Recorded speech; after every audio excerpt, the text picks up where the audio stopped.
Good morning and welcome to Live Now from Fox. I'm Giacomo Luca. Thanks so much for joining us here on this Wednesday, May the 17th.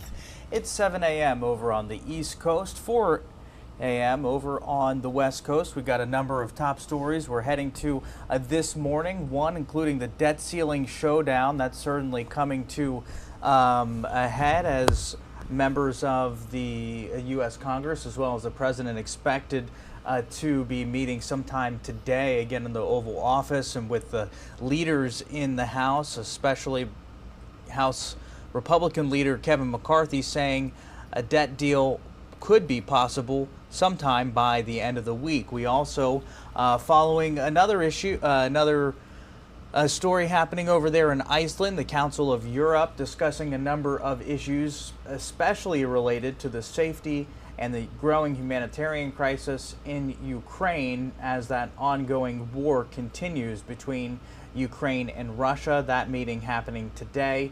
This is the final day of that summit, closing out again the fourth Council of Europe's summit aimed at reaffirming the group's commitment to human rights and democracy, as well as that show of support for Ukraine. And then, of course, along the U.S. border, there's that continued issue of migrants continuing to surge at the border. Officials there saying that the number of migrants heading to the border has dropped by half since that surge initially began, but still large numbers heading there. I do want to go ahead and jump into, again, one of our top stories that we're following this morning, which is the debt ceiling crisis. Lauren Blanchard here with Fox News has the very latest. Productive, but still no deal. The debt ceiling talks are still miles away from compromise, but inching closer after an Oval Office meeting Tuesday afternoon. It is possible to get a deal by the end of the week, but we've got a lot of work to do in a short amount of time. There remains disagreement on how much or what spending cuts there should be. Republicans have said they must have them in order to raise the nation's borrowing cap, avoid a default, and keep paying America's bills. The policy differences between the parties should not stop Congress from avoiding default. I made clear again today's meeting that default is not an option. America pays its debts. The White House has named a three-person team to head the daily negotiations with Capitol Hill. President Biden is off to Japan on Wednesday for the G7 summit, but will cut his foreign trip short, underscoring the tight window for negotiations before the June 1st deadline. I think he should not leave, and he should focus on the debt limit here at home. Meanwhile, a group of House Republicans urging Senate Leader Chuck Schumer in a letter to cancel the Senate's upcoming recess until a deal can be reached. The president said he will check in with the leaders later this week to see how talks are going and meet in person once he's back from Asia. In Washington, Lauren Blanchard, Fox News. Thanks so much to Lauren Blanchard there with Fox News, talking about the debt ceiling. Meetings expected later today in the Oval Office between top-level leaders. Hopefully, again, the House Republican leader Kevin McCarthy saying a deal may be reached by the end of the week. Moving on this morning on immigration, a number of migrants encountered at the southern border. The number of migrants encountered at the southern border fell some 50% during the last 3 days compared with days leading up to the end of a key pandemic-era regulation that's called Title 42. According to U.S. officials on Monday, but a high number of migrants still in the U.S. and still in custody, although that number has fallen significantly since last week. According to Blas Nunez Nato, he's the Assistant Secretary for Border and Immigration Policy at the Department of Homeland Security. Migrants came to the border in the days leading up to the end of immigration restrictions linked to the pandemic. That's again referred to as Title 42. The administration's facing a lawsuit aimed at curtailing its ability to release migrants from custody even when facilities are over capacity. And at one point last week, more than 27,000 migrants were in custody along the U.S. border, a number that may top some 45,000 by the end of May if the powers to more quickly release migrants from custody when facilities are over capacity are curtailed. We have Bill Malugin on the ground at the border with the very latest.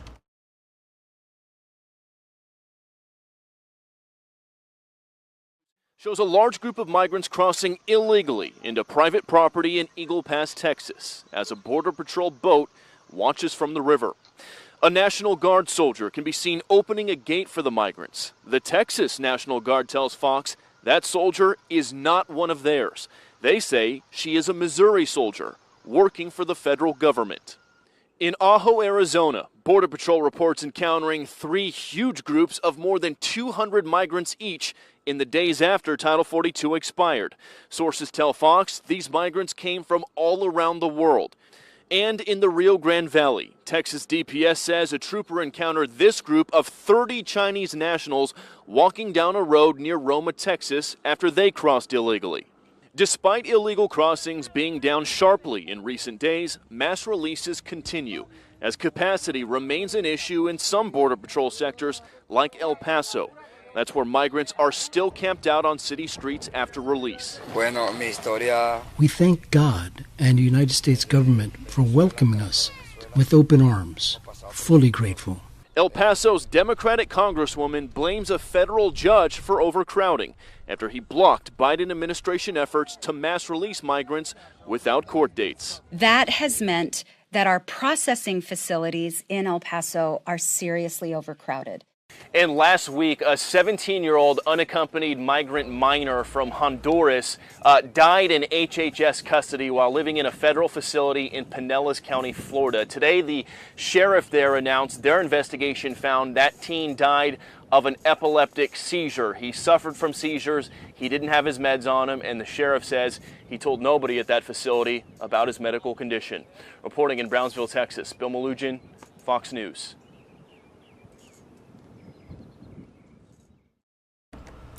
And the long time and long awaited investigation by John Durham, that special counsel investigating the link between Trump and Russia during the 2016 election, has been released. We have David Spunt reporting on the very latest and what was found in that report. Revelations from the Durham report, including the claim that FBI officials suppressed an investigation into allegations of impropriety within the Clinton Foundation leading up to the 2016 election. In the Clinton Foundation matter, both senior FBI and department officials placed restrictions on how those matters were to be handled, such that essentially no investigative activities occurred for months leading up to the election. The Clinton probe did not materialize. Not the same fate for the Trump campaign and Crossfire Hurricane, the name for the probe looking at possible ties between Team Trump and Russia.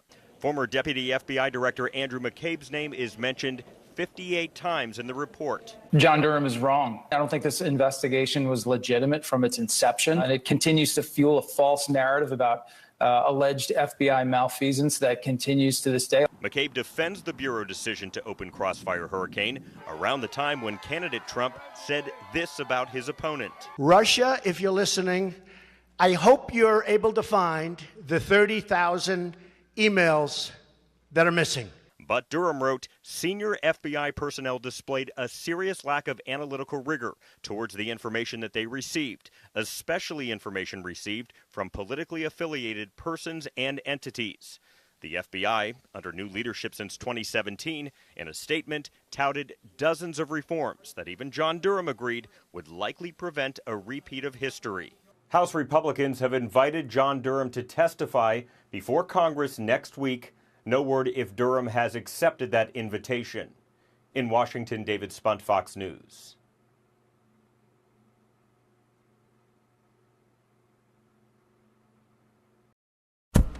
All right, it's 7:08 on the East Coast, 4:09 over on the West Coast. We are going to go ahead to our first commercial break of the hour here on Live Now from Fox. We'll see you back here in just 2 minutes.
Welcome back here to Live Now from Fox. I'm Giacomo Luca. Thanks so much for joining us. You're taking a live look at a number of the feeds that we have coming in this morning, including there live at the White House. We are expecting a number of talks to happen today over at the White House regarding the debt ceiling.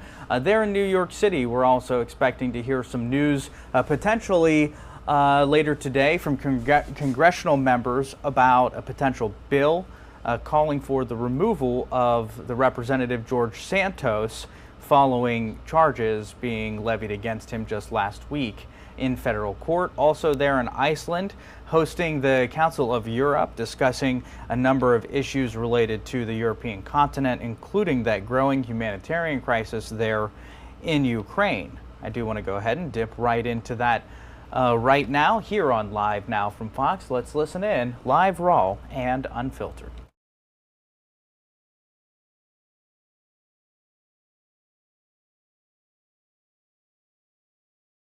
Comme c'est la journée Idaho et moi-même, en faisant partie de la famille hétéroclite de l'Idaho, je tiens à dire que l'homosexualité n'est pas un choix, hein, mais l'homophobie en est un. And again, you are listening in there to that Council of Europe being hosted there in Iceland. That is currently, the speaker is speaking there in French. Looks like there is a representative from Luxembourg again speaking right there, but general debate is happening right now as well as that closing session of the second day of the fourth Council of Europe summit aimed at reaffirming the group's commitment to human rights and democracy and to show support for Ukraine. We're also expecting some speeches today by the European Council President Charles Michel and European Commission President Ursula von der Leyen. That again expected on the second and final day of that gathering of heads of state there in the government for the fourth Council of Europe summit.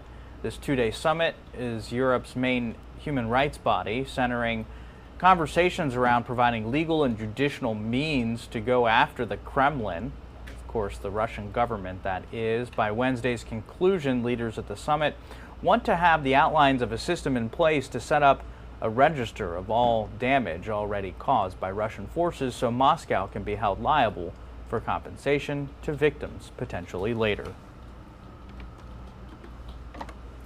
Taking a live look again this morning right there over the U.S. White House as we continue to follow a number of top stories here today.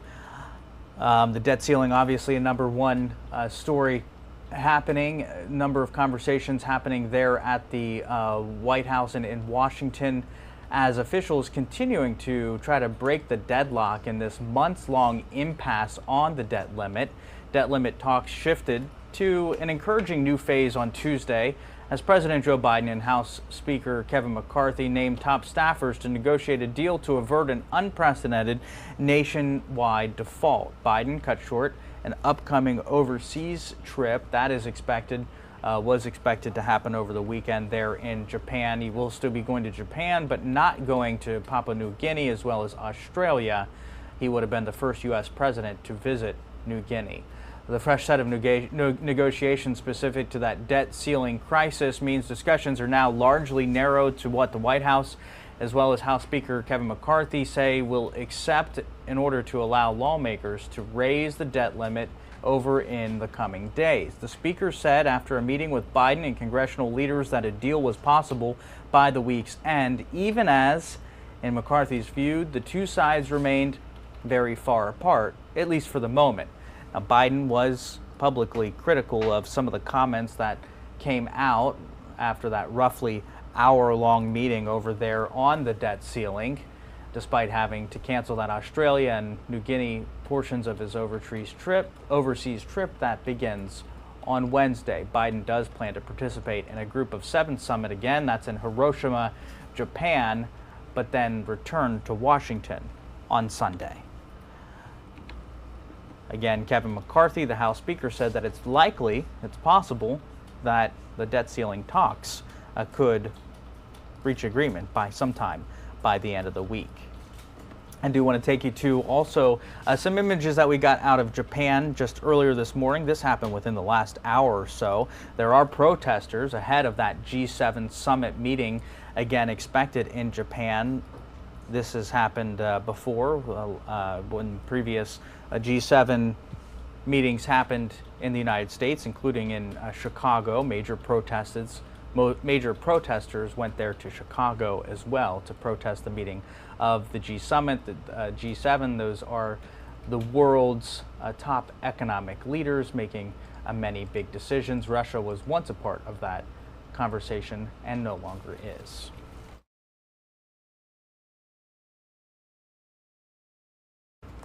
And I want to go ahead and turn also to the issue at the nation's border, the U.S. Continuing to have a number of issues there at the border, the number of migrants encountered at the southern border falling some 50% during the last 3 days.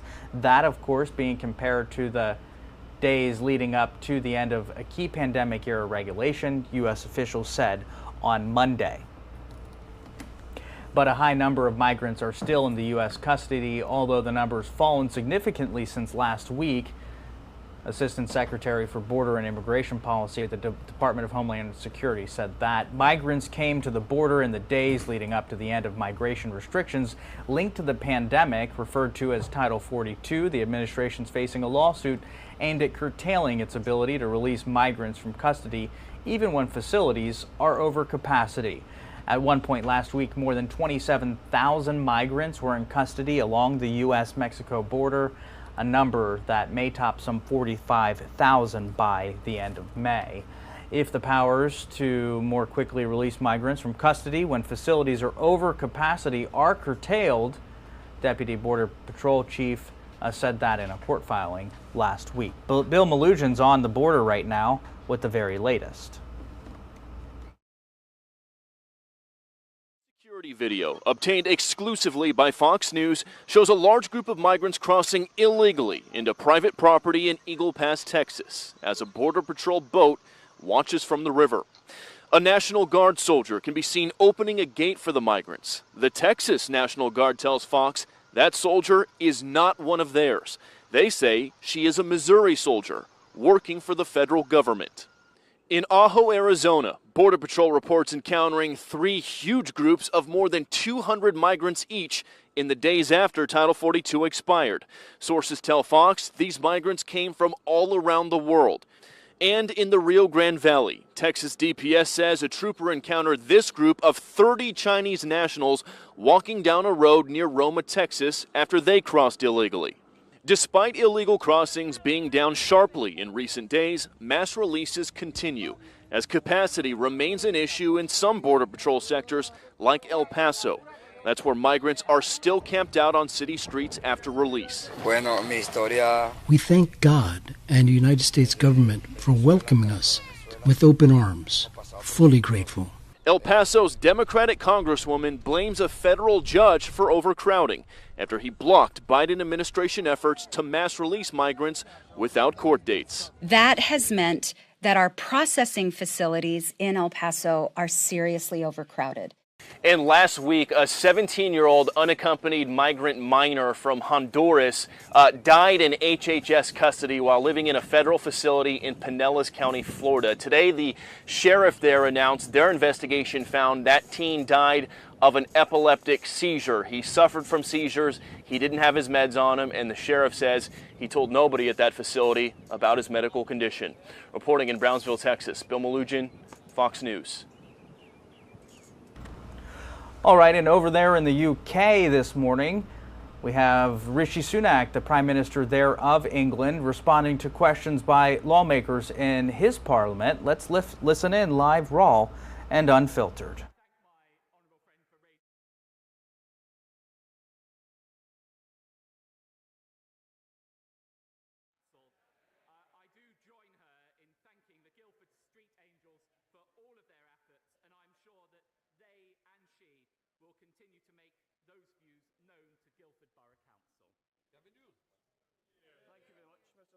Many of my constituents are struggling to pay the bills and put food on the table. Food prices have risen by over 19% in the last year, with the cheapest infant formula up 45%, gas prices up 129%, electricity up 67%. Many report borrowing more money than this time last year, with car manufacturers threatening to move production. The OBR saying $100 billion has been lost from the economy forever, and wages falling further and further behind basic living expenses. So does he really still believe his government's kamikaze Brexit is delivering for the people of these isles? Deputy Prime Minister.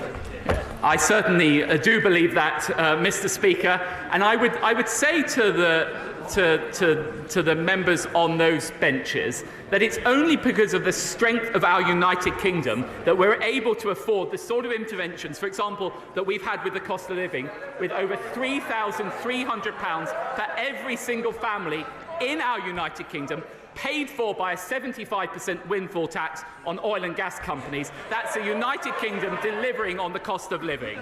Daniel Kaczynski. Thank you, Mr. Speaker. In 2016, we secured over £300 million for the modernisation of A&E services in Shropshire. 6 years on, that money has still not been spent, and construction hasn't started. I have a real concern about the quality of managers within our local NHS trust, that this decision has not been taken. What can my right honourable friend do to help us in Shropshire to ensure that finally this £312 million is spent and that A&E services are modernised, because there is nothing more important than the safety of constituents when they go into A&E services? Deputy Prime Minister. I pay tribute to my honourable friend for raising this issue. I know that his constituents are anxious for building work to get underway as soon as possible. And I know that the Department for Health are working closely with NHS England and the Trust to support the development of the scheme. And the Trust is due to submit plans to the Department for Health in the coming months, and the Department will work at pace to review those plans. Marshal de Cordova. Thank you, Mr. Speaker. Leaseholders in Battersea are trapped in an outdated and unfair leasehold system. The Secretary of State said, and I quote, "The government would absolutely maintain a commitment to abolish the leasehold system and would bring forward legislation shortly." But we now know that this is no longer the case. So, Deputy Prime Minister, why has the government yet again done another U-turn and yet again broken a never promise to leaseholders to scrap its plans to end the outdated leaseholder system? Well, I'd like to reassure the Honourable Lady and members of this House that the government is committed to reforming the leaseholder system to give homeowners greater control and give cheaper access to leaseholder renewal, including a 990-year extension with zero financial ground rent. And we will set out plans for further reforms later in this Parliament. Sir Desmond Sway. What would be a reason for extending the general election franchise to settled EU citizens, a population of voters equal to the number in Wales? Well, I think my honourable friend is referring to the plans from the party opposite. And it's actually quite interesting that this week, while we're pushing ahead with legislation to break the smuggling gangs, what's Labour's big idea? Give foreign nationals a say in our elections. So there we have it. While the Conservatives will stop the boats, Labour will rig the votes.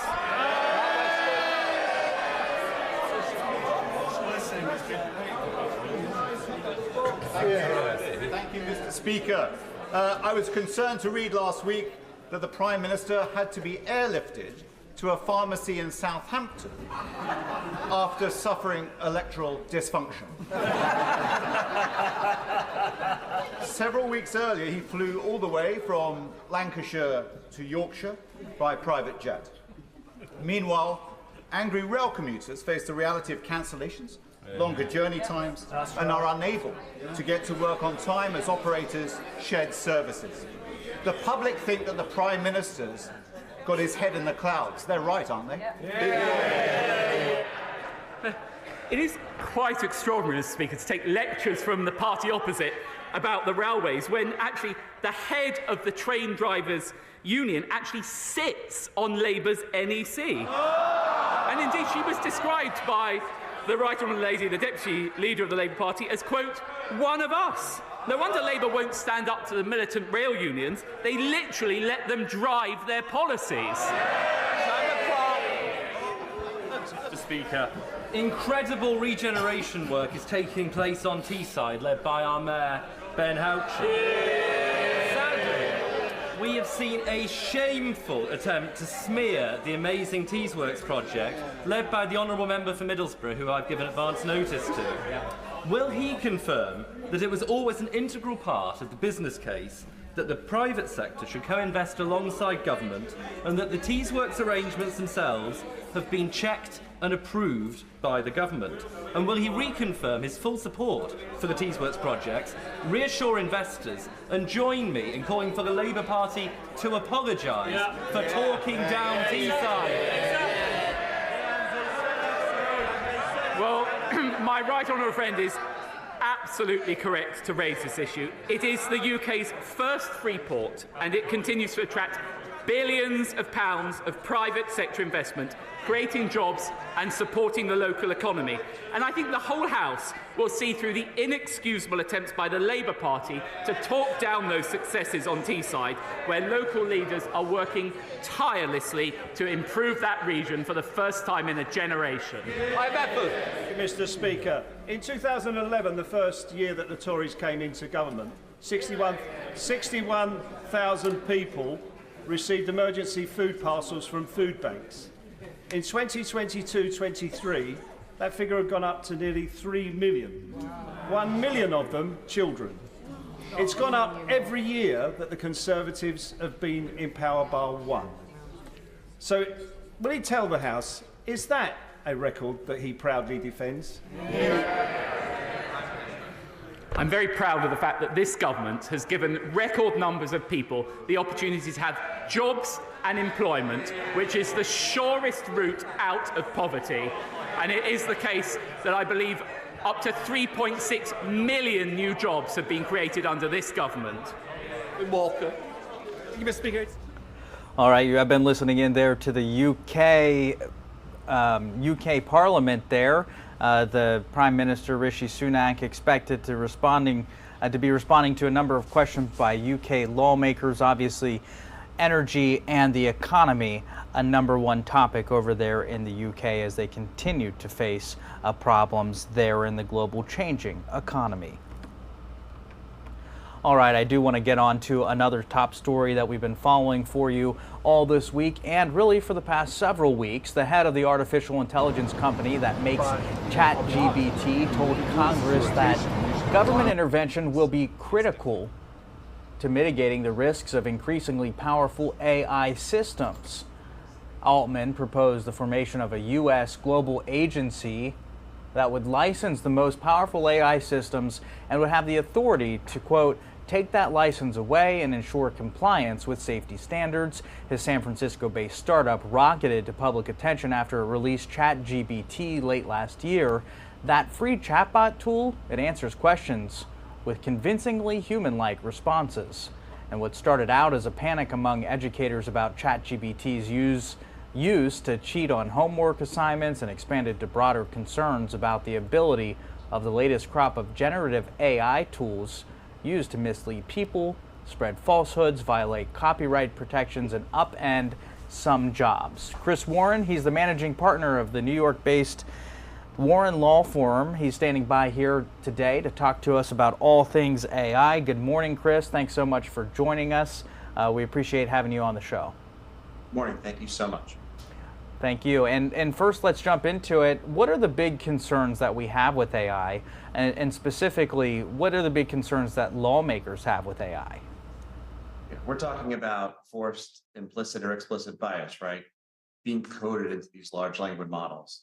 The essence of the legal profession is pretty simple. We're advocating for our client's position and communicating those concepts to another person, typically a judge, an advocate, another adversary, a jury. And a big part of lawyering is counseling our clients in the mitigation of these unseen risks, systemic risks that AI just cannot predict. I can think of very fewer industries other than the legal industry that's more concentrated and focused. Out of 300,000 court cases last year, only 5% made it to trial and then become reported decisions. The data set is extremely narrow, and yet the only experience a large language model AI would have would be that data set. So an unrepresented person looking at only that information is only getting a very small percentage of the data and could be making legal decisions based on that limited data, which could have catastrophic and unintended consequences. You mean that you can't just pick it out of a book and put the case together? Yeah, it was that easy, yes. You know, and it's it would be simpler if that were true, but a lot of lawyering comes down to experience and knowing when and what to say and when to say it to who. And AI just simply can't do that. They're only seeing the end result, what a judge's order is, not necessarily the path to get there. You know, and when it comes to emerging technology or innovation technology, you know, the government leaders in our government keep making the same mistakes over and over again, right? The most recent thing I can think of would be the 2-year bit mining ban in New York State. Bans, moratoriums, pauses, do not stop innovation or development. It only drives it underground or offshore. You know, instead, you know, I agree. We should encourage our representatives to work hand in hand with these innovative companies to instill and install regulatory guidelines that companies can follow, clear rules of the road that will keep us both competitive and people safe. What do you think some of those rules might look like then, as Congress looks towards trying to find some way to create compliance measures for these companies? You know, the first thing that came to mind was Asimov's 3 laws of the robotics, right? So that's physical. How do we prevent a robot from physically harming a human? And that's really where this is going to go, right? AI in some type of synthetic body. With AI, it's kind of everywhere, right? Manipulating truth is more the concern with AI. So the first safeguards I can think of that should be put in place right away is obviously privacy and data safeguards. You should have control over your data. You should be able to delete your data. You should know where your data is going. You already have AI listening to your conversations. It's in your home. Anyone that's ever connected to the internet, you have an ever-present shadow following you, and that is collecting data about you. Second, we need to make sure that AI cannot lie to us. AI, that's one of the big glitches is that AI just makes things up, right? People are already bad enough at telling when someone is telling them the truth or is lying to them. AI is even more difficult because you lose the context, you lose the nuance, you lose the body language, the intonation. And third, I think AI should not be able to edit or replace data that exists outside of its own data set. Bard recently connected to the internet, which I haven't read anything about safeguards preventing Bard from taking data that's out there. You know, let's use Wikipedia, for example, and editing it because it thinks it's wrong. That would be catastrophic, I think, if we had a large language model free and loose on the internet that was able to edit data. I have to admit that I even tested out ChatGPT. I typed in something along the lines of write a television news script based on AI for me. And I read the script, and when I was looking at it, it did surprise me how accurate the information was, but also a lot of inconsistencies and a lot of things that just didn't make sense. Now, of course, as this technology starts to develop, we imagine that it's going to get far more sophisticated, leading to a point maybe where it looks like as if humans actually did write it and the information may be incredibly accurate. How do we safeguard against that, though? I mean, what are the measures that Congress, you know, specifically, I suppose, would have to put in place? And then also, of course, we're looking at the potential negatives for this type of technology. I'd like to also wonder what are the positives, you know, the limits and and beyond the limitations of what we could do here. So a large language model AI, there's another type called constitutional, but I think we're focused on the ones that are fed information, right? And that information already has all the biases that people have, implicit or explicit. And the AI doesn't know what is wrong or right. It doesn't have a moral value. So testing these models to see how close to accurate they can be without unintentionally discriminating against large portions of the population should be the primary concern, because there's no way that the AI can know, and that by the nature of implicit bias, there's no way a person feeding information to the AI could possibly know that what they're doing is outside what would be good for people.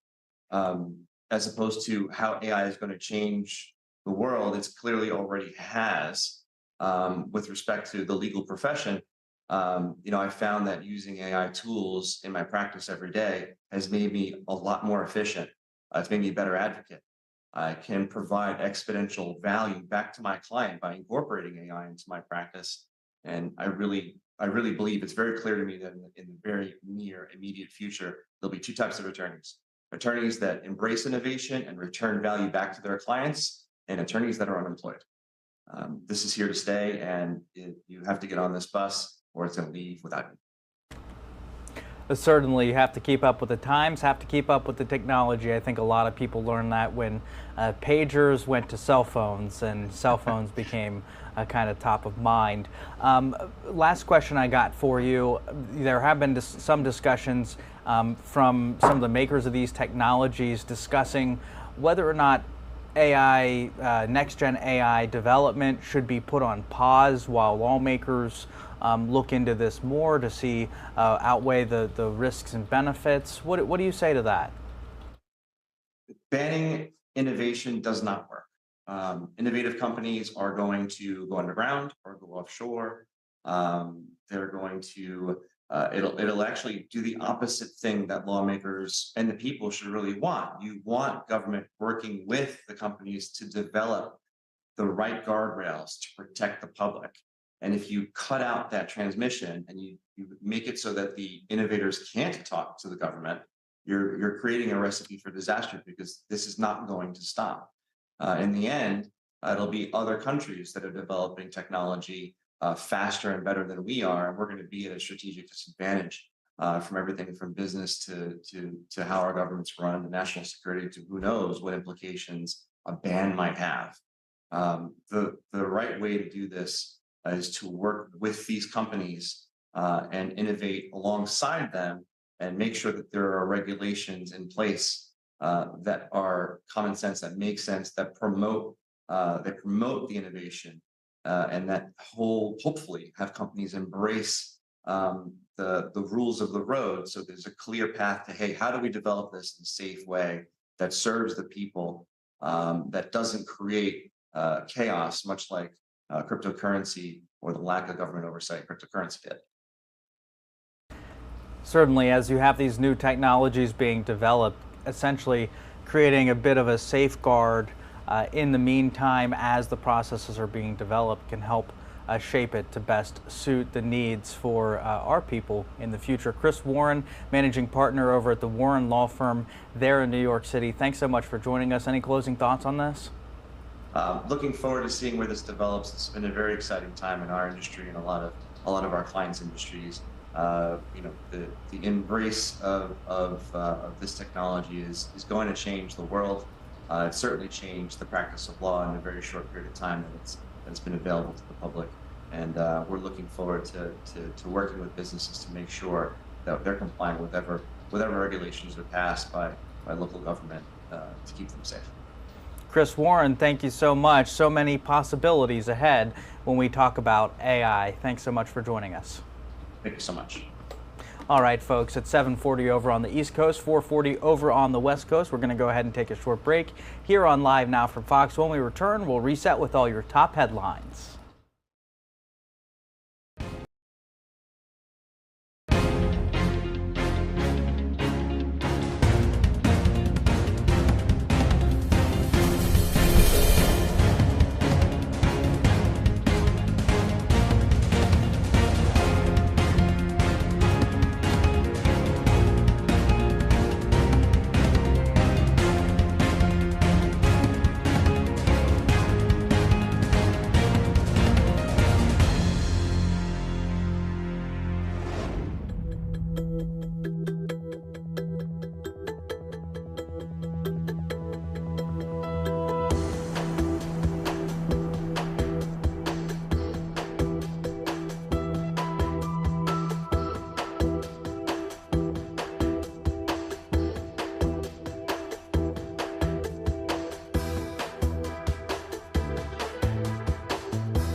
Welcome back here to Live Now from Fox. I'm Giacomo Luca. Thanks so much for joining us here on this Wednesday, May the 17th. It's 7:42 over on the East Coast, 4:42 over on the West Coast.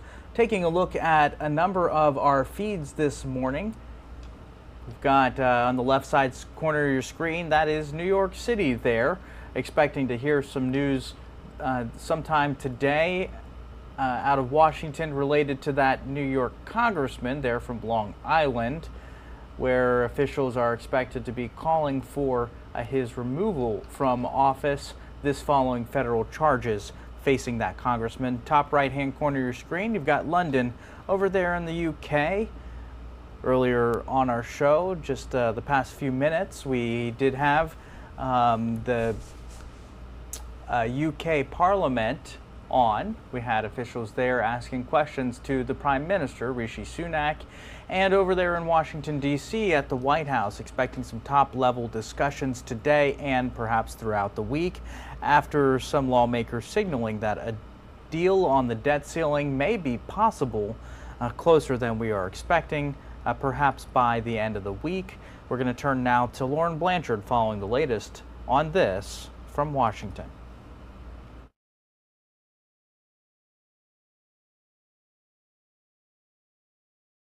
Still miles away from compromise, but inching closer after an Oval Office meeting Tuesday afternoon.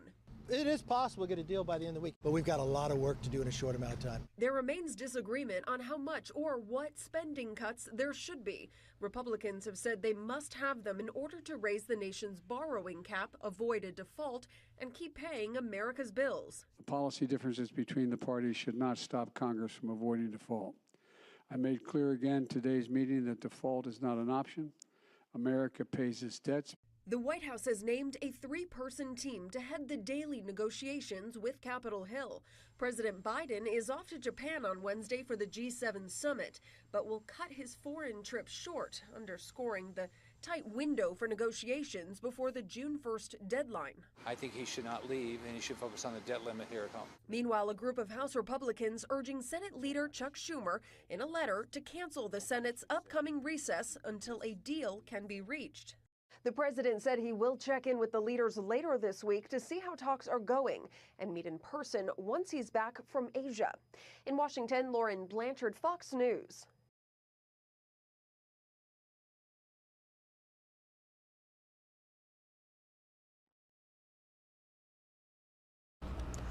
You're taking a live look right there over in Germany. This is a press conference expected between two top leaders between the UK as well as the British governments. Again, expected sometime soon. We'll be dipping into that coverage here on Live Now from Fox as we get it here on the show.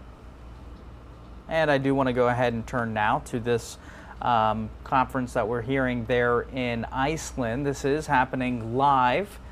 I'm going to dip into this. This again is the Council. This is the Council of Europe. That is happening again in Reykjavik, Iceland. General debate as well as a closing session of that second day of the Fourth Council of Europe Summit, aimed at reaffirming the group's commitment to human rights and democracy, as well as a show of support for Ukraine. That we are expecting a speech by the European Council President Charles Michel and European Commission President Ursula von der Leyen, expected sometime today. Now let's listen in here on Live Now from Fox.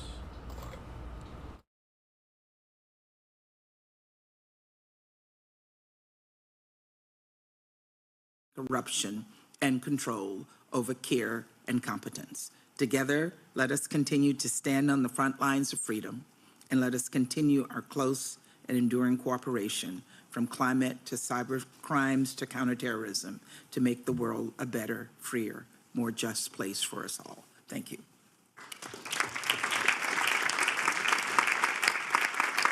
Thank you so much. And now we go to the Special Envoy of Canada to Europe. Merci, Madame la Présidente. Le Canada partageant tant de belles choses avec le Conseil de l'Europe, nous partageons aussi deux langues officielles, l'anglais et le français, et donc je vais alterner entre ces deux langues. Le Conseil de l'Europe Ce gardien, mieux cette conscience de la démocratie et des droits en Europe et au-delà, nous a soumis plusieurs enjeux fondamentaux en son 4e sommet.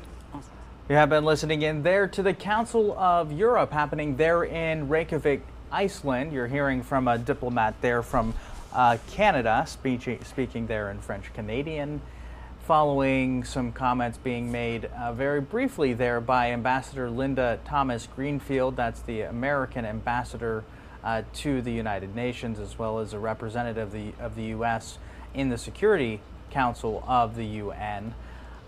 Here in Reykjavik, again, we are listening in there to comments following the second and final day of the gathering of heads of state and government for the 4th Council of Europe Summit, the 2-day summit of Europe's main human rights body, centering on providing legal and judicial means to go after the Kremlin.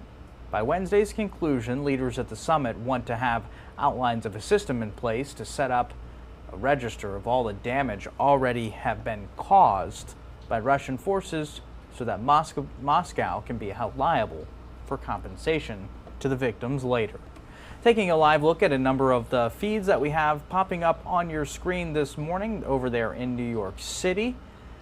It's a busy day there in the Big Apple, top right-hand corner of your screen. We did hear from members of the British Parliament earlier this morning discussing a number of important topics, including energy and trade, as well as asking questions there to the Prime Minister of the UK, Rishi Sunak. And bottom right-hand corner of your screen, there is the White House. These are all live images coming in this morning. The debt ceiling, a #1 topic there, as U.S. lawmakers expected to continue conversations, and House leadership saying they're hoping for and say that it is possible to have a debt ceiling decision by the end of the week. I do want to go ahead and turn now, though, over to the continuing crisis on the U.S. border, Title 42 ending a few days ago. We're learning that migrants continuing to flood to the U.S. border, though the number of migrants that have been encountered at the southern border fell some 50% during the last 3 days compared with the days leading up to the end of that key pandemic-era regulation known as Title 42. Bill Malugin, he's on the ground today for us near the U.S.-Mexico border. A group of migrants crossing illegally into private property in Eagle Pass, Texas, as a Border Patrol boat watches from the river. A National Guard soldier can be seen opening a gate for the migrants. The Texas National Guard tells Fox that soldier is not one of theirs. They say she is a Missouri soldier working for the federal government. In Idaho, Arizona, Border Patrol reports encountering 3 huge groups of more than 200 migrants each in the days after Title 42 expired. Sources tell Fox these migrants came from all around the world. And in the Rio Grande Valley, Texas DPS says a trooper encountered this group of 30 Chinese nationals walking down a road near Roma, Texas, after they crossed illegally. Despite illegal crossings being down sharply in recent days, mass releases continue as capacity remains an issue in some Border Patrol sectors like El Paso. That's where migrants are still camped out on city streets after release. We thank God and the United States government for welcoming us with open arms. Fully grateful. El Paso's Democratic Congresswoman blames a federal judge for overcrowding after he blocked Biden administration efforts to mass release migrants without court dates. That has meant that our processing facilities in El Paso are seriously overcrowded. And last week, a 17-year-old unaccompanied migrant minor from Honduras died in HHS custody while living in a federal facility in Pinellas County, Florida. Today, the sheriff there announced their investigation found that teen died of an epileptic seizure. He suffered from seizures, he didn't have his meds on him, and the sheriff says he told nobody at that facility about his medical condition. Reporting in Brownsville, Texas, Bill Malugin, Fox News. All right, thanks so much to Bill Malugin there on the border, continuing to follow that crisis at the U.S. border as Title 42 ends. I'm Jocko Maluka at 7:52 on the East Coast, 4:52 over on the West Coast. We are going to take our final commercial break of the hour here on Live Now from Fox. When we return, resetting with all your top headlines, live, raw, and unfiltered. Stick with us.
Welcome back here to Live Now from Fox. I'm Giacomo Maluca. Thanks so much for joining us. Taking a live look at a number of the top feeds that we have coming across your screen today as we dive into top stories. The debt ceiling, #1 topic, continuing to be discussed across the U.S. today as that debt ceiling looms. Of course, lawmakers expected to meet again today and throughout the week, trying to hammer out a deal on that. Of course, Republicans asking that Democrats spend less. Democrats saying they want to make sure certain programs are supported, and a little bit of a political fight happening there in Washington as we continue following that story for you today here on Live Now from Fox at 7:55 over on the East Coast, 4:55 over on the West Coast. In New York City there, you can see things are off to a very busy start there in the Big Apple. We are expecting to hear from lawmakers later today announcing some sort of legislation or calls for the Representative George Santos to resign or to be removed from office following those federal charges he's now facing related to fraud.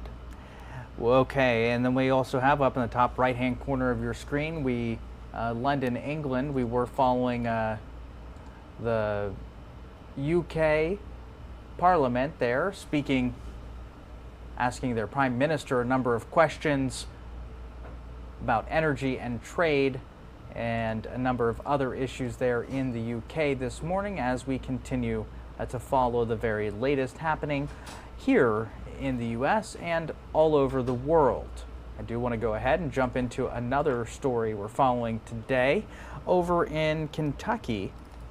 We know that Daniel Cameron won the Republican primary for the Kentucky governor on Tuesday. This is the Democratic governor, Andy Beshear. He's also going to be a part of that ticket, but Cameron became the first major party black nominee for governor in the state's history, and setting up in November a showdown with the Democratic incumbent, of course, Andy Beshear, who you saw just moments ago. Cameron is the state's attorney general, who was endorsed by former President Donald Trump, claiming a convincing victory over that 12-candidate field that included Kelly Craft, who also served as the UN ambassador in the Trump administration, as well as a state agriculture commissioner, Ryan Quarles.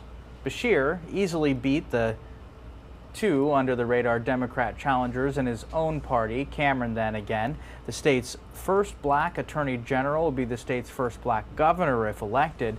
He played up the historic nature of his nomination in his victory speech on Tuesday, saying that his campaign aims to embody the promise of America, and that if you work hard and if you stand on principle, anything is possible. And again, that's the very latest on the primaries that just happened yesterday in Kentucky. That again was a contentious race. It's also expected to be a game-setting race ahead of that 2024 presidential campaign.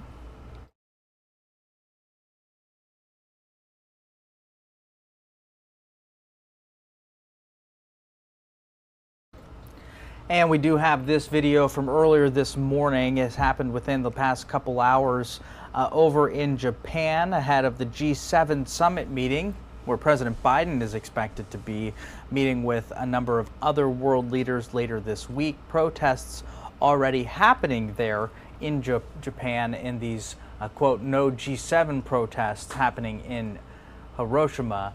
Again, ahead of that summit,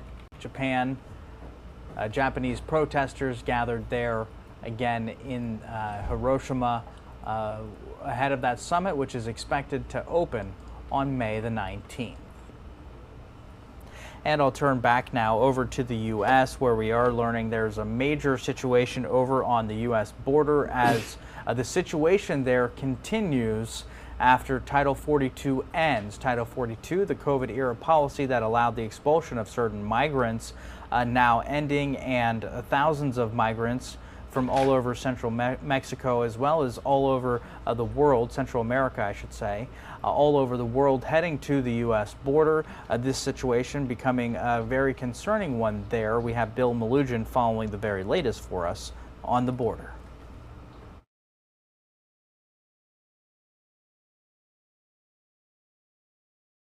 By Fox News shows a large group of migrants crossing illegally into private property in Eagle Pass, Texas, as a Border Patrol boat watches from the river. A National Guard soldier can be seen opening a gate for the migrants. The Texas National Guard tells Fox that soldier is not one of theirs. They say she is a Missouri soldier working for the federal government. In Idaho, Arizona, Border Patrol reports encountering 3 huge groups of more than 200 migrants each in the days after Title 42 expired. Sources tell Fox these migrants came from all around the world. And in the Rio Grande Valley, Texas DPS says a trooper encountered this group of 30 Chinese nationals walking down a road near Roma, Texas, after they crossed illegally. Despite illegal crossings being down sharply in recent days, mass releases continue as capacity remains an issue in some Border Patrol sectors like El Paso. That's where migrants are still camped out on city streets after release. We thank God and the United States government for welcoming us with open arms, fully grateful. El Paso's Democratic Congresswoman blames a federal judge for overcrowding after he blocked Biden administration efforts to mass release migrants without court dates. That has meant that our processing facilities in El Paso are seriously overcrowded. And last week, a 17-year-old unaccompanied migrant minor from Honduras died in HHS custody while living in a federal facility in Pinellas County, Florida. Today, the sheriff there announced their investigation found that teen died of an epileptic seizure. He suffered from seizures, he didn't have his meds on him, and the sheriff says he told nobody at that facility about his medical condition. Reporting in Brownsville, Texas, Bill Melugin, Fox News.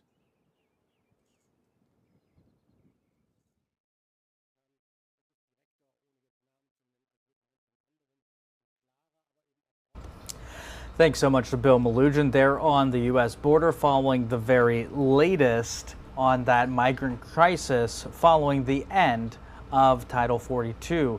Up on your screen now, we'll have a couple of shots out of New York City. It's a bright day kicking off there in New York City, and on the left-hand corner of your screen you have there as a number of officials meeting in Germany discussing, these are UK and German officials discussing defense partnerships. We're going to listen into this live, raw, and unfiltered.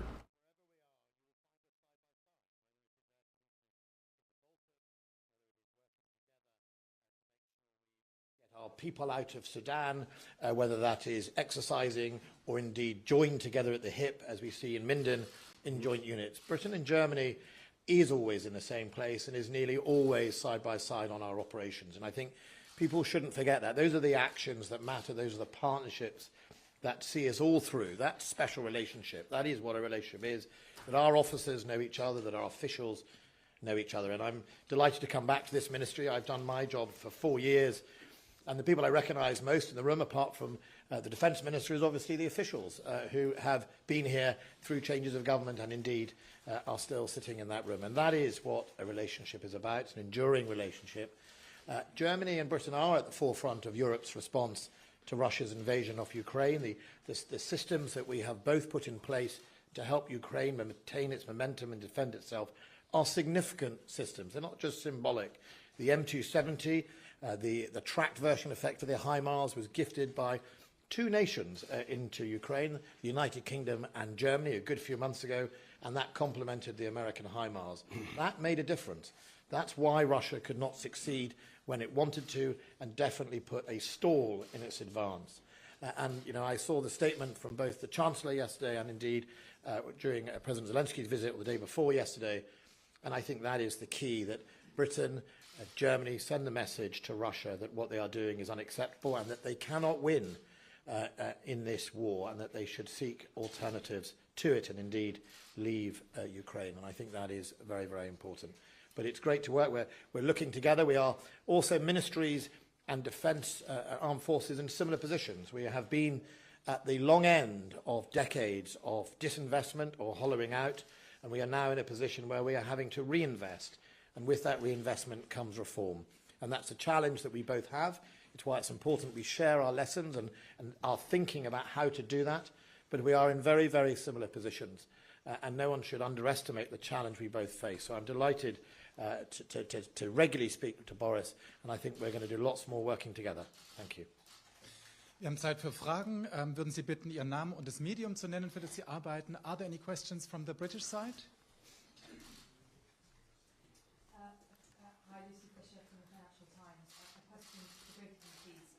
Looking ahead to the NATO summit in Vilnius in July, could you both set out what your key priority outcome is from that meeting? And in particular, should a pathway and a timeline for Ukraine's accession to the alliance be agreed at the summit? Look, our position on Ukraine's membership of NATO is obviously not right now, not now. You know, Ukraine is in the middle of a war. The most important thing for Ukraine is that it builds its resilience post-conflict. Once we have successfully helped Ukraine defend itself, and that resilience is used to deter. The other part of that is that deterrence is delivered by alliances working together. Britain, Canada, Sweden, for example, was often present in Ukraine in op-orbital, building their capability, training their troops. I think that the biggest deterrence to Russia is that a Ukraine post-conflict is able to integrate with whichever international partners it wishes to, that it is up to NATO standard, and that it can deliver in effect in order to defend itself as soon as possible. The political issue of whether Ukraine goes headlong straight into NATO is an issue that has to be decided by 31 nations now. It was 30. It will be hopefully 32 soon. And I think it's really important that I don't speak on behalf of that alliance. I speak only on behalf of the United Kingdom. We've always said there should be a roadmap towards it. Ukraine were following that roadmap. But I think the here and now is how we can keep them in the momentum to defend their country and then build their resilience, and then let's have that discussion about membership at a future date. Another point without any difference between our positions. Gerade war ich zu schnell. Jetzt müssen wir gucken, dass das Mikro rechtzeitig da ist. Herr Möhle wäre der Nächste. Da warten wir kurz, bis das Mikro bei ihm ist. Herr Möhle wäre der Nächste.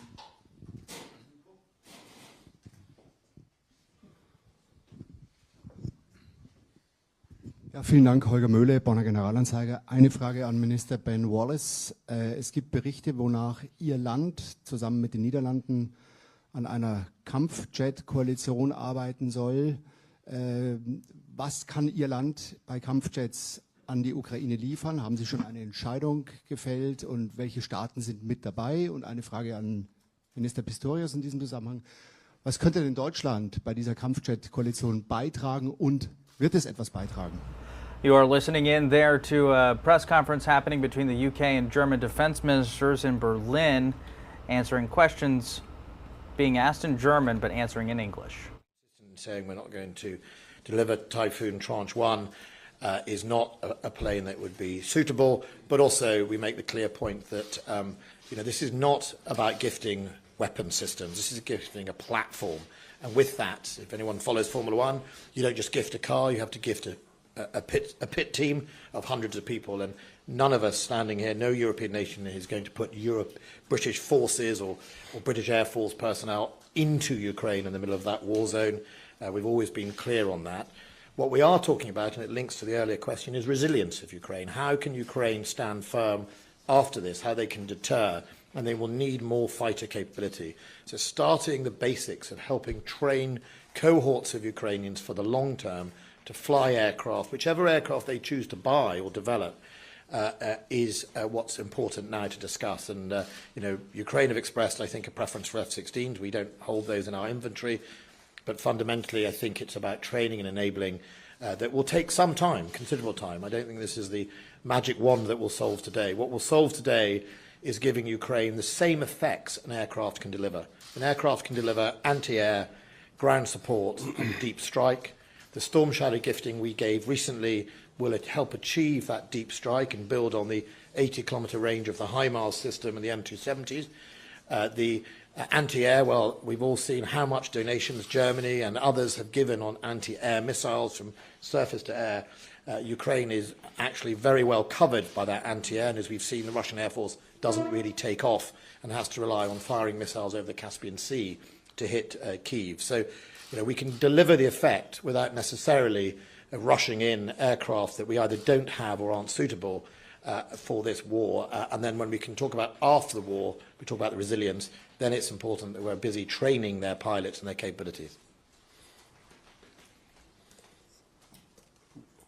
Ja, ich stimme Ben Wallace auch in dem Punkt zu. Ich habe mehrfach in der Vergangenheit, wenn es um die Frage der Unterstützungsqualität und Quantität Deutschlands für die Ukraine geht, dass es darum geht, vor allen Dingen Dinge zu liefern, die sofort nutzbar sind oder in kürzester Zeit nutzbar sind.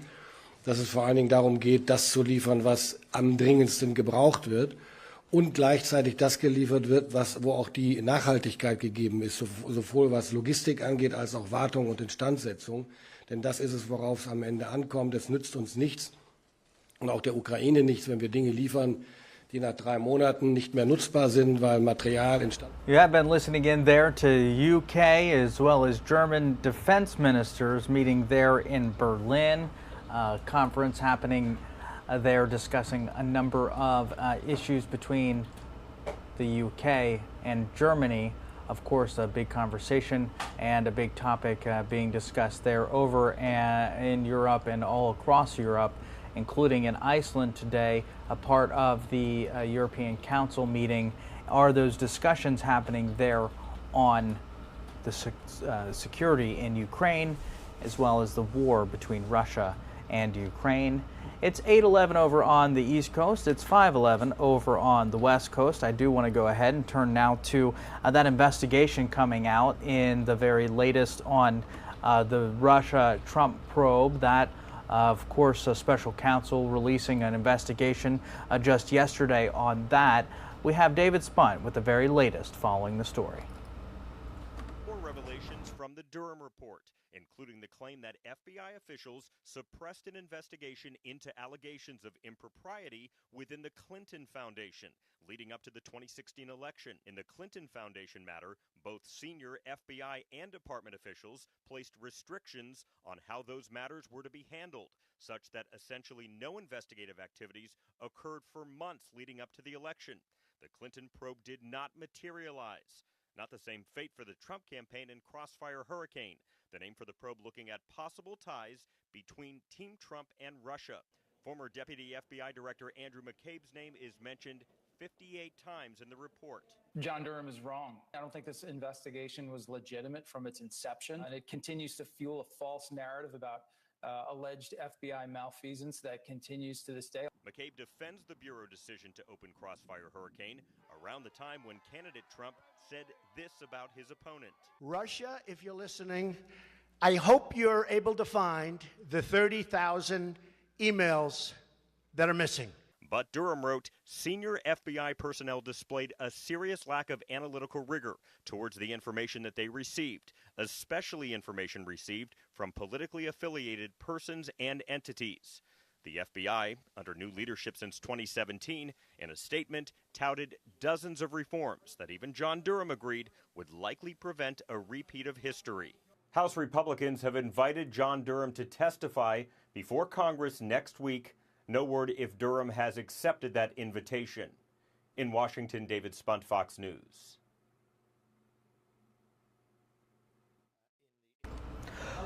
All right, thanks so much to David Spunt, continuing to follow the very latest on that Durham report. Over now to Cobb County, Georgia. Police releasing video of the capture of that suspected Midtown Atlanta mass shooter, Deon Patterson. The video giving us a better idea of what it took to get that suspect into custody. We have now standing by for us live over there in the Atlanta area is Mark Teichner. Thanks so much for joining us, Mark. Tell us, what are we learning this morning from this video? Yeah, we get a better idea of just how all of this played out. You know, it was 2 weeks ago today when that shooting took place, tragically claiming the life of one woman, injuring 4 more. The suspect is now behind bars at the jail we're standing at right now. And it was a peaceful arrest. And according to police, the reason for that was a combined concerted effort, including some hardworking and brave officers, technology, and even some barking dogs. Hands up. Hey, anybody got less lethal? You're watching suspected Midtown mass shooter Deon Patterson being taken into custody. Cobb police released body cam video of officers making the arrest. Patterson can be seen on his knees listening to commands. At the time, police say he was still armed. Officers knew Patterson was in the area, but barking dogs tipped off his exact location. Thank goodness for the little dogs that were barking. 8 hours earlier, Patterson allegedly walked into the Northside Medical Facility in Midtown and started shooting. 38-year-old CDC staffer Amy St. Pierre died. 4 others were injured. Police say the department's extensive system of cameras played a key role in tracking Patterson down. Traffic cameras allegedly show him taking off after dumping the stolen truck used by the shooter to escape Midtown.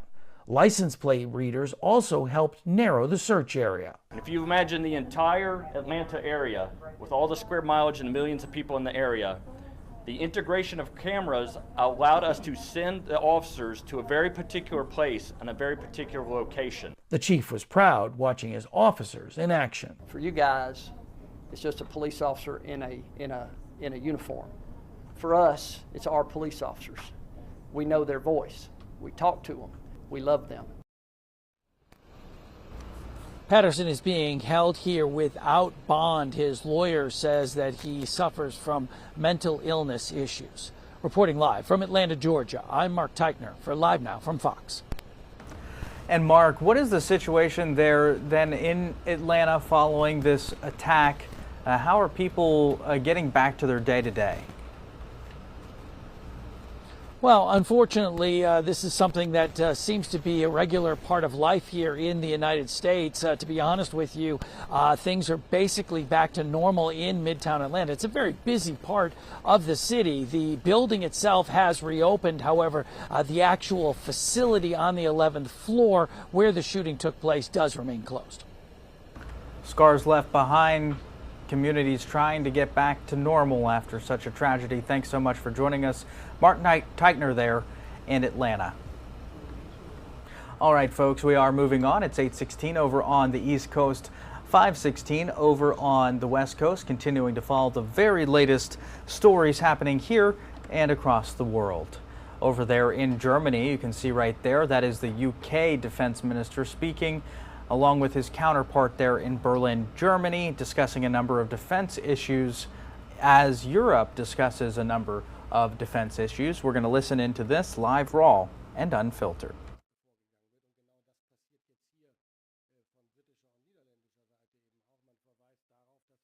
Konzert geht, nur abgestimmt geht und das ist auch die richtige Vorgehensweise, weil nur wenn wir geschlossen... Well, it does look like that meeting currently is in German. Officials continuing to discuss those issues there. If it comes back into English, we do know that that UK minister was speaking in English just moments ago. We'll go ahead and bring that to you when it's possible. But it is 8:17 over on the East Coast, 5:17 over on the West Coast. Time now to take our second commercial break of the hour. When we return, resetting with all your top headlines, live, raw, and unfiltered.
Welcome back here to Live Now from Fox. I'm Giacomo Luca. You are taking a look at a number of our live feeds popped up on your screen right now over there in New York City. What a beautiful start to the day on this Wednesday, May the 17th. It's 8:20 on the East Coast, 5:20 over there on the West Coast.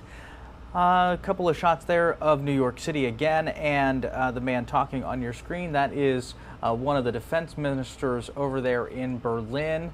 Discussing, this is the UK and German defense ministers having some discussions there on a number of topics, including security in Europe. Of course, this much of this relating to the issue there as we continue to follow the very latest on that war over in Ukraine. I do want to pop up a tweet that we also are getting this morning from President Joe Biden saying that if America were to default on its debt, it could cost America nearly 8 million jobs. Of course, this tweet being posted by the president early this morning. The debt ceiling being a continuing conversation there in Washington as we continue to bring you the very latest on that. I do want to turn now to Lauren Blanchard following the very latest on the debt ceiling, which officials there in Washington hoping they can reach an agreement sometime this week. Look, it was a good and productive meeting. Productive, but still no deal. The debt ceiling talks are still miles away from compromise, but inching closer after an Oval Office meeting Tuesday afternoon. It is possible to get a deal by the end of the week, but we've got a lot of work to do in a short amount of time. There remains disagreement on how much or what spending cuts there should be. Republicans have said they must have them in order to raise the nation's borrowing cap, avoid a default, and keep paying America's bills. The policy differences between the parties should not stop Congress from avoiding default. I made clear again today's meeting that default is not an option. America pays its debts. The White House has named a three-person team to head the daily negotiations with Capitol Hill. President Biden is off to Japan on Wednesday for the G7 summit, but will cut his foreign trip short, underscoring the tight window for negotiations before the June 1st deadline. I think he should not leave, and he should focus on the debt limit here at home. Meanwhile, a group of House Republicans urging Senate Leader Chuck Schumer in a letter to cancel the Senate's upcoming recess until a deal can be reached. The president said he will check in with the leaders later this week to see how talks are going and meet in person once he's back from Asia. In Washington, Lauren Blanchard, Fox News.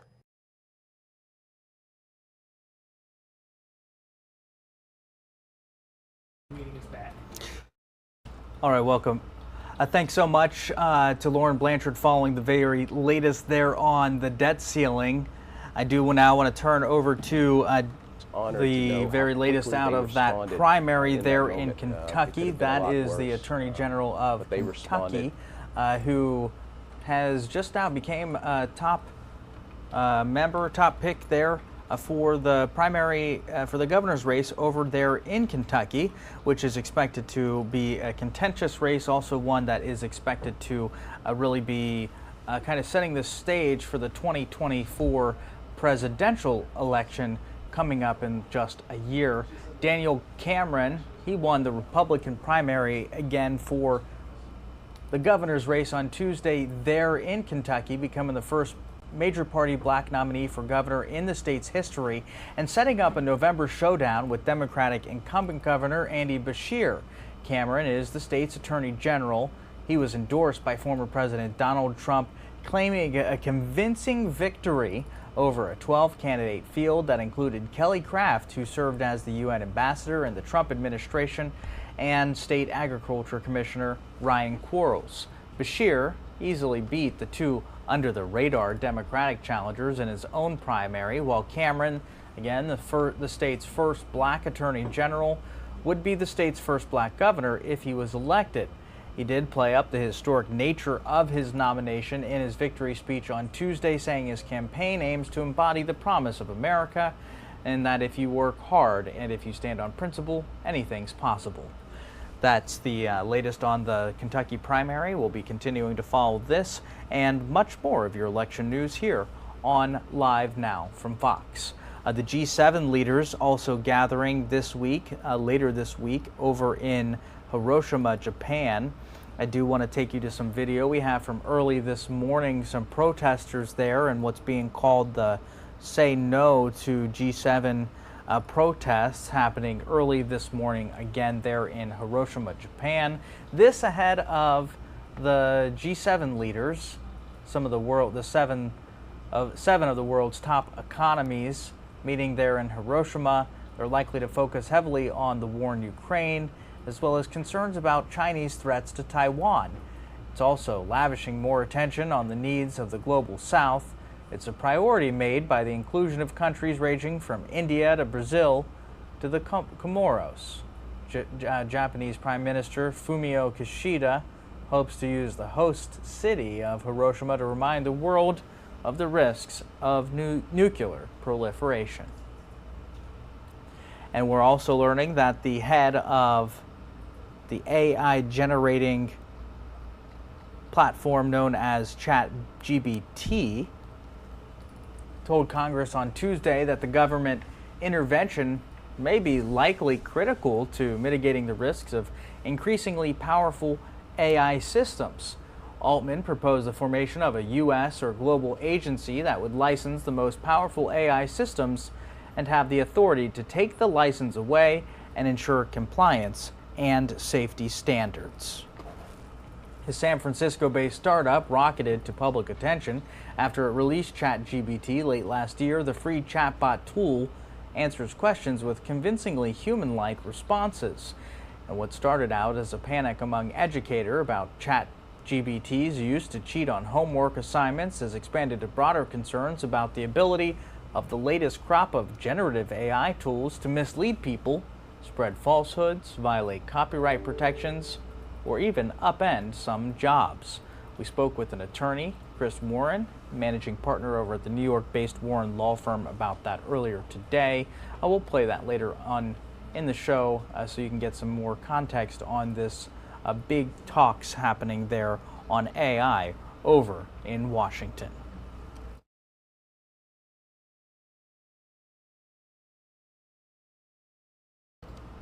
And I'm pulling up a couple of other live shots that we do have up on your screen right now. Right there, happening in Iceland. There's a woman speaking there. She's the president of the European Court of Human Rights. That's in Reykjavik, Iceland, as the European Council meets, discussing human rights issues, specifically ways to hold the Kremlin accountable for the issues and the horrors that it's causing there in Ukraine as that war continues on for more than 1 year. Meanwhile, in Washington, debt limit talks shifting to an encouraging new phase on Tuesday as President Joe Biden and House Speaker Kevin McCarthy named top staffers to negotiate a deal trying to avert an unprecedented national default.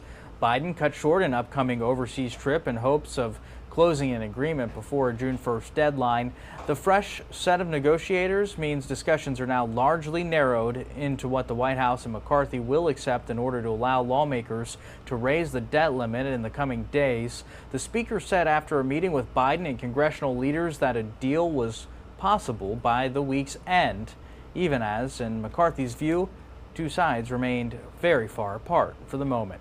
Biden was publicly upbeat after a roughly hours-long meeting in the Oval Office, despite having to cancel his Australia and Papua New Guinea portions of his overseas trip that is expected to start Wednesday. Biden will participate in that Group of 7 summit over in Hiroshima, Japan, but then return to Washington on Sunday in hopes of making sure that debt limit deal is reached. We have Lauren Blanchard on the ground in Washington following this story for us this morning.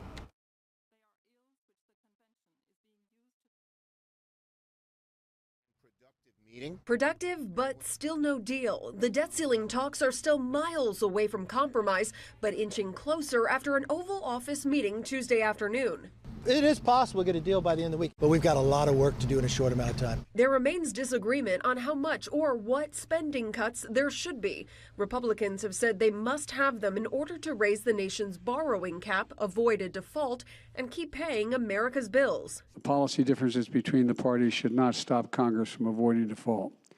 I made clear again today's meeting that default is not an option. America pays its debts. The White House has named a 3-person team to head the daily negotiations with Capitol Hill. President Biden is off to Japan on Wednesday for the G7 summit, but will cut his foreign trip short, underscoring the tight window for negotiations before the June 1st deadline. I think he should not leave, and he should focus on the debt limit here at home. Meanwhile, a group of House Republicans urging Senate Leader Chuck Schumer in a letter to cancel the Senate's upcoming recess until a deal can be reached. The president said he will check in with the leaders later this week to see how talks are going and meet in person once he's back from Asia. In Washington, Lauren Blanchard, Fox News. Thanks so much to Lauren Blanchard there, following the very latest on the debt ceiling. It's 8:30 over on the East Coast, 5:30 over on the West Coast. We're going to go ahead and take our second commercial break of the hour here on Live Now from Fox. We'll see you back here in just a couple minutes, live, raw, and unfiltered.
Welcome back here to Live Now from Fox. I'm Giacomo Luca. Thanks for joining us. It's 8:33 over on the East Coast, 5:33 over on the West Coast. Today's Wednesday, May the 17th. We appreciate you all joining us here on Live Now from Fox. A number of feeds popping up on your screen right now over there in Iceland. That's in Reykjavik, the capital of Iceland. That small island nation of less than 350,000 people hosting the European Council discussing security issues over there. The U.S. does have representation there, as well as a number of European countries talking about security issues in Europe, specifically about human rights issues over in Ukraine as Russia continues its assault on Ukraine, and they're currently talking about a number of ways to hold Russia accountable as when that war ends. A couple of shots there on the right hand of your screen. You can see Lady Liberty there over in the Big Apple, shining brightly today as the sun is out, and it looks like a pretty nice start over to the morning there at 8:34 on the East Coast, 5:34 over on the West Coast on this Wednesday in the Big Apple. I do want to turn now to conversations about the debt ceiling continuing in Washington today. We had Kevin McCarthy, House Speaker, speaking just yesterday on that very topic, saying that a deal may be possible sometime this week. Let's get down. We've only got 15 days to go. And let's be serious about this. And he agreed with that tactic, yes. What number are you looking at for in terms of total cuts to attach to the debt ceiling increase? And are you open to a debt ceiling increase of 2 years? Go beyond 2020. Look, in the Republican plan, we raised it for $1.5 trillion. We cut almost $5 trillion. Or made savings, found that we could find the savings. I think anytime somebody wants to raise the debt ceiling more, show me where we want to save more. That's really the framework that we laid out. We're open to discuss, but from the same perspective is, if we're able to save $5 trillion to raise the debt ceiling and you want to go longer, you got to be open to doing more items as well. Yes, ma'am. Out of all the things that are on the table, why draw a red line about work requirements and you have other red lines? Look, I look at the bill we passed. We're the only ones that have been able to raise the debt ceiling. What we look to is limit, save, grow. I want to curve inflation. We all know how inflation created in America. Democrats spent $6 trillion more dollars. Every economist will tell you, everybody warned us about it. And then unfortunately, even the Treasury Secretary lied to us about it, said it was transitory, when it caused more damage and harm to every American. What we're able to do by limit is curb the inflation. We want to get off our dependency on China. How do we do that? We help our supply chain. We get more people out of poverty into work. And remember what we're talking about when we're talking about work requirements. It's only for those people who are able-bodied with no dependents. You could be going to school, no problem. You could be looking for work, no problem. Wisconsin just passed this by 82%. The president, as senator, voted for it. We find every statistical data, it helps Americans get better jobs and work. And then let's just turn it on its head. So if you take a Democrat position, what you're telling to Americans is, I need to go borrow more money from China to give to somebody who's able-bodied, no dependents, and pay them not to work. Well, what you really want to help them is get them into the workforce. Give them a sense of pride. Give them more in common. Every statistic tells you it helps the individual. And I want to help more Americans. I want to get us off the dependency of China. And I want to curve inflation. But more importantly, I want to stop that supply chain problem too. Yes, ma'am. Would you or are you considering something that the Democrats want adding to the table, like an extension of child tax credits? Look, if the Democrats want to pass a bill and we can go to conference, I'm more than welcome to see what the Democrats can pass. The Democrats control the Senate. They've had as much time as we have. They talked about it for a long time, but they've passed nothing. So I don't see why adding something new would help. Yes. Had you expressed work requirements as a red line to the White House, the rest of leadership? Look, I've talked about a lot of things in it, and I'm not going to negotiate with all of you. But when we look at what we're trying to achieve here, I think it's very important that we help people get out of poverty. Mr. Speaker, you had pledged if the GOP takes the majority in the House that you would investigate the findings of the Durham investigation. Now that the report has been released, what does accountability look like? Well, a number of things. We're asking Durham to come in and testify so we can look at it more. It really raises the question about Adam Schiff. You remember when he told the American people he had proof? Remember when he told him he didn't know the whistleblower? And what he put America through and openly lied to us, and now it's proven in this as well? It raises a lot of questions about his character, his standing inside of Congress, or whether he should even be in Congress. Yes? Mr. Speaker, going forward, obviously you said that the administration has selected those folks directly with your office. What do you see as a goal going forward for the other leaders, McConnell, Schumer, and Jeffries in these talks? Look, they have communicated in these meetings, so we kind of know where everybody stands. It gives us a good feel. They too thought this was a good idea. I'm sure in the negotiations of where we go that they will confer with them as well. So it's no different than what President Trump did with Mnuchin negotiating with Nancy Pelosi and others. So it's what has worked in the past. Unfortunately, the Democrats wasted 4 months saying it had to be a clean debt ceiling, say you wouldn't negotiate. Well, you know what? All that has changed now, and now we're at a place we should have been back in February. Clearly you were calling on the president to put some offers or ideas on the table. Did you put any on the table today? Look, I don't think it's best to negotiate, tell you the thing. We have open discussions. There's things we agree and disagree, but I think we could find common ground, especially when you look at the Limit, Save, Grow bill. So obviously, at the end of the day, this is going to have to be a bipartisan agreement. Are you confident you can keep your conference on board with this? Very much so. I mean, think about it for one moment. Here's a Republican conference that none of you gave credibility to or thought we could achieve anything. You wrote a lot about the Senate. The Senate hasn't passed much. But week after week, from the Parents' Bill of Rights, from standing up for people for safety, rolling back what D.C. wanted to decriminalize, from ending the pandemic when the president said he wouldn't do it, from the ability of lifting the debt ceiling long before the Treasury Secretary told us June 1st was the deadline. We took action ahead of time, not even knowing when it would come. 2, not ignoring the border like the White House has done, just like the debt ceiling, but no, having a border security bill. And we will continue along this path as we go. Look, we are, just as we made our commitment to America, we went out and listened to America, and we're continuing to listen to you. We want to make this economy stronger. We want to make your streets safer. We want to make your energy prices lower. We want to make America stronger. And that's what we do week after week. And we have found that collectively we can work together and find solutions to the problems that America needs most. Yes, sir.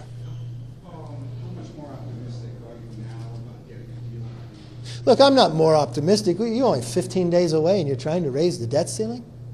The only thing that I think is better is now we have a format, a structure. It's something that I requested back in February, at the very 1st of February. The president for all that time said, never negotiate. Well, that's not what, 74% of America thought that was the wrong position. It took the president a long time to finally admit that he needed to do exactly what we're doing today. When will these parties start meeting? Look, I'd like to see if they could even meet today. They know each other well. They've met in the past, and I think there's respect for on both sides of the aisle for all of them. So give them opportunity. Speaker McCarthy, I know you've ruled out a short-term debt bill before, but now that you have this process in place, is that something you could see? Look, I think we have the time to find a solution now. One of the biggest problems in this place is it's based on your question itself. You're already asking a question, well, you're going to fail. Do you want to do a short term? I'd rather look at the opposite. I'd rather tell you we're going to get this done. Let's expect more out of our elected officials, okay? Yes? Did you discuss any timeline of when you want to get this done? Yeah, it's pretty easy. Janet Yellen says it's June 1st, and you walk it back. How many days do you need to pass it in the House, and how many days do you need to pass it in the Senate? That was really my message to the president today. Time is of the essence. We can go round and round more, but I don't think that's going to be productive, and you're going to bumble your way into a default, and I don't want that for the American public, and we're the only people, Republicans in the Congress, that have lifted the debt ceiling. Now, if you at the end of the day want to just pass our bill, then okay, but otherwise you ought to change the structure of how we're negotiating. Yes, ma'am. Your bill would extend the debt limit only through March. Mm-hmm. You are listening in there to the House Speaker Kevin McCarthy responding to questions about the debt ceiling, that deadline closely approaching June 1st.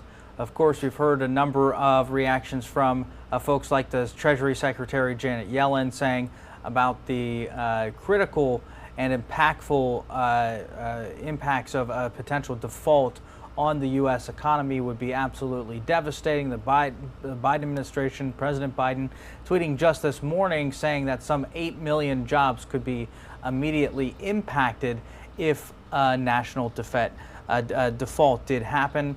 We're continuing to follow this story all morning long here on Live Now from Fox. We do know senior level officials in the U.S. government are expected to meet again this week. And even in these conversations that the Speaker McCarthy is having there over in the House, that's again the House GOP leader and Speaker of the House, Kevin McCarthy, answering questions there on the debt ceiling. We'll make sure to bring you more of this conversation, more of his comments once we return from our break, taking our third commercial break of the hour here on Live Now from Fox. It is 8:44 over on the East Coast, 5:44 over on the West Coast. We'll see you back here in just a couple minutes.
House Speaker Kevin McCarthy answering questions on the debt ceiling. We had that for you earlier on our show just before the break. We're going to go ahead and dip in to listen into that raw and unfiltered. I think the George Santos indictment is very serious. I also know in America you're innocent to proven guilty, but I don't want to sit around and wait. So what I would like to do is move this to ethics. I think I would like the House to take up this work and look at it, and if it rises to that occasion, then, because as we look to all these differences, I mean, we just had a report come out from Durham. What does that say about Adam Schiff? He lied to the American public. Should he be expelled from Congress as well, taking Congress and America down through the path that he did, lying to us? So I think these accusations are very serious. I have a very concern about George Santos. So what I do firmly believe is, just in the foundation of this country, you got to have a process. So I'm going to ask that the ethics look at this and don't do a short time basis. I mean, don't do a long time basis. I think we can look at this very quickly and come to a conclusion on what George Santos did and did not do through ethics, a safe bipartisan committee, equal number of Republicans and Democrats, and I think that's when you bring it back to Congress, and if it rises to the ability to. I would like to refer this to ethics. I'll have a conversation with Hakeem. I would like the ethics committee to move rapidly on this. I think there's enough information out there now that they could start looking at this, and I think they could come back to Congress probably faster than a court case could. To be clear, are you saying you're going to move to expel Schiff? No, I'm raising the question to you. If if the Democrats keep this priority, which they haven't held to their own members in the past, right?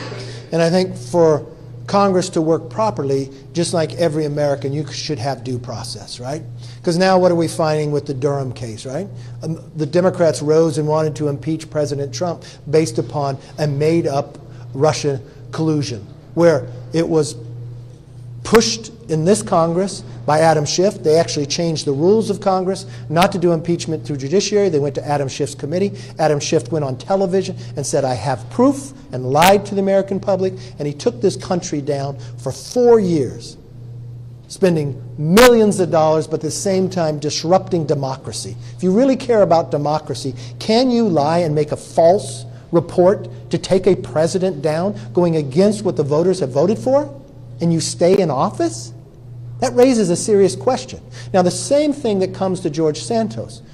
He's gotten indicted, but he still has a process. I don't want to wait around for the courts to act. What I would like to do is have the House take action and have a process here.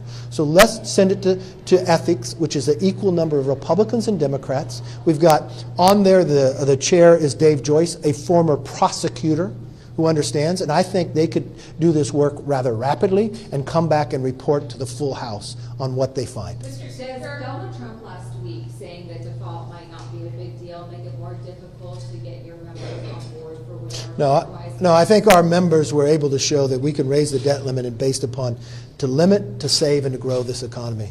I think President Trump is a great negotiator. And I think with President Trump, when he does that, he's trying to help a negotiation. Have you talked to him, Mr. Senator? I've talked to President Trump, yeah. Just back to Santos, when you say you want this done rapidly, what are you talking, weeks, months, how long do you think? You know, I can't preset, but I know Dave Joyce, being a former prosecutor, he doesn't have to reinvent the wheel. I think there's enough information out there that they can look at this and come back and have a process that the whole Congress could support one way or another.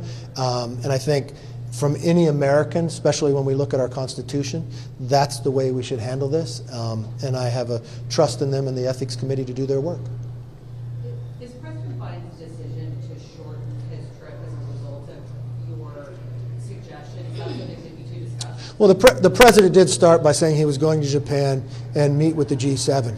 His trip after that was to see some other leaders, but he raised the question that those other leaders will be at G7, so he could see them there and then come back, and he said he was available by phone and others. Should Leader Schumer ask the Senate to come back next week? Has he mentioned that? Have you talked about that? Look, they have to deal with their time frame, and I know they will. I don't think they're going to sit out while we're dealing with a debt ceiling, but I think as we negotiate, if we're able to come to an agreement, I'm pretty confident they'd come back and vote on it. All right, you have been listening in there to the House Speaker Kevin McCarthy responding to a number of questions and answers there on the debt ceiling. Meanwhile, over in New York, parents are continuing to speak out about New York City's plans to house migrants in school gyms. Fox 5 New York's Lizette Nunez standing by this morning with the very latest on that. Good morning, Lizette. Tell me, how are parents reacting to this?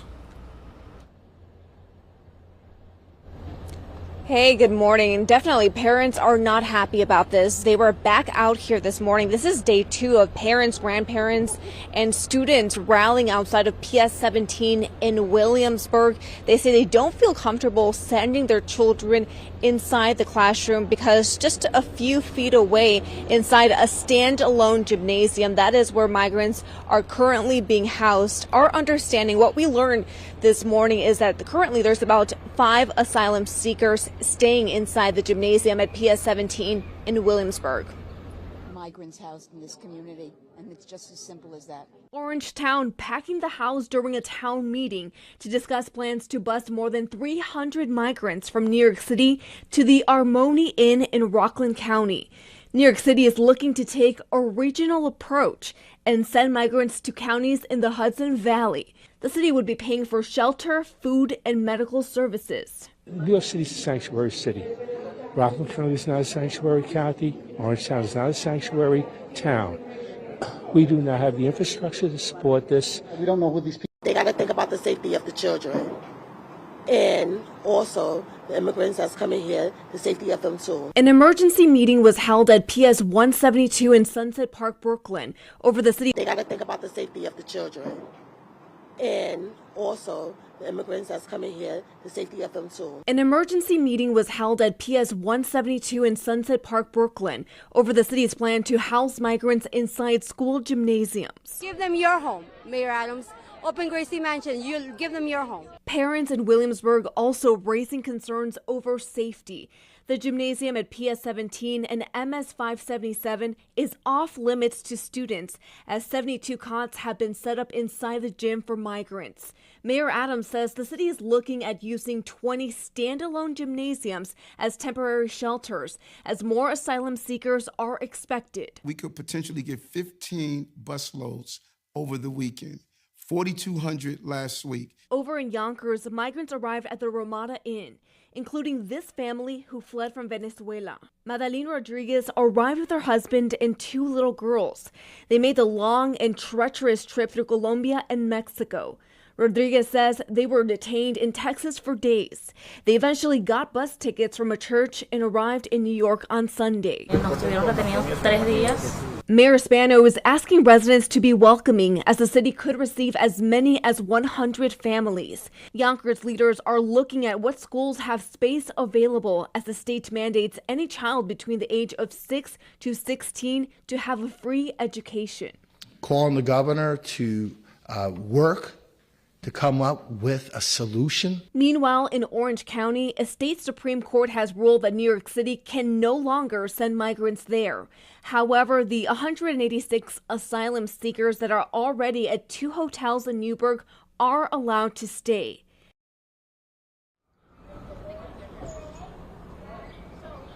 And over on Long Island, Riverhead has declared a state of emergency. The town has ordered facilities not to house any asylum seekers. We are live in Williamsburg.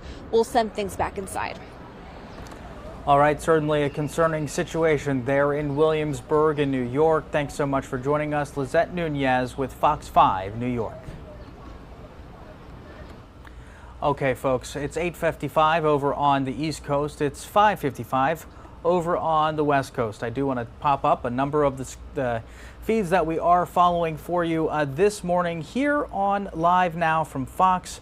Of course, lots of different things happening all day long over on our feeds. Again, this morning we are following a number of things happening there on the top, on the left-hand portion of your screen. That's over there in Europe, in Iceland, as the Council of Europe continues to discuss a number of things related to the security issues over there again in Europe. We're also monitoring the debt ceiling situation, of course, over on your screen, and also continuing to follow the issue at the U.S.-Mexico border. A number of top stories, again, that we continue to follow all day long here on LiveNOW from Fox.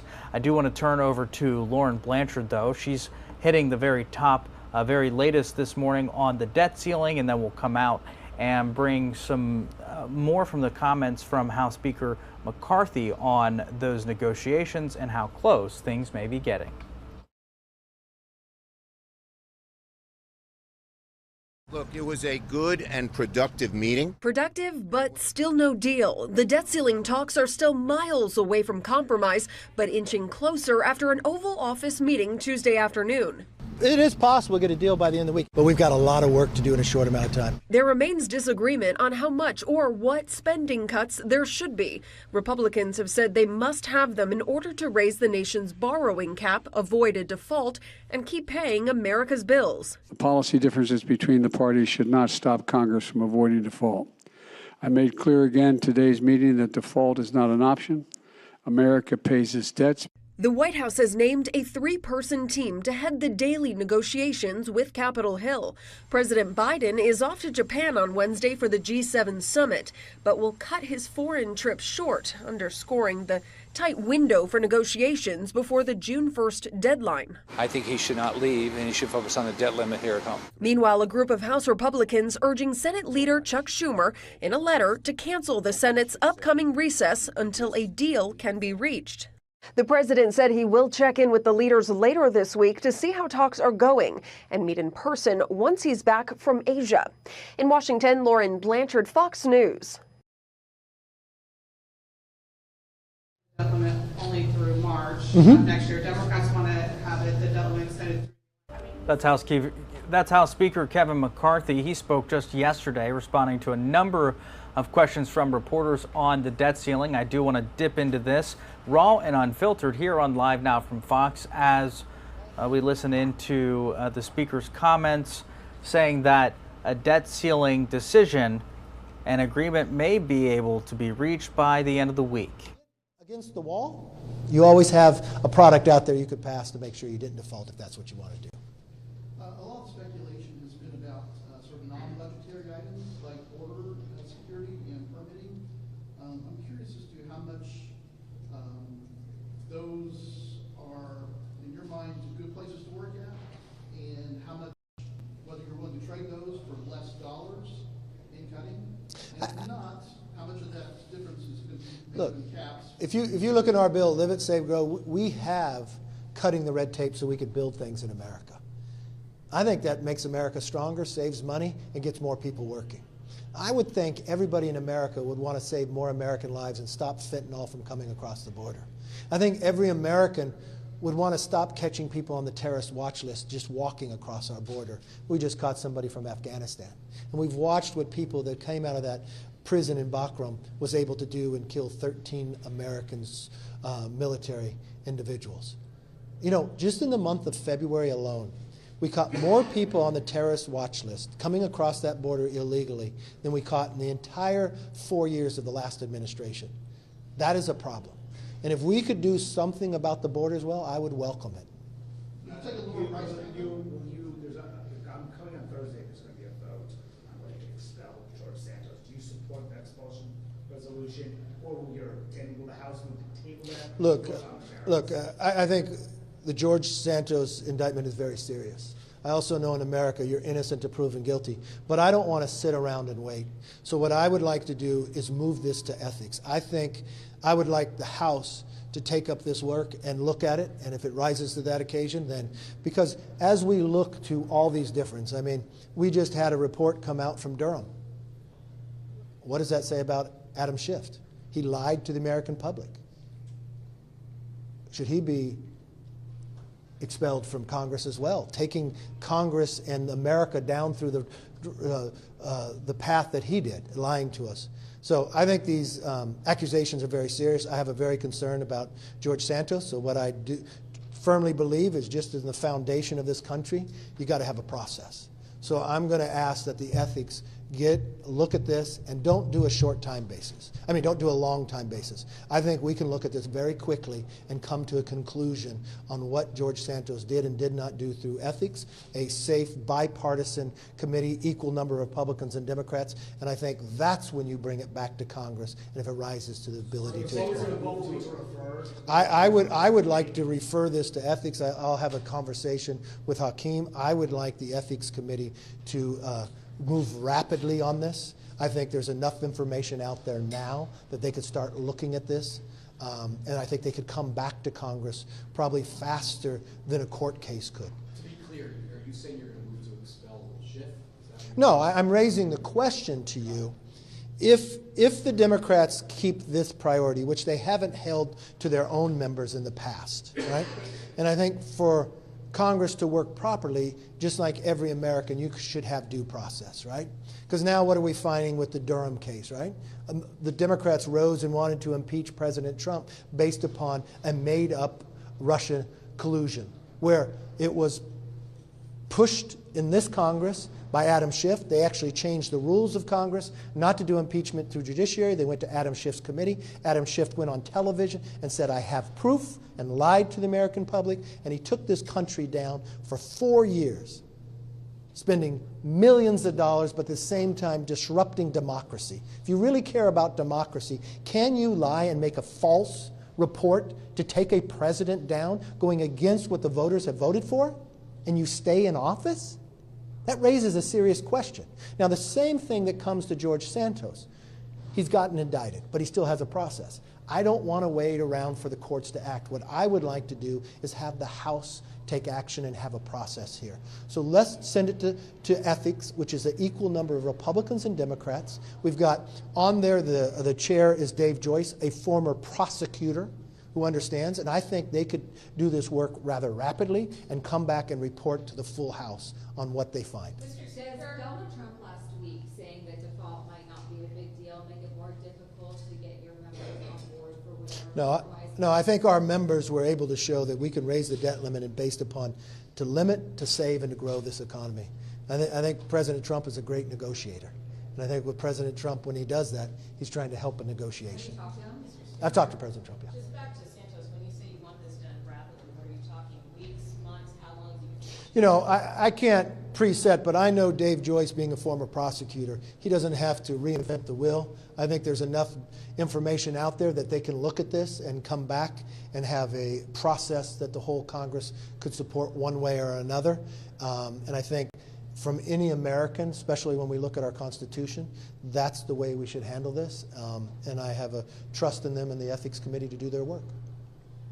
Is President Biden's decision to shorten his trip as a result of your suggestion? Is that something that could be too discussed? Well, the president did start by saying he was going to Japan and meet with the G7.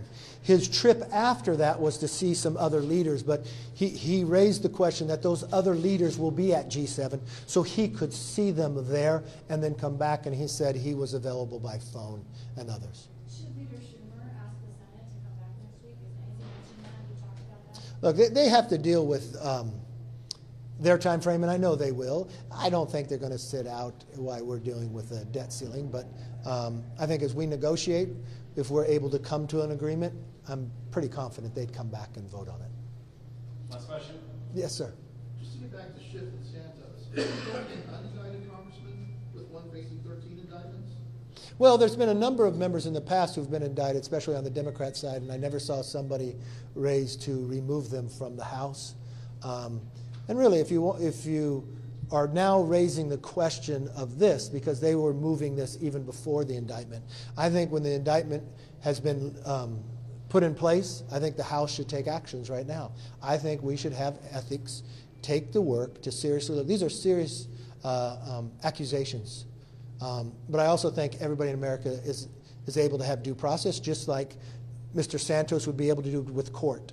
But I think from the House perspective is, should we wait till the court takes our action, or can the ethics look at this and look at it very seriously? And what I would encourage the Ethics Committee to do, look, I can't control ethics one way or another, but what I would encourage Ethics Committee to do is to do this quickly, to look at this.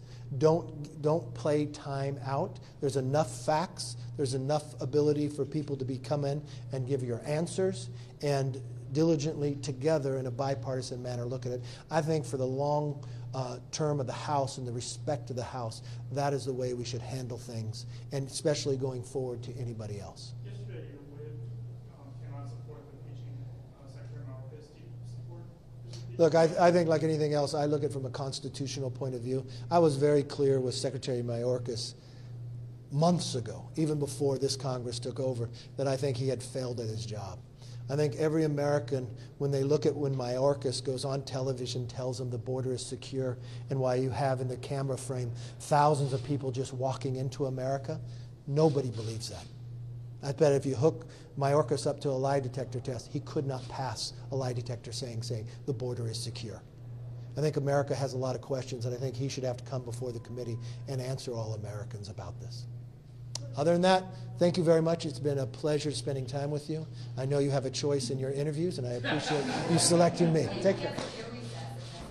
All right, thank you so much. You've been listening in there to Kevin McCarthy, House Speaker, talking about the debt ceiling, responding to questions there just yesterday ahead of more planned discussions expected again today on the debt ceiling. Of course, lawmakers in Congress not able to reach a major deal, but he says he's hopeful, as well as leaders over there at the White House, as well as congressional leaders, hoping that they'll be able to reach some sort of an agreement by the end of the week. It's 9:07 on the East Coast, 6:07 over on the West Coast. We are going to go ahead and take our first commercial break of the hour here on Live Now from Fox. When we return, we'll reset with all your top headlines, live, raw, and unfiltered.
Welcome back here to Live Now from Fox. I'm Giacomo Luca, taking a look at a number of the feeds we're following here on your screen. I do want to go ahead and turn over to comments being made yesterday over by Democratic House leadership, actually, speaking about the debt ceiling, which continues to be one of the top issues at mind here in the U.S. Of course, the border also ongoing. They're answering a number of questions there in that press conference they held late yesterday. This is Live Now from Fox.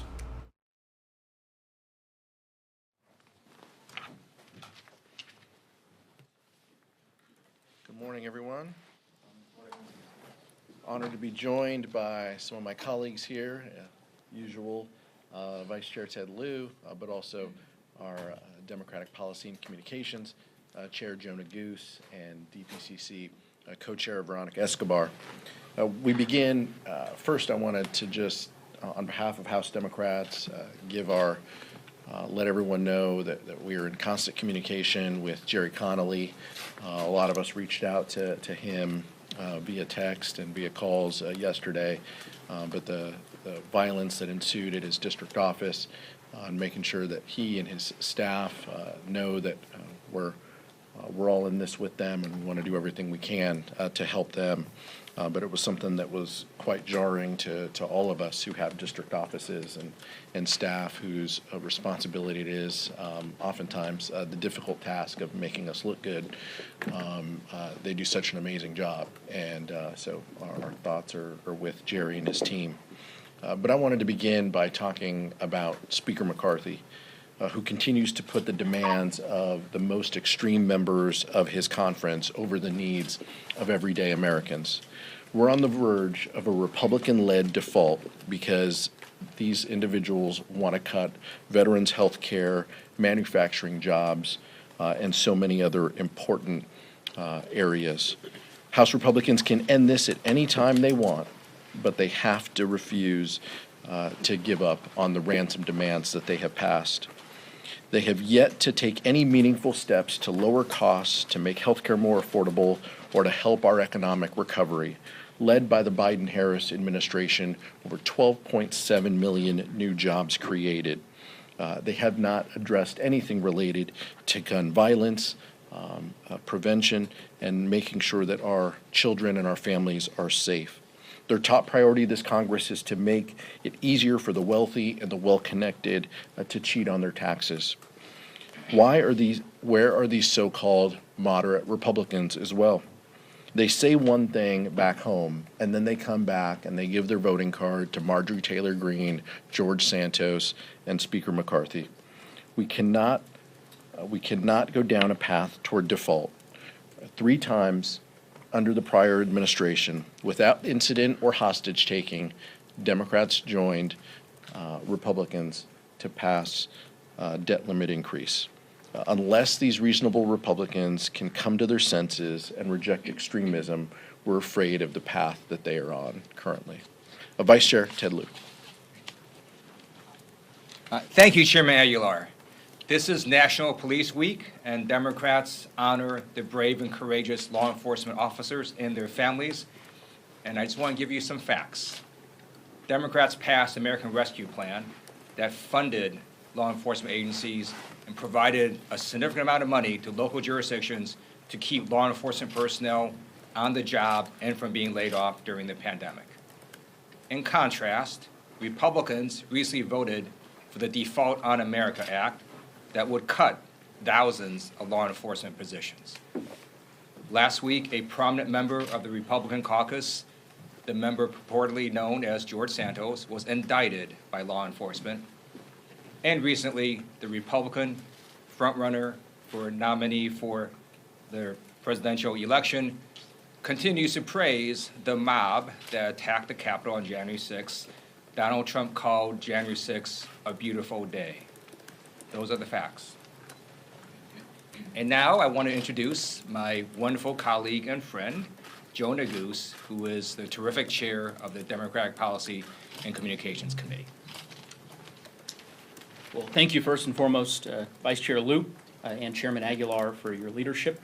I want to start by underscoring a point that our chairman articulated so well, which is in the last 48 hours or so, we've heard quite a bit from Speaker McCarthy and some House Republicans as they attempt to lay blame for a Republican default that grows more and more precarious by the day.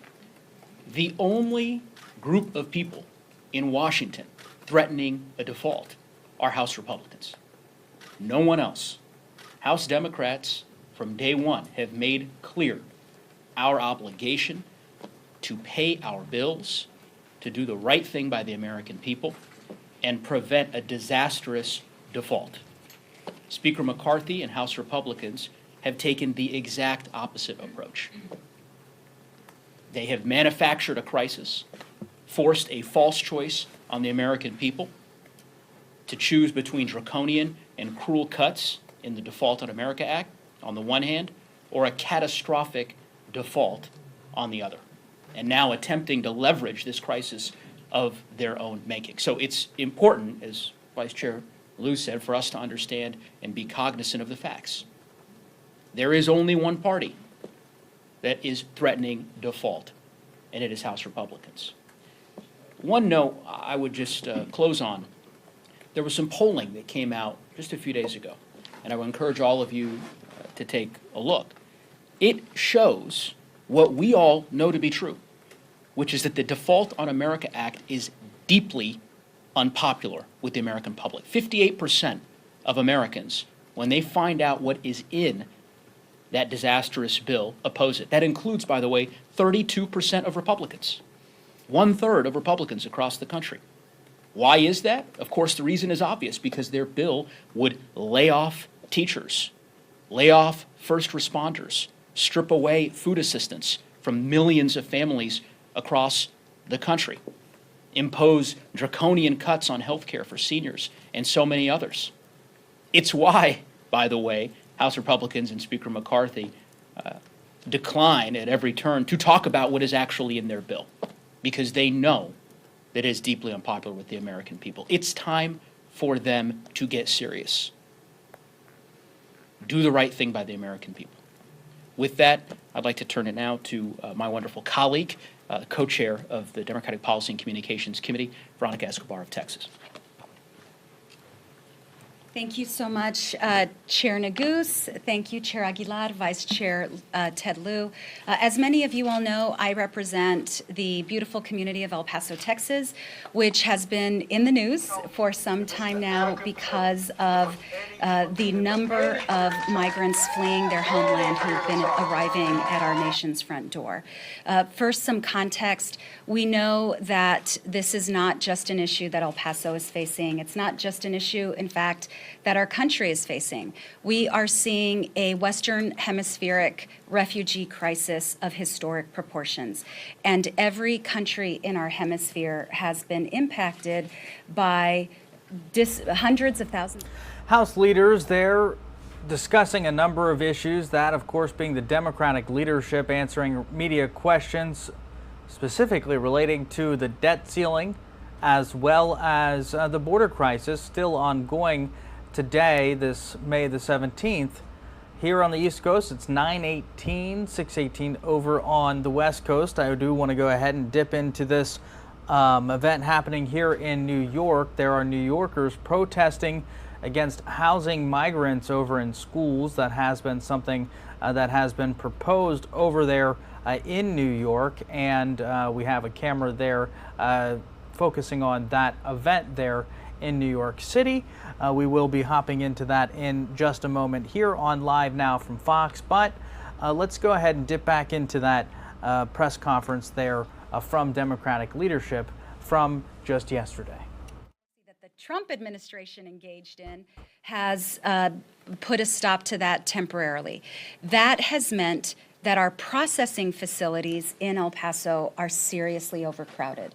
They are not at the same level of overcrowding that we saw during the Trump administration, where when I brought colleagues of mine to El Paso, where we saw hundreds and thousands of people outside in triple-digit heat, where we saw at least 6 children die in custody. But we are very concerned about the overcrowding nonetheless, and we hope that the administration is successful on its appeal and can relieve that overcrowding that is unsafe, not just for migrants in American custody, but it's unsafe for the agents and personnel at the facility as well. I want to provide additional context about how we got here. Many of us, myself included, have long talked about the fact that Title 42 was making things worse.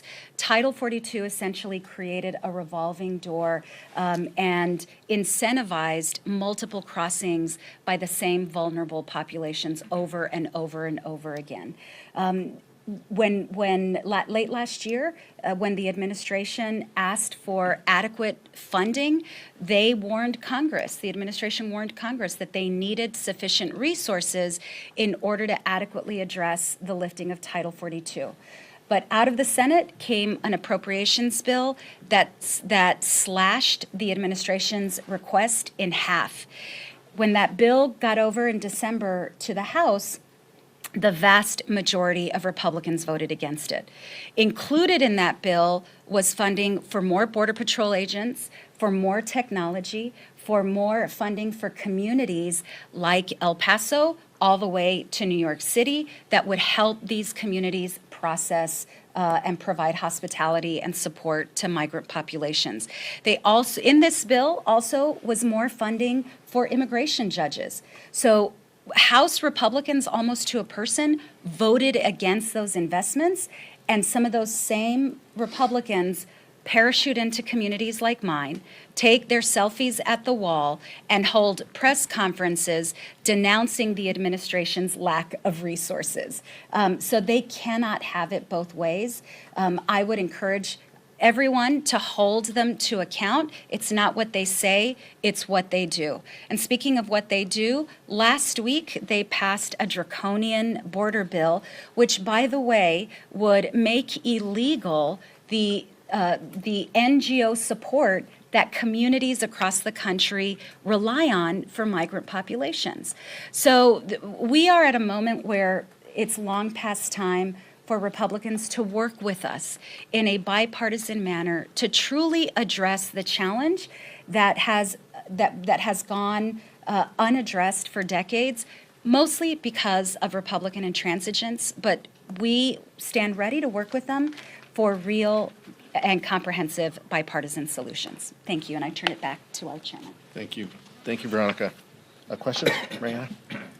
You all have talked about a discharge petition before. I think tomorrow is the day that you can start collecting those signatures. A lot of that hinges on today's meeting and how it goes. I want to ask you, what are the parameters that you all in leadership are actually thinking about? Okay, things are going well.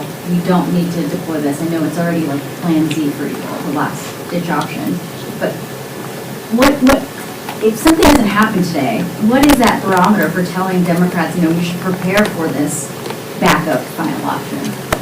Well, I think it is a break glass option, but we don't we're going to wait until the outcome of the conversations that the leader has, that the Democratic leader has with the White House before we ask our colleagues to do anything. But as you mentioned, the discharge is people are able potentially to sign it tomorrow. That is not any instruction that we have given our colleagues at this point. We want to see how these conversations go, but we appreciate the work that Mark DeSaulnier and Jim McGovern, as well as the Democratic leader and Democratic whip, to ensure that this is an option. Look, we've said this from the very beginning. Avoiding a Republican default is the goal. And as soon as Speaker McCarthy can tune out the most extreme members of his caucus and he feels free to have a conversation with us, we're willing to engage in that discussion. There should be no hostage taking. And we should not threaten the full faith and credit of the United States government. We need to do everything we can to avoid default. House Democrats have acted that way. That has been our posture, and that's why we created the ability to have this option down the line. We'll see if we need to implement it. We'll give the negotiators and the folks in the room the space to do that, and then we'll see the outcome from there.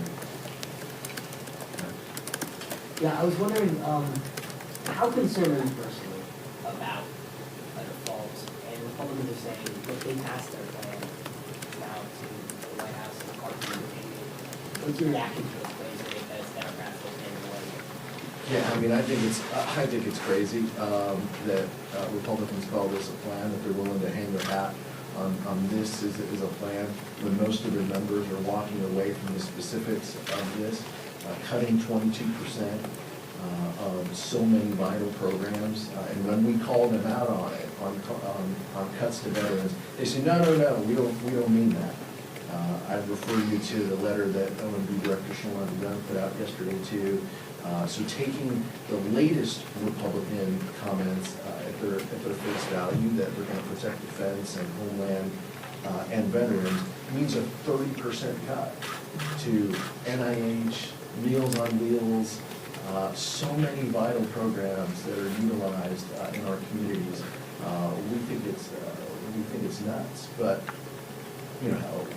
my posture, and I'll ask my colleagues if they care to chime in too, but I'm incredibly scared with where we are in this Republican-led default. All right, you have been listening in there to officials with the Democratic leadership speaking there in Washington on the growing issue of the debt ceiling. Meanwhile, over in New York, parents were continuing to speak out about New York City's plans to house migrants in school gyms.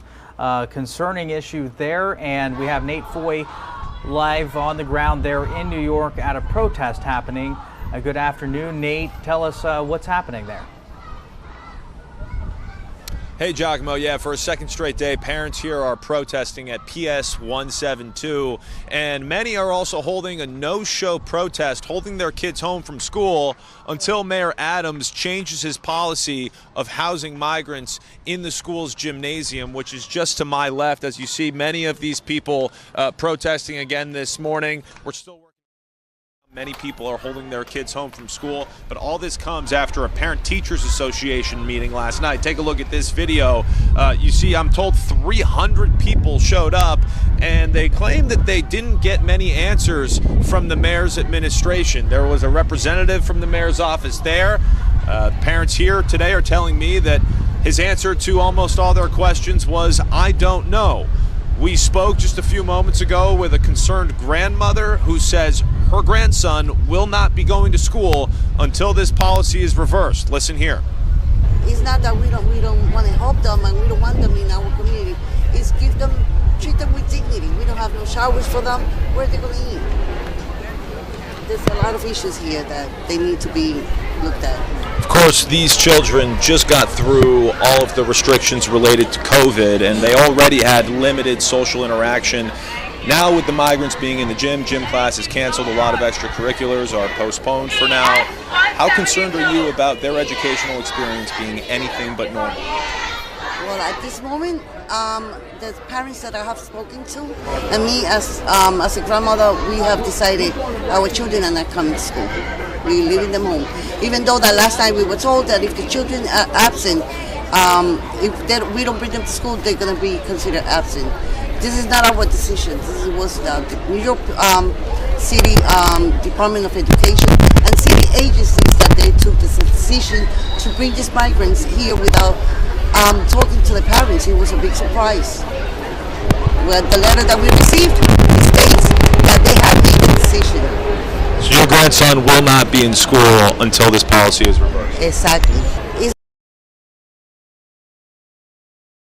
Giacomo, her grandson will not be in school until the migrants leave this gym. You see new video as cots line the gym as well as supplies. The mayor's office has told the parents of this school the migrants will be arriving sometime this week, but they did not provide an exact arrival date or an end date. So everyone here has no idea exactly how long this policy will last.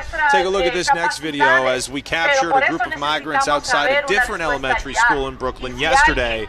This is PS 188, one of 20 schools that Mayor Eric Adams is considering housing migrants at. And back out here live, Giacomo, you can see that parents are still protesting. Members of the PTA have been speaking to children and concerned parents all morning. You see they are holding signs. They are calling on President Biden to do more, as well as Mayor Adams and Governor Hochul. Again, we are working to learn exactly how many children are not at school today as a result of this policy. As we get those numbers, we'll be sure to report them. We'll send it back to you. Well, certainly a concerning situation there on the ground, Nate, as a number of children, of course, and everybody listening in. Obviously, it's very loud where Nate is. You can hear that cheering, so it may be tough for him to hear us. But Nate, any end in sight here? Anything that officials are doing to try to find another place for these children? Well, Mayor Adams has said that absolutely everything is on the table, and yesterday he even admitted that he himself doesn't necessarily like this policy, but he says because of a lack of federal aid, he has no other option. And exactly what you're talking about is one of the main sources of tension here with parents is not only did they just hear about this on Mother's Day, but the letter itself was rather cryptic. It didn't really explain exactly what was going on. And as I said before, it did not provide a timeline. So long as the migrants are in this school's gymnasium, gym class is canceled, a lot of extracurriculars are canceled, and these parents have no idea how long that's going to be the case. And keep in mind, it comes after these kids just went through the pandemic restrictions where they lost out on so much social interaction, and similar activities were canceled for different reasons then. So a lot of parents are concerned that these kids are having anything but a normal educational experience. Wow, we can see that. Obviously, a growing concern there as migrants continue to be bunched in New York and other metro areas across the country. Nate Fox News on the ground for us today in New York. Thanks so much, Nate. Thank you. All right, folks, it's 9:32 over on the East Coast, 6:32 over on the West Coast. We are going to go ahead and take our second commercial break of the hour here on Live Now from Fox. We'll be back in just a couple minutes.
Live now from Fox, Chairman I'm Aguilar Giacomo for your Luca. leadership. You are listening in there to Democratic leadership answering some media questions. That happening just yesterday over there in Washington, D.C. as conversations around the debt ceiling as well as the end of Title 42 continues there in Washington. You're also taking a live look over there in New York as migrants are now being housed at school gymnasiums. A number of protesters there in New York continuing to follow that as well. A lot of frustration there.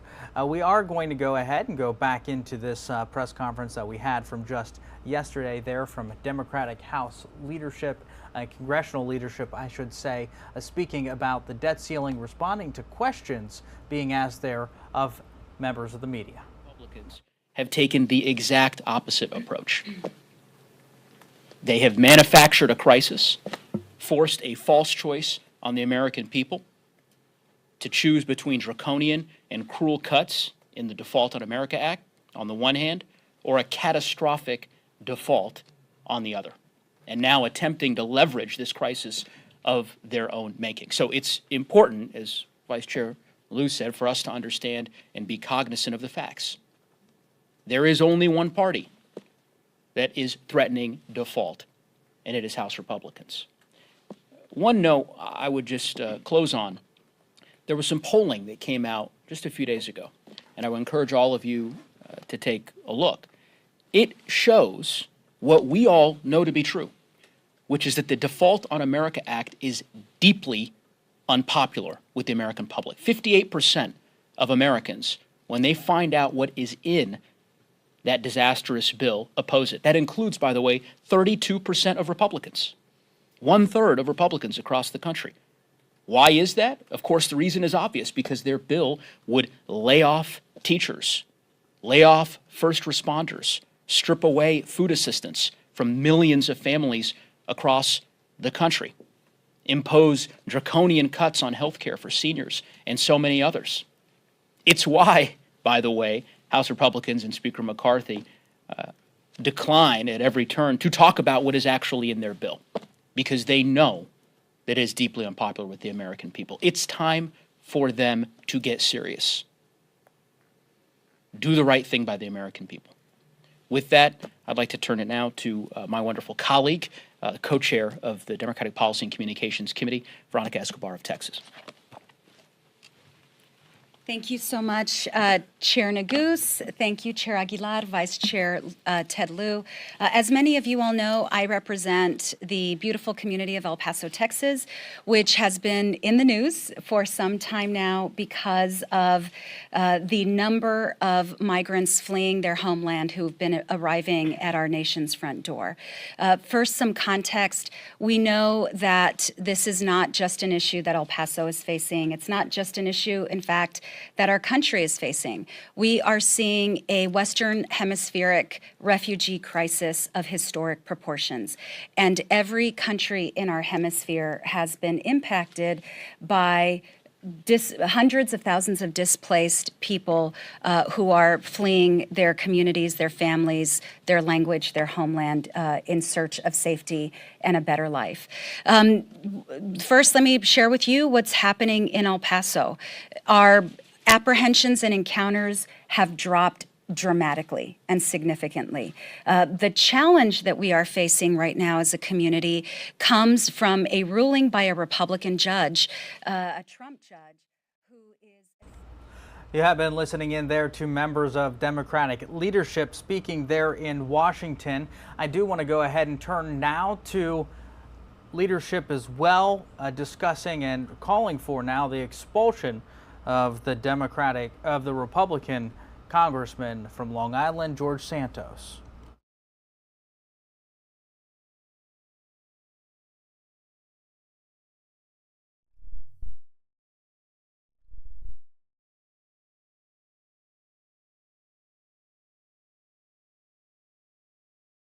And in the dignity of our Congress. Now, truth and justice are critical components of a healthy democracy. But that faith and trust are broken when the voters have been lied to. Now, as a new member of Congress and an immigrant who earned citizenship, I take the oath very seriously to the United States. And we all here love this country deeply and intend to defend it with all we have. Let's quickly review what we know about Representative Santos. We know that George Santos claimed his mother died in the September 11th terrorist attacks. She did not. George Santos claimed he lost 4 employees at the Post Club massacre. We know he did not. George Santos claimed his grandmother was a Holocaust victim. She was not. He claimed he graduated from Baruch College and NYU. He did not. George Santos claimed to be Jewish. He is not. George Santos claimed he worked for Goldman Sachs and Citigroup. He never has. He's even accused of raising $3,000 to pay for surgery for a veteran's sick dog, which we know he also never paid for. Now, we could go on and on with the lies and the untruthful statements that he's given, obviously, to his constituents and us here, but that would take all day. Now, in just this last week, of course, his unethical behavior has been shown to light, and we've seen even more of it. We know that the United States Attorney for the Eastern District of New York indicted Representative Santos on 13 federal charges, 7 counts of wire fraud, 3 counts of money laundering, 2 counts of materially false statements, and 1 count of theft of public funds. And if that wasn't enough, Representative Santos actually confessed to theft and fraud in Brazil. Just last week, confessed to using a fake name and a stolen checkbook, and that small businessman was robbed, of course, and was forced to pay out of pocket. And to settle the criminal charge, Representative Santos has agreed to make payment to avoid further prosecution, criminal prosecution. So he has already admitted to lying and defrauding. He is an embarrassment to the House and to the country. People want better from us, and they want honest and ethical government. We know that in this House, we receive classified briefings, and George Santos should not have access to our country's most guarded secrets. Now, last week, the House voted on legislation regarding unemployment fraud, and he voted for it while standing accused of unemployment fraud. It's a time to restore this body to what it should be, a beacon of democracy, freedom, and truth. Remember, we all filed, this group, the resolution 3 months ago, even before this last group of charges. Now, with power comes great responsibility, and the representative from New York has clearly no interest in the public good. And we should not refer this matter to the Ethics Committee. This resolution is already there. Now, every Republican should stand up and join us to defend this body and expel George Santos. And with that, I'd like to yield over to my time and give Representative Dan Goldman a chance to say some remarks. Thank you, Congressman Garcia, and thank you for leading this effort that is long overdue to expel George Santos from the Congress. We should not be in a body where criminal law concepts of due process dictate whether or not someone belongs here. The measure of whether someone deserves to be a member of Congress is not merely whether they are a criminal or not. George Santos has admitted to lying to deceive his own voters to become a member of Congress. And a number of those lies were then included and confirmed in the indictment last week. We hear right now from our Republican colleagues a lot about due process. And due process is essential. As a former prosecutor, I am a staunch proponent of due process and of making sure that every accused is given the benefit and the presumption of being innocent until proven guilty. But when you have someone like George Santos, who has lied and deceived his own voters in order to become a member of this body, he does not get the benefit of the doubt. He has admitted to lying, and he does not belong here. And if you had any question about whether or not he belongs here, just look at what Speaker McCarthy has done already. He has removed him from his committees, which is an admission and an acknowledgement that George Santos has done significant wrong and harm to this body. The Republicans, especially the members of the Republican Party from New York, where I am from, where George Santos is from, have called for his expulsion. There is now an opportunity for them to walk the talk and to make a vote consistent with their words. But instead, what they appear to be doing is to avoid having to take that vote. They are now going to refer this resolution to the Ethics Committee. You have been listening in there to some Democratic lawmakers who are now calling for the expulsion of Representative George Santos. Also on your screen at the White House, we are expecting the begin of a Medal of Valor ceremony that will be hosted there by the president at the White House. We'll return in just 2 minutes after this break.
I'm Giacomo Luca. We have Attorney General Merrick Garland speaking there at the White House right now ahead of a Medal of Valor ceremony. We're going to dip into this live, raw, and unfiltered.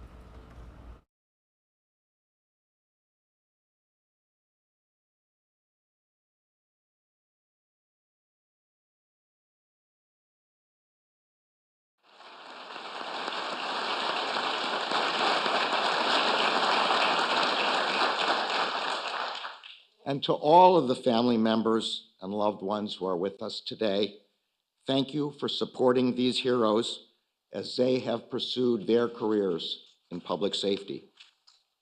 At the end of every shift, you are there. It is your care and encouragement that makes it possible for our public safety officers to do their jobs. We are so grateful to you.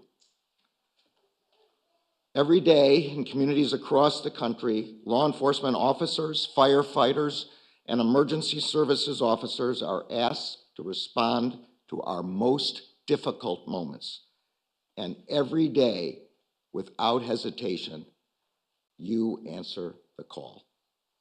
You are on the front lines of our nation's most pressing public safety challenges, and you are the Justice Department's indispensable partners in our shared work to keep our communities safe. From the bottom of my heart and on behalf of the entire Department of Justice, thank you. I'm now honored to introduce President Biden, who will confer these well-deserved awards. Thank you, Mr. President, for bringing us together today and for your support of the extraordinary heroes who keep our communities safe.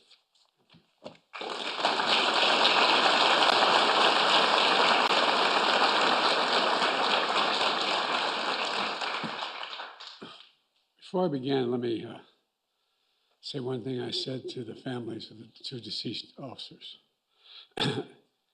All of you who've lost someone know that no matter how much you take pride in the recognition of what they did when they were lost, it still brings back everything like it happened that moment. And I just say to the families, as I said to them personally, at the time when I met them and now, it takes a lot of courage to do what you're doing. And thank you, thank you, thank you. Attorney General Garland, thank you for your leadership. And today it's my honor to award 9 brave Americans the Medal of Valor, the highest award this country can bestow on a public safety officer. The award is given for actions above and beyond the call of duty and exhibiting exceptional courage, extraordinary decisiveness, presence of mind, and unusual swiftness in action, regardless of his or her personal safety, in an attempt to save or protect a human life. To the honorees, I don't know all of you, but I do know you. From small towns and big cities, you're cut from the same cloth. You run into danger when everyone else runs away from danger.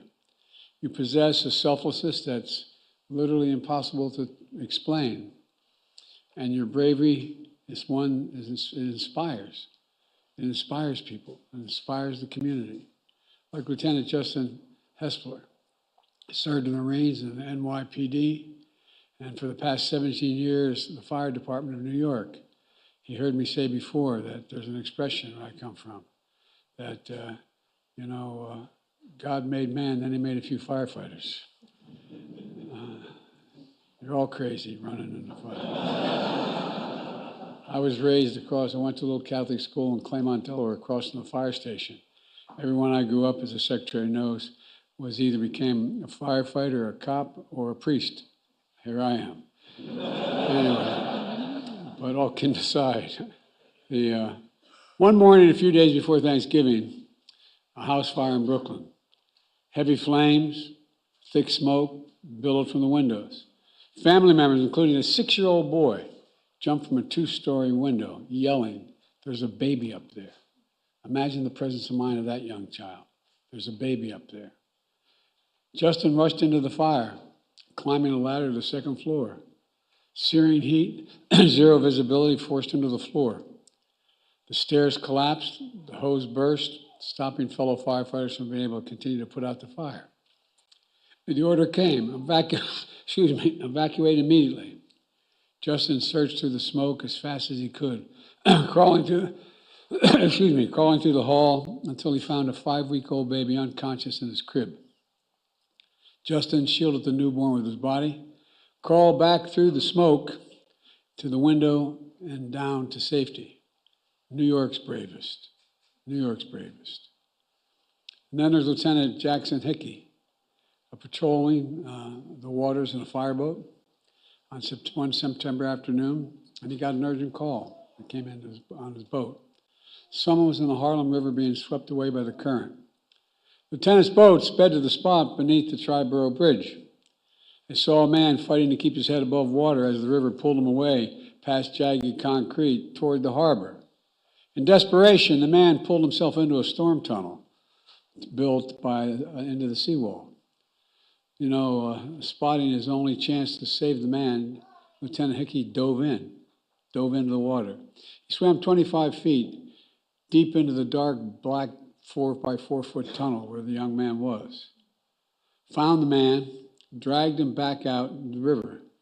The man was, as you'd understand, panicked and struggling and kept disappearing beneath the water. Again and again, Lieutenant Hickey. Yeah, I've been listening in there live to President Joe Biden ahead of a ceremony where he's set to award the Medal of Valor to 9, including 2 fallen police officers. We'll return with this coverage in just 2 minutes.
Taking a live look at a couple of the feeds that we have right now. Congressional members calling for Representative George Santos of Long Island to be expelled. But I do want to turn right now to President Joe Biden on the ground at the U.S. White House, about to award the Medal of Valor to some 9 people.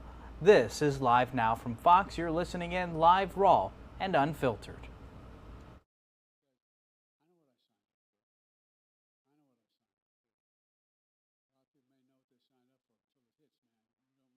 Signed up for.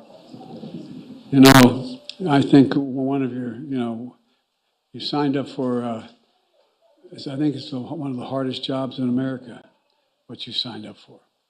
And it hits hardest when your own is in danger.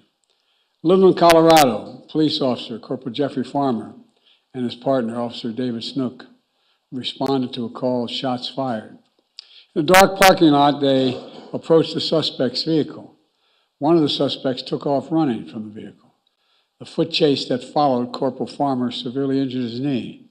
Officer Snook chased the suspect into the lobby of a apartment building where the gunman shot him multiple times. Corporal Farmer somehow made it to his injured partner, returning fire and dragging his partner out of the doorway amid the hail of bullets. Realizing that Officer Snook didn't have time to wait for an ambulance, Corporal Farmer pulled him into his patrol car and raced to the hospital. In just a few more minutes, Officer Snook would have died.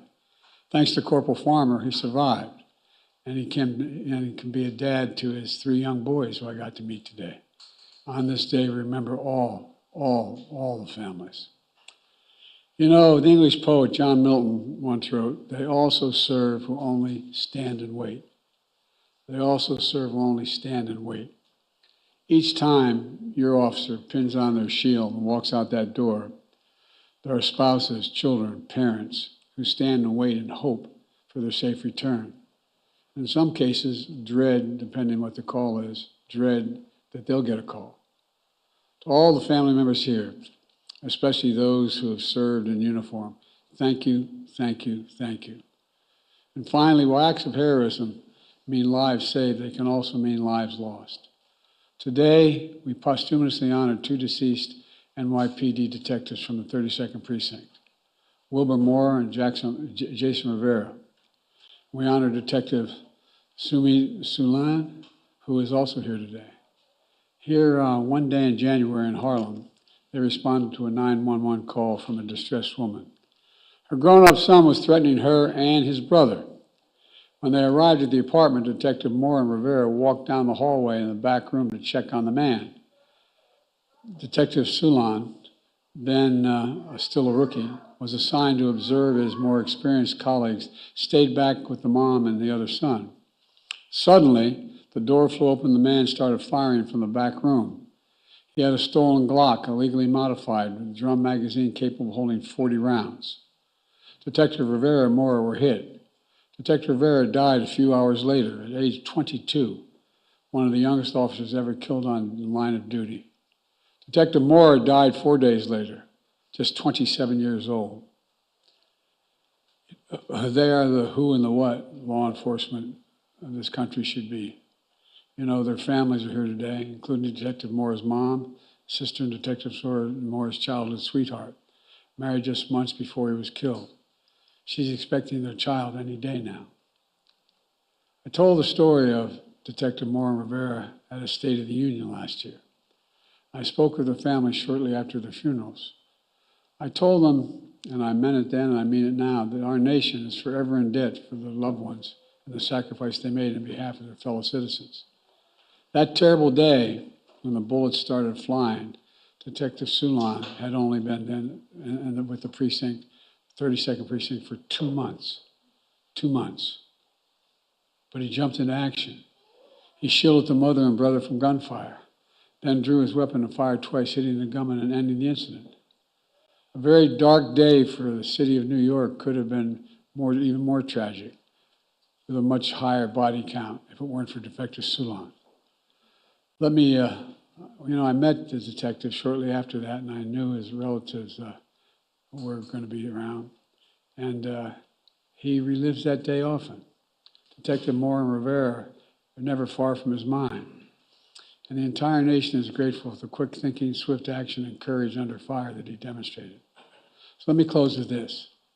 There's no greater responsibility of government than to ensure the safety of the American people and those who serve and protect us all.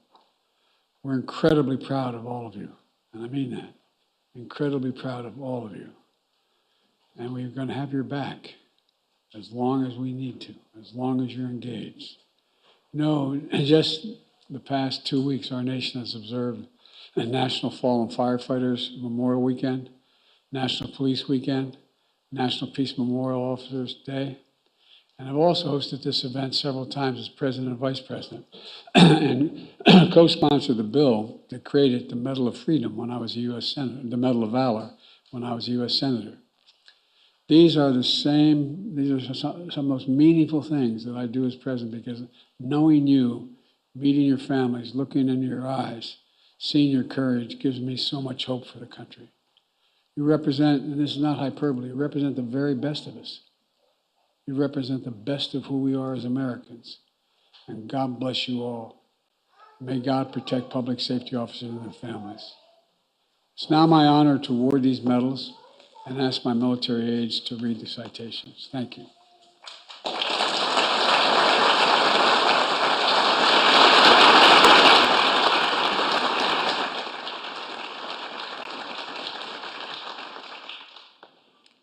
Now presenting the Medal of Valor to Corporal Jeffrey Farmer. Corporal Jeffrey Farmer of the Littleton Police Department for his rapid action to save the life of a fellow officer who had been grievously wounded, persevering through his own injuries and under grave threat to his own life. Corporal Farmer displayed courage, poise, and uncommon loyalty to his fellow officer.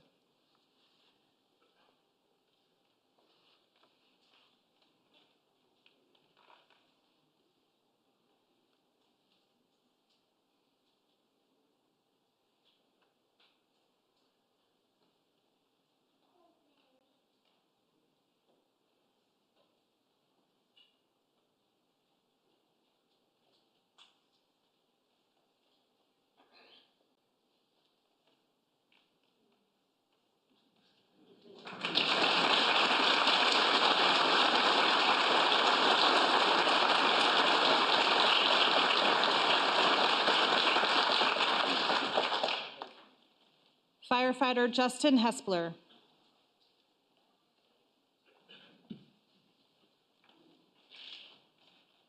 Firefighter Justin Hespler of the New York City Fire Department for the absolute courage he displayed as he rushed into a burning house and crawled through thick smoke and extreme heat, despite an evacuation order, to find and rescue a newborn baby.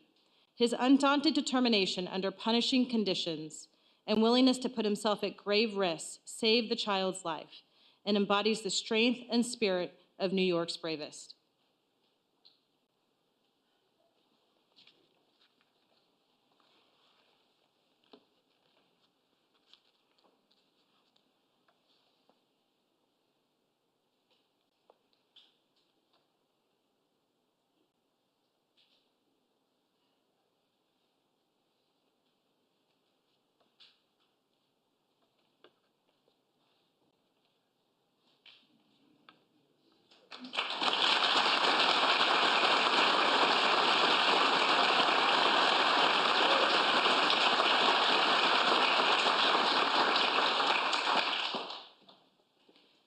Lieutenant Jason Hickey.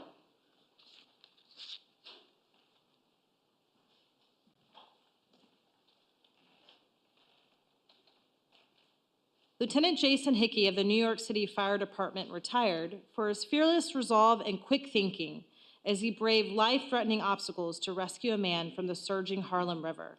His heroic actions cap a 27-year career of decorated and selfless service to his colleagues and to the people of New York.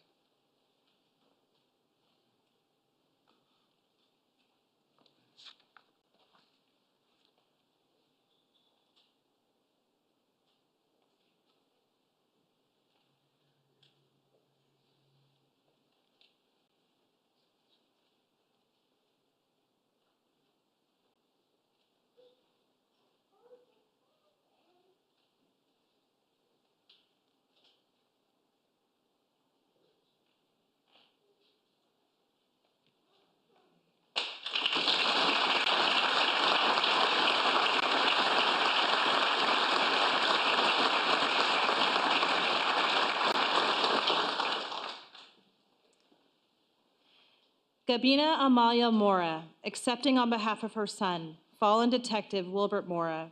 Dominique Rivera, accepting on behalf of her husband, fallen Detective Jason Rivera, and Detective Sumit Sulan.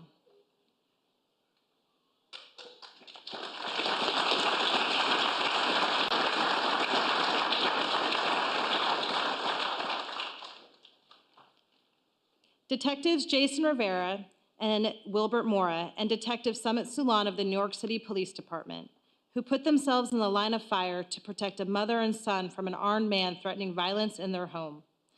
Officers Rivera and Mora positioned themselves between the assailant and the other occupants of the house. They were ambushed, shot multiple times, and died from their injuries. Detective Sulan ensured the safety of the civilians on the scene and struck down the gunman with his service weapon, bringing an end to the deadly episode just 45 seconds after it had begun. Together, the officers' poise and valor saved lives, and Officers Rivera and Moore's sacrifice will never be forgotten.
Deputy Bobby Hu Pham.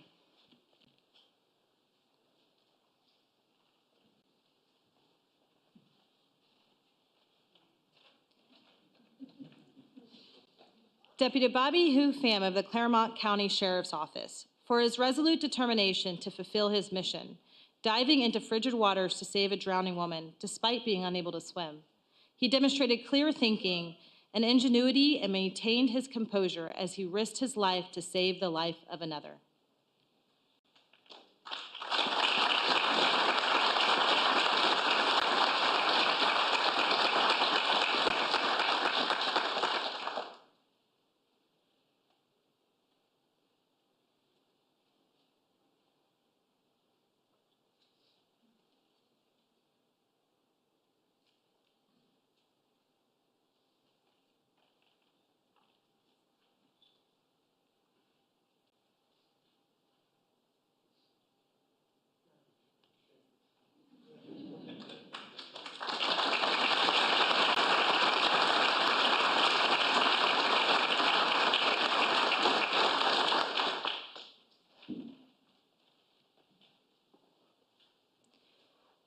Sergeant Kendrick Sempo.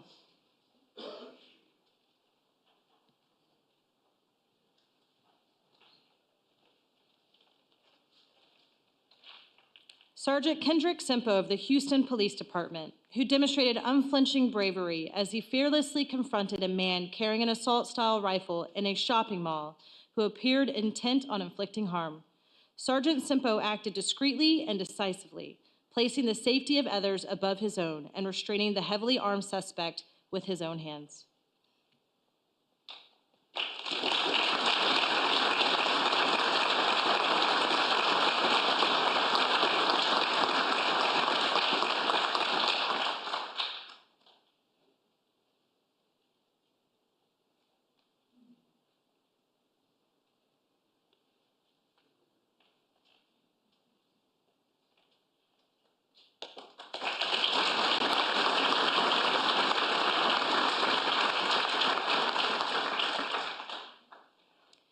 And firefighter Patrick Thornton.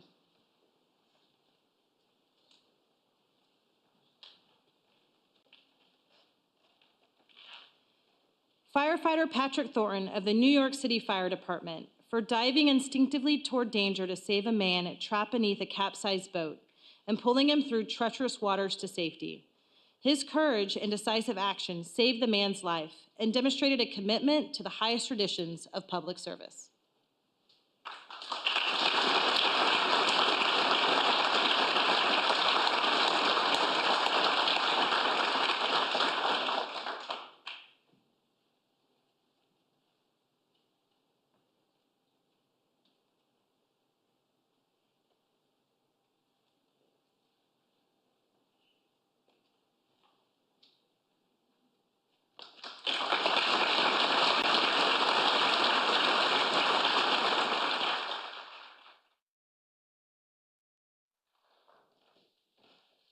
let's give one last big round of applause to the recipients of the award.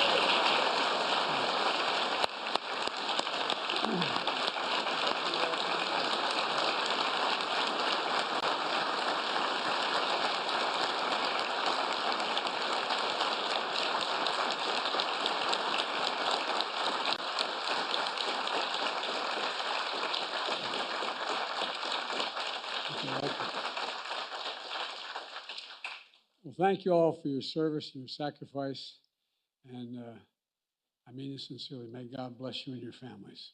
America owes you a debt of gratitude. Thank you, thank you, thank you. Distinguished guests, please remain in your seats as the President departs.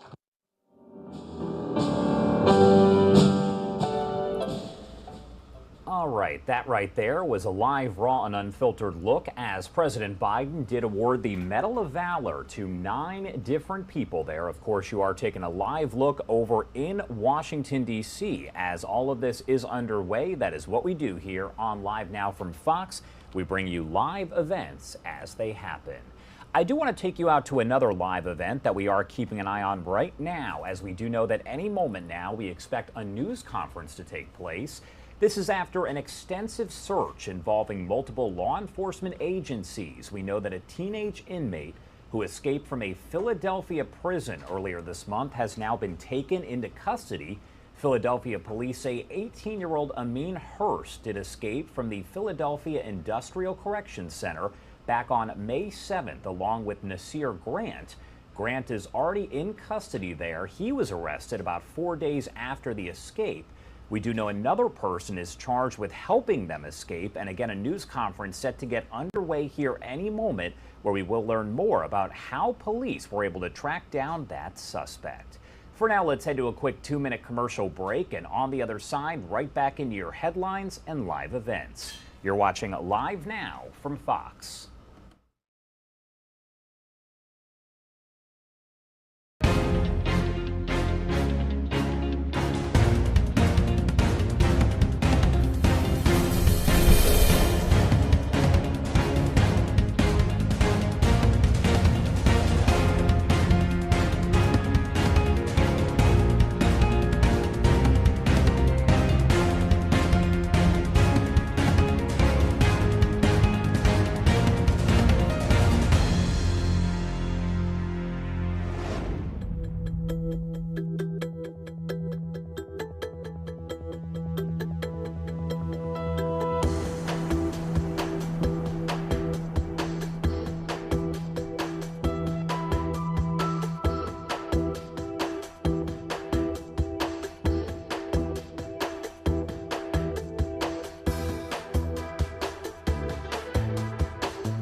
Welcome back here on Live Now from Fox. The time is 10:16 over on the East Coast, and it is 7:16 on the West Coast. My name is Josh Breslow, and I'm here to bring you all of your top stories from across the country and across the world.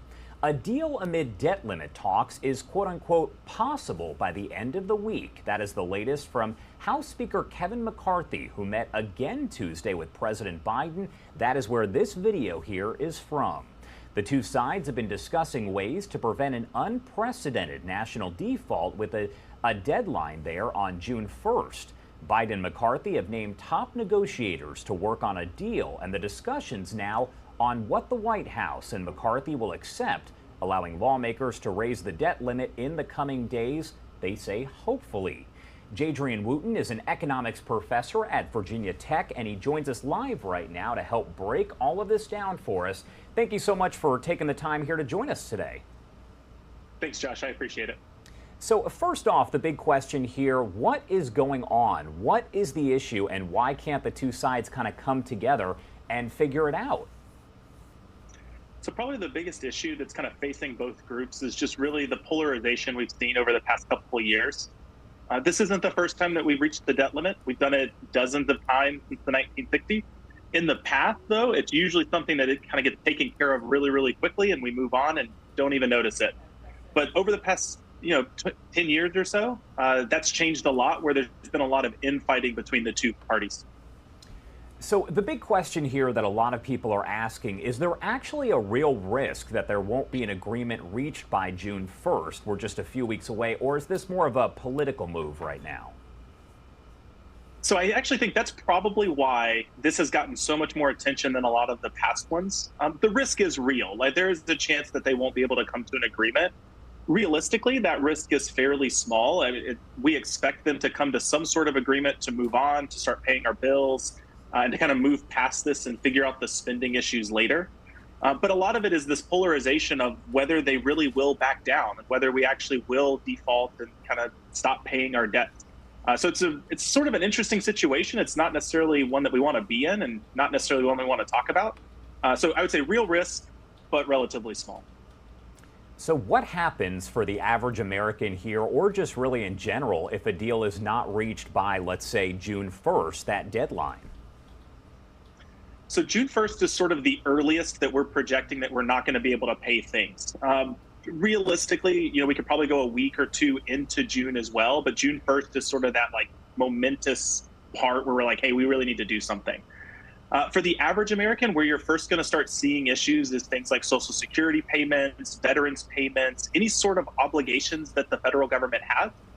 We're not going to be able to pay those. So I think for your average American who is receiving some sort of assistance, whether that's an individual, whether that's a small business, whether that's money going towards states for education or transportation, those things are going to get cut off.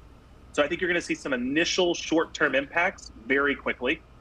In the medium term, so within a couple weeks or a month, if that doesn't really settle out quickly, you might start seeing some unemployment related to people working on government contracts or companies that are closely tied with government contracts. In the long term, you're going to start seeing borrowing issues, so things related to the interest rates, exchange rates. Those are going to have more long-term issues. Those could happen regardless of whether we hit a deal or not. As other countries and kind of credit ratings start to question whether this is going to happen again. And you kind of touched on this already, but has there ever been a time where we've come dangerously close to not reaching an agreement at the time that we need to, or have we ever gone over that time and had any kind of issue? So we've done this dozens of times before. The most recent time that was probably the scariest time was back in 2011. So we've raised the debt ceiling multiple times, even since then. We raised it under the Trump administration. But the closest that we've gotten in terms of just like really having an issue was in 2011. That's when Standard & Poor's downgraded the credit rating of the United States from AAA to AA+. And so we've had these situations in the past where we've inched up close to the deadline, and it's actually made enough people really nervous about what was going on. This is kind of a repeat of that situation where we're getting into that situation, like getting to that point where we're really starting to get kind of nervous. And just a bit ago, President Biden tweeted this out right here. He said, if America were to default on its debt, nearly 8 million Americans could lose their job, retirement accounts would be devastated, and we'd fall into recession. It is not an option. Party differences haven't stopped Congress from avoiding default before, and they shouldn't now. What are your thoughts on that as you read that tweet? So that's what most people are kind of expecting to happen if we don't actually reach this agreement. We have a really strong labor market for the past year and a half, and not raising the debt ceiling really could make that worse. And so a lot of it is those connections to different government agencies. I don't think a lot of people realize how kind of closely connected their position might be with the federal government. Whether that's everything from working in a transportation sector, an education sector, a lot of money flows down from the federal government to the states. And so that could have serious employment issues for a lot of people. The recession part is probably the scariest part of that. And a lot of that comes from kind of fluctuations with the market just being freaked out about what's happening right now. And this is pretty similar, but I did want to bring this up as well. U.S. Treasury Secretary Janet Yellen spoke Tuesday and said that if there is no solution to the debt ceiling discussion, quote, it is very conceivable that we'd see a number of financial markets break, with worldwide panic triggering margin calls, runs, and fire sales. A lot of people see that and they say she's exaggerating, kind of talking this up. But is there more to it? Is that a significant statement there? So, I think actually seeing the stuff that we saw with the SVB Bank earlier this year, you see sort of a similar situation here, where if you don't think that the bank has money, you're going to essentially do a bank run and try to get out as much as you can. We're seeing something similar when we think about things like U.S. Treasury notes and bills. If we don't think the government is going to pay those notes or be able to pay the interest on those notes, you're going to see people start to cash those in and get what money they can. And then the problem is going to just exacerbate and then essentially have a run on the U.S. government. And that's what S&P was really worried about back in 2011, which is why they started to downgrade the credit rating. And so there is a potential that that could happen. One of the biggest problems, and really the big unknown around this particular instance versus all of the ones before, is that every decade the U.S. economy gets bigger and bigger. The debt gets bigger and bigger as the economy grows as well. And so we haven't been in a situation ever where the economy is this big, facing the exact sort of same problem that we saw before. And so we do see something that may look hyperbolic, but at the same time, it looks hyperbolic because we've never actually gone through it before. And so we don't have a precedent for what could happen in that situation. All right, Jadrian Wooten, thank you so much for taking the time here to join us. Anything else you want to add about the debt ceiling, the debt limit, or really anything else while we got you here? So I would say the biggest thing to think about, especially with the debt ceiling and the debt limit, is that essentially by not raising that, is we're essentially saying as a government, we're refusing to pay money that we have owed. We have set out an appropriations bill, a spending bill earlier in the year or last year that said, this is what we're going to pay. And we're now just reaching the point where we say, you know what, never mind. And so it's a real situation where we might want to think about this in the next cycle of spending. Where can we make those cuts later? But the time now is to really think about, we've already promised this money to people. We owe that money to people that we promised. And next year, we need to think about how we can change that. All right, Jadrian, thank you so much for taking the time here to join us and help break it all down for us. Thanks, Josh.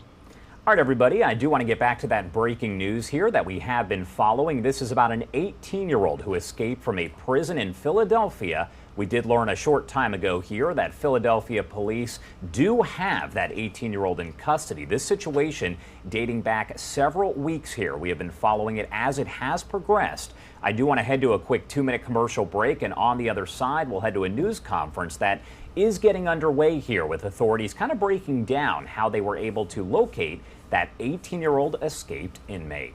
We'll be right back here on Live Now from Fox.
All right, everybody, welcome back here on Live Now from Fox. I do want to take you out to a news conference here that actually just wrapped up as police are providing an update on a situation out of Philadelphia that we've been tracking very closely here on Live Now from Fox.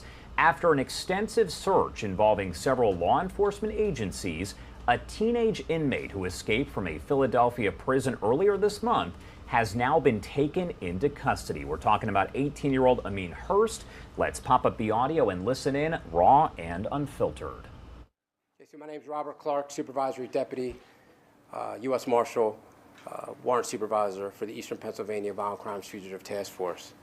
This morning at approximately 8:30 a.m., the 10-day manhunt for Amin Hurst came to an end.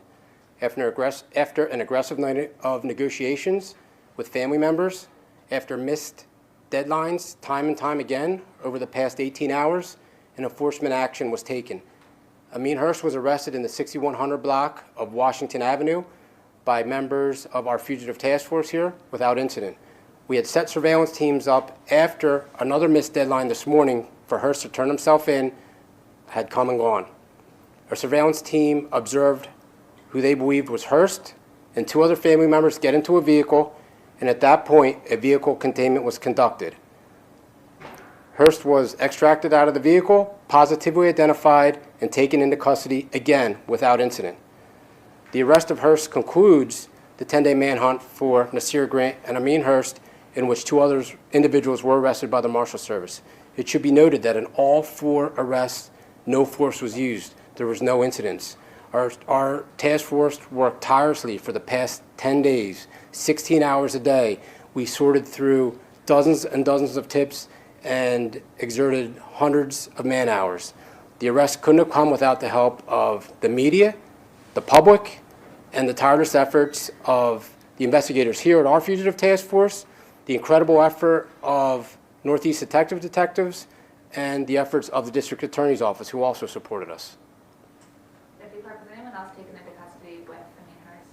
His brother was taken in custody as well. Whether, I don't know what the investigative process is, if he's been charged yet, but I know he was taken in for questioning. He was investigatively detained. You had mentioned that this had been days in the making. You had been in contact with family members. What are those negotiations like? I know you might not be able to get into specifics, but sure, how you work with people to have a positive resolution, and how obviously you had to go and get them. Well, we were contacted by a member of the family about 11 o'clock last evening. Or I'm sorry, it was earlier than 11. It was maybe early in the evening, 8 o'clock. And a deadline was set for approximately midnight. That deadline came and went. Minor communication was conducted between our investigator and that family member, and another deadline had passed early in the morning. And then another deadline had passed right before sunrise. And at that point, I decided we need to get our investigators back on the street. We didn't know if this was a stall tactic, but we had certain locations we believed Hurst was hiding. So we had put surveillance teams on those locations, and unfortunately for him, and fortunately for us, he came out of one of them, got in a vehicle, we were able to contain that vehicle and arrest him without incident. Can you tell us at all what the significance of the 6100 block of Washington is? To be honest, we don't know right now. We just know we had a residence of interest. We thought there was a good possibility he was going to be there, and that's why you see these individuals behind me who were all there for the arrest. They helped us execute that warrant. Do you think his family, was his family trying to get him away? Is that your belief? So after the negotiations failed and 3 deadlines were missed, we weren't sure what the mind frame of the family was. We didn't want to give them the benefit of the doubt and lose a residence he was possibly in. So at that time, we decided to disperse on certain locations, and this one ended up panning out. You may hear from the family that they were on the way to turn himself in. We hear that a lot, but we just weren't willing to take that chance. If we had the opportunity to take him down on the street, we were going to, and it's not without good cause. There were 3 deadlines that came and went. 3 deadlines. And when the sun came up, that was it. We had to press forward with our investigation. And if we could end it this morning, we wanted to end it, and we did.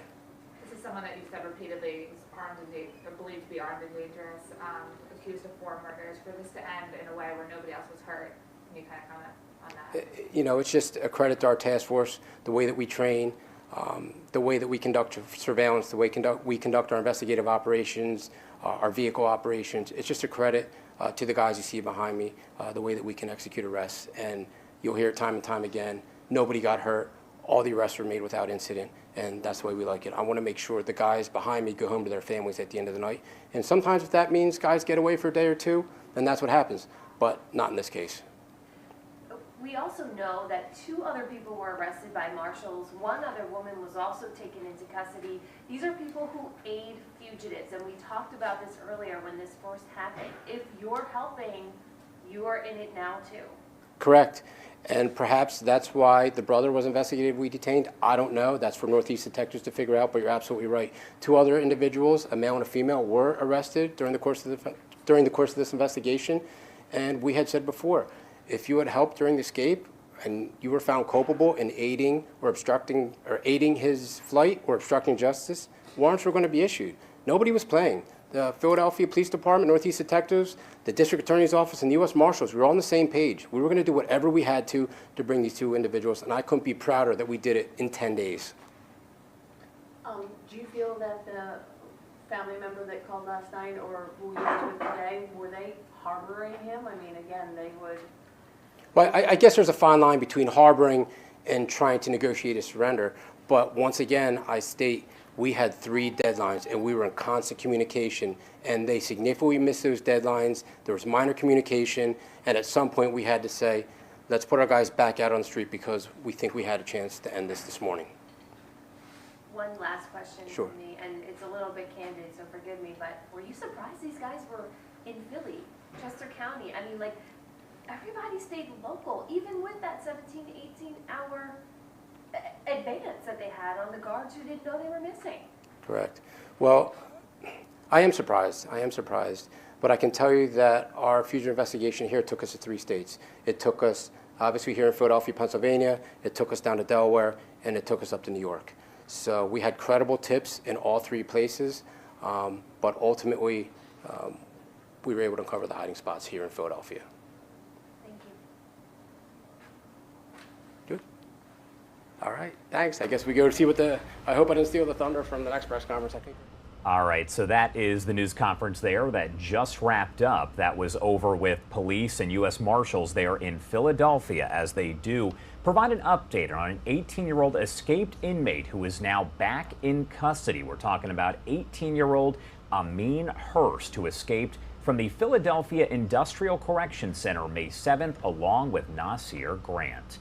I do want to pull this up for you right now as we are taking a live look over in Washington, D.C. We learned just moments ago that President Biden has announced that he will speak on the debt ceiling debate. This was just announced moments ago here and popped up on our screen, but he is expected to speak at about 10:45 a.m. Eastern Time. We know these things rarely start on time, but when he does begin speaking, we'll bring it to you live, raw, and unfiltered, as we do here on Live Now from Fox. I want to take a live look at the stock board, looking a lot different than it did yesterday. We are starting off the day in the green for the Dow, up about 0.35%. We'll take a look at the stock board all throughout the day right here on Live Now from Fox. Let's head to a quick 2-minute commercial break, and on the other side, right back into your headlines and live events. A lot going on, so you will want to stay with us here. You're watching Live Now from Fox.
Welcome back here on Live Now from Fox, taking a live look over in the White House here, where any moment now we do expect that we will hear from President Biden. He is going to speak on the debt ceiling debate. This has been ongoing here, and we did learn from House Speaker Kevin McCarthy yesterday that we could possibly see some sort of solution by the end of this week. We're going to bring you that news conference in full right here on Live Now from Fox. I also do want to take you to some breaking news right now as we are working to get more information, but I do want to just pop this up and let you know as we do continue to follow this here. Prince Harry and Meghan Markle saying that they were involved in a car chase by a quote-unquote aggressive paparazzi. We're working to get some more information on that, and we'll bring it to you live, raw, and unfiltered as we do here on Live Now from Fox. Taking a live look at the stock board right now, you can see that we are in the green, looking a lot different than we did just yesterday here. Yesterday we started off in the red and stayed there for several hours, hours upon hours, but right now we are in the green. I do want to take a look at some of the other live events that we do have going on right now as we do wait for that to get underway with President Biden speaking on the debt ceiling here. Looks like we do have a shot from over on the Senate floor. Can't really tell if anyone's speaking right now, but we do have another shot. This is about the bank failures as there is a House hearing underway. Let me pop up the audio on that and listen in live, raw, and unfiltered. Our capital ratios, even up until March 10th, were actually I understand, but one of the rules changes we can contemplate is to make you immediately recognize some fraction of your mark-to-market losses on securities. All right, and that is, and so one of my follow-on questions here, which you can try answering now, let's say that you had immediately had to recognize 100% of your actual mark-to-market losses. Would that have affected your behavior materially? Congressman, the mark-to-market is in two categories. One is your available for sale portfolio, and then your held to maturity. Right. Just say all of it, just to take an extreme case, all of it. Yes, if everything, both available for sale and held to maturity, was mark-to-market, yes, we would have had to raise more capital. Yeah, and then what happened early, last summer probably when interest rates started going up? Yes, and that would have, when the mark-to-market occurred, correct. Yeah, and in all probability, you would be solvent today if that had been the rule. Now, there are many, I'm not saying that should be the rule, but there's a knob that we can adjust, which is what fraction of the mark-to-market losses should be immediately reflected. Congressman, as I mentioned in my testimony, I believe this was unprecedented events. At the end, it was fueled by the fastest bank run in history, and I don't believe, my opinion, even with additional capital, if that were to occur, I don't think we could or possibly any bank could have lived with that amount of deposit outflow in that short a period of time. Yeah, well, there are many issues there. No, there were also governance issues which have been, so if some fraction of the regulatory findings would automatically have been made public, particularly the governance ones, one of the things that make this hard for us in Congress to deal with is that a lot of regulatory actions have to take place in secret. But if there was some fraction of things, for example, governance, that would automatically become public, would that have sort of lit a fire under you to maybe act more quickly on the risk gaps and so on? Congressman, when the first discussion that I recall having with the regulators on governance, questions of governance, was in January of '22. And as soon as those conversations were had, we immediately reacted to that feedback. We didn't wait until the May 22nd or the May 22 letter. We immediately reacted to it and put together a whole series of programs and processes to make the improvements that were requested. So I don't believe that even if you don't believe the threat of making them public would have accelerated that at all. Okay. So now, if during the period of your rapid growth, you had been forced to issue a contingent convertible debt, COCOs, as Asian banks and European banks are forced to, this would have forced a conversation with the bond market as to the risk position of your bank. And it also would have provided a capital buffer that you would have access to when you got in serious trouble. Would this have materially changed your behavior or the result? You can answer that. It's a complicated question. If you want to answer that in writing for the record, I'd appreciate it, because that's one of the things that I think both Chair McHenry and I think may be part of the solution here to make a more stable banking system. And I'd be interested in your thoughtful opinion. Congressman, as mentioned in my written testimony, I don't have access to my information from the bank, and so I would do my best with the information that I have to be able to answer your fair question. Enough. Yeah, fair enough. This will not be an exact calculation of what would have happened, but I'd be interested in your opinion.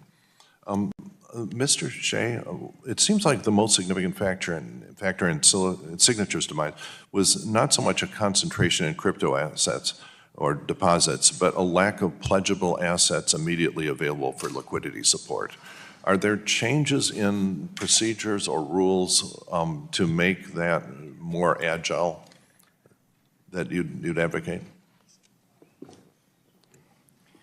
I don't know the answer to that question. I do know that when we opened at the beginning of March 10th, we had $29 billion of pledgeable assets that were at. All right, so you are listening to that House hearing underway on recent U.S. bank failures. And on the top right-hand side of your screen there, any moment now, we expect President Biden to address the ongoing debate over the debt ceiling. We'll bring you those comments in full right here on Live Now from Fox. I do want to get to some other news that we are following at this hour here. We actually have some breaking news that is just coming into our newsroom. A spokesperson for Prince Harry and his wife Meghan Markle saying that the couple were involved in a car chase while being followed by photographers. The couple's office says the pair and Meghan's mother were followed for more than 2 hours by half a dozen vehicles after leaving a charity event. This was in New York on Tuesday. It said in a statement Wednesday that the chase, quote, resulted in multiple near collisions involving other drivers on the road, pedestrians, and 2 NYPD officers. It did call the incident, quote, near catastrophic. No injuries reported here, but obviously a very scary situation, as you will remember that Harry's mother, Princess Diana, was killed in a crash while being chased by paparazzi decades ago. So again, a spokesperson for Prince Harry and Meghan saying that the couple were involved in that car chase while being followed by photographers. As we get more details on that, we'll bring it to you live, raw, and unfiltered. That is what we do here on Live Now from Fox. Let's head to our final 2-minute commercial break of the hour right now as we do wait for President Biden to address the debt ceiling. Of course, that debate is ongoing. We will be right back with more live coverage here on Live Now from Fox.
Welcome back here on Live Now from Fox, taking a live look inside the White House as the podium is set up. We learned a short time ago that President Biden will make comments here on that debt ceiling debate. I do want to go over some of the basics here as he is expected to take the podium really any moment now. A deal amid debt limit talks is quote unquote possible by the end of the week. That is what we heard from House Speaker Kevin McCarthy, who met again Tuesday with Biden. The two sides have been discussing ways to prevent an unprecedented national default with a deadline here of June 1st. Biden and McCarthy have named top negotiators to work on a deal, and the discussions now on what the White House and McCarthy will accept, allowing lawmakers to raise the debt limit, hopefully, they say, in the coming days. Again, this has been going on now for quite a while. While McCarthy said this deal is, quote, possible by the week's end, he also said the two sides do remain far apart for the moment. U.S. Treasury Secretary Janet Yellen speaking Tuesday saying, quote, that if there's no solution to the debt ceiling discussion, it is very conceivable that we'd see a number of financial markets break, with worldwide panic triggering margin calls, runs, and fire sales. So again, some pretty strong words coming in there from Janet Yellen just yesterday. And we also got this tweet a bit earlier on today coming in from President Biden himself. He said, quote, if America were to default on its debt, nearly 8 million Americans could lose their job, retirement accounts would be devastated, and we'd fall into recession. It is not an option. Party differences have stopped Congress from avoiding default before, and they shouldn't now. So again, the stage is set right here as President Biden is expected to address the debt limit debate really any moment now. That was scheduled to begin about 5 minutes ago at 10:45 a.m. Eastern Time. It is now 10:50, so we're going to keep an eye on the podium here, and we will bring you that speech as it does get underway. I believe we actually saw someone come out a short time ago and give us that 2-minute warning, so really it should be starting any moment now. While we wait, I do want to take a live look here at the stock board as we are looking a lot different than we did around this time yesterday. We were in the red for most of the day yesterday, and now it appears that we are starting off the day in the green. The Dow up about 0.33% there. That is a live look at the stock board. And as we do here on Live Now from Fox, we will bring it to you all day long and kind of pop in and out so you can see how the stock market is doing. Again, taking a live look here over inside the White House as we expect any moment now that President Biden will speak on that ongoing debt ceiling debate. We know it's been something that's been playing out here for the past several weeks and really several months as we reach that deadline of June 1st. We did play those comments for you yesterday from House Speaker Kevin McCarthy. He met with President Biden as well as Chuck Schumer just yesterday in an event that was really closed to cameras. We saw kind of the beginning of everything as it did play out, but we were not there to listen in and see what was discussed exactly. But we do know that Biden and McCarthy named top negotiators to work on that deal. The discussions now on what the White House and McCarthy are going to accept, allowing lawmakers to raise the debt limit in the coming days prior to that June 1st deadline. It looks like President Biden is not taking the podium just yet, so in the meantime, I do want to head back out to that House hearing that is underway. This is over on the recent bank failures. We're going to play that for you here live, raw, and unfiltered, and we will dip back in once we see President Biden step up to that podium. You see, you are eschewing the answer and the question, I might add. The question is about you, your experience, and whether you're now going to blame a lack of punishment. You don't want to differ with them. They coddle you, I understand it. But this is a time for truth. You ought to speak truth, sir. You know that the failure of regulators to punish you is not the reason your bank failed. Congressman, I believe the regulators, as the SVB management team, did the best they could with the information Thank you. They had. That's sufficient. I appreciate your saying that. Because for too long now, my colleagues have contended that it's the regulators who are at fault here. The regulators are not at fault. They have some things that they could have done, perhaps, and should have done. But at the end of the day, according to the Government Accountability Office and according to the regulators who were here yesterday, the bank's failure lies with the banks at the end of the day. Now let me ask you another question, and this will apply to all three of you. Just raise your hand because I can't ask you individually, I don't have enough time. Any of you conferred with the president about risk management and banking? If so, raise your hand. Any of you, President Biden. There's a reason for the question. Let the record reflect that no one has raised a hand. The contention from my colleagues is that this is all President Biden's fault. Because of President Biden, you somehow made mistakes in your risk management practices. You didn't talk to President Biden. You don't base your decisions on news reports about interest rates that you can't validate, or at least have your risk management people give you some confirmation of. Any of you think President Biden caused you to make the decisions you made? If so, raise your hand. Let the record reflect that none of the witnesses has raised a hand. Finally, this.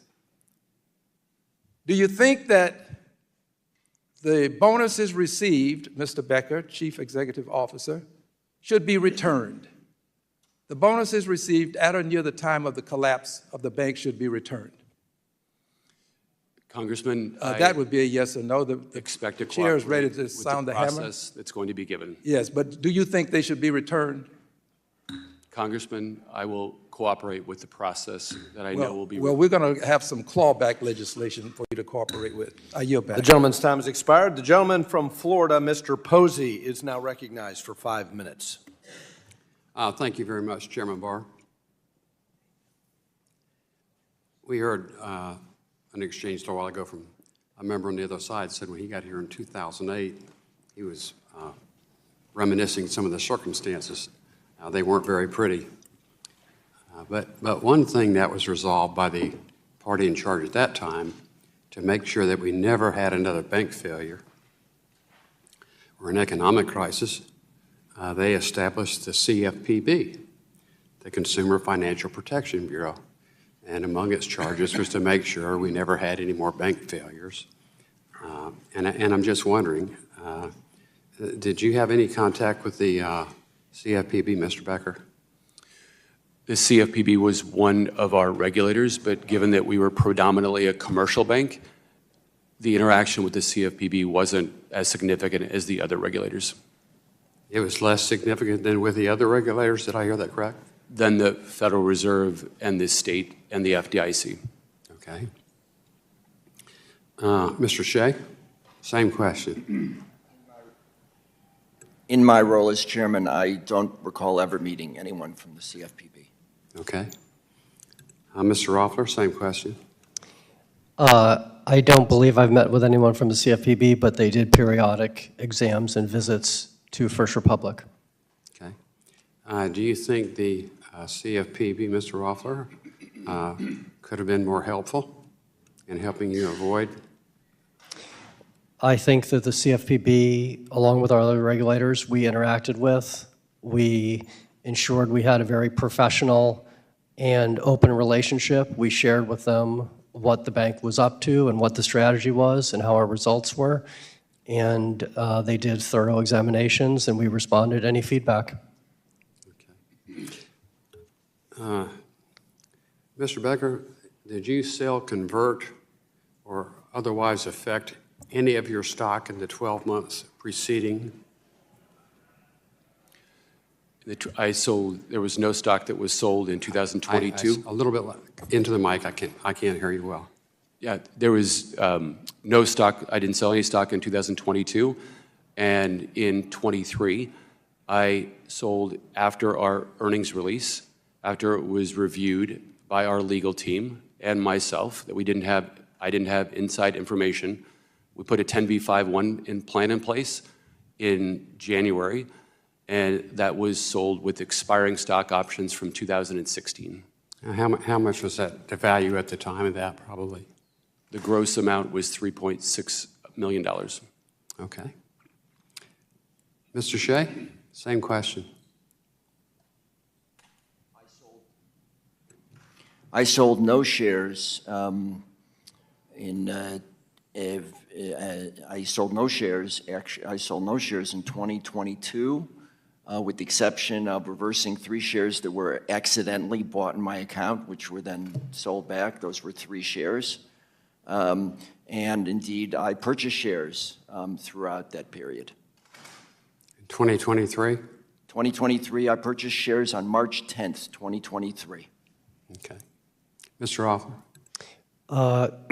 I transacted twice, once in 2022 and once in early 2023. Both of those transactions were made with the approval of our policy and procedure and our general counsel, and they were also made following disclosure of financial information to the market, 1, through our Investor Day, and number 2, through our earnings release. And the last thing I would say is that it represented a portion of my shares, and the vast majority I retained. Yeah. What were the dates and amounts of those transactions? One of the dates was about November 15th or 16th, and it was just over $1 million. And the other date was around January 19th or 20th, roughly the same amount. Okay. I see my time is about to expire, Mr. Chairman. I yield back. Gentleman yields. Gentleman from California, Mr. Sherman, is now recognized. Thank you. One thing I've commented on is the idea that the Federal Reserve regional boards are not selected through democracy and the voters of this country, but governmental power is given to those who are elected by banks. And they elected Greg Becker. I'm not so sure it's a good system. We ought to have all governmental power in this country in the hands of the executive, judicial, or legislative branches of government. One bank, one vote is not democracy. After hearing the near tearful presentations by these CEOs of their dedication to their customers and employees, I guess they want us to say thank you for your service. Can't say that. My Republican colleagues are in this desperate effort to defend corporate malfeasance with their old strategy of blame Biden. The fact, what they've suggested is that we should... If you are just joining us here on Live Now from Fox, we are following several live events and breaking news stories here. Momentarily, we expect President Biden will take that podium right there on your screen and speak on the debt ceiling. He announced that not too long ago. So what we're going to do is bring you those comments as they do get underway. But in the meantime, I do want to take you back to that breaking news that we are following right now. Take a look at your screen, as information is still fairly limited at this point. But here is what we know. Prince Harry and his wife Meghan Markle involved in a car chase while being followed by paparazzi following a charity event in New York. That is according to the couple's office here. They just released a statement not too long ago. The pair, together with Meghan's mother, were followed for more than 2 hours, they say, by a half-dozen vehicles with blacked-out windows after leaving that event. Their office said in a statement that the chase, quote, resulted in multiple near collisions involving other drivers on the road, pedestrians, and 2 NYPD officers. It did call the incident, quote, near catastrophic. The statement from the couple saying, quote, while being a public figure comes with a level of interest from the public, it should never come at the cost of anyone's safety. We know, of course, that Harry's mother, Princess Diana, died in a car crash back in 1997 while being pursued by paparazzi in Paris. Again, the limited information we have right now is that a spokesperson for Prince Harry and his wife Meghan Markle saying that they were involved in that car chase for several hours involving half a dozen vehicles with blacked out windows after they did leave a charity event in New York. As we get more information from their office and of course from possibly investigators out there, we'll bring it to you live, raw, and unfiltered. That is what we do here on Live Now from Fox. Again, the podium is set right here, a live look inside the White House. As any moment, we do expect President Biden to approach that podium. He did announce a short time ago that he will hold a briefing here on the debt ceiling, the debt limit debate that is still underway. This coming after he did meet with House Speaker Kevin McCarthy just yesterday, and McCarthy did say they could potentially have a deal by the end of this week. Both of them getting negotiators involved in this, as those negotiations are still underway. Once we see President Biden take that podium, we'll bring you his comments live, raw, and unfiltered, as we do here on Live Now from Fox. Let's head back out live over to that House hearing underway right now on recent bank failures. That's been going on for about an hour or so. Just want to pop the audio back up and listen in while we do wait for President Biden to begin his comments.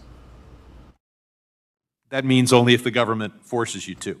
Will you voluntarily return that portion of the bonus directly attributable to the bank's higher income for 2022 because you went to longer-term, higher yield securities?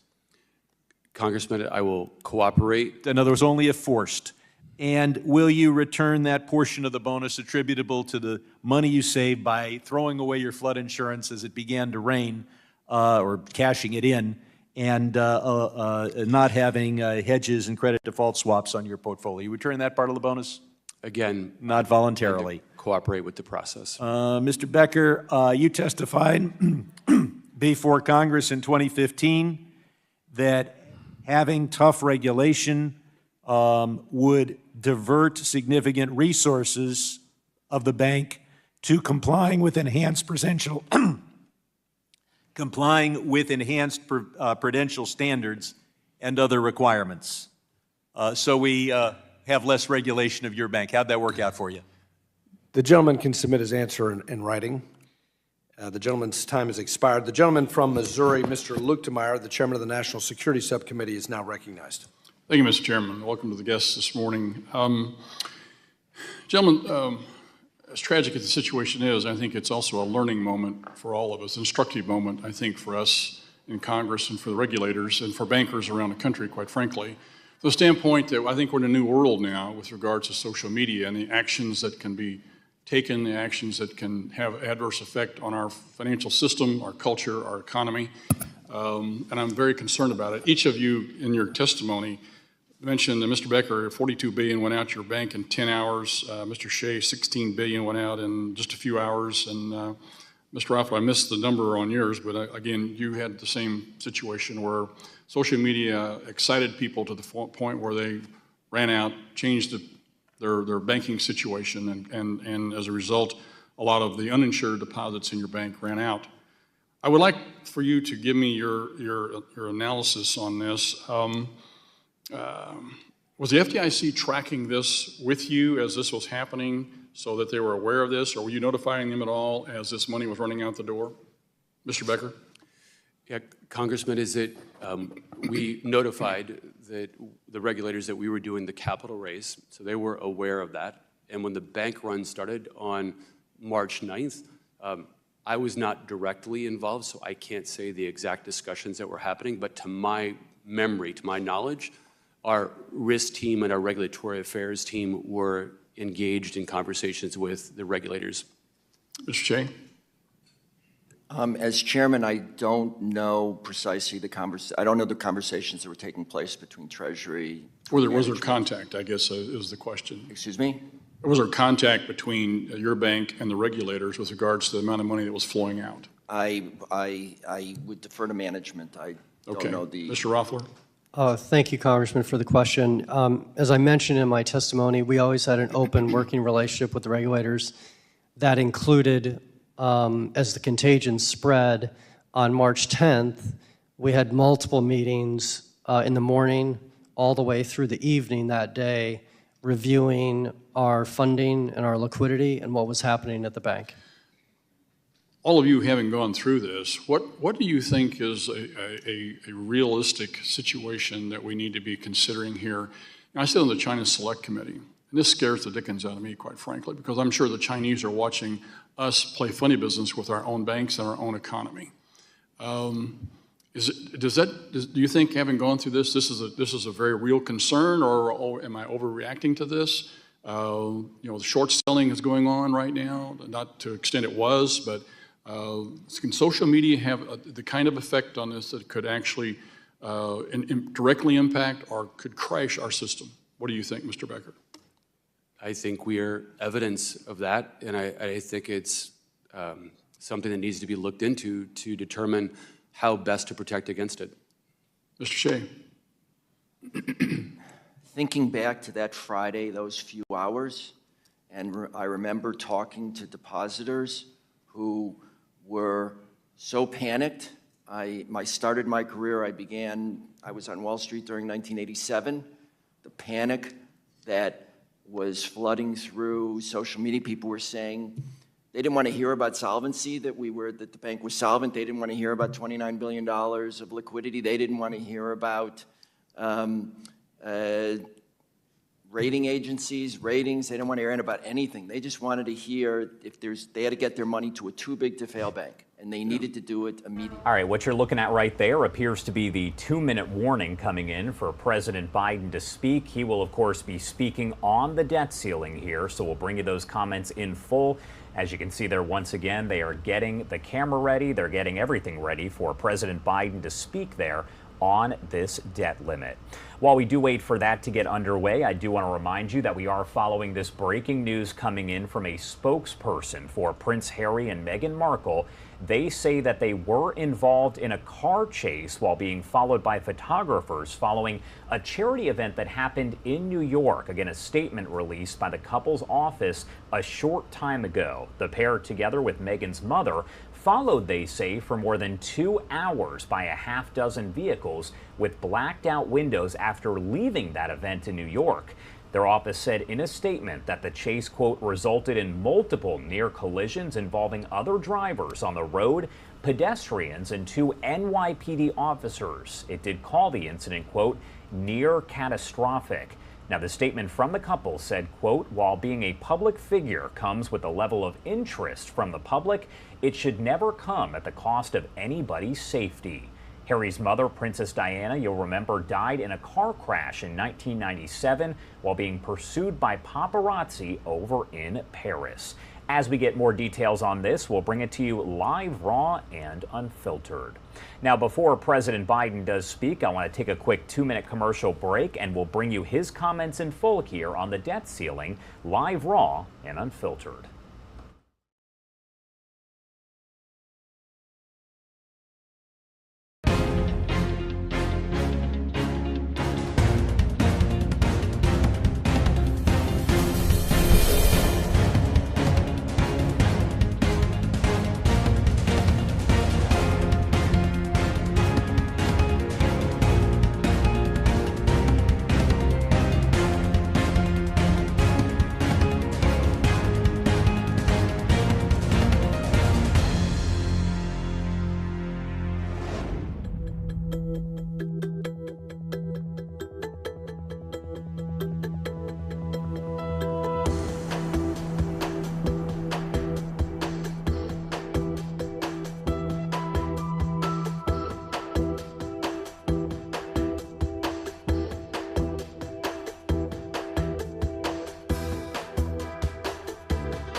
All right, we are waiting here for President Biden to begin speaking on that debt limit debate. But in the meantime, I want to get back to this breaking news that we have been following. Take a look at your screen here.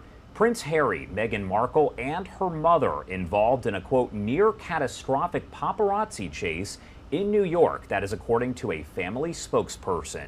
They said, quote, this relentless pursuit lasting over 2 hours resulted in multiple near collisions involving other drivers on the road, pedestrians, and 2 NYPD officers. President Biden now speaking here, so let's pop up the audio and listen in, live, raw, and unfiltered. Here's the G7. America's role in the world is vital, especially right now, as we work together with other countries to support Ukraine and take on the challenges that demand international cooperation, and from tackling the climate crisis to strengthening the global economy. And before I leave, I wanted to say a word about the status of negotiations with the congressional leaders. We had a productive meeting yesterday, and with all 4 leaders in the Congress. It was civil and respectful, and everyone came to the meeting, I think, in good faith. I'm confident that we'll get the agreement on the budget, that America will not default. And every leader in the room understands the consequences if we fail to pay our bills. And it would be catastrophic for the American economy and the American people if we didn't pay our bills. And I'm confident everyone in the room agreed with the speaker, from the speaker to the majority leader, to the majority leader in the House and the Senate, the majority leader in the Senate, the minority leader in the Senate, as well as the leader, the Democratic leader in the House, that we're going to come together because there's no alternative. To do the right thing for the country, we have to move on. And to be clear, this negotiation is about the outlines of what the budget will look like, not about whether or not we're going to, in fact, pay our debts. The leaders have all agreed we will not default. Every leader has said that. And I'm proud of the progress my administration has made. We've reduced the deficit in the first 2 years by $1.7 trillion in the first 2 years. And I proposed a budget that would reduce another $3 trillion over the next decade. That includes more revenue by asking the wealthy and large corporations to begin to pay their fair share, and cutting subsidies that exist in the law now to big oil and big pharma.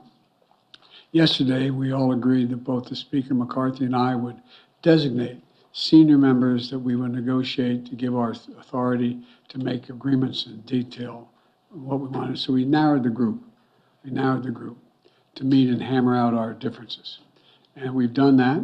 In fact, they met last night, and they're going to be meeting again today. And I'll be in constant contact with my team while I'm at the G7. And be in close touch with Speaker McCarthy and other leaders as well. Now, what I have done, in anticipation that we won't get it all done till I get back, is I've cut my trip short in order to be for the final negotiations and sign the deal with the majority leader. I made clear that, and I'll say it again, America is not a deadbeat nation. We pay our bills. The nation has never defaulted on its debt, and it never will. We're going to continue these discussions with congressional leaders in the coming days until we reach an agreement, and I'll have more to say about that on Sunday when I have a press conference on this issue. As it stands now, the intention is to go to the G7, be back here on Sunday, hold a press conference, and in the meantime, I've spoken to the Australian leader, Albanese, and I'm going to be seeing him at the G7. He'll be there as well, along with the Indian Prime Minister and along with the Japanese as well. So the Quad members will be there. We'll get a chance to talk separately at the meeting, but it's unlikely I'm going to be going on to Australia. So thank you very much. Mr. President, what about work requirements specifically are you still considering? It sounds like it's still on the table and you haven't ruled it out. Which would you be willing to accept? Well, I'm not going to accept any work requirements that's going to impact on medical health needs of people. I'm not going to accept any work requirements that go much beyond what is already. I voted years ago for the work requirements that exist. But it's possible there could be a few others, but not anything of any consequence. Thank you. What message does this send to PNG and to Australia? I know that it was important to you to focus on Asia in this trip, but this is having to be put aside. is this almost a win for China? No, no, because we're still meeting, we still have 4 good allies. Will you be announcing new sanctions on Russia during the G7?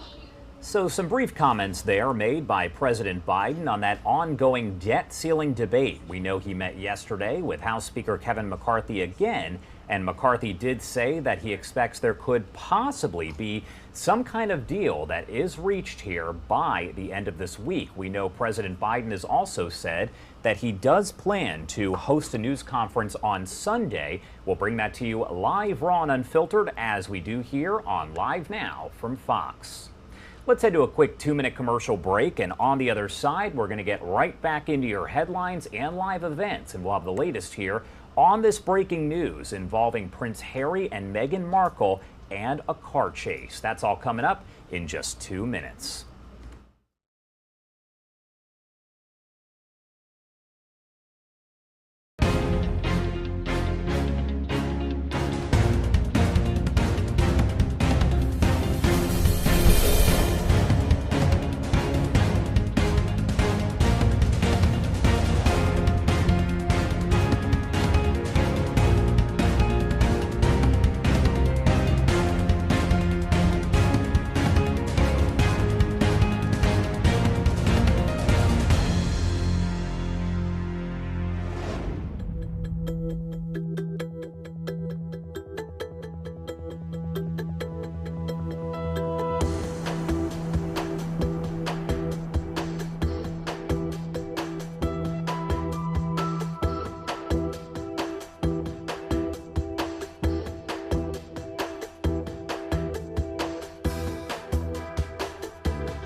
Welcome back here on Live Now from Fox. We just heard from President Biden as he spoke about the debt ceiling debate, and now we are hearing from House and Senate Republicans for their side of this here. That is House Speaker Kevin McCarthy. Let's pop up the audio and listen in live, raw, and unfiltered. Be in the last week in trying to negotiate a debt ceiling. Let's sit down in a sensible, responsible way. Because our debt has gotten too large, Mr. President. Even as senator, you voted no on many of these debt ceilings because you said you were upset that there wasn't enough savings. I've watched far back into 2010, the chairman of Joint Chiefs, when our debt was only $14 trillion, told the American public the greatest threat to America was not China, was not Russia, it was our debt. It has more than doubled. Our debt is larger than our economy by more than 20%. If we do nothing, we will pay more in interest in the next 10 years than we paid in the last 83. If we do nothing and you follow along, and God forbid you get a Biden default because he ignores the problem just as he ignored the border, said Mr. President, could we start our meetings? For 104 days he said no. All the Democrats lined up and said, no, we just need to raise it. Because they added $6 trillion, we had inflation harming every single family. They attacked the energy of America. We saw the price even go higher. We saw we became more dependent upon China, a supply chain challenge in America. Every week I would ask, could we just sit down? But he said no.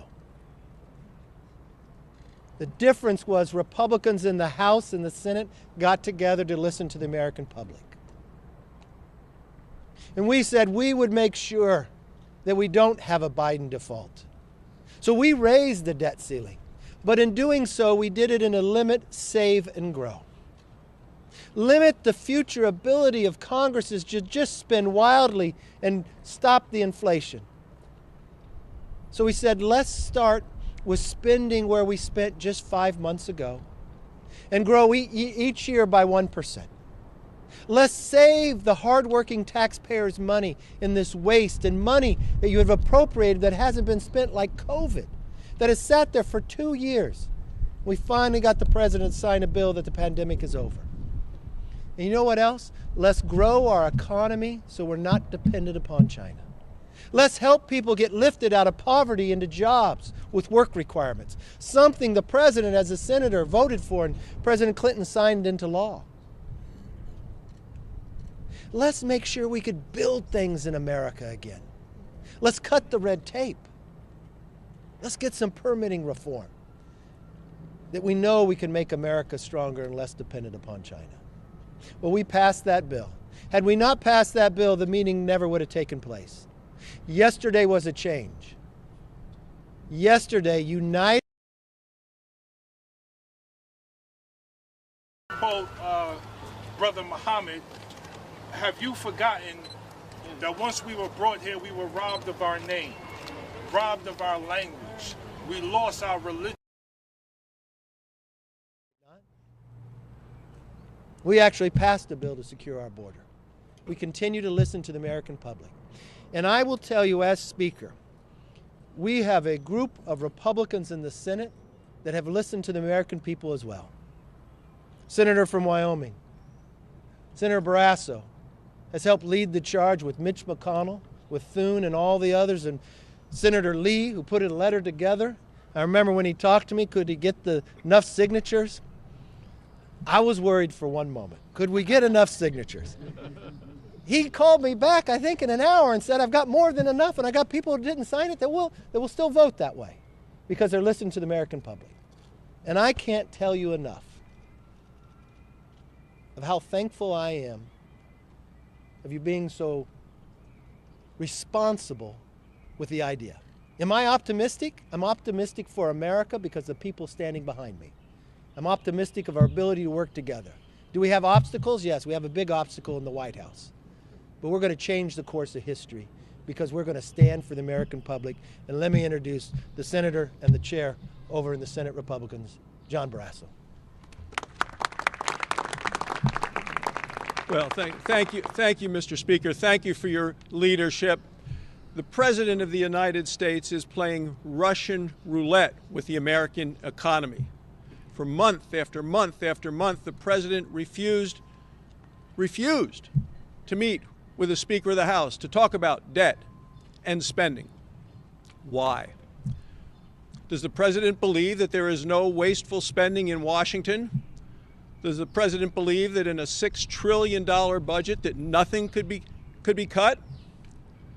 Billions and billions of dollars has been set aside for COVID. Is that all off limits? The President said the pandemic is behind us. What about tying welfare to work? The American people that I listen to overwhelmingly support that. Is the President that out of touch? Republicans in the House of Representatives have actually passed legislation. It is serious, it is responsible. It raises the debt ceiling and at the same time cuts wasteful Washington spending. Republicans in the Senate stand in firm support of the Republicans in the House of Representatives. Meanwhile, the President of the United States has spent the last 3 months pandering to the liberal left. The President is playing a very dangerous game with our economy. It is time for Joe Biden to stop this debt ceiling madness. And now, Chair Elise Stefanik. Thank you, Chair Barrasso. I apologize. I'm losing my voice. We've been so focused on communicating this important issue to the American people. It's an honor to be here today with both our House and Senate Republican colleagues to highlight our joint commitment to a solution that would responsibly raise the debt ceiling, strengthen our economy, and address our nation's debt crisis. For over 100 days, Joe Biden and House and Senate Democrats have refused to offer a sensible solution to our nation's debt crisis. Their only plan, which is no plan at all, is to ignore this fiscal crisis and do nothing to limit spending, save taxpayer dollars, or grow the economy. Democrats have put our economy at tremendous risk. Republicans remain the only ones who have taken action to avoid a default on our debt. It's long past time for Joe Biden and Democrats to do the same. But today, with only 15 days until the June 1st deadline, Joe Biden is jetting off to Asia. Whether it's the border crisis, the energy crisis, or this debt crisis, Joe Biden continues to run away, pass the buck from each crisis that his policies have created. It's now my pleasure to introduce one of my good friends and our colleagues in our partner chamber, Senator Mike Lee, who has been such a tremendous leader in unifying the Senate Republicans in support of our Limit, Save, Grow Act. Senator Mike Lee. Thank you, Chair Stefanik. Senate Republicans stand united behind Speaker McCarthy and the House Republicans. We all understand the gravity of the situation. We need to address the debt ceiling, and we need to do so in a way that makes a difference, to make sure that we're not back here in just a few more months, with spending having caused more inflation and ballooned our federal debt even more.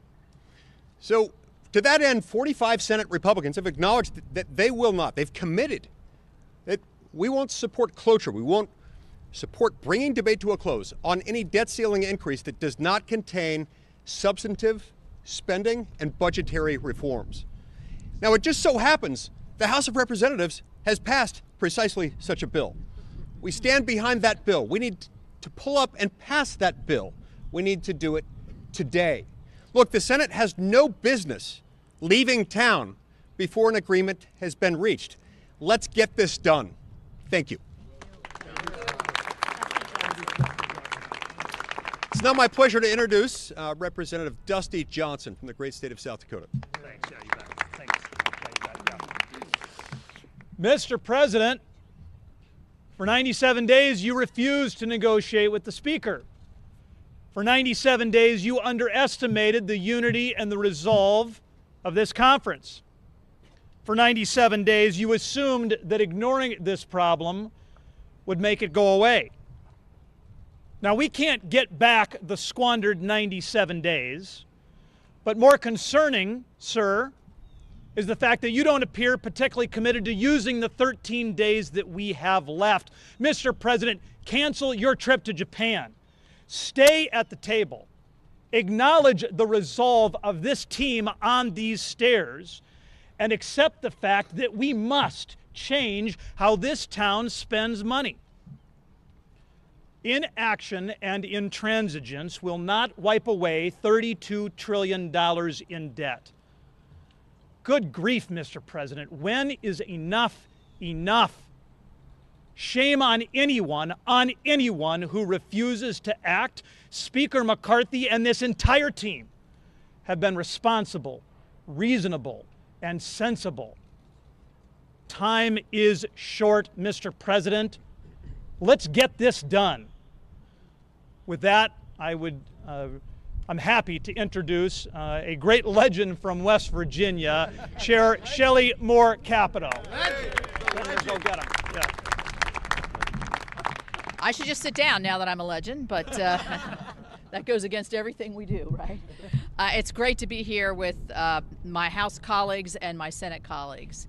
And I want to say, first of all, the gauntlet that Senator Schumer threw out to Speaker McCarthy when he said you can't have a plan, you won't get it done. Well, guess what? They got it done. And they have the only plan that we see that raises our debt limit, but also responsibly brings in fiscal sanity. Plain and simple, the president, who prides himself on being such a great negotiator, has refused to negotiate for 97 days. And so here we are on the brink of a Biden default. And I think we saw the helicopters going across here. I said, I think he's leaving now to go to Japan. I'm like, stop. You know, we have an obligation here.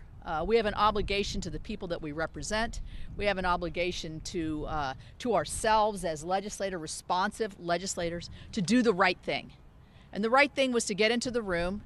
And as Dusty said, you can't go back and find those 97 days again. But it's time now for the president to get serious, to have fiscal responsibility, fiscal sanity. And I can tell you, I know it's hard to rein in the cats on the House side.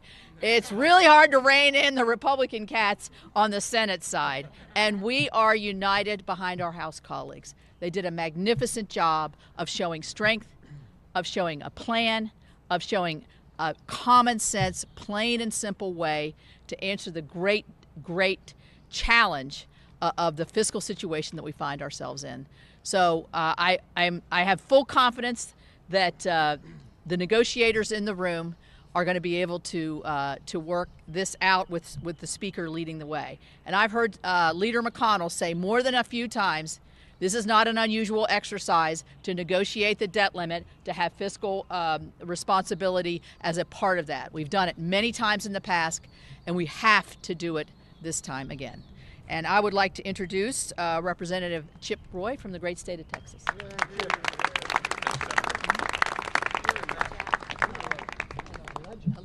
So this is what the west side of the Capitol looks like. Mr. Speaker, thank you. Thank you to the senators who came over. After months of saying he would not, President Biden now has done what we all knew he would do: sit down and negotiate with Speaker McCarthy and the representatives of the people. This is not surprising, because Americans saw Republicans pass a common sense, responsible fiscal path forward for America and realized that the only person talking about default is President Biden. Now the president says we must trade away all but perhaps the most basic of reforms that we passed in the bill. But throughout his posturing, the president has failed to realize the most fundamental and important truth: that the core of this debate is not whether the federal government will default on its debt. It won't. But whether we will continue to allow this nation to default on the American dream. The truth is, the dream is out of reach for too many Americans. And the biggest obstacle is the very government entrusted to protect it. So we gather here today on a bicameral basis to send a message to the president. This legislation is purposeful, not political. We stand for the hardworking American family unable to afford groceries, gas, housing, or health care because of inflation fueled by trillions of dollars in reckless spending. The plumber that never took out a student loan but is now being forced to pay for his neighbor's master's degree, or the veteran paying for a liberal arts major to get the same student loan benefits he earned by risking his life for his country. The nurse who wants to save lives without a federal bureaucrat saying she has to take a needle. The blue-collar workers watching their way of life sacrificed to the altar of climate fetish, while billions of tax dollars of corporate tax credits go to crony subsidies in the so-called Inflation Reduction Act. The rancher in Texas putting diesel in his truck but forced to subsidize a tech worker making six figures to buy a Tesla hundreds of miles away. Minority and poor taxpayers trying to make ends meet that an expanded IRS audits 3 to 5 times more than other Americans. We're standing up for the Americans who simply want their country back. And all they ask is that we stop recklessly spending money we do not have, racking up debt, weakening the dollar, driving up inflation, all to fund the very bureaucracy weaponized against their way of life, as we saw yesterday unfold regarding the FBI. We passed the Limit, Save, Grow Act to do just that, to shrink Washington and grow America. We did our job. Now it's time for the president to do his. Mr. Speaker. Well done, sir. I'm so honored with the people behind me. You know, the president, 105 days ago when I sat with him, said he wouldn't negotiate. America's too great to have such a small, petty idea as that. Americans believe you should talk. We wanted to talk the entire time. But when he refused to take action, we did take action. We took action for the American public. You know, I watched Elise come up here and talk. Her throat's a little sore. She's been talking a lot, but She's a new mom. This is her first Mother's Day. I don't know if you've ever met Sam, happiest guy you've ever seen. But you know what? When Sam was born, he was handed a bill for $94,000. $94,000 to every new child born in America. That's the legacy that's being left. But we decided enough is enough. We actually want to give them a future, give them an opportunity, give them the ability to go further than the generation before them. And this is the moment in time to make that stand. The only question is whether we have a Biden default or not. It's the president himself. We passed something reasonable and sensible. All we say is let's spend what we were spending 5 months ago. Let's save, and the money that we have appropriated that hasn't been spent for 2 months, let's bring it back to the hardworking taxpayer. Let's put some caps on what the future Congresses can spend. Let them spend more, but only grow by 1%. And let's unshackle what holds the greatness of this nation back to build. Let's cut the red tape to have that permitting reform. And you know what? Let's help those that need a challenge to take them from poverty to a job. We've known it works. We've seen it work before. Let's not settle for what we have today. Inflation, dependency on China, runaway spending. Let's know what America can be, and let's achieve it. With that, let's take some questions. Yes, sir. All right, that is House Speaker Kevin McCarthy there alongside House and Senate Republicans. They are speaking on the debt ceiling here. That debate still ongoing, and we do know that President Biden has said he expects a deal will be reached by that June 1st deadline, and he does expect to hold another news conference on Sunday about this, so we'll bring that to you live, raw, and unfiltered as we do here on Live Now from Fox. It is now 11:40 on the East Coast and 8:40 on the West Coast. Let's head to a quick 2-minute commercial break, and on the other side, we'll get right back into your headlines and live events. You're watching Live Now from Fox.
Welcome back here on Live Now from Fox. I do want to get to some breaking news that we are following at this hour here.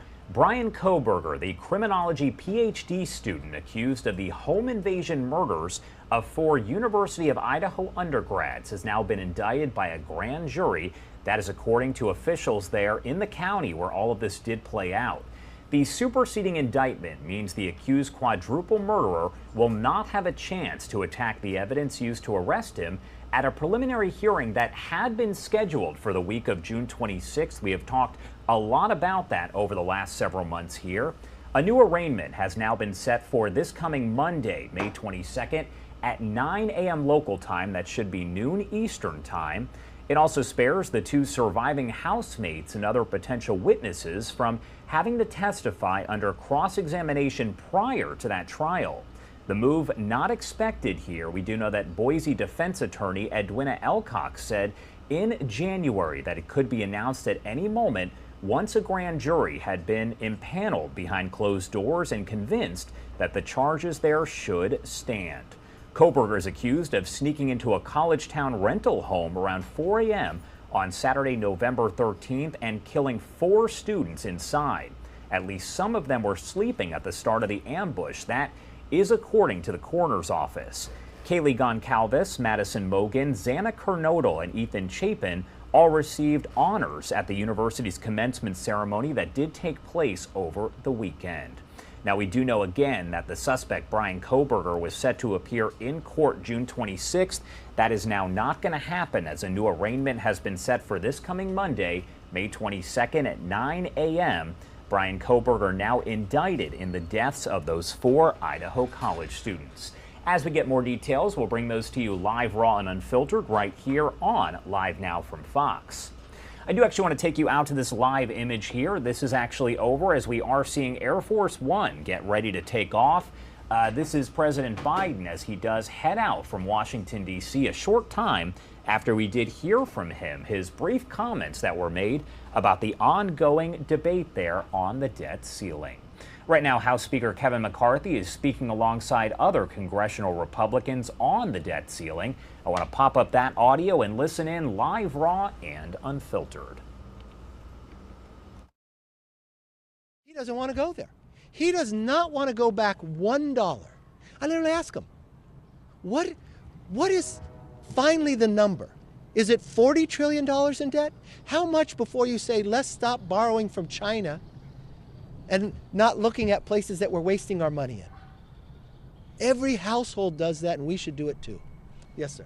What was it about Representative Graves that made you choose him as your chief negotiator? Well, I've watched Congressman Graves. He's been elected or appointed to our leadership table, and he's worked with all the different groups, and he's really been the individual that helped bring people together in crafting the bill itself of Limit, Save, Grow. So he has a clear understanding of where members are. So when you're sitting in that room, I didn't want to put somebody in that room who didn't have a sense. He is a former staffer. He's a former member working in government. He understands policy. Many people would call him a policy wonk. But at the same time, my staff is in there with him as well. So we want as many voices and many understandings of where the bill went and what we would like to see for a conclusion. Okay. Will the congressman be able to make decisions in the room on your behalf? Yeah, we talk very frequently. I go in the room as well. So I think if the administration can make decisions with the president out there, we'll be okay. Yes, sir. What if there does end up being a deal between your team and the White House? What do you think is the most likely, or what would you prefer, having the bill the Senate first or the House first? Or look, what happens now is, with Schumer and the president saying all along, I won't negotiate the debt ceiling, they have to be separate, you don't have the time to play those political games anymore. It takes so many days to get through the Senate, so many days through the House. We have a 72-hour rule, which I'm not going to break. I think the American public and all the members should have 72 hours to read what we end up with, if we're able to end up with it. I think the House should go first, and we can send it to the Senate. I know that the Senate, I guess, is out of session, but I'm sure they'll come back. Yes, sir. President Biden just said he's confident a deal will get made, but he also said on work requirements he'd accept not anything of any consequence. Where does that I don't understand anything that has consequence. This is a senator who voted for work requirements. Listen, I think when you're sitting in the room and you're listening to the American public, why wouldn't he want to help people get out of poverty? But listen to really what he's saying. So the decision he's making in his mind is, If he doesn't want to have something that has consequences, he wants to borrow more money from China to pay an able-bodied person who has no dependents, not even to look for a job, not even go to school for 20 hours. So you're going to ask little Sam to make that $94,000 higher because we're going to borrow from China for a person who could go get a job to not help him get one. So what you're going to have is a supply chain that doesn't work as well, more dependency on China, and making America in a weaker position. I think that's wrong. So I wish he was here, then we could debate it even more. Yes, sir. Oh, you already asked one. Are you open to considering a tax increase on the wealthy in exchange? Did you listen? Were you here earlier? No, I'm not being a jerk. But have you read the CBO numbers or anything? Okay, so on a 50-year average, we normally bring in 17% of GDP. We're bringing in 20%. You know how many times in history we've done that? Twice. 1944 and 2000. So if we're bringing in normally 17, we're bringing in 20, that means we're bringing in more money than any time in American history. But what we're spending, for the last 21 years, we spent more money than we brought in. But instead of only spending 21% of GDP like we normally did for the last 50 years, when the Democrats came in, they spent $6 trillion. Now, I don't know if you're an economic major or whatever, but if you study Morton Friedman, he would tell you the only place that inflation is created is government. So that $6 trillion brought us inflation. So what did that do? Your money goes less. You have less money to spend. It doesn't go as far. We've had, of our 4 biggest bank failures in America, we had 3 of them in the last couple of months. Why? Because interest rates went up. Because the only way you curve inflation is you make interest rates higher than the inflation rate. So what does that do? That harms people from buying houses. That means you're paying more on your credit card. But that means every taxpayer is paying more because our debt. So we're going to pay more on interest. But he went all the way up to 23%. So we're spending more than we spent in 50 years, but we're bringing in more than we've been in 50 years. So I go back to your question. Having that knowledge now, would you raise that question again? Yeah, but would that be a way to get No. some of the provisions you No, it's very clear. You know what I told the president 105 days ago when I sat in the Oval Office? I have no preconceived notion of what we have to do in the debt ceiling except 2 things. We're not going to raise taxes, and we're not going to pass a clean debt ceiling. But we have to spend less than we spent the last year. So let's sit down and talk about that. But he decided, no, I shouldn't negotiate with somebody. I'm just going to do what I want to do, my way or the highway. That's not the way our government is designed to work. It's not the way business works. It's not the way your household works. And it's not going to work here either. Yes, ma'am. Thank you, Speaker. At the beginning of the week, the White House came out sounding positive about progress being made. You ended up responding that you felt like you were very far apart. I'm curious if you can put now in terms of numbers, 10 having a deal, 1 talks falling apart. On that scale, how close are you to having something? Look, I don't know on a scale. I'm not going to scale you. But I'll tell you this. Earlier in the week, all the way through this, I just want to be honest with the American public. I went to Wall Street more than a month ago to warn them we're not meeting. It's a problem. I went to you day in and day out, and you made fun of me. You're saying, oh, you just want to have a meeting. No, I didn't want to be here at this moment, at this time. Then we passed our own bill. We never would have had a meeting had we not raised the debt ceiling ourselves. And you're listening in live, raw, and unfiltered there as House Speaker Kevin McCarthy is answering questions alongside the House and Senate Republicans speaking on that ongoing debt ceiling debate. We heard a bit earlier from President Biden. He made some brief comments as he does say that he is hopeful this debate will come to an end with a resolution soon. You just saw him on the bottom right-hand side of your screen get into Air Force One as he does head for Alaska right now, and then he will head over to Japan for the G7 summit. We'll have coverage on that coming up a little bit later. We're also following the latest here as Prince Harry and Meghan Markle were involved in a chase with paparazzi. That is according to a spokesperson for Harry. We're going to have much more on that coming up right here on Live Now from Fox. But for now, let's head to our final 2-minute commercial break of the hour.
Welcome back here on Live Now from Fox. You are taking a look from a bit earlier on today. We do have a Live Now replay coming up. This is President Biden as he was leaving for Anchorage, Alaska, ahead of then traveling over to Japan for the G7 summit. Not sure if there's any audio here, but I do want to pop it up briefly just to listen in, live, raw, and unfiltered.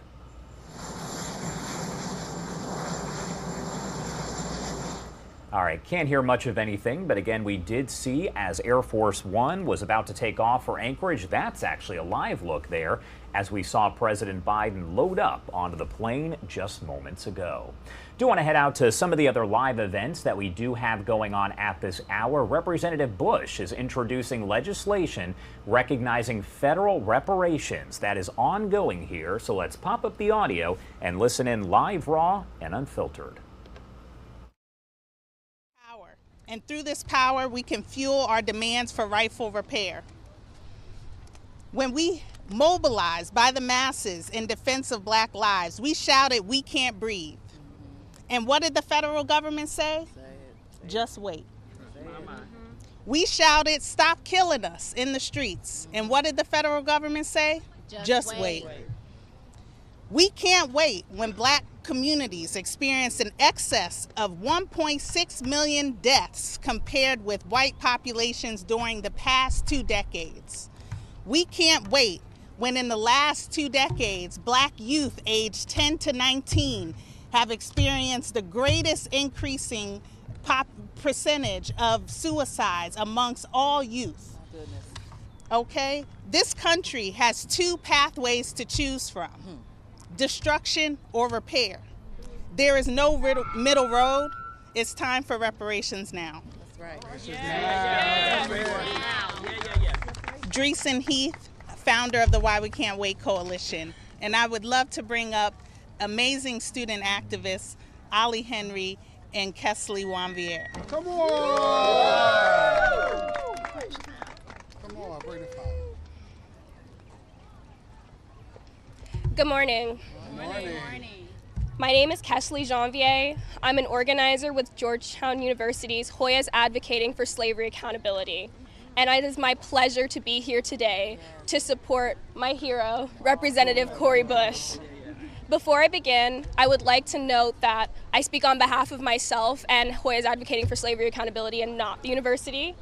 And in my time at Georgetown, I have thought a lot about what reparations should look like and who owes reparations. And I've realized that Georgetown University would not exist without the exploitation and enslavement of people who look like me. And the same goes for the United States of America. This country could not exist as it does without the enslavement and exploitation of people who look like me. And yet, throughout history, the federal government in this Capitol building right here have continued to pass discriminatory and oppressive policies time and time again. And I say no more. And as a student, and as a soon-to-be 21-year-old, I think quite a lot about the future. And an America built on white supremacy, an America which refuses to take accountability for its harms, is not the America of liberty and justice for all that I was sold in elementary school. For today, this resolution is a meaningful step towards that America, the America that I want to live in, I want to work in, I want to raise my children in, but only for reparations now.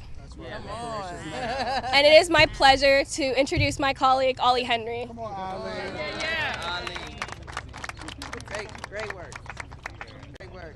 Thank you. So glad. I'm truly blown away by the community that has shown up today. It has been beyond inspiring to see the ways that everyone here has come together for the same purpose. Reparations now. Reparations now. I'm Ollie Henry, a rising senior at Georgetown University, working with Hoyas Advocating for Slavery Accountability. And we, our organization, stand in support of Cori Bush's, the amazing Congressman, Cori Bush's bill, because it's a necessary step towards reparative justice. Reparative justice requires a commitment to change our relationships to our institutions, to each other, and even to ourselves and our futures. At Georgetown, that work of changing relationships has been the backbone to our work. When we think of honoring lost legacies, it's about more than changing a building name. It's a commitment to honoring our ancestors whose stories were stripped from the history books. That's right. Our predecessors at the university have been pushing the seal, creating a foundation of resistance and resilience for our organizing to step into. This commitment to change extends beyond ourselves and into the future. It imagines a new future where we take meaningful action to honor erased legacies, to return property back to those who poured their blood, sweat, and tears into the land, to offer free trauma-informed care, and to abolish the police. Just like with this bill, our organizing builds on our ancestors' work to do the revolutionary. And we continue to push that seal farther and farther each day towards our collective liberation. That's right. Thank you. And I would now like to introduce Richard Brookshire. Hello, everybody. My name is Richard Brookshire. I'm the co-founder of the Black Veterans Project. I done cut my speech in half just to spare your feet, but I'm gonna speak some truth to power today. My brothers and sisters, there is a debt to be paid, a monetary, social, moral, and spiritual debt to be accounted for. In the words of the great Dr. King, we refuse to believe that the Bank of Justice is bankrupt. There is a concerted and insidious effort in our country and within the hallowed halls of Congress to... All right, you're listening in to a rally now underway, a news conference here as Representative Cori Bush there from Missouri is speaking on reparations, a resolution that would mean trillions of dollars going into reparations payments. We will bring that to you more here on Live Now from Fox and dip back in as that does continue here. I do want to get to some of the other stories that we have been following very closely here on Live Now from Fox, and this one is a story that we have been watching for several months here. Bryan Kohberger, the man accused of murdering 4 Idaho college students in November of last year, has now been indicted in the crimes. This comes as a preliminary hearing was set for next month, and instead an arraignment will be held Monday for him, and that hearing won't happen. I want to talk more about this, so let's bring in legal analyst Andrew Lieb. He is with Lieb at Law and a friend of the show here. Thank you so much for taking the time to join us. Thanks for having me. An interesting day we're having today with Bryan Kohberger getting indicted by the grand jury. And now we're going to see this trial move forward and see if they have the evidence to prove he killed these four college students. Was it a surprise to hear that an indictment had actually been handed up here? Because we know that, they have the option of a grand jury or that preliminary hearing, which had been set for next month. It's been talked about for so many months here. Was that surprising to hear that now, out of the blue, he's indicted? We have to remember that each state has its own rules on how it does things. And in Idaho, they have this criminal rule 5.1, which seems pretty funky to other places. And in Idaho, they have this choice. You can convene a grand jury, you get 16 jurors, 12 of them have to agree, and they have to hear the evidence, only one-sided evidence, only from the prosecutor, and decide if there's reasonable suspicion of guilt. That doesn't mean he's guilty, that just means that there's evidence there that says we need to go prosecute this. There's an alternative route, which we thought was happening, which was this preliminary hearing. They don't need a grand jury in Idaho, but the judge has to, within 14 and 21 days of their first arrest and coming in, they have to have a hearing where the judge would determine if there's reasonable cause. I personally am happy that a case of this magnitude went to a jury of his peers, the grand jury, as opposed to a standalone judge. It shows more legitimacy moving forward on a case with national attention.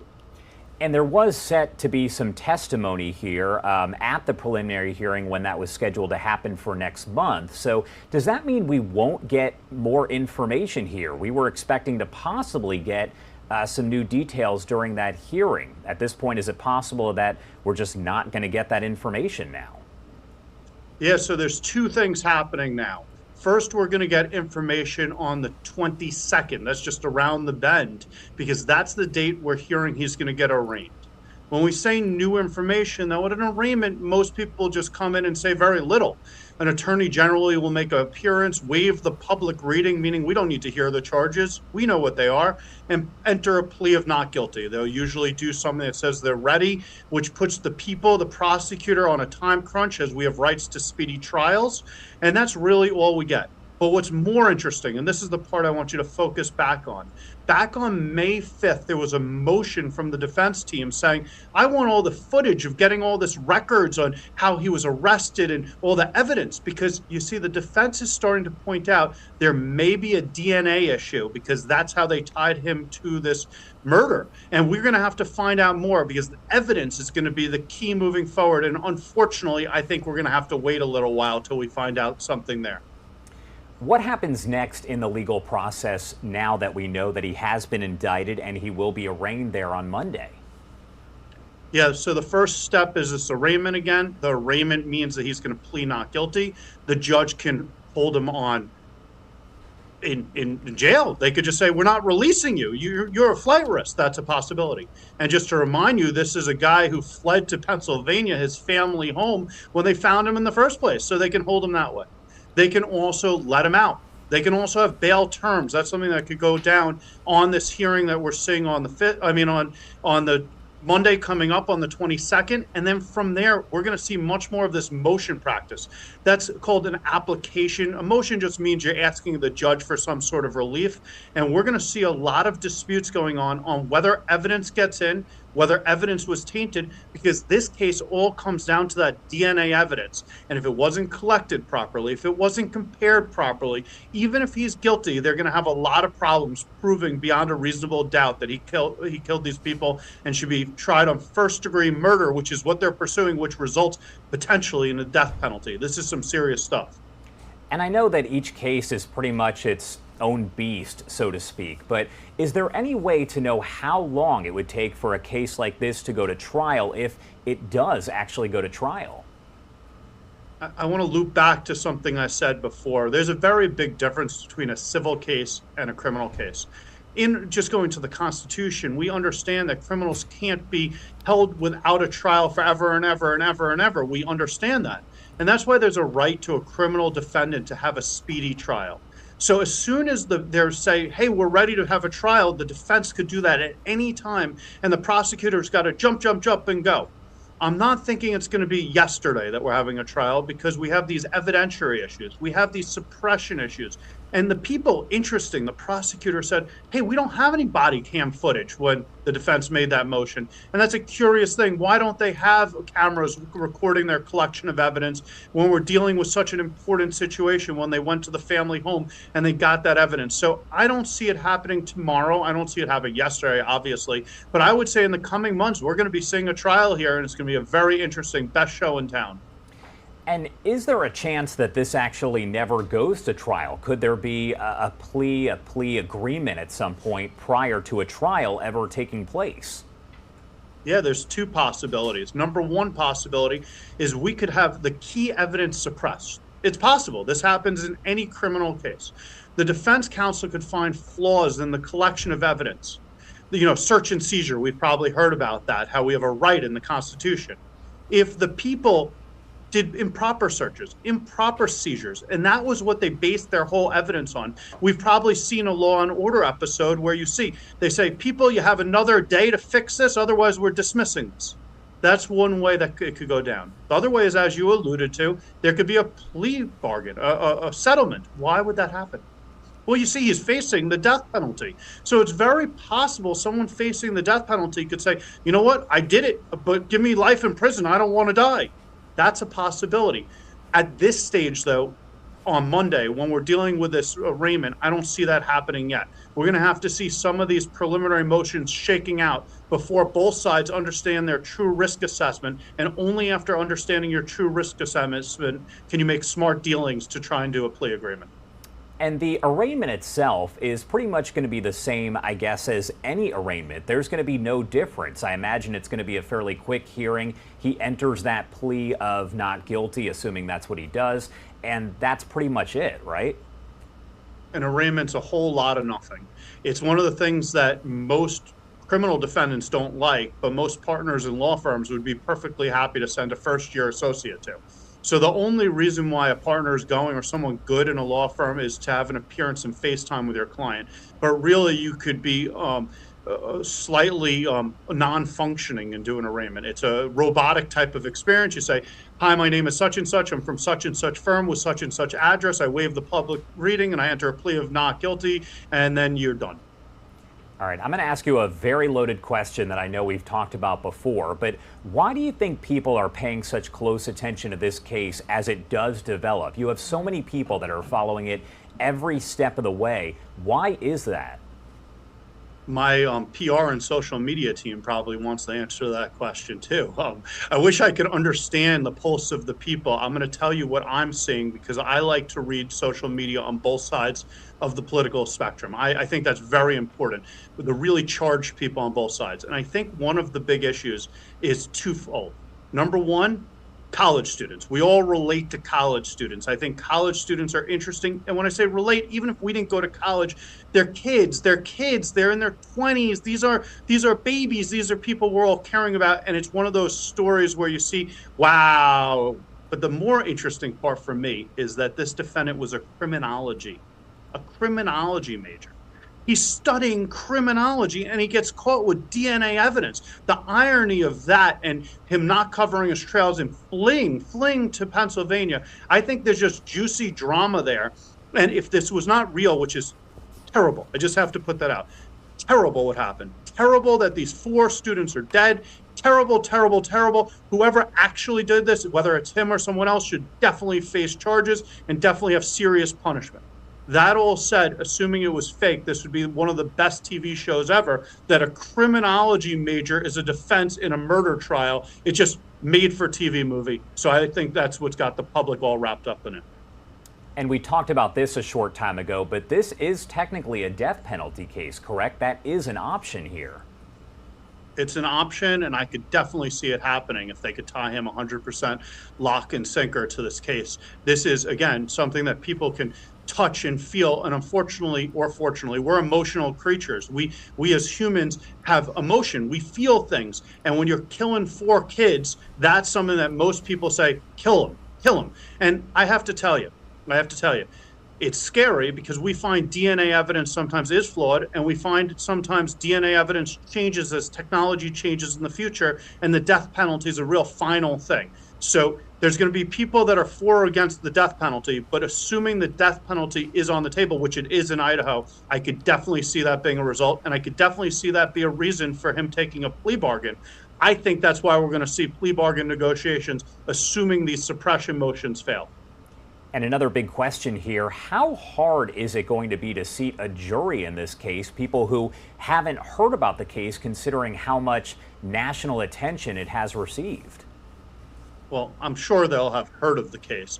I think the real question is, are they biased when they heard of the case? And I think the word biased has become problematic based on how people are hearing it. We just say the word biased in the media.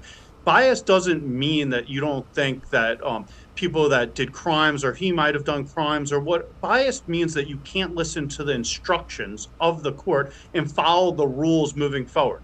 You see, you have to be able to separate who you are, what you know, from what you're hearing in the evidence and what the instructions of the judge are. And it takes a lot to make sure a juror biased. And I don't see anyone having major issues. Like if it was maybe his cousin that was on the jury, that would be a problem. But someone that's watching you on TV, which I know the whole nation should be doing right now, is that person's not necessarily biased, and that doesn't taint the jury pool. All right, Andrew Lieb there with Lieb at Law. Thank you so much, as always, for taking the time to join us on short notice and help break down these breaking news stories. Anything else you want to add about this case or anything else before I let you go? I think that we have to look at it 2 different ways. One way we have to look at the case is it's a juicy drama with this criminologist major who is going after and getting charged. The second one we have to say is, do we want unreasonable search and seizures of us? And to the extent that evidence was collected unfairly, and I don't know that to be true, but to the extent that happens, we want to preserve our constitutional rights from unreasonable search and seizure. That's what makes our system great, that defendants and the prosecution have rights. All right, Andrew Lieb, thank you again for taking the time here to join us. We appreciate it. Thank you. All right, everybody, the time is now 12:14 over on the East Coast, and it is 9:14 on the West Coast. My name is Josh Breslow, and I'm here to bring you all of your top stories from across the country and across the world. A big one that we are following right now involves Prince Harry and Meghan Markle involved in a car chase with paparazzi over in New York City. We're going to have an expert and commentator join us here in just about 15 minutes to help break all of that down for us as the information does continue to flow in. Let's take a quick 2-minute commercial break, and on the other side, we're going to get right back into your headlines. I leave you with this live view, one of my favorites there, of New York City. That is Lady Liberty there in the distance. We'll be right back with more headlines, top stories, and live events.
Welcome back here on Live Now from Fox. I do want to take you out to an event that actually just wrapped up here. This is Philadelphia's mayor speaking about the arrest made this morning of that second escapee from a prison. We've been tracking this for several weeks as that search has been underway. The first escapee was captured really after just about 4 days, but the second one, an 18-year-old, captured this morning. Let's pump up the audio and listen in raw and unfiltered.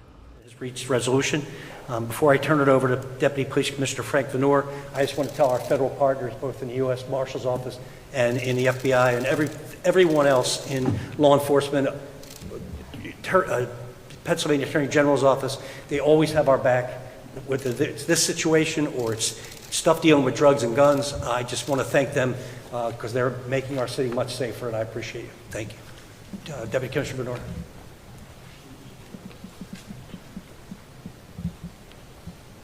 Good afternoon. I just want to start off by saying on behalf of Commissioner Outlaw, I want to reiterate what the mayor had said. We were notified of this escape last Monday, May 8th, late in the afternoon.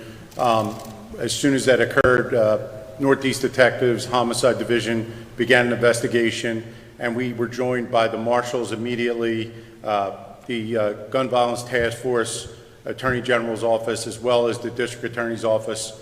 We worked really around the clock on developing information based on the actual escape, going all the way through, and piece by piece, we were able to see how they escaped and look for people that may have assisted them. And as you already reported, back in the beginning, on 5/10, we arrested Hertz's female that was associated to Hertz, and she was charged, Ziana Stallings, with assisting them and ordering them transportation that moved them away from the prison. As we reviewed video, we were able to identify a Jose Flores Herrera, who was an inmate inside, but he acted as a lookout, and he moved them and helped them elude guards and leave the building. As that investigation kept going, we took Mr. Grant into custody, and then we were able to develop information about a Michael Abrams, who had also assisted Hertz in leaving the area.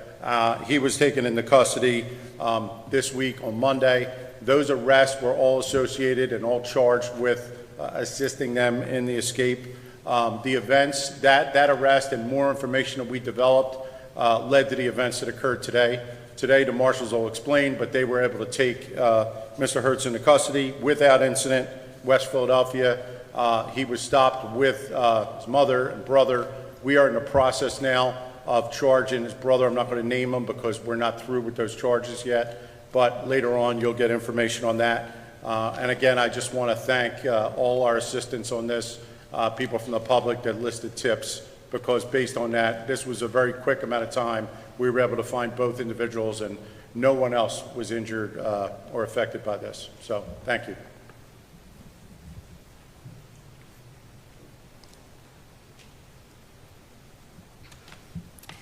Good morning.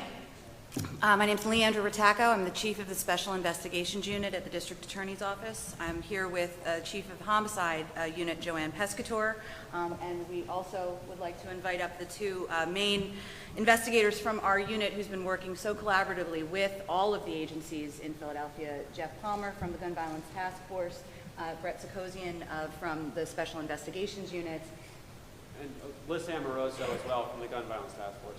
As you can see, this has been a very collaborative effort between our agency and all of the other agencies in Philadelphia. For that, we are very grateful.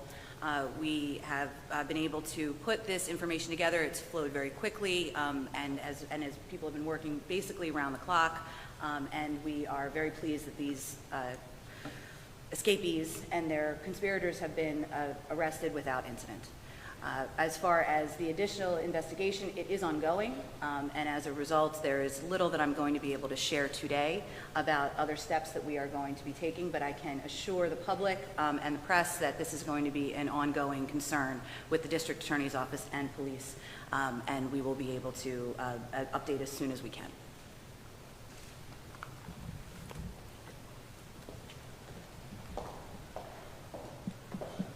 Are there any questions?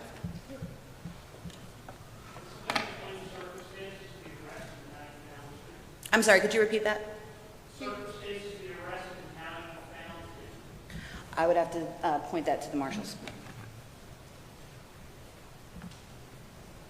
Hey, good morning, everybody. My name is Robert Clark, Supervisory Deputy for the U.S. Marshals, Eastern District of Pennsylvania Biocrimes Fugitive Task Force.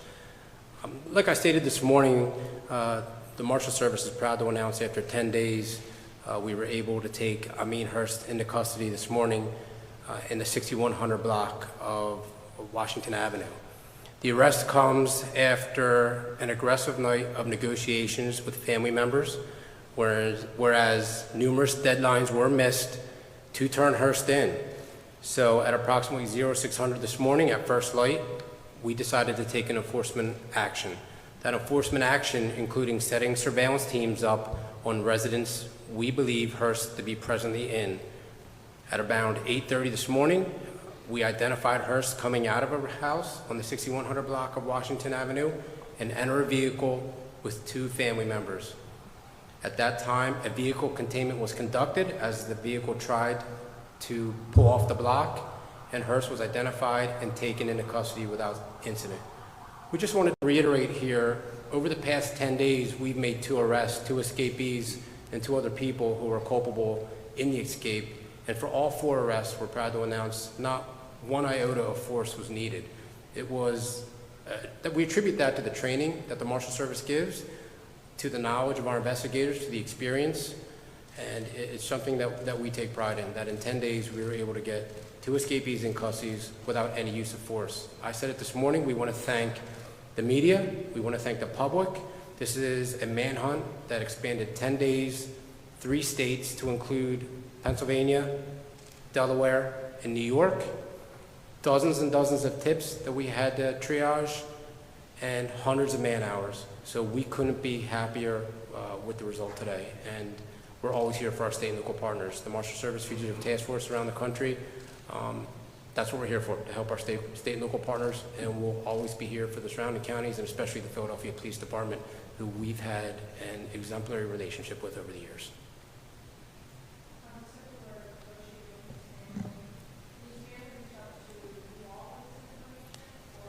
So we had interviewed the family members during the course of the investigation, and we received a phone call early yesterday evening stating they wished to surrender Mr. Hurst. One deadline had passed. There was sporadic communication. It was early morning hours.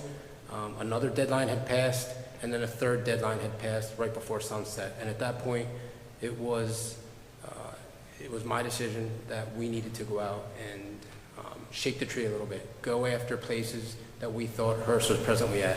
And fortunately for us, and unfortunately for him, he came out of the right house. I don't want to say what that is there. It's just good investigative work by our deputy marshals to the Northeast detectives that we had a very close relationship. Captain Jack Ryan was instrumental in his communication with me, and also the district attorney's unit. This is one time I can say, or this is a time I can say, that the U.S. Marshals, the Philadelphia Police Department, Homicide Unit, District Attorney's Office, we were all lockstep in our decisions. The information flowed up and it flowed down, and I attribute that to one of the reasons why we were able to get both Grant and Hurst in custody so quickly.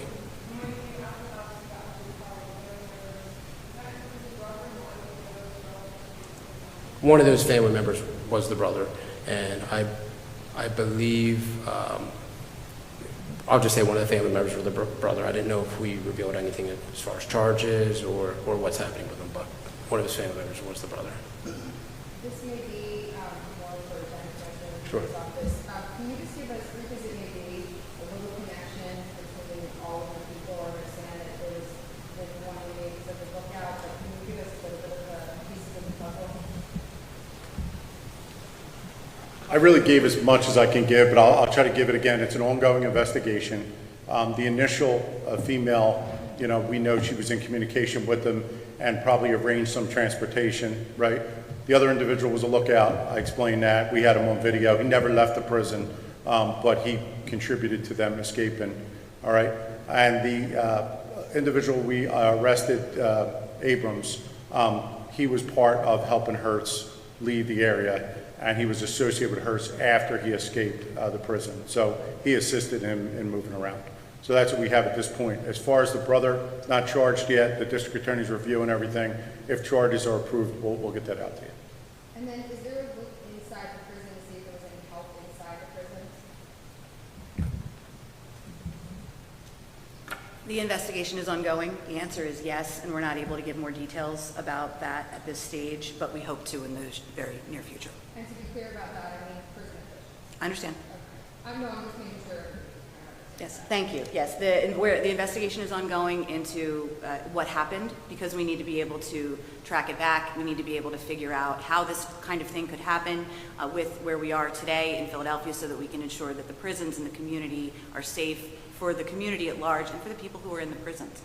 We need to be able to address the whole issue. And I can say definitively that I expect this collaboration will continue, not only with PPD, but also with the mayor's office and some of the other entities that we've been in contact with. So we hope to be able to answer that question shortly.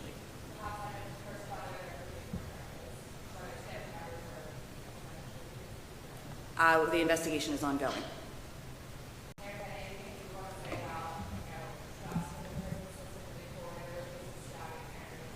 Well, I mean, we've had incidents like this, not this, but stabbing we've had before, and kind of violence in the prison. We are short-staffed. Prisons around the country are short-staffed, as police departments are, and we're trying to encourage people to go into those professions. And we do have a personnel problem as far as numbers. But I can tell you for sure that Commissioner Blanche Carney did not conduct 3 bed checks. Somebody conducted 3 bed checks that either can't count or could count and did something wrong.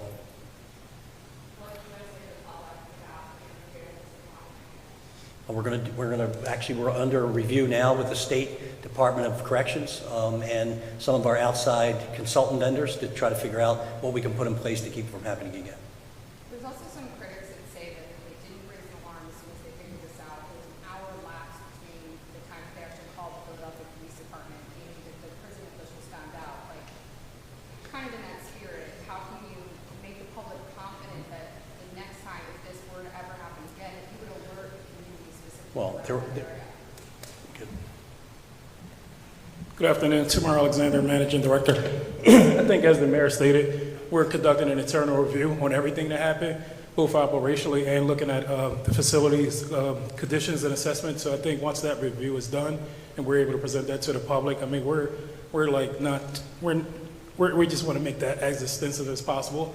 It was unfortunate the way the situation happened, and we didn't have time to notify both, I guess, the city at large and those residents that's near neighbors, and we don't never want that to happen again. And additionally, some of the advocates... So you are listening to a news conference there underway. This is with the mayor of Philadelphia and law enforcement in that area. They are speaking about the arrest of that second escaped inmate. Of course, we know the first one was caught about 4 days after the escape, and more than a week later, the 18-year-old second escapee now back in custody. It is now 12:31 on the East Coast and 9:31 on the West Coast. Let's head to a quick 2-minute commercial break, and on the other side, we will get back into one of our top stories that we have been following here, as we are hearing from Prince Harry and his wife Meghan Markle that they were chased in their car by photographers for several hours. That's coming up right here on Live Now from Fox.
Welcome back here on Live Now from Fox. I want to get back to this breaking story that we have been following here. Prince Harry and his wife Meghan chased in their car by photographers after a charity event in New York. The prince's spokesperson says the chase, quote, resulted in multiple near collisions involving other drivers on the road, pedestrians, and 2 NYPD officers, calling the incident, quote, near catastrophic. You'll remember, of course, that Harry's mother, Princess Diana, was killed in a crash back in 1997 while being chased by paparazzi. Josh Rahm, royal journalist and commentator, joining us now live to talk more about all of this. As always, thank you so much for taking the time to join us. My absolute pleasure. I mean, this is huge, momentous news. It is. So what were your thoughts when you did hear that this had happened and that chase apparently went on for several hours? Well, my first thought was was for the welfare of the Duke and Duchess of Sussex. And so when I heard they were okay, utter relief at that. Of course, no one wishes harm. We may or may not criticize them for their actions, but, you know, it is a relief to hear that they were fine. Hopefully they are okay and not too shocked or traumatized from the incident. Of course, Prince Harry must be thinking about his late mother, who was, of course, sadly killed, as you said, in 1997 at the Alma Tunnel in Paris. Of course, she was that was in a car chase with a paparazzi. But actually, my first thought was I was skeptical about some of the details. So, you know, if we look back at 1997, now, this is not to legitimize car chases in any way, shape or form. They should absolutely not be happening. No safety should be risked at all. But at that time in 1997, Diana was embarking on a new relationship with Dodi Al-Fayed. She was away. They were pictured together previously with long lenses on a yacht. She was trying to keep a low profile in Paris. You could understand the need for foreign media, especially Diana was a global figure, their want to get pictures from the car chase. Again, not legitimizing it in any way, shape or form. It should not be happening, but you can understand the purpose behind it. But saying that, this was a very public event that the Duke and Duchess of Sussex attended. They were pictured both coming in and also departing the event alongside Meghan's mother, Doria Ragland. You know, Meghan and Harry, they posed for photographs on the red carpet at this event. Meghan won an award, an Inspirational Woman Award at this event. She made a speech. You know, this was by all means and purposes, and all intents and purposes, this was a very public event, which the Duke and Duchess of Sussex were very much publicly pictured at. So one almost questions what was the actual purpose of this car chase, because they were pictured publicly. They very much presented themselves to the world, and especially a car chase that lasted a full 2 hours long. This is not just a quick car chase down the road. This is a car chase lasting a long, sustained period of time. Bearing in mind, the Duke and Duchess of Sussex were reportedly escorted by an NYPD vehicle as well. Yes, it's very much said that they were staying with a friend's home at the Upper East Side, and they did not want to compromise the security of this house. But saying that, a 2-hour car chase, you know, one source, Di Davies, he's the former head of Royal Protection, actually just moments ago spoke to a UK news outlet and said that he believes the car chase to almost be false because of the length of time that it was. So, you know, for somebody like that to speak to a UK outlet saying that, and also kind of questioning the length of time of this car chase, I think that speaks volumes. And one thing I did want to ask you here, you know how people take to social media to share their thoughts. They like to comment on stories. You've had, I would say, about half the comments I've seen, give or take a few, have been about people saying this is a non-story. There was no crash. It was just a chase. What are your thoughts on that? Well, I'm not sure if it's exactly a non-story, because, of course, this does hark back to Prince Harry's dear mama, the late Princess of Wales, Princess Diana, who was killed via a paparazzi car chase. And I think, you know, I think this was the Duke and Duchess of Sussex wanting to make a clear statement about the kind of intrusivity almost of the paparazzi, and almost wanting to make a point. And of course, they know full well that comparisons will be made to that very tragic incident in Paris back in 1997. So I think this is very much the Duke and Duchess of Sussex wanting to make a point about that and saying, you know, how they were almost killed, but also at the same time, you know, in his biography Spare and in their Netflix docu-series, you know, I think it's very much Prince Harry wanted to state that he had a problem with the way the royal rota worked, and he very much has a problem with the British media in particular. Of course, he's got no less than 6 cases, I believe, currently going on in the court. Of course, some of them are related to royal protection protection, and some are related to Metropolitan Police protection when he comes to the UK. Not all of them are related to the British media. But I think it's important to state here that, you know, these weren't British photographers. This wasn't British media chasing the Duke and Duchess of Sussex through the streets of the UK. You know, they say they wanted to go and embark on this new life in the US for privacy. Originally, they went to Canada, and then they relocated again to California, first staying at Tyler Perry's mansion before settling at their own in Montecito. But, you know, I think it's important to state here that this was not the British media that Prince Harry has a real problem with, and has a real and you know, he's going after the British media at the moment in court, but this isn't the British media at play here. So one almost has to also say, yes, this is a very bad incident. Yes, of course, they want to make a statement again about the media. However, you know, when Prince Harry is going on and on and on a brigade against the British media for their alleged intrusive action, you know, this was not the British media at play here. And have we heard it all from the royal family? Do we expect to hear from them on this? Obviously, at this point, this is all developing. This is just coming out here. But have we received any word from the royal family? Do we expect that we will?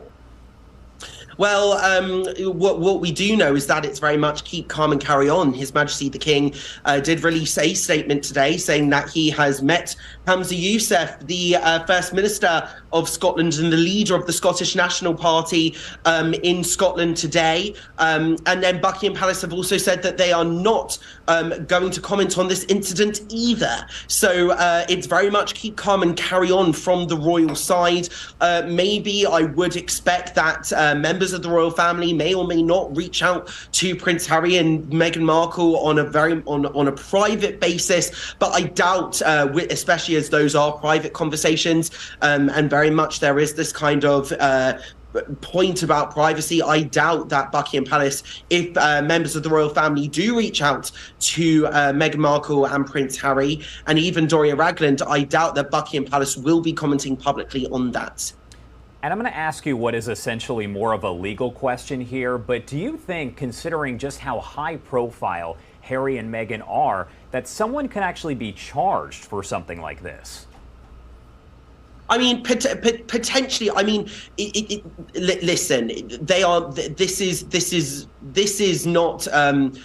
You know, this wasn't a case of the police chasing a criminal, and if any criminal activity was committed by members of the paparazzi, then potentially yes, but that will all come down to what the NYPD will seem as appropriate. You know, there were reports of vehicles that are said to have driven on pavements, jumped red lights, and reversed down a one-way street. Now, if that was the paparazzi, then maybe the NYPD might deem it appropriate to charge the paparazzi. If that was actually on the Duke and Duchess of Sussex side of things, then the Duke and Duchess of Sussex do have a very public defence. They have a defence when it comes to their safety. If and when something like that may or may not happen, maybe the NYPD might speak to the Duke and Duchess of Sussex, maybe, saying that there was, as I said earlier,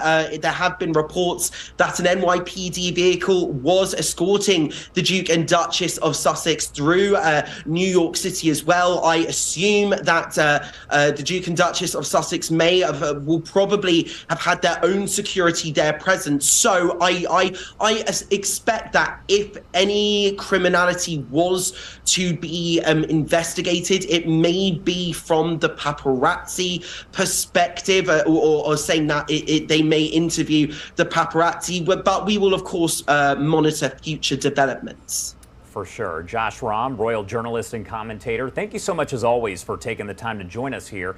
Anything you want to add about all of this before I let you go? I mean, I just hope that the Duke and Duchess of Sussex, first and foremost, are okay. I hope that I can imagine that Prince Harry might be traumatized by this incident, especially looking at what happens with his mother back in 1997. I just hope that the Duke and Duchess of Sussex are okay and are unharmed. For sure. All right. Thank you again for taking the time here to join us. Thank you very much, Josh. All right, everybody, taking a live look here at the stock board. You can see we're having a different day than we had just yesterday. The Dow does remain in the green. Yesterday, we were in the red for most of the day. You can see we're up about 0.99%. Also want to take a live look over in D.C. The stage is set here for a State Department briefing that is expected to get underway really any moment now. And we'll bring that to you live or on Unfiltered as we do here on Live Now from Fox. Let's head to a quick 2-minute commercial break, and on the other side, we'll get right back into your headlines and live events. You're watching Live Now from Fox.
All right, everybody, welcome back here on Live Now from Fox. I actually do want to take you to some comments that were made a short time ago by Mayor Eric Adams here in New York City. He was actually asked questions about the situation with Meghan Markle and Prince Harry being chased by paparazzi. This is actually the portion where he discusses that. Again, this was a short time ago.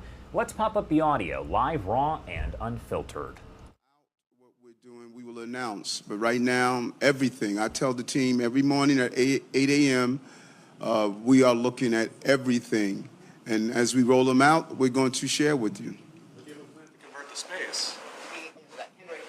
Mr. Mayor, can you say anything about the response to a paparazzi chase involving Prince Harry and his wife last night? Pretty scary, apparently 2 NYPD officers involved. We all know the history with that family here. What do you know about that? What can you tell New Yorkers and about that? It's clear that the press, paparazzis, they want to get the right shot, they want to get the right story. But public safety must always be at the forefront. The briefing I received, 2 of our officers could have been injured. New York City is different from a small town somewhere. You shouldn't be speeding anywhere, but this is a densely populated city. And I think all of us, I don't think there's many of us who don't recall how his mom died, and it would be horrific to lose an innocent bystander during a chase like this, and something to have happened to them as well. So I think we have to be extremely responsible. I thought that was a bit reckless and irresponsible.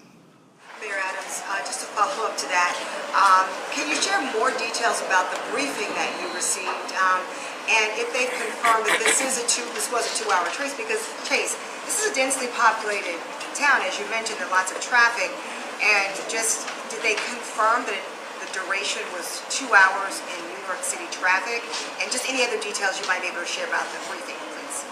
No, I'm going to be brief in depth later on today, and to give the exact time frame of how long.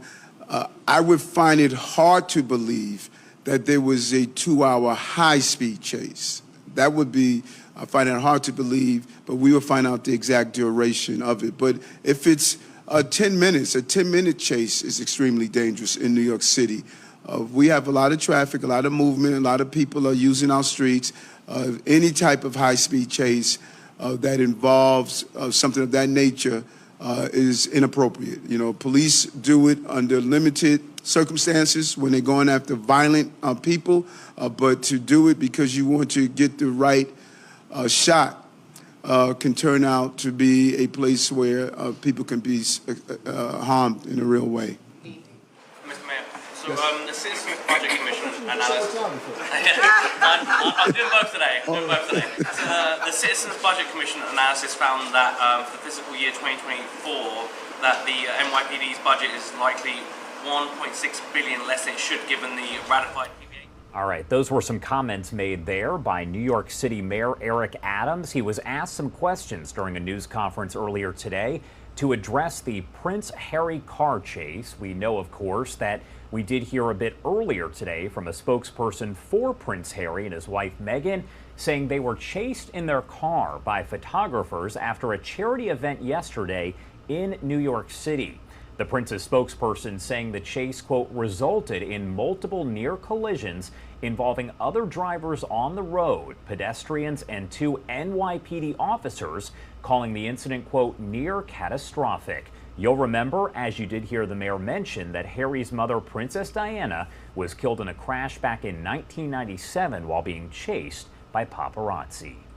The time is now 12:51 on the East Coast and 9:51 on the West Coast. Let's head to our final 2-minute commercial break of the hour, and on the other side, right back into your headlines and live events. You're watching Live Now from Fox.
Welcome back here on Live Now from Fox. The time 12:54 over on the East Coast and 9:54 on the West Coast.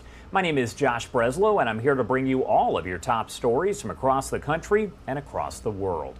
If you've been watching us throughout the day, you know there's a lot of breaking news to get to, but also a lot of live events. Take a look as the stage is set, that podium right there, for a State Department briefing where media members will ask questions on some hot topics internationally, of course. So we'll bring that to you live, raw, and unfiltered, as we do here. We've also been dipping in and out of a hearing that is underway. This is actually the House Financial Services Subcommittees on Financial Institutions. They are discussing right now the recent U.S. bank failures. That is still going on. It began at about 10 a.m. Eastern Time. Let's pop up the audio and listen in live, raw, and unfiltered.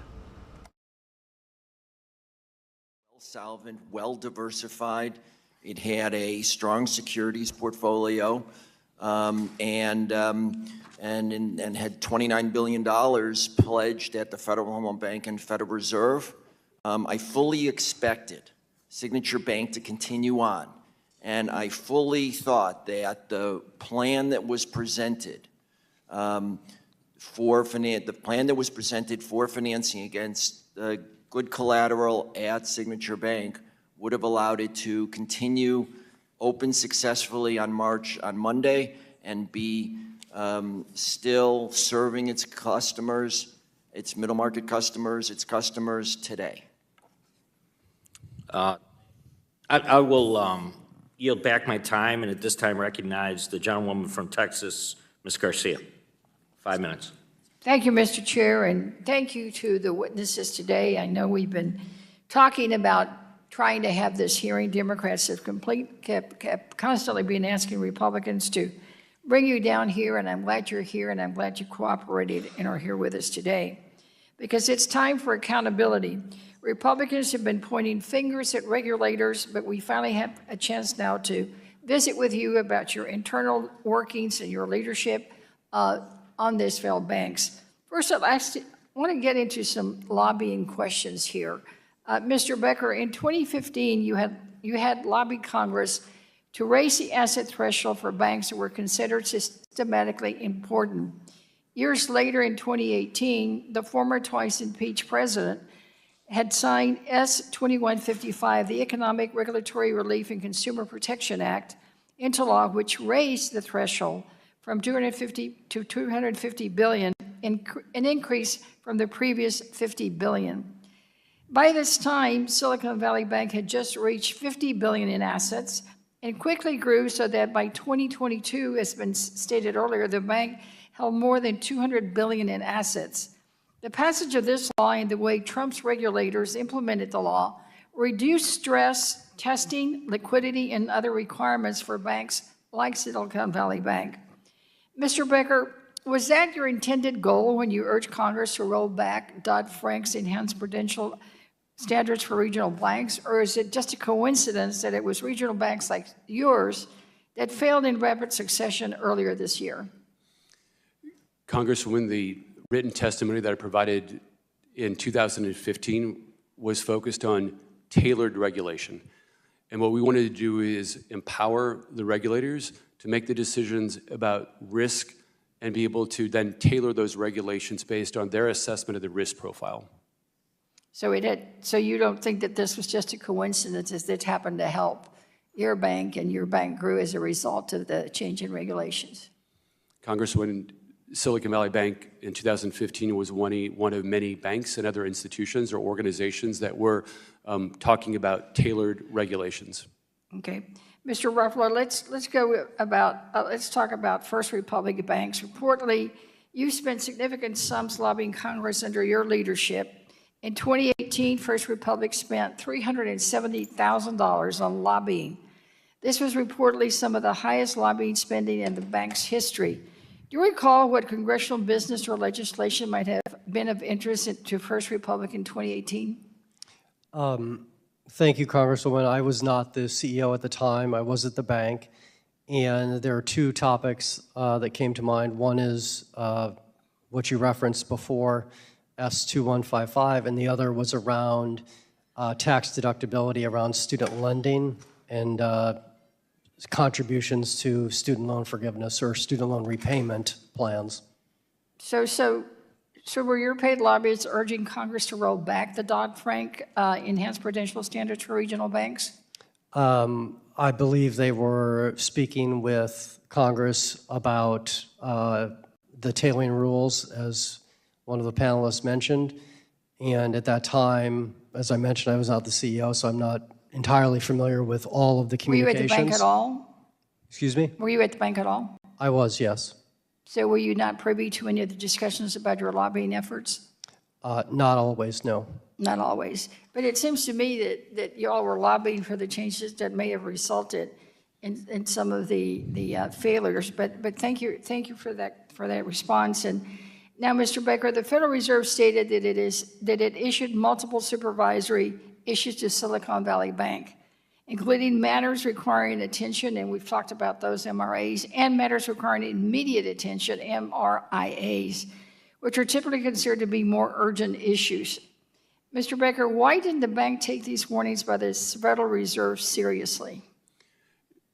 Congresswoman, I can assure you that we took all regulatory findings seriously, regardless of whether they were MRAs or MRIAs. Well, you might be interested in knowing that when we had the GAO director here, he actually said that many times you all, quote, responded by saying that it would take a while to fix a problem, end quote.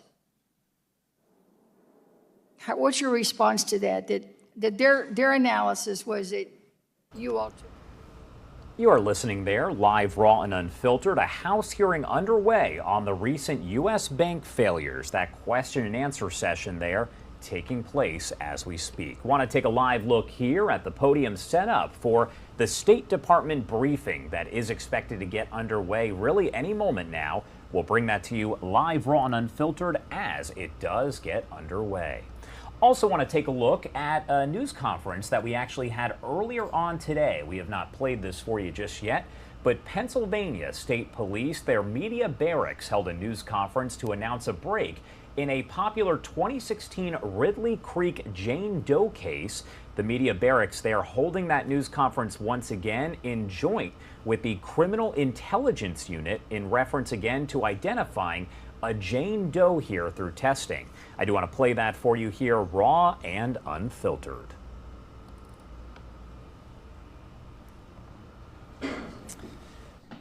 On January 1st, 2016, the Criminal Investigation Unit of the Pennsylvania State Police Media Station began its investigation into unidentified human skeletal remains found in Ridley Creek State Park in Delaware County. There was little there to help identify the person beyond the skeletal remains and some random artifacts and debris. And eventually, forensic reports were created which estimated that it was a female between the ages of 30 and 45. Over the next 7 years, numerous investigators from the media station would be assigned to investigate and attempt to solve this case. They reviewed countless missing person reports, followed up on tips, conducted interviews, and disseminated information to the public through the news media. Specialty units, bureaus from within the Pennsylvania State Police and other troop assets were utilized. Outside agencies assisted, like the Delaware County Medical Examiner's Office, the Federal Bureau of Investigation, Newtown Square Office, and Philadelphia Evidence Response Team, the Department of Conservation and Natural Resources, and the University of North Texas and the University of South Florida. However, despite all these efforts, the investigation was in an impasse. This changed in November of 2022 when the investigation was accepted for review by the Pennsylvania State Police Bureau of Criminal Investigation's newly trained forensic investigative genealogy personnel within the Criminal Investigation Assessment Unit. Now let me turn it over to Captain James Gatita, the Director of the Special Investigation Division of the Bureau of Criminal Investigation.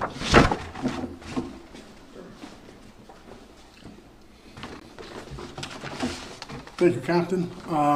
Good morning. Again, my name is Captain Jim Gatita. I'm with the Pennsylvania State Police Bureau of Criminal Investigation with the Special Investigations Division.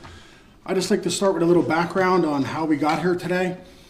In 2021, to solve more unidentified deceased person cases throughout the state and offset the unpredictable costs of forensic genetic genealogy research, which occurs after a DNA profile is obtained, the Criminal Investigation Assessment and Missing Persons Unit, it's known as our CIA unit, personnel, they proposed to the Pennsylvania State Police Commissioner and the command staff that our department fund 2 personnel from the unit to attain certification so the research could be completed in-house. The command staff quickly recognized the benefits and agreed. This initiative proposed by the unit was a simple decision, as the department knew that solving even one case and bringing closure to a single family is invaluable. Trooper Jeffrey Bainey and Intelligence Analyst 2 Teddy Hesser started their certification studies in January 2022 and successfully attained graduate certificates in forensic genealogy from the University of New Haven in October 2022.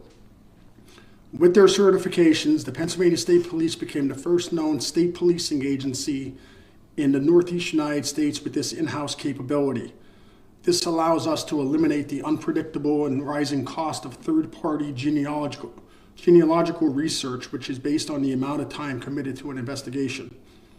In November of 2022, Trooper Bainey and Intelligence Analyst 2 Hester began forensic genealogy research for this Troop K Delaware County unidentified deceased female investigation. And within 5 months, as stated today, they achieved the department's first in-house positive identification. Identifying this female would not have been possible without the use of forensic genealogy. Today, I would like to personally recognize the Criminal Investigation Assessment Missing Persons Unit personnel for their forward-thinking initiative and their outstanding efforts. Corporal Todd McCurdy is the unit supervisor. He's standing here immediately to my right. Trooper Jeffrey Bainey is standing next to him, and Intelligence Analyst 2 Teddy Hesser is standing to my far right.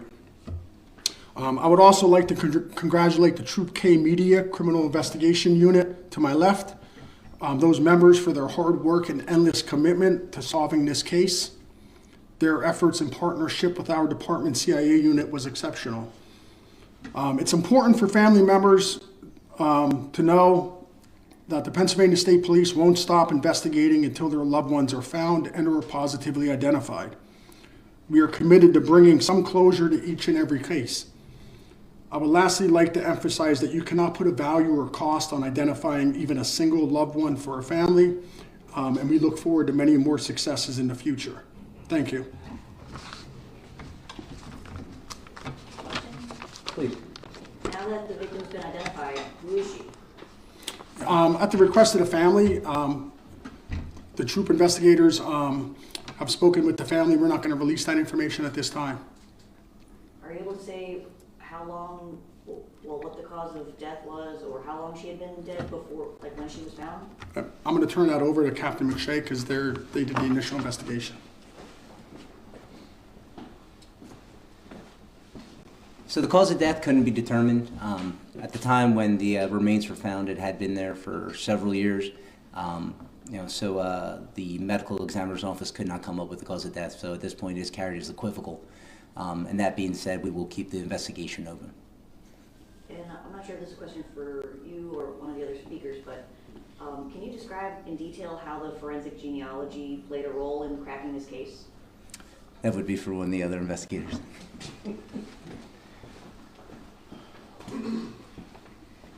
Right, so with the forensic genealogy, there's a DNA sample from the victim, obviously. That DNA sample is matched against databases, criminal databases, FBI databases. There's no match. The genealogy snippets were obtained for our unit, and they conduct the in-house research through a multitude of avenues and databases, and they start closing in on a family lead, and they go out and they conduct interviews to see if there's missing relatives, and ultimately obtain DNA samples to make a match. The DNA, well, from what part of the body was it taken? Was it the hair or the bones? Bones. Bones. And or did you put it into or did you use any kind of website like Ancestry.com or anything like that? Yeah, there's a multitude of websites and available databases out there. I can't speak with confirmation on exactly which was used in this investigation. So, go on. Go ahead. Oh, so which relatives were you able to track down based on the DNA? I believe it was the sisters. And do they still live in the area? They're from the Philadelphia area, yes.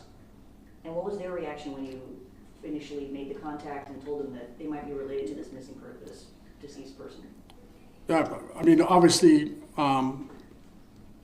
surprised that the state police were still working it, elated, thankful, appreciative. And had this victim been reported missing? Or had the family filed a missing person report for their? That's part of the investigation. We won't answer that. I appreciate it. So no, you don't even know if there was no crime committed or anything like that? Can you speak of? At this point, no. Without an official cause of death, that's why it's carried as, equivocal for us, and that's why we'll still work it. But at this point, there's been no determination that, foul play was, a factor. Were you able to obtain any kind of toxicology from finding these bones? No. Are there any drugs in the system or anything? No toxicology, no, sir. Do you know if the victim was married or had children or anything like that? That's information we would choose not to release out of respect for the family. How do you feel that you were able to crack this case using forensic genealogy?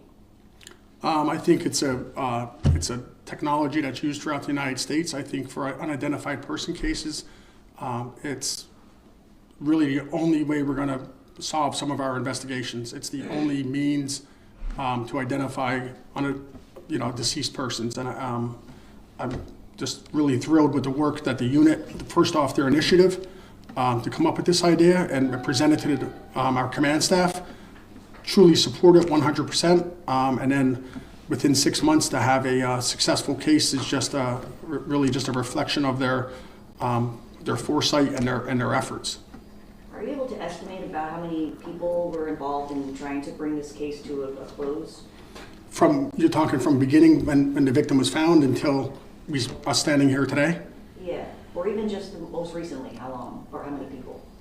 I'd say over the years, hundreds. I mean, just from us setting out the bones for DNA testing to create profiles, sketches, the outside agencies. I mean, just within our troop and our organization itself, we've had countless people review this case and try to come up with ways to solve it. So hundreds of people have really played a part.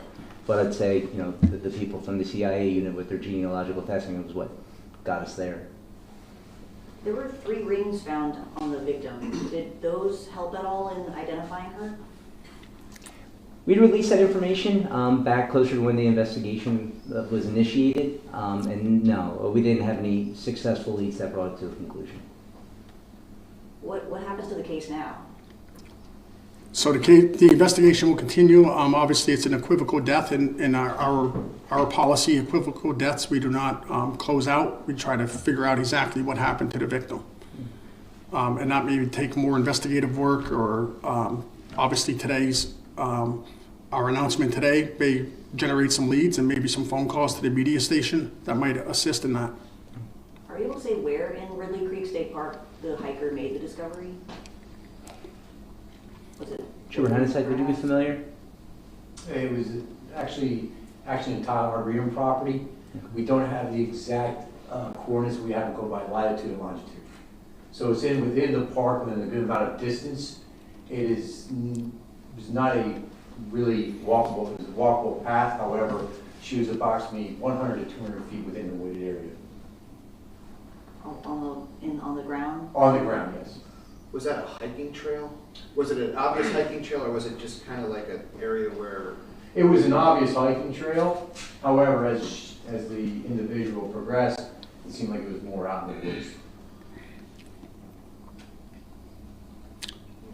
Okay, thank you. I'm sorry, real quick.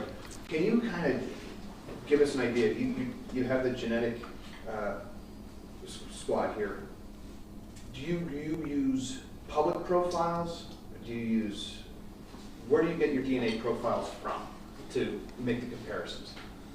So obviously the DNA profile, the original one, comes from the unidentified deceased person. That is researched through genealogical databases, and as we move closer to hopefully positively identifying that subject, we start building working on a family tree and interviewing the family and obtaining through their consent family profiles to either exclude or move closer to identifying the person. So people who want to look in their historical past will spend $100 on a 23andMe kind of thing. And they have that option to make it public or private. That kind of helps law enforcement, I'm assuming, because you're able to obtain these profiles. Yeah, I can't, and I won't name specific databases that are used in investigations, but certainly if somebody makes their profile public, I think that's, they have a more likelihood of having their profile out there. But as for our police investigation, we won't get into what databases or anything. So what exactly?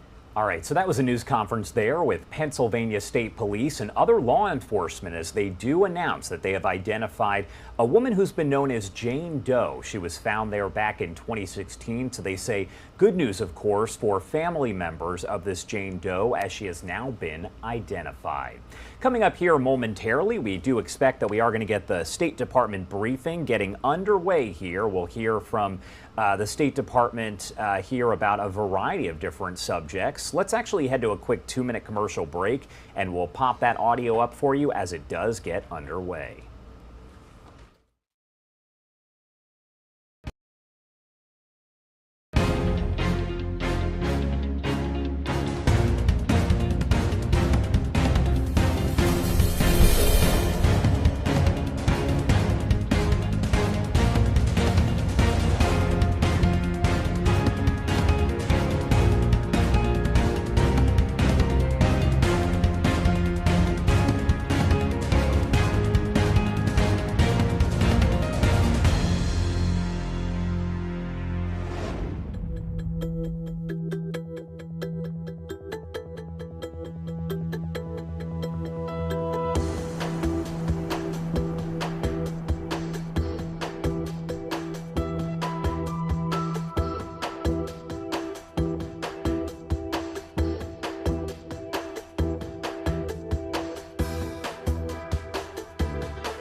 All right, welcome back here on Live Now from Fox. You're taking a live look over at the Senate floor here. I do actually want to take you over to this live image we have. This is from the State Department, where we do expect that briefing to get underway any moment now. We'll get a statement, of course, from the State Department, and then members of the media will ask questions. We'll bring that to you right here on Live Now from Fox. In the meantime, I do actually want to head back over to the floor here as we do listen in to what they are discussing live, raw, and unfiltered.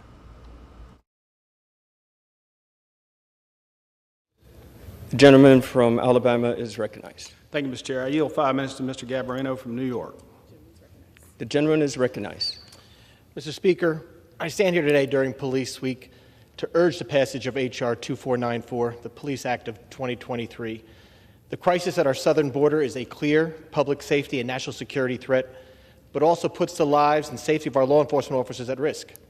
It's not just Customs and Border Patrol agents who are affected, like the female Border Patrol agent who was violently attacked by an illegal immigrant while attempting to make an arrest in March.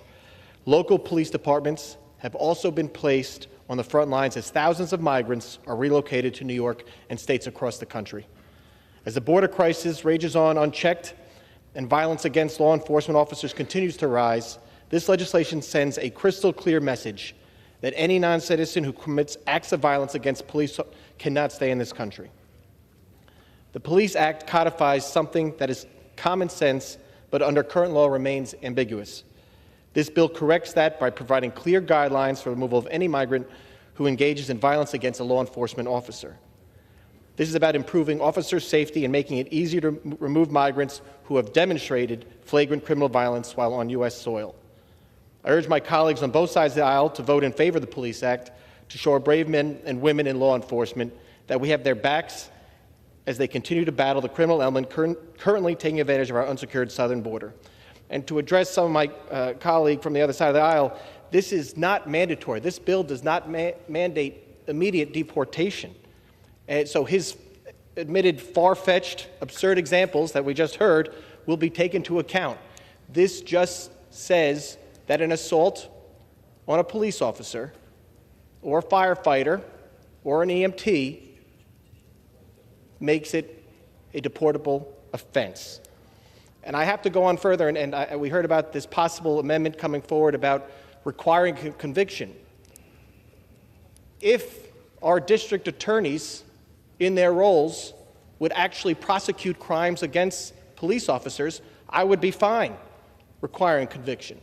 But what we have seen over the past several years, where you have progressive woke district attorneys like our district attorney in Manhattan, when a police officer is assaulted, an NYPD officer is assaulted, or a firefighter is assaulted,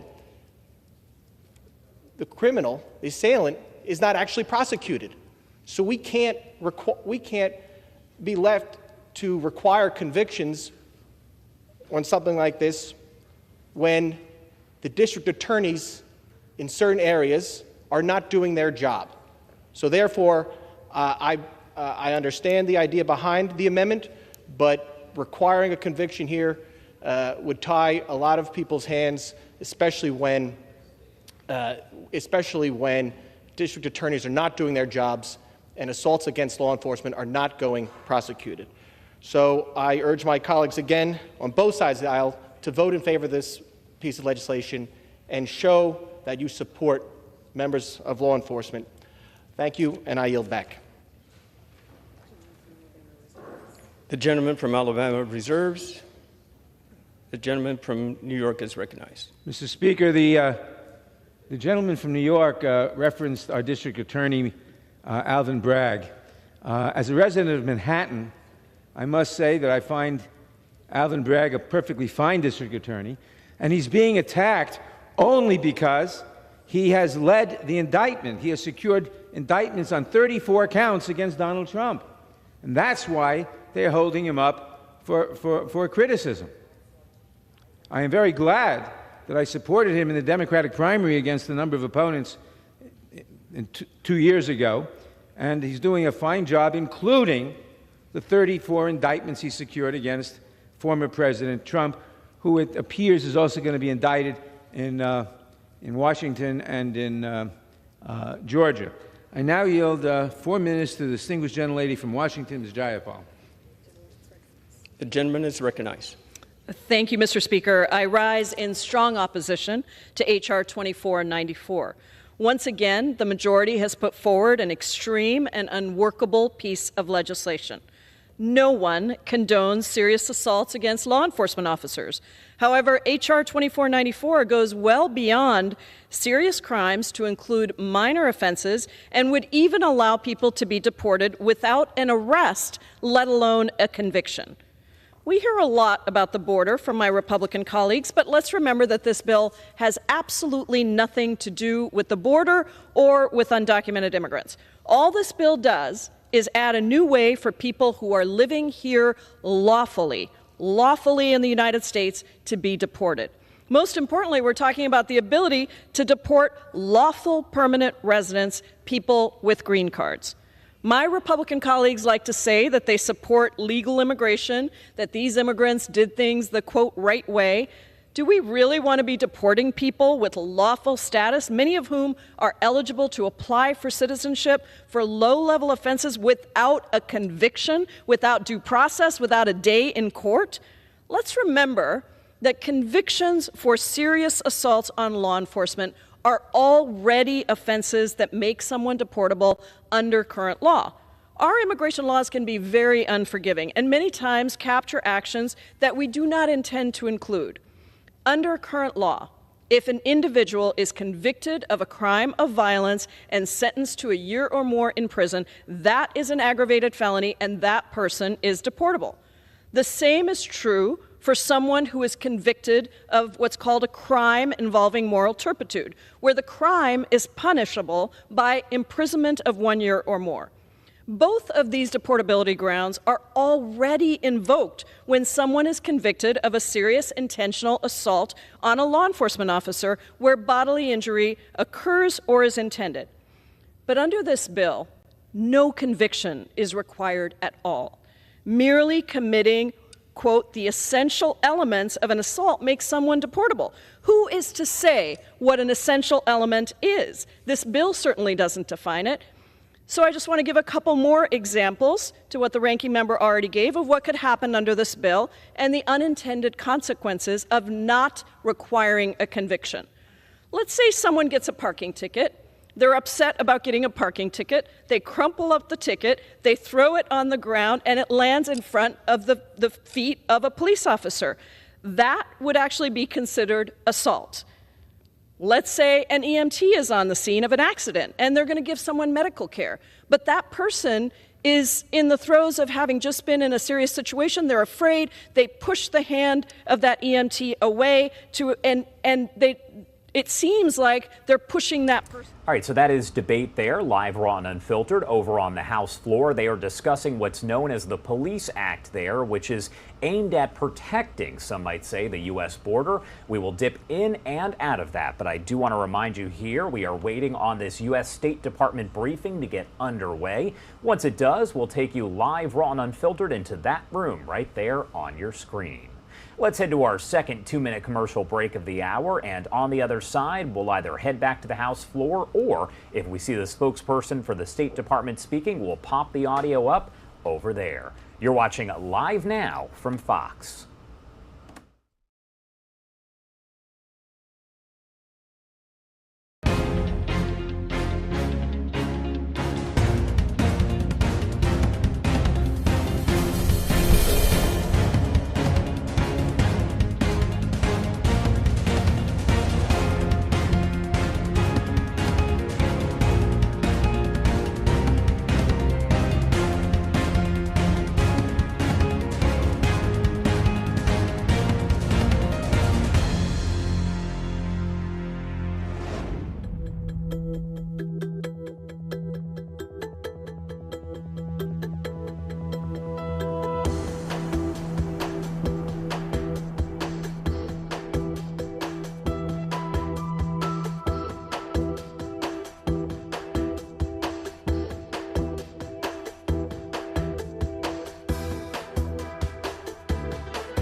Welcome back here on Live Now from Fox, taking a live look at the stock board and looking different than what we saw 24 hours ago. Right here, the Dow is in the green, as it has been all throughout the day here, up about 1.23%.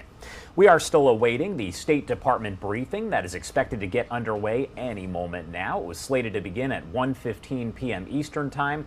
We know these things rarely start on time, so it's likely it will begin here in the next few minutes. We'll bring you live, raw, and unfiltered into that room right there on your screen coming up when it does get underway, which it appears is right now. So let's pop that audio up and listen in. We'll get started. First, we welcome President Erdogan's announcement of the extension of the Black Sea Grain Initiative. As we've said before, we strongly support the UN's and Turkey's efforts on the deal, which keeps global food and grain prices low. But, as Secretary Blinken has previously said, we should not need to remind Moscow every few weeks to keep their promises and to stop using people's hunger as a weapon in their war against Ukraine. We should not need to remind Russia to stop obstructing inspections to allow grain to flow to vulnerable people who need it. The world needs the Black Sea Grain Initiative. What's more, the world needs Russia to end its illegal war against Ukraine, which would allow farmers to return to their fields, return agricultural trade to normal, and immediately and significantly improve global food security. So with that, Matt, go ahead. Thank you, Vedant. Let me just start with Nigeria. And if I have one very small nit to pick with you guys, which is why put out a statement from the Secretary literally a minute before we get the 2-minute warning for the briefing.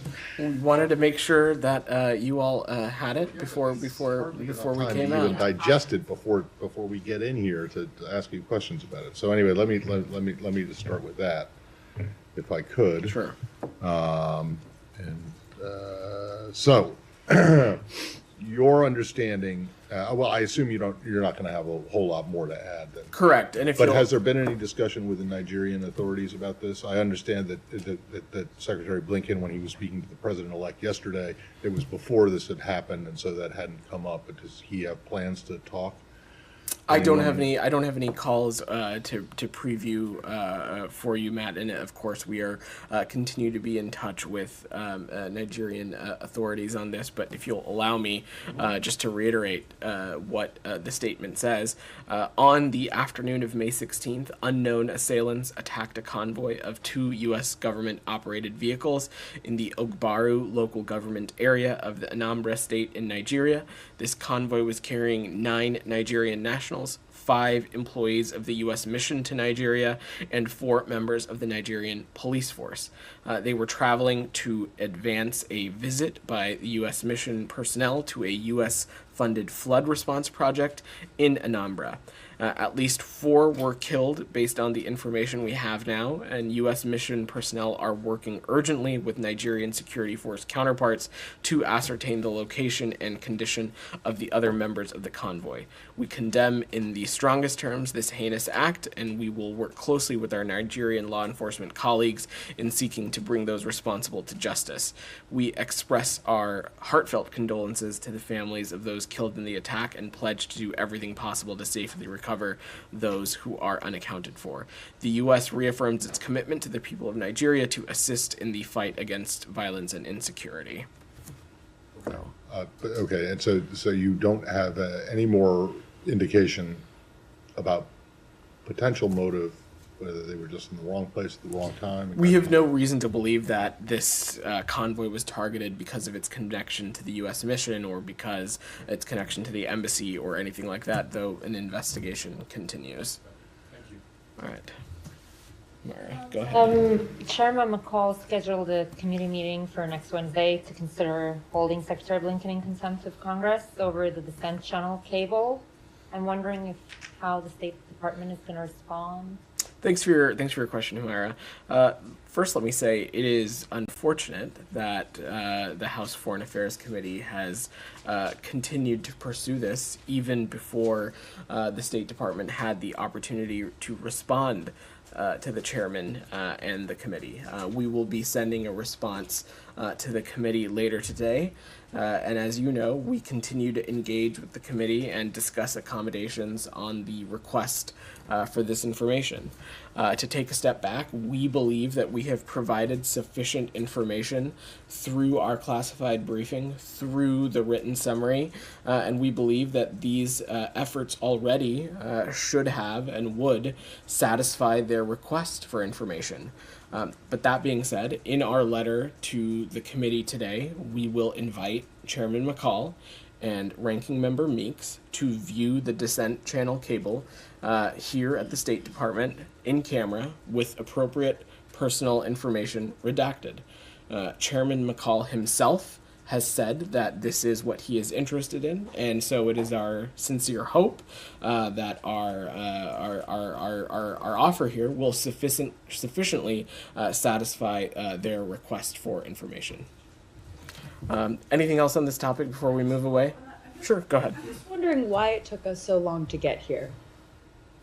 Why didn't you guys just offer, if you're now offering up, this dissent cable with the names redacted, why didn't we just do that from the get-go versus, kind of having weeks long of this political fight between the department? We've spoken to this a little bit, Kylie. First, to take a step back, you've heard me say this before, the dissent channel cable is something that is really integral and sacred to this department. It is an avenue for personnel across the world to engage with senior leadership on very important issues, and for senior leadership to engage back. It's not an avenue to inform or convey policy to Congress.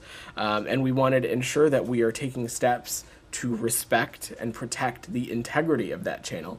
Also, in any information request with the congressional body, there is a natural accommodation and discussion process, and we were engaged deeply in that and continue to be engaged deeply in that. I will also note that at every turn, the State Department has offered legitimate and sufficient steps forward to convey the information that was requested.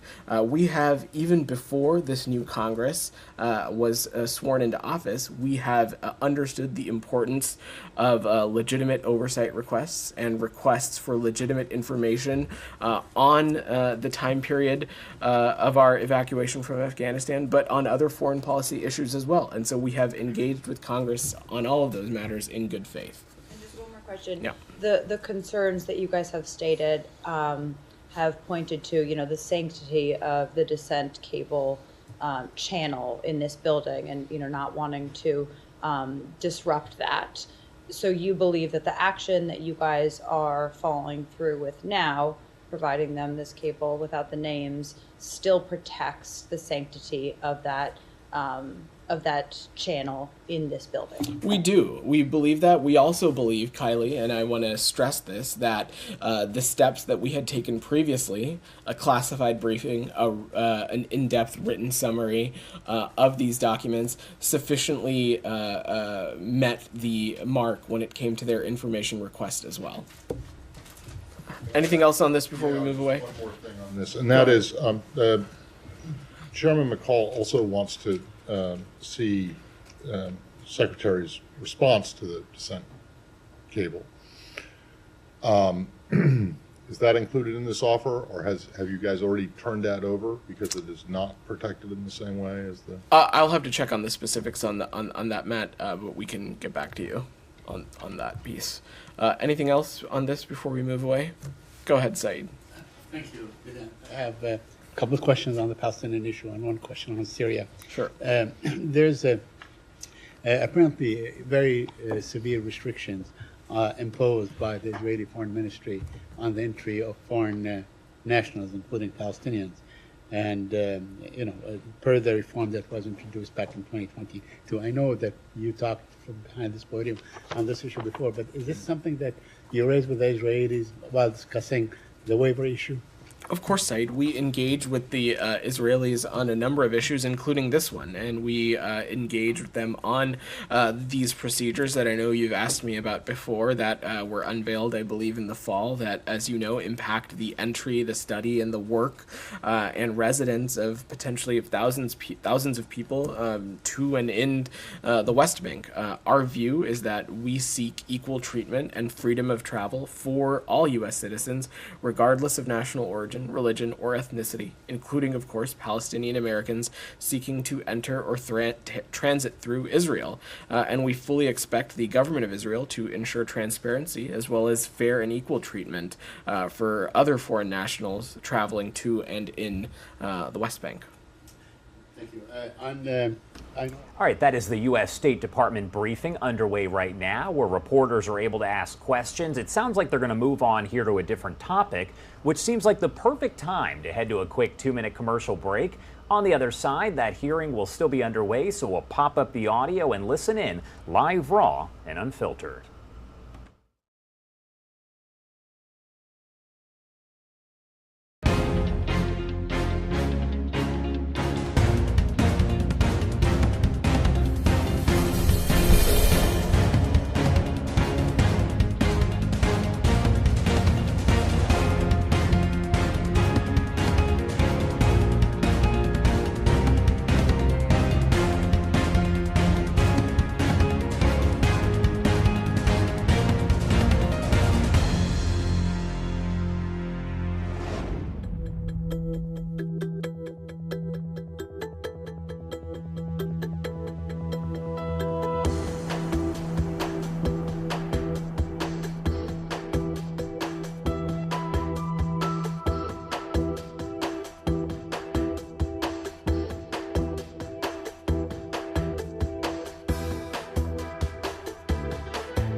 Back here on Live Now from Fox, the time 1:42 over on the East Coast and 10:42 on the West Coast. We do have that U.S. State Department briefing that is underway right now, live, raw, and unfiltered in D.C. Let's pop up the audio and listen in. Relations with the Assad regime, and we certainly don't support others doing that as well. That being said, we know that we share a lot of the same goals as our Arab partners, and while the ways of going about to do that may differ, our objectives remain the same, and that is finding a resolution to this crisis in a way that is consistent with UN Security Council Resolution 2254, expanding humanitarian access to all Syrians, building the security and stability and infrastructure needed to ensure that ISIS cannot resurge in the region, creating the appropriate conditions required for the eventual refugee returns, as well as countering Captagon trafficking taking place in Syria, as well as steps that can be taken to reduce the malign influence from the Iranian regime. We are aligned with our Arab partners on all of these things, and will continue to work those lines of efforts. The ways in which we go about them may differ, but our objectives are aligned. I have two more. One on Russia and Iran, sure, who signed the Israel deal today for corridor intended to rival Suez Canal and prevent sanctions. How do you view this project? Any steps or any project being undertaken to go around sanctions is something that we, of course, would find deeply concerning. I don't have an assessment to make on this specific project, but there's a reason that we enforce such a strict sanctions regime, and any efforts to go around those would be of immense concern to us. And one more on Deputy Secretary Sherman's meeting today with Israeli Director General of the Ministry of Foreign Affairs. Did they discuss expanding the Abraham Accords, and are you hopeful that you will be able to expand these accords? I don't have any specifics about the meeting to share right now. Of course, though we talk with our Israeli partners on a number of issues, we know that normalization is something that is not just important to us, it's important to our Israeli partners. So I have no doubt it was a piece that was discussed, but I don't have any specific metrics to offer. Alex, and then I'll come back to you, Humayra. Thanks, Alex, go ahead. Russia, moving to Russia, if you don't mind. You spoke about Austin ties. I want to ask about Evan as well, because today marks a depressing 50 days since his arrest for doing his job. I'll give you a chance to update us on what's going on about his case, around his case. Also, Lavrov today seemed to be mocking the U.S. effort, saying that they sometimes give us a call and raise his case. Is anything more than just sometimes doing the call to Moscow you guys have been doing? Of course, we are deeply engaged on this, Alex, and the work to secure the release of both Evan and Paul is ongoing. I'm certainly not going to get into the specifics of a negotiation progress, but we engage broadly with partners around the world to discuss wrongful detention cases, and in some cases, look to their assistance and steps that we can collectively take to lead to a release.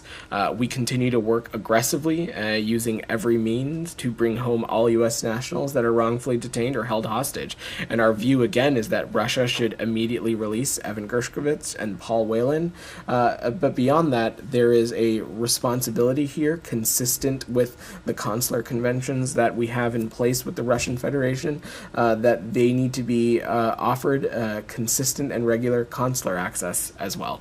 Yesterday, the Secretary did not rule out designating Russia as a state sponsor of terrorism. I'm just wondering if there's any serious effort going on in this building beyond what the Secretary said. I don't have any updates on those, on any policy designation, Alex. As you've heard us say before, the work to specifically designate a country is a robust policy process, and I don't have any updates to offer on that. But of course, there is pretty significant public reporting out there that a specific state sponsor of terror designation for Russia would significantly impact the ability for a number of NGOs and nonprofit organizations to operate in the region. So we, of course, are incredibly mindful of that. That being said, what we call and what we designate a country in this situation is a little besides the point. And what is more important is the actions that the U.S. government is taking. And when you look at the actions that we've taken, we have clearly and consistently, since even before February 2022, offered security assistance to our Ukrainian partners so that they can defend themselves, defend their territorial integrity and sovereignty. We have taken steps to hold the Russian Federation accountable through sanctions, export controls, and other measures that we're seeing has a clear impact on the Russian economy. Multinational corporations are leaving Russia, choosing not to do business anymore. We are seeing clear public reporting of the Russian economy shrinking. So we know that our actions are taking effect and having a real impact, and will continue to do so. Is not off the table. That's what I just don't have any update to offer on that. I'm going to go to Humayra. Okay, go ahead. Go ahead. Sorry, you mentioned, thanks to Turkish president, you also mentioned that Secretary said we should not do that every couple of weeks. My question is, what are you guys doing to make sure that this is not, we are not back to 0 point again 2 months from now? Of course, on the Black Sea Grain Initiative, we think it's really important that it was extended. We have long taken issue with Russia's efforts to not just undermine the deal, but also Russia's efforts to weaponize hunger and weaponize food insecurity. And so this is, of course, something we welcome that it was extended, but it shouldn't have been needed in the first place. But broadly, we'll continue to work every channel that we can in conjunction with the UN and our Turkish partners to make sure that it's extended for as long as it's needed. And we'll also continue to take steps to hold the Russian Federation accountable when needed. Humayra, go ahead. Since President had to cancel his visit to PNG yesterday, there is a lot of disappointment they had declared the Monday a public holiday in honor of his arrival. So I'm wondering if Secretary or anyone else from the administration is going to go to PNG. What are the plans? And there's quite a lot of commentary out there that it's a blow to U.S. credibility in the region as a consistent partner. Obviously, the debt ceiling would have global repercussions. But can you talk a little bit about sort of U.S. commitment to the region to offset these concerns? Sure, absolutely. So first, to let me just say I don't have any additional or follow-on travel to offer in terms of scheduling at this point. But should we have any updates, we of course will let you all know. On Australia, the president spoke to Prime Minister Albanese yesterday to inform him that he will be postponing his trip. And as you know, he's invited the Prime Minister for an official state visit at a time to be determined. We've also engaged the Prime Minister of Papua New Guinea to inform them as well. But broadly, our commitment to the Pacific Islands and to the Indo-Pacific region broadly endures. And that is why we have had robust engagement from the department in this part of the world. Undersecretary John Bass in, I believe, 2022 had the opportunity to break ground on a new embassy, open a new embassy in Port Moresby. And so that is just an example of our continued engagement in the region. I know I don't want to preview or get ahead of any administration travel, but of course I think it's everyone's desire to find a way to get some kind of trip back on the books, but I'm certainly not going to preview or get ahead of the process. To the Papua New Guineans? I don't have a specific call sheet for you, Matt, but the administration has been in touch with the Prime Minister of Papua New Guinea to inform them of the scheduling channels. The Australian Prime Minister. Who did the PNG Prime Minister get to talk with? I'm happy to check for you, Matt, to see if there's a specific person. But again, I think it's important to note that there's not a specific person. It was like a group thing. It's important to note, Matt, that revitalizing and reinvigorating our alliances and advancing our partnerships with groups like the Quad, with the Pacific Islands. A visit to Australia, and he calls the Australian Prime Minister, but he's also going to cancel a visit, which was going to be a historic visit that you guys all said to Papua New Guinea, and you can't tell us whether the president called the prime minister personally or not. What I will say, Matt, is that we look forward to finding other ways to engage with Australia, the Quad, Papua New Guinea, and the leaders of Pacific Island very soon, and we hope to have more. But our commitment to the region endures. I know you are no stranger to our work there. Even this year, we have indicated, in the past year and a half, I think, we have indicated a number of places in which we intend to further and enhance and strengthen our diplomatic presence as a commitment to the Pacific Islands. We hosted on the topic of history making. All right, things getting a little heated there. That is the U.S. State Department briefing. It is 1:52 over on the East Coast and 10:52 on the West Coast. Let's head to our final 2-minute commercial break of the hour, and on the other side, we're going to get right back into your headlines and live events. A lot going on here on this Wednesday. We'll be right back in just 2 short minutes.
Welcome back here on Live Now from Fox 154 on the East Coast and 1054 on the West Coast. A quick look at the stock board right now. You can see we do remain in the green, a lot different than what we were dealing with yesterday. The Dow up about 1.32%. Let's head back live over to D.C. That is where the State Department briefing is underway. Yeah. The visit to the flood response project that was mentioned in the Secretary's statement, is that proceeding as planned or is that off? I'm just curious if there are measures being taken to limit the U.S. mission's exposure at this stage, or are sort of security protocols and practices staying more or less the same? I'm not going to get into the specifics about the embassy's forthcoming planning, but what I will just note is that our mission in Nigeria has a robust travel planning process and procedures in place. Of course, after this concludes, the response to this incident will take a look at those procedures and ensure that they remain appropriate. But I will also just note that U.S. mission personnel made multiple trips to the state in recent months and experienced no security incidents. And at the time that the decision was made to travel there for this advance route, there were no known threats to the U.S. mission in Nigeria at the time. Understanding unknown assailants, unknown motive, no indications that American or an American link was targeted. Has that been ruled out, or it's still part of the investigation? As I said in speaking to Matt's question, the investigation is ongoing, but again, we have no reason to believe at this time that this took place because of the affiliation to the U.S. mission in Nigeria. All right. A separate question about the American sentenced in China. Sure. Just for an update. Before that, have you guys explained where these people worked? Did they work at the consulate in Lagos or at the embassy in Abuja? My understanding is that they worked at the embassy in Abuja, but if I have an update to that, I will let you know. On the American sentenced in China, just an update. Have you requested consular access? Has there been any engagement with the Chinese on his case? So I don't have anything additional to offer on this. I spoke about it a number of times this week. We are aware of the sentencing of a U.S. citizen in the PRC. When a U.S. citizen is detained overseas, we take appropriate steps to offer all appropriate assistance, but due to privacy considerations, I don't have more that I can offer on this. Without offering specifics, has there been any engagement with the Chinese? Again, all I can say is that we're aware of the reports of the sentencing.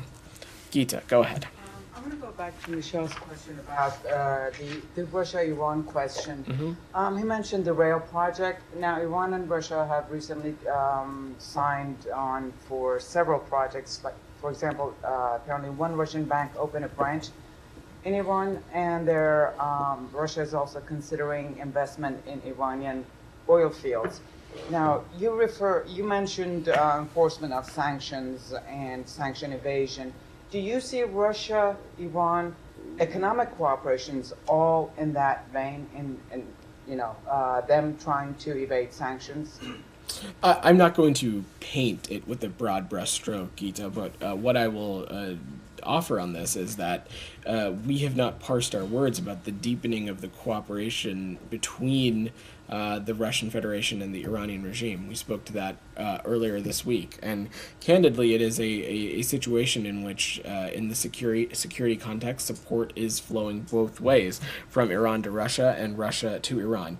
In the economic context, we, of course, are going to continue to monitor and pay close attention, but any efforts to go around sanctions would be of immense concern to us, and something that the United States would not hesitate to take further action on.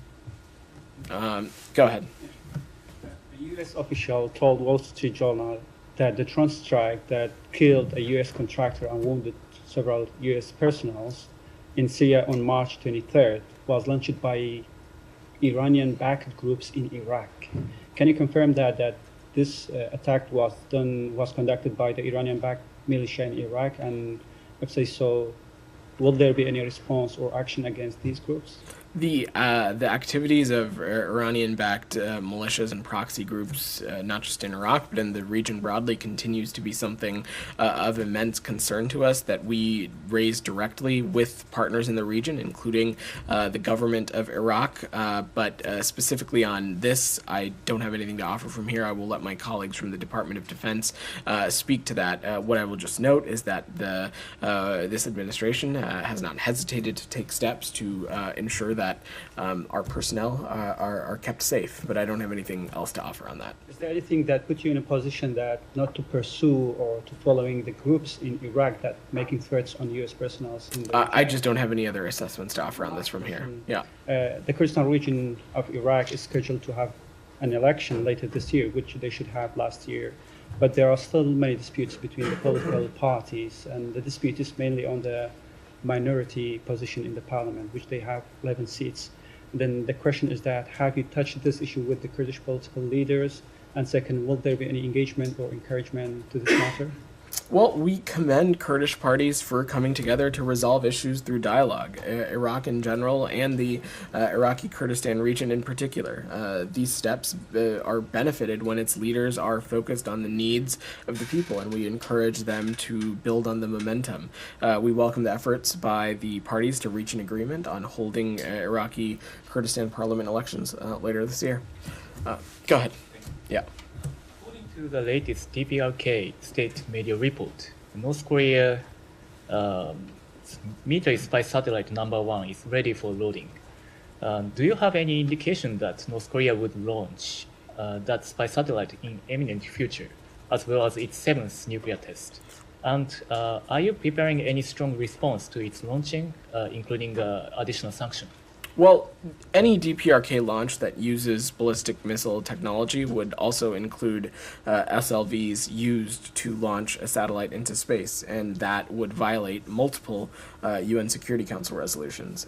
We have been very clear that we urge the DPRK to refrain from further threatening activity and call on Pyongyang to engage in serious and sustained diplomacy. We've also been very clear about our unwavering commitment to the denuclearization of the Korean Peninsula, as well as seeking dialogue with Pyongyang without preconditions. In terms of actions, we of course continue to have a number of tools at our disposal to hold the DPRK accountable. You have seen us take those steps, and we will continue to do so. In the back, go ahead. Yes, members of the Select Committee on the Chinese Communist Party are going to visit the UK tomorrow to work with members of Parliament on hashing out a China strategy. Has the State Department been coordinating with the Select Committee on that visit, and does the administration have any hopes that the UK might still embrace de-risking over engagement with China? Sorry, I missed the first part of your question, if you could repeat Members that. of the Select Committee on the Chinese Communist Party are going to the UK tomorrow to work with members of Parliament on hashing out a China strategy between the two nations. I was wondering if the State Department has been involved in coordinating any of that trip.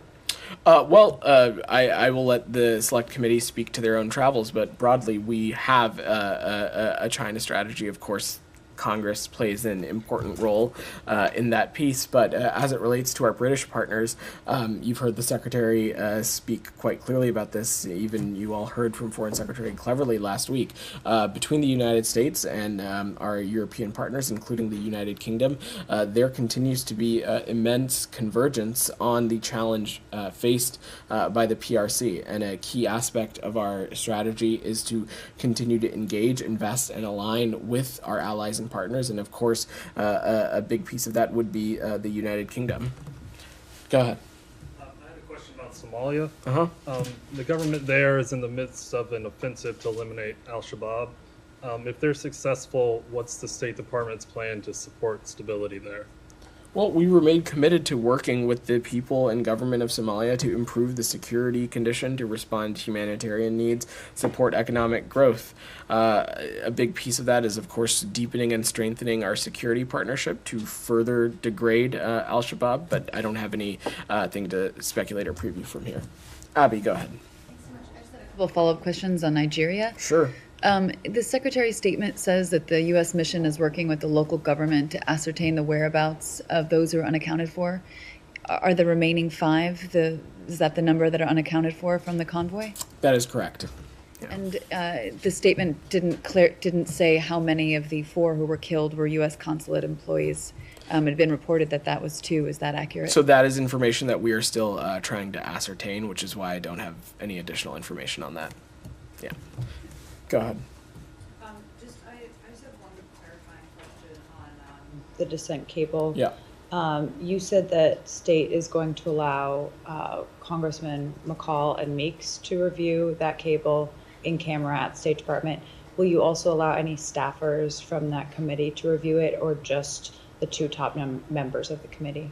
I believe our communication to them, which will be going later today, will be to Chairman McCall and Ranking Member Meeks for them to come and view the cable in camera. Okay, and then separate topic. Britain and the Netherlands are working on a group to essentially figure out ways to get F-16s to Ukraine. Obviously, we know what the position of the U.S. government has been in terms of F-16s to Ukraine, but what's your response to them formulating this group to procure those? Do you guys, have you engaged with these efforts yet? How do you think that they could affect the position of the Biden administration on that topic now? A number of countries have been deeply involved in the broader effort to strengthen the security apparatus of our Ukrainian partners. The U.S., we have obviously at every tide and turn of this conflict taken steps to ensure that our Ukrainian partners have the assets that they need to defend themselves, defend their territorial integrity. We have, of course, recently have placed an immense focus on air defense, and we have seen our Ukrainian partners use those air defense assets quite successfully, and we will continue to engage through the alliance and with our partners on any additional assets that could be provisioned down the road. Could I just follow on this just for a second? On F-16s? Yeah, on the F-16. I mean, is it a realistic pursuit, considering I'm no expert, but considering that it takes years to train pilots to fly these things and use them effectively? Is that something realistic? I'm not going to get into the specifics on the aircraft or any specific technology, but you have heard the Secretary speak about this as well, is that we want to ensure that the assets and systems that we offer our Ukrainian partners are the most impactful, that they can use them now, use them to defend their territorial integrity and sovereignty as soon as possible. And so we'll continue to assess, based on the situation and security circumstances on the ground, what systems make sense. You have seen our Ukrainian partners use American systems to quite success in defending their territorial integrity and sovereignty, and we'll continue to support them. Go. All right, you're listening in live, raw, and unfiltered there. That is the U.S. State Department briefing, answering questions from members of the media here. It is now 2:07 on the East Coast and 11:07 on the West Coast, wherever you're joining us from. Thank you so much for spending your part of your day with us here at Live Now from Fox. I do want to head to a quick 2-minute commercial break, and on the other side, Mike Page over in our Phoenix office will be sitting in the hot seat to bring you all your top stories and live events. You're watching Live Now from Fox.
And welcome back, everyone, here to Live Now from Fox. We appreciate you continuing to join us here worldwide.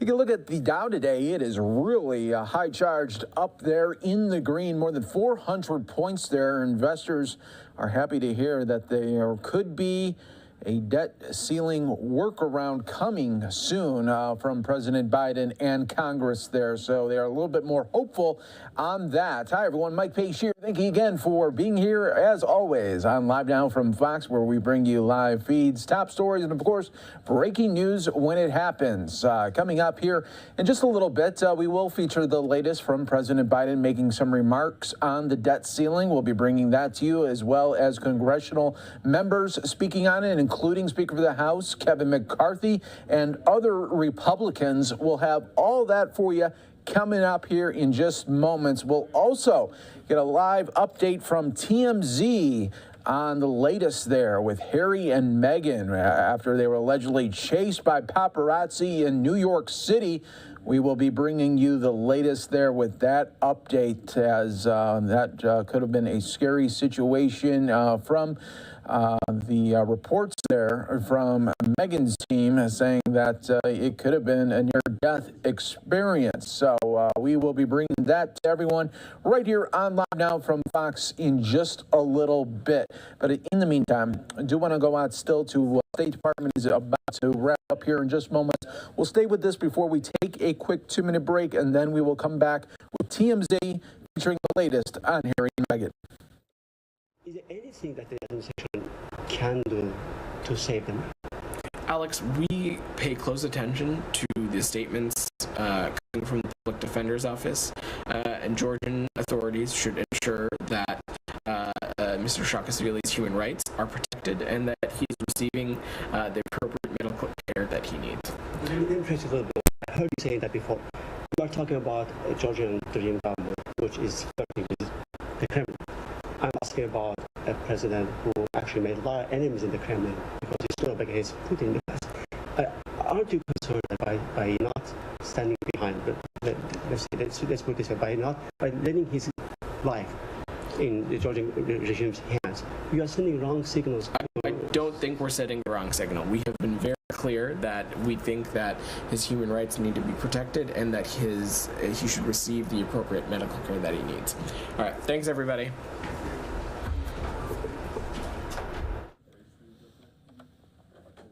All right, everybody, just catching the very latest there with the State Department. You are watching Live Now from Fox, everyone. We are going to take our second break here of this hour, but when we come back, we'll have the latest for you from TMZ talking about Harry and Meghan, the chase that everyone is talking about. Bringing that to your attention coming up in just moments on Live Now from Fox.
From Fox, everyone, we appreciate you always continuing to join us here. I'm your host, Mike Page, with the very latest top stories, breaking news, all in the mix right here. Always great to be here with you. But one of the stories here that we are following for you right now, this was big news when it was coming down, saying that Prince Harry and Meghan Markle, they were chased by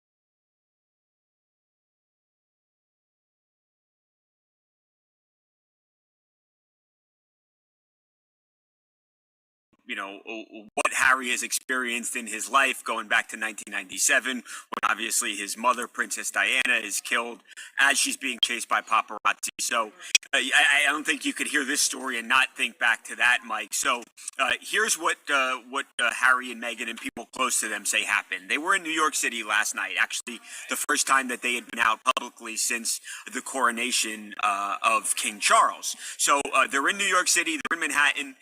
Meghan Markle receives an award. As they are leaving around 10 p.m., they say that there were a group of paparazzi who were in several different vehicles, something like half a dozen vehicles. And they say that began a 2-hour chase through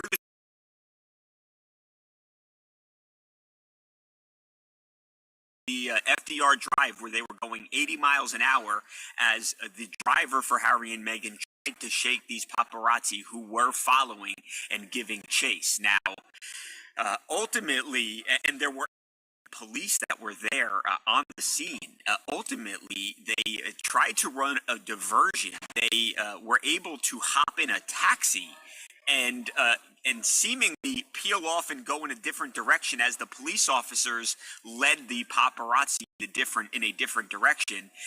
Finally, around 12 o'clock, they were able to get free of the paparazzi. But, according to them, a very scary situation. Now, you do have people who are doubters who are saying all they want is attention, and who are called into question whether or not this story is true or not, Mike. But from their perspective, they say this was a harrowing situation that could have been catastrophic. That's the actual word they use, catastrophic. Yeah, and that is the key word there that had so many people talking earlier this morning when it was first breaking there. And Michael, we heard from the New York City mayor talking about this, and he was briefed, and he said he's going to get briefed a little bit more later today on just to see if how much of this 2-hour window that they're saying was a chase was such high speed. Right. Yeah. I mean, Eric Adams, and obviously him being a police officer in the past, he said, look, this was a situation where we could have had our officers who were hurt. They do say ultimately nobody was arrested. There were no injuries. So at the end of the day, it sounds like it was a close call at worst, but nobody actually injured. But yeah, they're going to look into this, Mike, and they're going to try and figure out exactly what happened. And if laws were broken here, obviously there could be consequences for some of these paparazzi today. So we will see what happens, but it's never a dull moment with Harry and Meghan. No, it really isn't. But when I was hearing about this story, I was thinking, could you imagine? Now, police chases obviously do so well for the news, but could you imagine if it was a royal chase and we saw this all unfold live? It would be, and people who live out in Los Angeles, that was a sort of a surprise for me. Being from the East Coast, never saw any of those high-speed chases on television. You turn on the TV in LA though, and there are always on. I think you're right, though. I don't know that you could come up with a bigger situation or a bigger story. There's so much interest, and I think that's ultimately what it is. Mike, I don't know if these paparazzi are trying to get these photographs. I don't even know that it's for the American audience. I think it's probably for the UK audience, and those photographs, for better or worse, go for a lot of money. And if they were chasing, that's probably the photograph that they were trying to get. But yeah, you cannot make it up. No, you can't there. So Michael Babcock with TMZ, we always appreciate you coming on and giving us the latest here to this story that had a lot of eyeballs and people watching it really closely this morning. Michael, always a pleasure. Thanks so much. Thanks. Anytime, Mike. Thanks for having me. No problem. And of course, we got you covered always right here, everyone, on Live Now from Fox with the latest. We are going to take another quick 2-minute break, and we'll be back here with more news and updates coming up next.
Welcome back, everyone, here to Live Now from Fox. Just a beautiful look here of New York City as we continue to bring you the latest here from coast to coast. Top stories and headlines all in the mix right here. And, of course, we will have much more. My colleague Josh Breslow coming up next here to take you through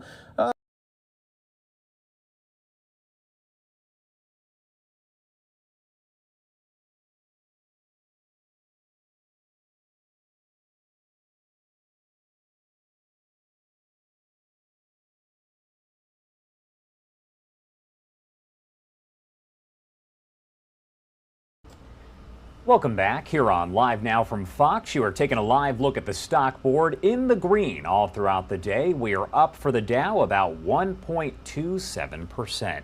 Taking a live look here at yet another image that we do have, one of numerous live hits here. This is actually the beautiful skyline there in New York City. I do actually want to head back out live over to D.C. We have been listening to several different hearings that have been underway all throughout the day. We do have one that is about the debt limit here. They are talking a little bit more about the bank failures and the debt limit. So let's listen in, live, raw, and unfiltered. Hybrid state today where some examinations are on site and some are actually. Thank you. Do you think it is more effective for examiners to be on site and in person or working from home? It really depends upon the bank itself, its size. Sure, I can answer this. As a former bank board member, I can tell you there is no substitute for in-person on-site. I mean, there's nothing that strikes fear in the hearts of bankers more than that on-site examination. And I would encourage you to move away from that as swiftly as possible, because I do not think you can effectively supervise these banks without that the specter of that on-site examination happening. So thank you for that. Superintendent Harris, you serve on the Financial Stability Oversight Council as a non-voting member, correct? Yes. In 2021, the council identified 3 key priorities related to significant vulnerabilities in the financial system: non-bank financial intermediation, climate-related financial risk, and treasury market resilience. And in 2022, the council identified a 4th key priority, risk related to digital assets. Superintendent Harris, which is more concrete and an imminent threat to the current financial system, climate-related financial risk or interest rate risk? Sir, well, I think there are lots of important factors related to risk, but I also want to clarify, I joined the council at the beginning of this year, January 2023. Okay. But again, which one do you think is more concrete and maybe I'll stress imminent, maybe to point you to the answer I'm looking for, to the current financial system? Certainly the interest rate risk that we've seen materialize is sure, and I think therein lies part of the concern that I would have in the current scenarios that we've seen play out is that I would tell you, I think you took your eyes off the ball. And that it is these long-standing fundamental issues that affect banks that were at play here. And unfortunately, my fear is that regulators were looking too far down the field, too far ahead, and thinking about things that maybe got their minds off of the real inherent risk to banking. Commissioner Hewlett, your report notes that DFPI will require banks to evaluate and account for emerging risks posed by technology-enabled activities such as social media and time withdrawals. Do you attribute the run on SVB more to the use of social media or to its emergency 8K filing on March 8th? The run on the bank, I feel, is a combination of factors which I've just indicated that created the perfect storm. I cannot assess whether one impacted this run more than. If you are just joining us here on Live Now from Fox, you are listening into this House hearing underway on recent U.S. bank failures. I do want to call your attention to the top right-hand side of your screen and take it full right here, as we do have a funeral that is underway for a fallen Chicago officer. Funeral services held for that officer, Ariana Preston, right now as we speak here. Preston's family joined by thousands of friends, community members, and fellow law enforcement officers at Trinity United Church of Christ for this celebration of life. It looks like there might be an event here going on outside, so I do want to pop up the audio to see if we can listen in live, raw, and unfiltered.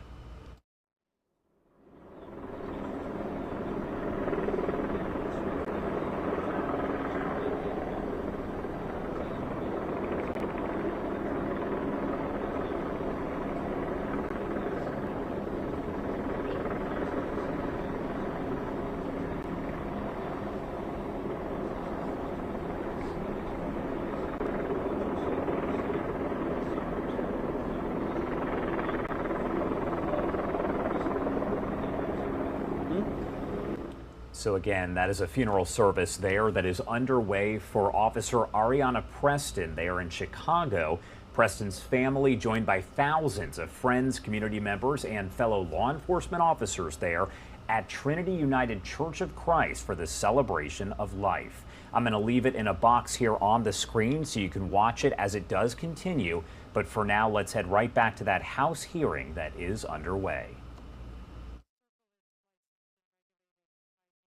USDC is not approved by DFS and therefore not available in New York for New York consumers. The impact on banks from USDC depegging, I think, is maybe less the issue than banks looking to de-risk from banking cryptocurrency customers and their fiat deposits, not their digital asset deposits necessarily. It has a run effect, in other words. No, sir. At least in the case of Signature, when we saw the deposits leaving on that Friday afternoon, the deposits that left that were digital asset customer deposits, still in USD, were roughly proportional to digital asset companies' deposits in the deposit base overall. So what we saw was a run across the diverse customer base of Signature Bank. Okay.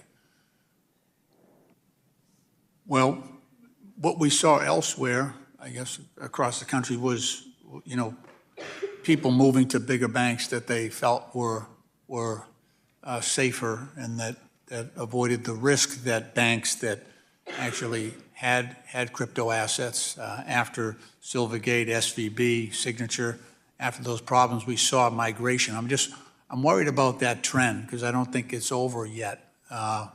We see small local community banks, people are nervous about that, and so there are billions and billions of dollars in deposits that are migrating from those small banks that take care of a lot of smaller businesses and individual depositors.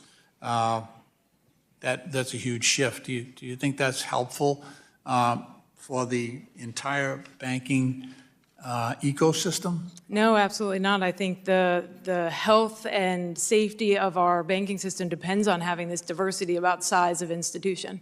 Yeah.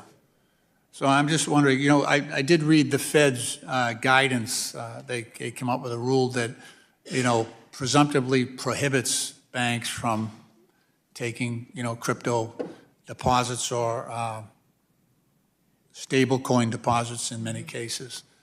Do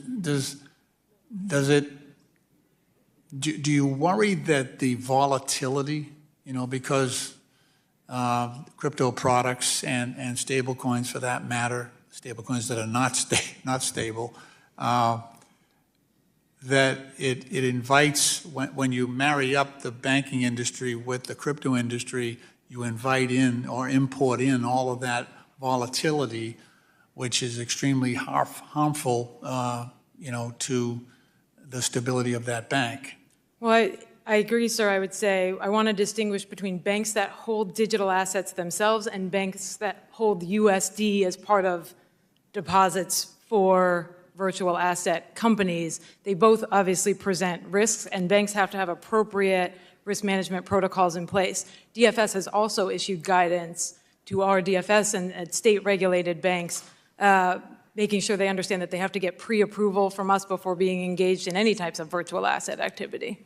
Yeah, the thing I'm worried about is the migratory effect. Even if a bank, if a bank is considered to be a crypto bank and FTX happens or something like that, you have an inducement for moving assets. And I'm just and whether or not that is backed or not, we're continuing to see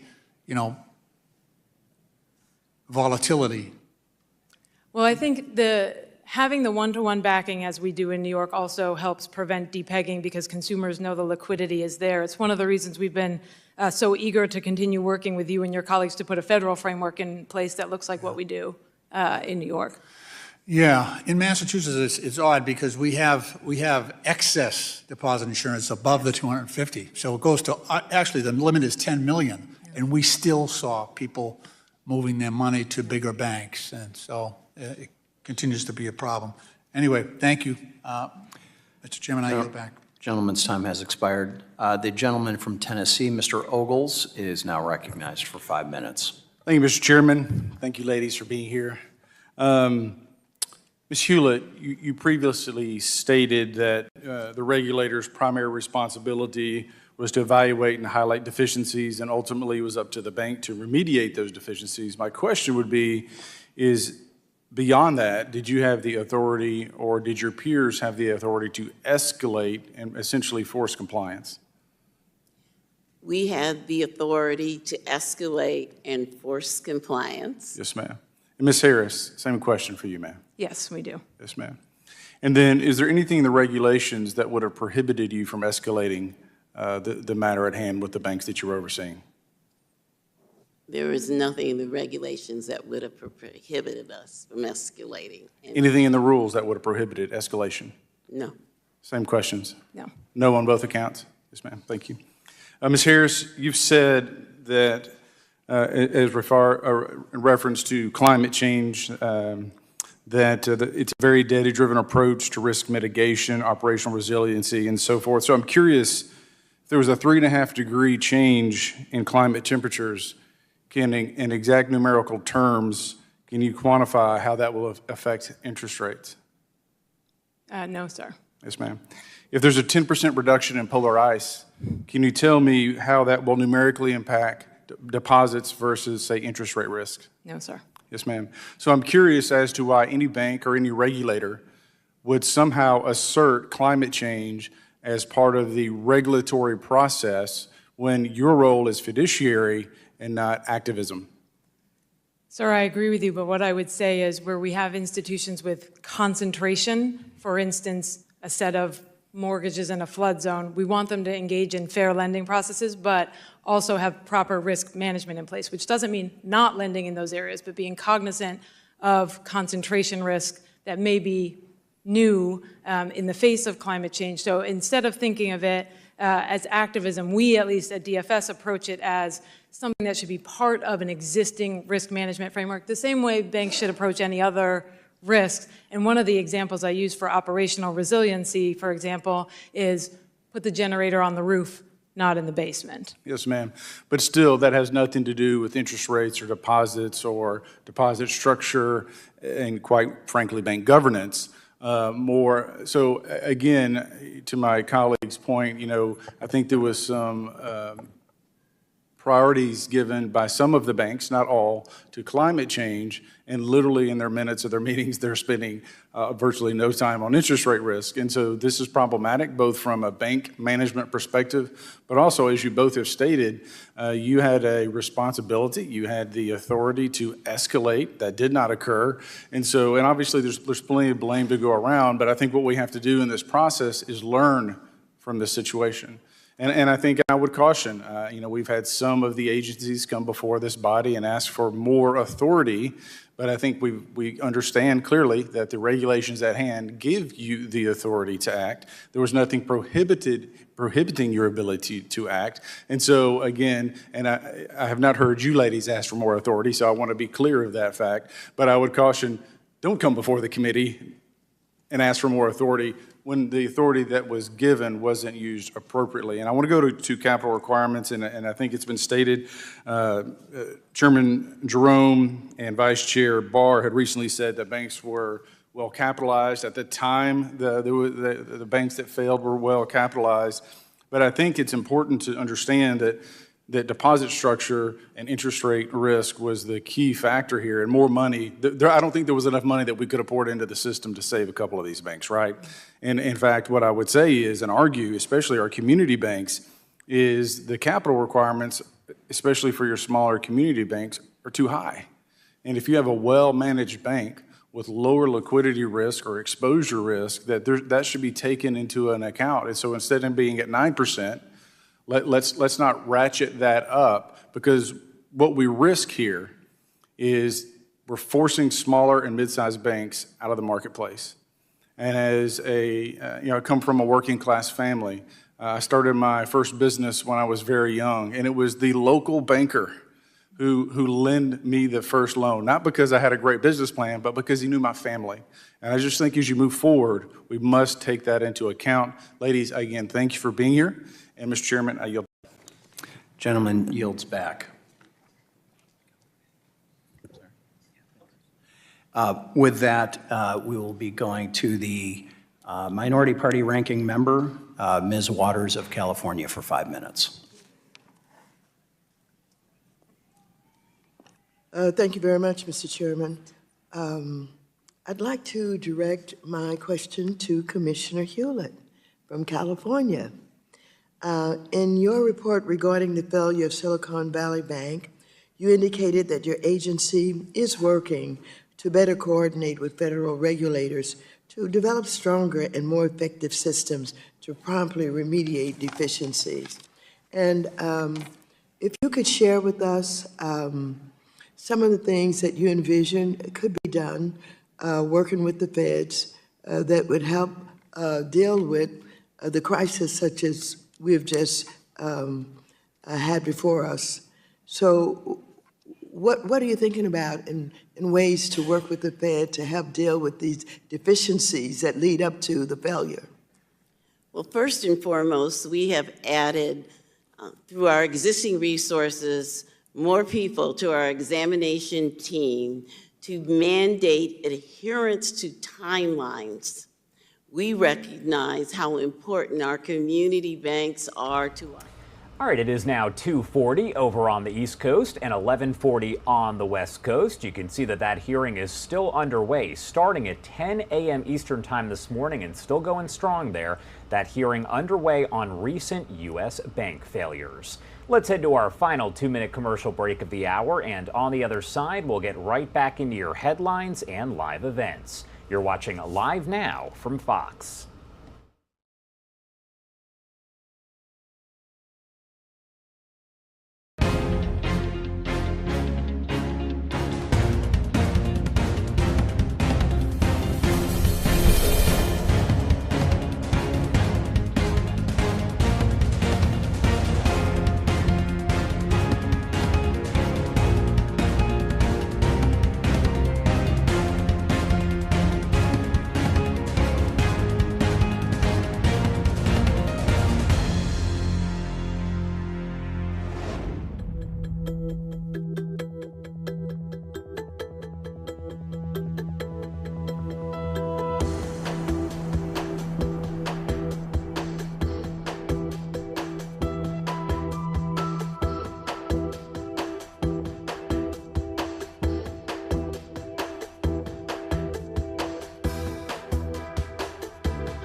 Welcome back here on Live Now from Fox. 2:43 over on the East Coast and 11:43 on the West Coast. I do want to head back out live to D.C. right now, as we do have that House hearing underway on those recent U.S. bank failures. We did hear some of the testimony yesterday, but it did resume this morning at 10 a.m. Eastern Time. It's been going on for close to 5 hours, but let's dip in and listen in live, raw, and unfiltered.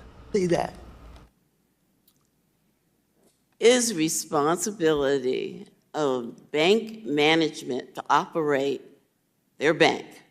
We won't tell the bank how to invest, but we should act swiftly in identifying the deficiencies, particularly in liquidity and risk management, and hold the bank's feet to the fire to make sure that they're taking that risk seriously. Well, thank you so very much for your presence here today. I appreciate the information that you have shared with us, and I yield back the balance of my time. The ranking member yields back. With that, the gentleman from South Carolina, Mr. Timmons, is recognized for 5 minutes. Thank you, Mr. Chairman. Commissioner Hewlett, your report is notably silent on any examination activity prior to 2020, yet GAO's report makes clear that, in fact, there were concerns related to SVB's management practices that were outstanding going back to 2018. Why did you not include those in your report? Prior to that date, the management practices were primarily concerned with IT, audits, but it wasn't until we get into 2022 that we get into the areas of real liquidity risk And at that point in time, we felt that that was the most important.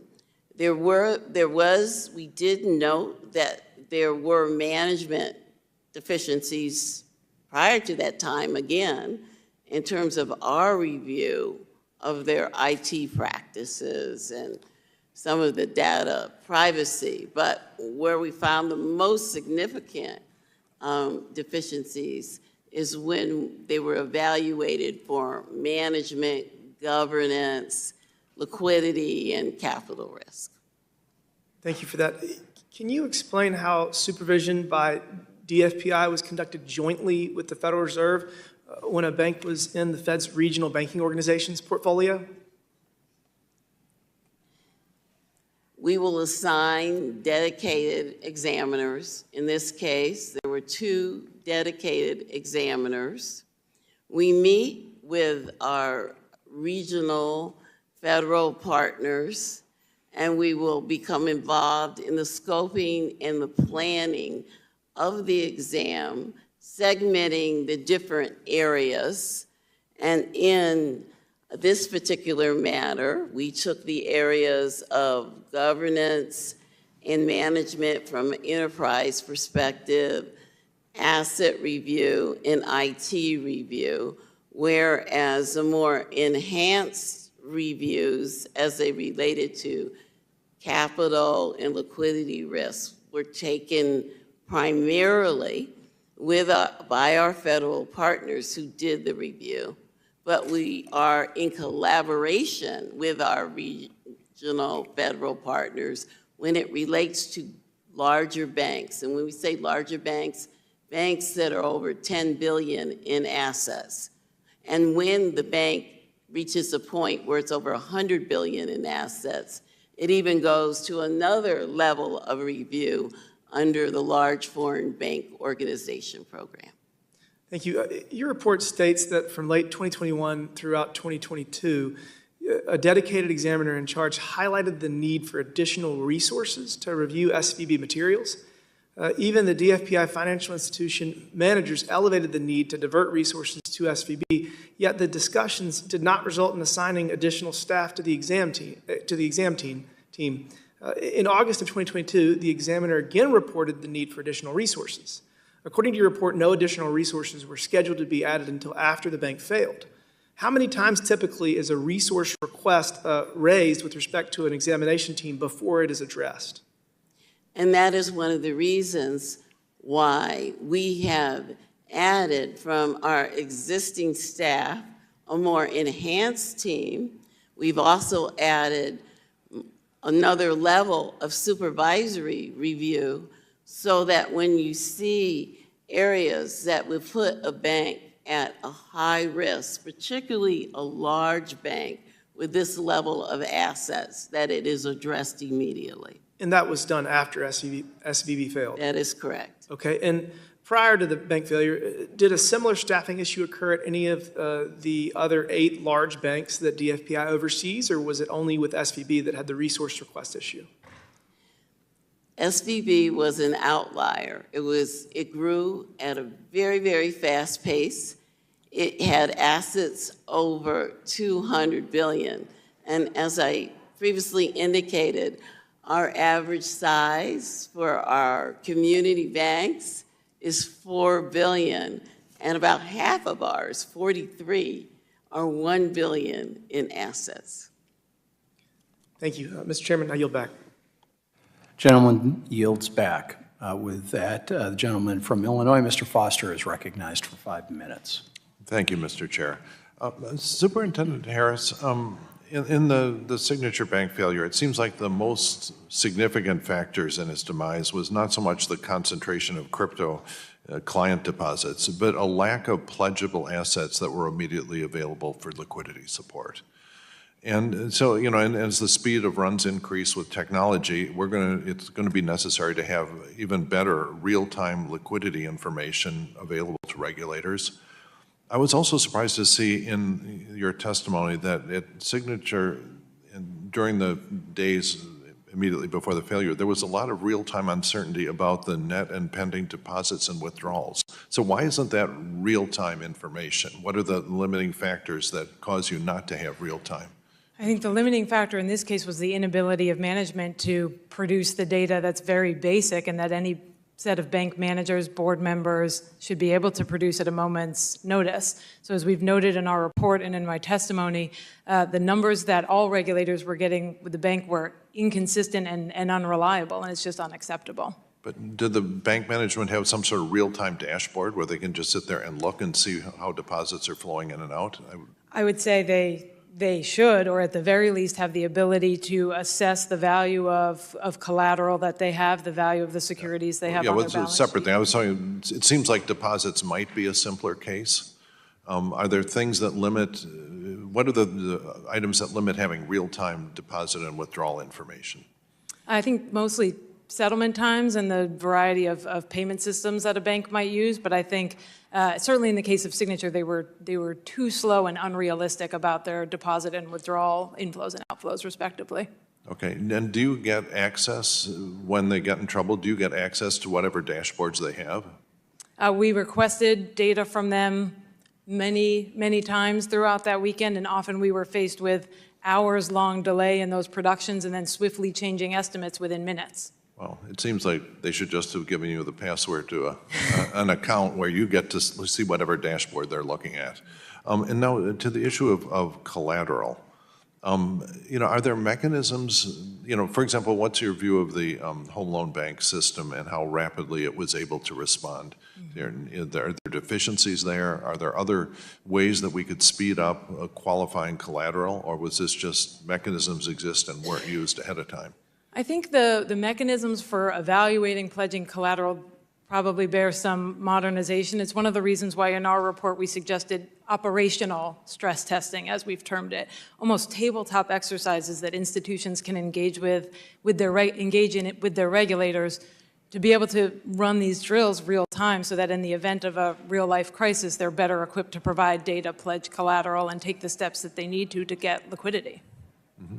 And are there any significant third parties who could step in that have the same level of technological connection, as, for example, the Federal Reserve was, I guess the main backstop when this sort of thing happens? Yeah, well, I think the Federal Reserve and the other regulators, DFS, FDIC, worked very quickly and very well to help overcome some of those operational challenges. For instance, working with the Federal Home Loan Bank and the New York Fed to make sure that the Federal Home Loan Bank could subordinate its interest in collateral to the Fed in order to get faster liquidity for the bank when it couldn't get that liquidity as fast as we would have liked from the discount window. So what sort of risk were they taking on when they subordinated the interest? I'm a physicist, not a banker. So Well, I think probably the same amount of risk whenever you subordinate your interest in some sort of debt. When you lower yourself in the priority stack, you enhance the risk because you're a lower priority debtor. But I think that's the case with any type of debt. So this would be the home loan bank going belly up that would cause them trouble, which presumably shouldn't happen? Presumably. Or we would be forced to do something about it if it did. So there wasn't a major risk there. No, I think that's Are there, during the crisis 12 years ago, you had instances where Warren Buffett stepped in and said, I'm going to help out.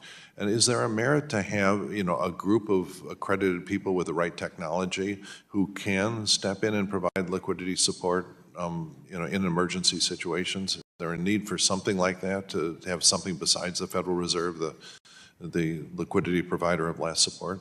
I think in the face of what we're learning about the speed of runs, the impact of social media, digital banking, we should be considering all kinds of alternatives to make sure our banking system is safe and sound. Yeah, well, and it has to respond on the same time scale as the internet.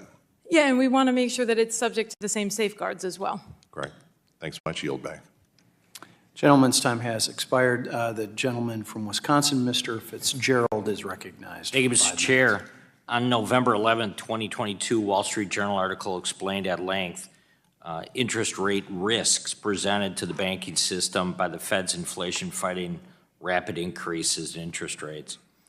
Silicon Valley Bank was mentioned as a particular case with, as of September 30th of 2022, a market value of its held to maturity bonds just slightly above the value of its total equity. So clearly, the regulators should have been becoming aware of risks, if they weren't already, surrounding Silicon Valley Bank. Commissioner Hewlett, if the uninsured depositors had not forced the bank to close, how much longer do you think the regulators would have allowed Silicon Valley to remain open without intervening? An MOU was in the process of being initiated. However, the bank run occurred before the MOU was initiated. So I believe it would have depended upon how the bank responded to the MOU. If they did not respond to the MOU or any subsequent orders, we would have had to take it to another level in the form of a consent decree and a cease and desist. So it is hard for me to say, sitting here today, how long, because it would have depended upon their response. And then, as you're well aware, there's state-chartered banks, and then there's federally chartered banks. And so I'm just curious, because something that has not come up much is the involvement of the state of California and your office. And then Gavin Newsom, the governor, talked about his interactions with both the White House and with Treasury. Were you part of those conversations, or how did those evolve as it was discovered that the bank could be in trouble? I was not involved in any systemic risk discussions, nor did I discuss anything in regards to systemic risk with the governor. Very good. And when the banks, when they see rates move up, such as they did, and the realized losses on the long-dated securities were in place, did you anticipate you'd have other regional banks in California that could actually see deposits start to be pulled? At the point that Silicon Valley Bank's run began, we really began enhanced monitoring of all of our community banks, and we received hourly reports, and we monitored the depositors' outflows on an hourly basis. Because once that fear starts, it's easy for it to spread regardless of how well any bank management is running the bank, regardless of how much capital. The fear spreads. And so we were monitoring very closely to try to contain it. So in your role as commissioner, what do you feel was your responsibility, or did you have a responsibility as this started to develop, I guess is my question. You're listening into that House hearing underway on recent U.S. bank failures. This has been going on for several hours, so we have been dipping in and out of it. I do want to get to another story that we have been following here on Live Now from Fox, as a funeral is underway for a fallen Chicago officer. We've been covering this story quite a bit. Funeral services for Ariana Preston underway, and it does appear there is a procession en route here, so let's pop up the audio and listen in, live, raw, and unfiltered.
So again, that is procession there for Ariana Preston, the Chicago officer who was killed in the line of duty.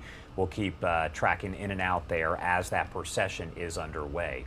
We do have the World Health Organization right now. They are giving a news conference outside the Capitol building. Let's pop up the audio and listen in.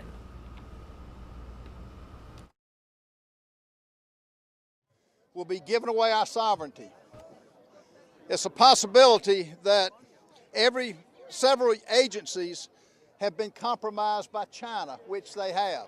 What Tetros has done is undermine not only the WHO, but every country that's a member. We sent out a letter on May 10th to Kevin McCarthy to defund, for the United States to defund the World Health Organization. We are now putting in roughly $700 million, which is unbelievable that this country's doing that. The reason is to call attention to it. The reason is to make sure this country is not undermined by what Joe Biden and his administration is doing. I've got Frank Gaffney, who I don't think has come yet, but if you want a good rundown of what the perils we're facing, you need to read this book. Frank was in the Reagan administration. He's a true patriot. And let me call on him to say a few words. And folks, we've got 18 House members that are going to speak. I'm going to ask for y'all to be under a minute and a half, and because I want everybody to be heard. Frank, would you come forward? Yes, sir. Thank you, Congressman. Thanks to all of you, most especially thanks to all of you. The Chinese Communist Party runs the World Health Organization. Speak up, Frank. It runs the World Health Organization in furtherance of its long-standing objective of global governance. That's one world government. There's no room in the world government for the United States of America, certainly not the free America that we love. We've created a sovereignty coalition to fight against the World Health Organization's efforts to obtain global dominance through public health dominance. And we are very appreciative of you, Congressman Norman, most especially, for taking the lead, along with your colleagues, to get us out of the World Health Organization before it finishes off America. Thank you, sir. I'd like to call on Dr. Ronnie Jackson. Ronnie, call after that. After you, call on Chris Smith. Yes, sir, thank you. Ronnie Jackson, 13th Congressional District of Texas. I'll be really brief here. I just want to say that, the World Health Organization is a corrupt organization. They're nothing more than a puppet for the Chinese government. We don't have to guess about that. We know that because we saw what happened shortly after COVID took place. We saw how they were complicit in trying to cover up what happened, how they stopped the flow of information. I'll tell you that the Biden administration, it boggles my mind. This is just another one of the many reasons that one of the many things that they've done to put America last and to make us part of some world governance that they see us being part of in the future. We are a sovereign country. No other country is going to tell us. Another country will not determine how, if, and when we can protect ourselves during a future pandemic. And no other country is going to use American taxpayer dollars as their piggy bank or their slush fund and spend it whenever and however they see fit. They've proven that they can't be trusted, and we should place no confidence in them. I was initially responsible in the last Congress for a bill called Protecting American Sovereignty Act that prohibited any American taxpayer dollars from being used in the so-called global pandemic treaty. That is something we should not be a part of. We should defund the WHO, and we should have nothing to do with them in the future. Thank you. Thank you, Ronnie. I'd like to call on Chris Smith now. Thank you. Chris. Thank you very much. Thank you very much. I say to my colleagues, Ralph, thank you so much for bringing us together. You know, on March 23rd, I asked Secretary of State Blinken at the House Foreign Affairs Committee about the Biden administration's push, and it's an aggressive push, to enter a binding international pandemic treaty that would cede American sovereignty to the World Health Organization. The Zero Draft WHO treaty, and there is a treaty here, and they're working on it, that Biden administration and others are pushing, starts off with very harsh criticism of the United States and said during the pandemic, COVID, we had a catastrophic failure in how we responded to it. Article 4 pays lip service to sovereignty and then completely overcomes that lip service by saying, quote, provided that activities within their jurisdiction or control do not cause damage to their people in other countries, which empowers WHO to step in and prescribe what each country would do. Article 10 of the treaty says the U.S. would be obligated to provide 20% of our medical supplies, including tests, vaccinations, and medications, to WHO. They say, we want it, we have to provide it. Blinken did not respond to my specific concerns. He said they're not working on a COVID treaty. Nobody asked him that. They're working on a so-called pandemic treaty. And again, we've got the draft right here. Last May, the Biden administration offered its own proposal granting new unilateral authority to WHO Director General Tedros, and I've known him for years. He used to be the head of the health for Ethiopia. He did an awful job and covered up a number of times on cholera while he's doing it and did it with COVID when he who got his job from Xi Jinping in China was giving all kinds of false information with regards to that pandemic. This is a treaty that must be stopped. I chair the Global Health, Global Human Rights Committee. We'll be doing a hearing on it. Well, good afternoon. Harriet Hageman from the state of Wyoming. When I'm home traveling in Wyoming and hearing from constituents at my various town halls, I'm consistently asked why we would fund any organization that has clearly succumbed to the will of the CCP. In Wyoming, we don't believe in entering into agreements with foreign entities that would force Americans to give up our sovereignty. It is worth noting that the bulk of the WHO's budget comes from voluntary contributions donated by various countries and organizations. Throughout the past decade, the United States has donated billions of taxpayer dollars, making us the WHO's largest financial contributor. However, the actions and decisions taken by the WHO have provided no reason to continue funding their operations. As we know, the Chinese Communist Party has gained significant influence over the WHO's decisions. Indisputable evidence shows that COVID-19 originated from the Wuhan Institute of Virology, despite numerous contradictions to the natural origin theory and no evidence supporting pre-epidemic infections. The WHO has continued to unequivocally support the claims made by the CCP that the virus originated in a wet market. The reality is that international law does not trump our Constitution. Biden cannot force Americans to follow laws and regulations not passed by our own federal government, and we will not tolerate and stand for this America Last agenda. Thank you. Thank you. Tim Burke. Tim Burke. Thank you. I'm Tim Burchett, 2nd Congressional District, Tennessee. My office has gotten dozens of calls from concerned East Tennesseans who are concerned about what effect this so-called pandemic treaty would have on their freedoms. The World Health Organization has no right to tell hardworking Americans what the heck they do and with any kind of health care that they need to have. We are even funding the World Health Organization. Why the heck are we even funding them in the first place? The United States is their largest contributor. Since 2010, we've given over $3.5 billion. That's with a B. That doesn't mean a lot here, but I'll tell you what, in East Tennessee, it means a whole heck of a lot.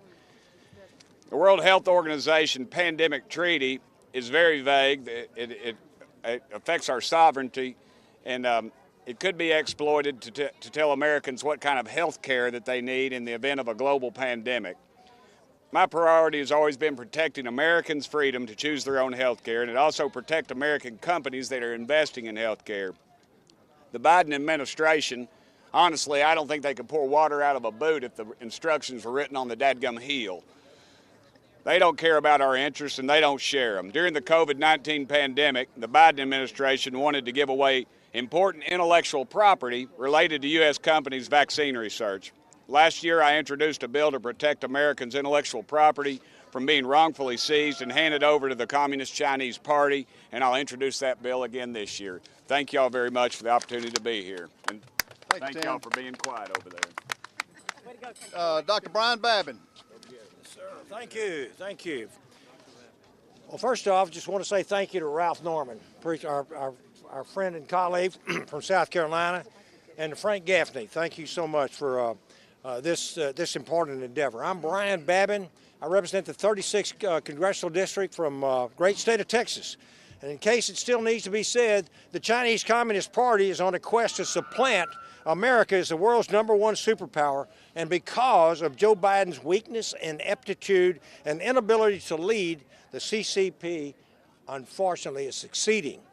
For instance, hundreds of Americans will die today from Chinese fentanyl being pumped through our open southern borders.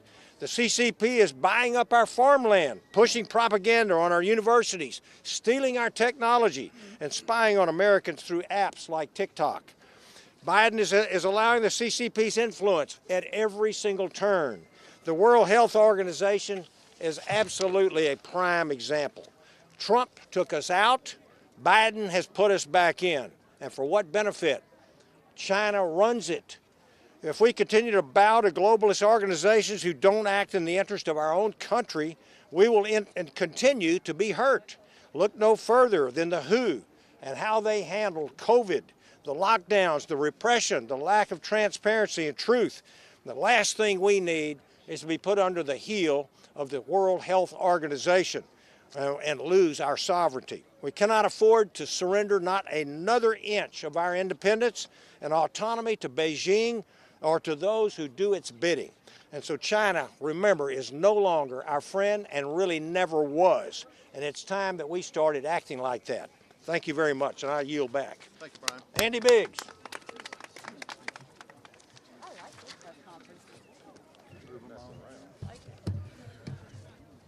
Thank you very much, Andy Biggs from Arizona's 5th Congressional District. Thankful to Ralph Norman for organizing this and Frank Gaffney for working as well. You know, the House Foreign Affairs Committee actually issued a report on CCP and its relationship with the World Health Organization with regard to COVID. Let's see what they said. They said it's beyond doubt the CCP actively engaged in a cover-up designed to obfuscate data, hide relevant public health information, and suppress doctors and journalists who attempted to warn the world. They deliberately and repeatedly disregarded the obligations under the 2005 treaty. What did the World Health? All right, everybody, it is 3:12 over on the East Coast and 12:12 on the West Coast. You are listening here as GOP lawmakers are gathering outside the Capitol and speaking against the World Health Organization and the pandemic treaty. Important to note that a lot of what's being said here are opinions, not necessarily based on scientific facts at this point, as the investigation is underway, several of them, to determine how COVID actually originated and also the World Health Organization's part in this situation here. So again, GOP lawmakers speaking out against that pandemic treaty, calling for the defunding of the World Health Organization. Let's head to our first 2-minute commercial break of the hour, and on the other side, we're going to get right and live events. You're watching Live Now from Fox.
Welcome back here on Live Now from Fox, 3:15 over on the East Coast and 12:15 on the West Coast. You are taking a live look here at the stock board where, despite the ongoing debt ceiling talks, right now it appears the Dow is having a pretty good day.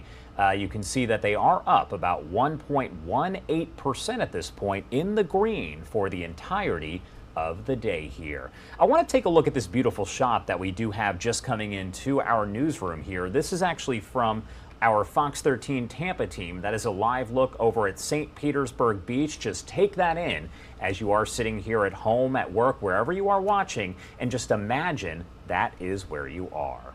All right, everybody, I do want to take you to a live event that actually just wrapped up here. This is a news conference over with our San Francisco team. They are out over in Hayward, where there's an investigation into a shooting. Police providing some brief comments here, so let's pop up the audio and listen in, raw and unfiltered. I want to personally express my deepest condolences to the families, their loved ones, and the victims. No words can fill the void they must feel in their hearts, and I cannot imagine what they're going through. Please rest assured the men and women of the Hayward Police Department and our law enforcement partners will do all we can to ensure the individual responsible is brought to justice for these senseless acts. On Thursday, May 11th at about 2 o'clock in the afternoon, our officers responded to the 100 block of Casilla Drive after multiple community members called 911 to report gunshots. As officers arrived, 2 shooting victims were found inside a residence along with a 5-year-old child who thankfully was unharmed. The 2 shooting victims were immediately transported to local hospitals for treatment, and sadly, 30-year-old Monique Aldridge of Hayward died at the hospital from her injuries. The second victim, a 28-year-old male and a resident of Oakland, was treated for his injuries and is in critical but stable condition, and his identity is being withheld at this time. Shortly after this shooting occurred, members of the Hayward Police Department's Patrol Division, Special Duty Unit, Criminal Investigations Bureau, and several law enforcement partner agencies developed information that led to the identification of the man believed to be responsible for this incident. This man has been identified as 33-year-old San Mateo resident Vaughn Boatner, and his photograph will be provided to the public following this press conference. Mr. Boatner and our homicide victim, Monique Aldridge, were previously in a relationship with each other, and the 5-year-old child located at the home at the time of the shooting was their son. It is believed both shooting victims were in a dating relationship and lived together at the time of this incident. I want to take this moment to assure our community this was not a random act of violence, that these folks had a previous relationship and knew each other. Hayward Police Department investigators have obtained a warrant for Mr. Boatner's arrest related to these shootings. Mr. Boatner fled his residence just prior to the service of a search warrant on May 11th, and he remains at large. He should be considered armed and dangerous. We believe Mr. Boatner has access to vehicles, but we do not know what he is currently using for transportation. We're asking for the public's assistance in locating Mr. Boatner. So if you have information regarding his whereabouts or any information regarding this investigation, we ask that you please contact the Hayward Police Department. Detective Justin Green is the lead investigator in this case, and his contact information will be provided after this press conference. I want to personally thank the members of the San Mateo County Sheriff's Office, the San Mateo Police Department, and the Alameda County Sheriff's Office for their assistance with this investigation and with the service of the search warrant on the day of the homicide. I would also like to thank the United States Marshal Service for their active assistance in attempting to locate and apprehend Mr. Boatner. They're currently offering a $10,000 reward for information leading to his arrest. And finally, I want to thank the men and women of the Hayward Police Department who have worked tirelessly on this investigation since the incident took place. We will do all we can to support these families during this incredibly difficult time. And with that, I'll take a few questions and answer anything I can without jeopardizing our ongoing investigation. Yes. Hi, Shannon with KPIX. Any information on maybe his vehicle? Did he leave it after the incident, or are there any vehicles of interest? So we believe the vehicle he was driving at the time of the incident has been recovered at his residence in San Mateo, so we don't know what he's using now. Jesse with NBC. What do you ask of the public in terms of help to find more information on it? So we are going to release his photograph, and we're asking for anybody who may see him or for those who may know him to contact either the Hayward Police Department or the local jurisdiction, wherever those folks are. Just to reiterate, we do believe that he is armed and dangerous, and so caution should be used. We don't want people contacting him directly. Contact your local authorities and allow them to do that for you. Thank you. Alan with KTVU. You went to a location in San Mateo and you encountered someone there. What was that relationship with that person and Mr. Logan? So we served a search warrant at an address in San Mateo that we believe to be his address. He was not there at the time, and the investigation revealed he fled just prior to that service. But there was a person at that place where you conducted your search? I don't believe we contacted anybody in his residence, no. I'll Jacob Roberts with Mercury News. Just I missed, what was the relationship again between Boatner and when who died? Were they married? What was their relationship? So it's my understanding that they were married at one point. I'm not sure if they were formally divorced, but they have been separated for some time.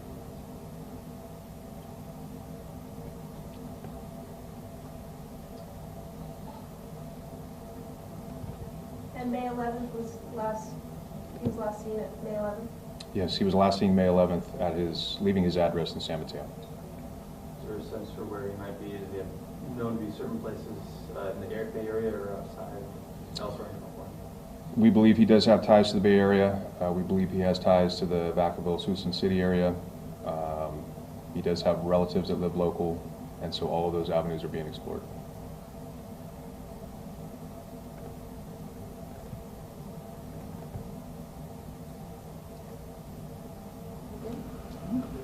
All right, so that was a news conference there out of Hayward, California, that is just east of San Francisco. So that was our Fox 2 San Francisco Oakland team. They were covering that news conference there, a fairly brief one, but talking about that deadly shooting there. It is 3:23 over on the East Coast and 12:23 on the West Coast, wherever you're joining us from. Thank you so much for spending part of your day with us here at Live Now from Fox. Let's head to a quick 2-minute commercial break, and we'll get back into some of the live events that are going on as we speak here. We'll be right back in just 2 short minutes.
Welcome back here on Live Now from Fox. The time is 3:26 over on the East Coast and 12:26 on the West Coast. Once again, taking a live look here at the stock board.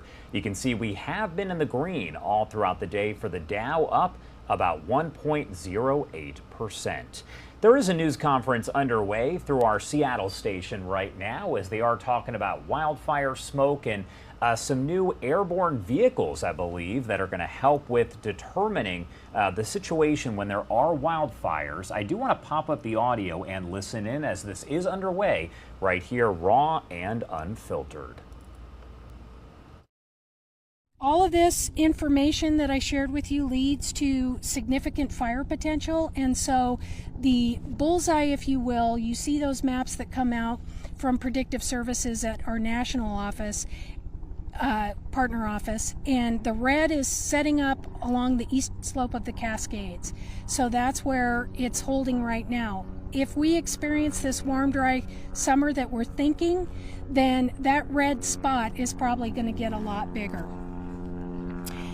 Fuels will dry out, fires will become larger, and especially during any kind of wind-driven events. Now, we are looking at another late season, and we can thank El Nino for that. I would offer that our human partners out there, our public, we'd like them to help us keep fires from even existing, so be safe out there. Make sure anything you've got on fire is dead out, and then check in on the restrictions and stay on top of fire danger. Thank you. Next up, we have our Northeast Assistant Region Manager, Tim Love. Thank you for being here. Good to see you again. Thanks. Hi, my name is Tim Love, and as the Commissioner stated, I've worked for Northeast Region, but today I'm here as Incident Commander for today's operation, which is a flying rehearsal, really working on coordinating our assets. As the Commissioner said, it's an exciting time to be in fire. We have a ton of resources coming to bear to actually, with technology and bringing all that together. Today's exercise is about practicing how do we deconflict airspace, how do we work with ground resources, calling in the right aviation assets. When you have a lot of tools in the toolbox, it's about bringing the right tool to the problem at hand. And so that's what we're practicing today. There's approximately 40 people that we've got involved in this. We've utilized a lot of trainees trying to maximize the opportunity to spread this knowledge as much as we can across the organization. It's been all hands on deck on this. I'm from Northeast Region, work out of Colville, but we're here in Ellensburg, which is a very fire-prone area. And so that highlights the nature of our system and how we come together to solve a common problem throughout the summer. Today is going to be about getting air attack up. We've got Air National Guard is here. We've got some federal aircraft that we're practicing working with, as well as the contract, what we call the fire bosses, the single engine air tankers that are behind me. So hopefully they don't spool up right in the middle of the press conference, but at any minute we're waiting for a call from the fire site to bring those in. And you may have seen the helicopter fly over the top, and they're headed up there right now to continue as the sim develops. So we're excited to be here and excited to be a part of this planning and bringing this together. Thank you. Thank you. Okay. Q&A. Angie and Tim, you should not leave me. You are the brains behind the operation. My job is just not to put my foot in my mouth. Hello, everyone. Glad to have you. Glad to have so many people here. All this is about, frankly, public information. I just want to make sure to stress what Angie said. Too often we think these fires happen naturally and there's nothing us as public can do, but it's still the case that 80+% of our fires are started by humans. And as more and more people are getting outside with the weather being nice, they need to be really aware of the conditions that are out there and taking all precautions. So happy to take questions, and if I can't answer it, we got a team here to do it. Yes. Hi, I'm Jackie with Como. Can you speak to the impact of the hot weather right now, being that it's been so hot so soon? Is that necessarily indicative of a big, hot, smoky summer?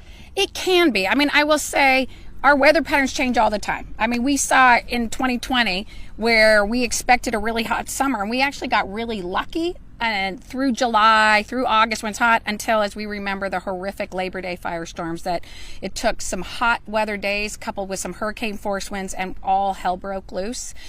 So what we always are doing is just preparing for the worst, right? Hope for the best, prepare for the worst. And we believe, the context of it being this early is not strange. We have gotten more and more familiar. I mean, I think 2021 was an example where our fire season started as early as March and it went well into October. We're seeing, obviously, our fire season is just picking up now as we're in the middle of May. It is only going to get likely to get worse and worse as we see those hotter temperatures, things drying out, people getting out on the landscape more, right? We're going to have more likely prediction of it. And I think it's important that you hear what Angie and Tim said too, is that we're likely now to have a later season, right? And we saw that last year where, we were responding to 4 fires on the coast of Washington, which as a child I remember being cold and wet, 4 fires in the week of Thanksgiving, right? So people need to realize the fire season now starts as early as May and sometimes even earlier. It will go headstrong well into November most likely, but we are more prepared than we have ever been in all of Washington State. Yes, sir. So you kind of mentioned some of the risks in certain parts of the state. What's the outlook here for the central part between Ellensburg and Yakima? Yeah, I think as you heard right now, sort of it's the ridge of the Cascades, but that is likely. As we know, this is an area that gets very prone to fires. It gets hotter and drier as the summer temperatures come on, and it has a lot of grass, right? It has its forest lands that also have forest health challenges and issues, but it has a lot of grass and it has wind. When you put hot, dry grass and tall grass that's grown taller as we've had that more moisture, and you bring fire into that, now you have a pretty significant challenging environment. We can all remember that. And I think people need to be prepared for that. But that's why these air resources are so essential and key. So people need to be prepared here in this area right now and start taking precautions. I'm going to say right now, absolutely. And honestly, we need people to be thinking about January of every year starting to get their homes ready, starting to do that. Wildfire Ready Neighbors is right here, launched in this county. We partner with our local government and our fire districts. People can go on to wildfireready.com, www.wildfireready.com, and sign up if you haven't already to go, and we will do home assessments. We'll come to your home and we will assess what are the steps that need to be taken to create that defensible space around their home. That means removing plants and rubbish that are near the house, making sure you have the gutters are cleaned out because it's easy for embers to fly with the wind, right, and fire. Being able to make sure their lawns are cut low. As we talked about, tall grass isn't grass in the summer here. It's called grassoline, right? And we need it short and mowed tight, and people can take those steps right now to get ready. Thank you.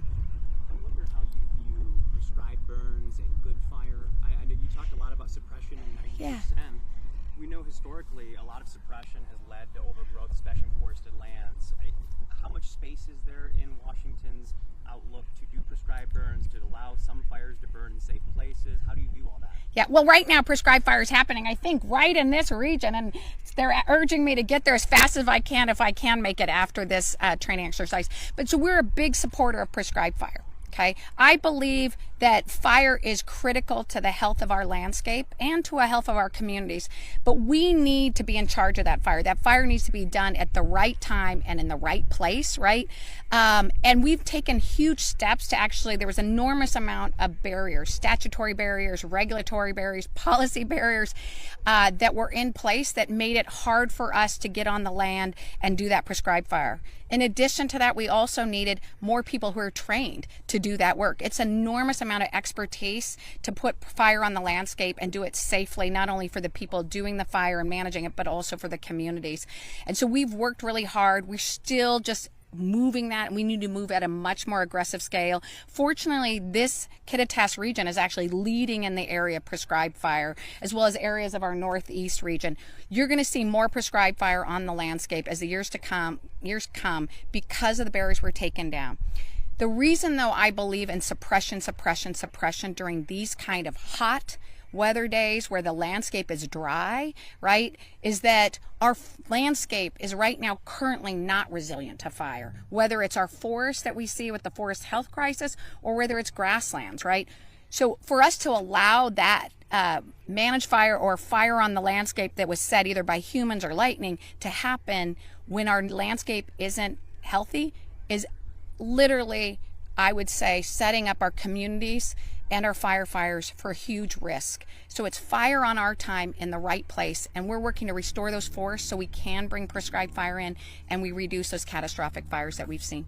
I know that'll take a long time. Do you have an outlook of when we get to that point where patchwork can be restored? Because that sounds like you're fighting two different fronts at the same time, right?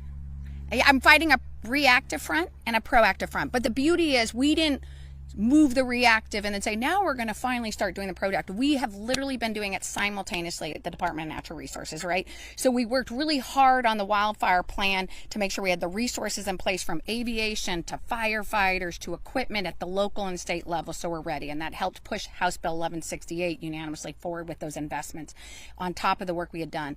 At the same time, we did that 20-year forest health plan. Literally, we got it done within the 8 months I was in this, first 8 months I was in this position, launched it 1st of 2018. And it's a 20-year plan, and you say it's going to take a long time, but this is what's so beautiful. We're like 6 years in, not even, right? And by the end of this year, 6 years in, we will be halfway to our goal, right? We are trying to move at the pace and scale of wildfire. So the goal is we will achieve our 20-year plan in 10 years. And that's not just on state lands, that's federal, private, tribal, and state lands. And now with the investments, House Bill 1168 brought significant investments to the forest health, but we also, just this area, the Central Washington Initiative, secured about $130 million from Congress, right, to come directly to this area so that we can actually be working even faster and faster with our federal partners. So we're going to keep on with the suppression while those landscapes are at risk and our communities at risk, but our goal is eventually we are moving and they are in alignment so that we can make sure fire naturally on our landscape doesn't harm our firefighters and doesn't harm our communities and doesn't harm our lands and waters. Anyone? Go ahead. We've already had one fire in Easton due to people target shooting. Do you have advice for people out, getting out and want to enjoy the woods and besides don't do stupid stuff?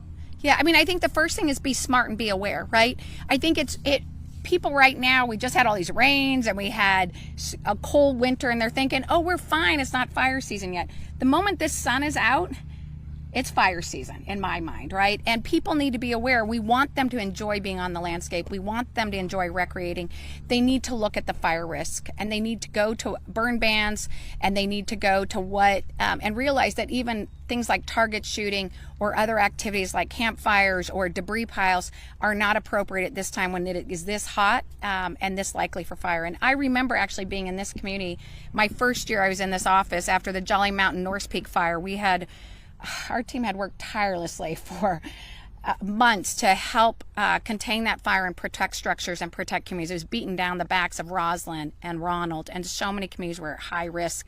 And I remember we had just gotten the fire almost completely suppressed. We were able to take a deep breath, and a new fire started actually from target shooting.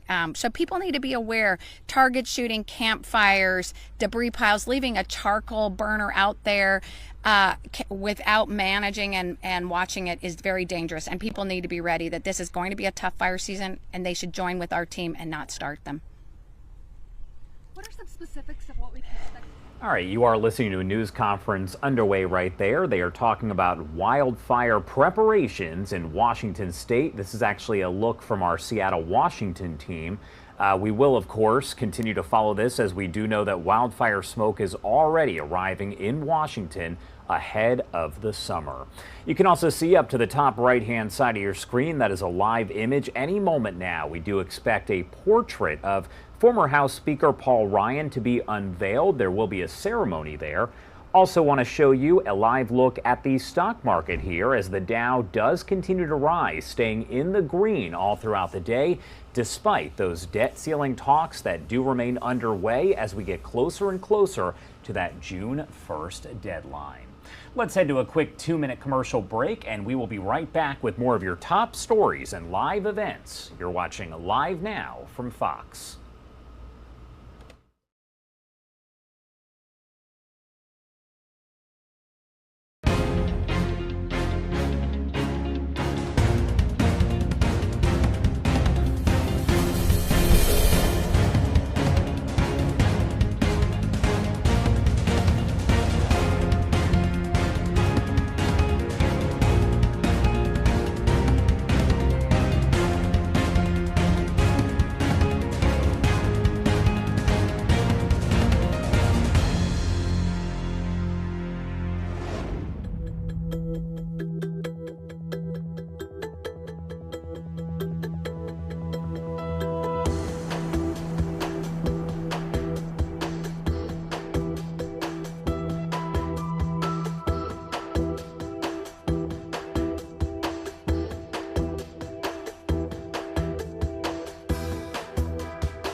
And welcome back, everyone, here to Live Now from Fox. You could see the market here doing very well today. Up, it was up more than 400 points. It's settled down just a little there, but big day as investors continue to hold out on hope that there will be a debt ceiling deal here pretty soon, and we'll continue to follow it for you right here on Live Now from Fox. I'm your host, Mike Pace. Thanks again for being here with us. Here's what we have coming up here. Some live looks that we want to show you right now inside the Capitol here, where the former Speaker of the House, Paul Ryan, going to be honored with a portrait, the official portrait of the Speaker. Paul Ryan is going to be making some remarks there as well. Speaker of the House currently, Kevin McCarthy, will also be there and taking some remarks as well. So we will definitely be going to this when it happens right here on Live Now from Fox. Do want to go out to some breaking news that we are following for you out of L.A. here. This is where police officers were shot at. No officers were injured. This is at Harbor Gateway. Several blocks are blocked off right now to canvass for evidence, but the suspect has been taken into custody. And again, no officers were injured as they were shot at there. We'll continue to follow it for you right here on Live Now from Fox. Live look low at the White House, where President Biden is up in the air heading to Japan. But before that, has to refuel, though, in Alaska, still up in the air right now. And before he left the White House, made some remarks on where the debt ceiling negotiations are at right now. I want to play that out for everyone on Live Now from Fox. Andrews. Anyway, and to meet with leaders of G7. America's role in the world is vital, especially right now, as we work together with other countries to support Ukraine and take on the challenges that demand international cooperation, and from tackling the climate crisis to strengthening the global economy. And before I leave, I wanted to say a word about the status of negotiations with the congressional leaders. We had a productive meeting yesterday, and with all four leaders in the Congress. It was civil and respectful, and everyone came to the meeting, I think, in good faith. I'm confident that we'll get the agreement on the budget, that America will not default. And every leader in the room understands the consequences if we fail to pay our bills. And it would be catastrophic for the American economy and the American people if we didn't pay our bills. And I'm confident everyone in the room agreed with the Speaker, from the Speaker to the Majority Leader, to the Majority Leader in the House and the Senate, the Majority Leader in the Senate, the Minority Leader in the Senate, as well as the leader, the Democratic Leader in the House, that we're going to come together, because there's no alternative to do the right thing for the country. We have to move on. And to be clear, this negotiation is about the outlines of what the budget will look like, not about whether or not we're going to, in fact, pay our debts.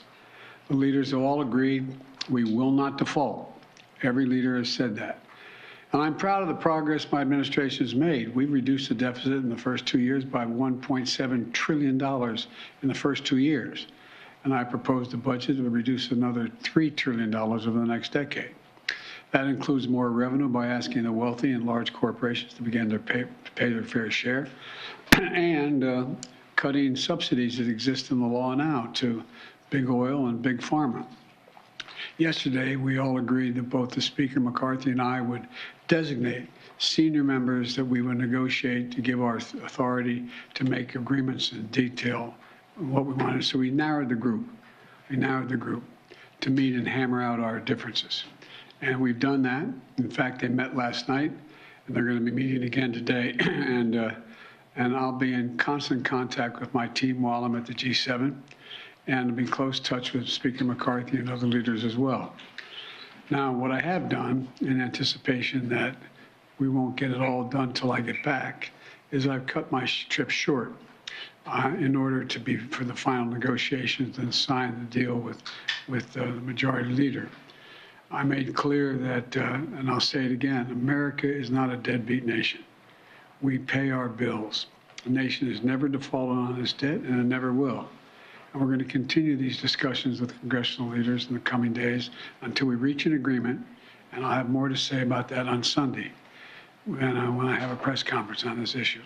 As it stands now, the intention is to go to the G7, be back here on Sunday, hold a press conference, and in the meantime, I've spoken to the Australian leader Albanese, and I'm going to be seeing him at the G7. He'll be there as well, along with the Indian Prime Minister and along with the Japanese as well. So the Quad members will be there. We'll get a chance to talk separately at the meeting, but it's unlikely I'm going to be going on to Australia. So thank you very much. Mr. President, what about work requirements specifically are you still considering? It sounds like it's still on the table and you haven't ruled it out. Which would you be willing to accept? Well, I'm not going to accept any work requirements that's going to impact on medical health needs of people.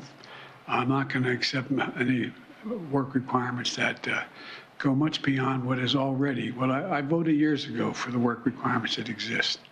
But it's possible there could be a few others, but not anything of any consequence. Thank you. What message does this send to PNG and to Australia? I know that it was important to you to focus on Asia in this trip, but this is having to be put aside.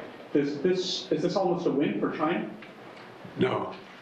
No, because we're still meeting. We still have 4 good allies. Will you be announcing new sanctions from Russia during the G7? With President Xi soon, sir?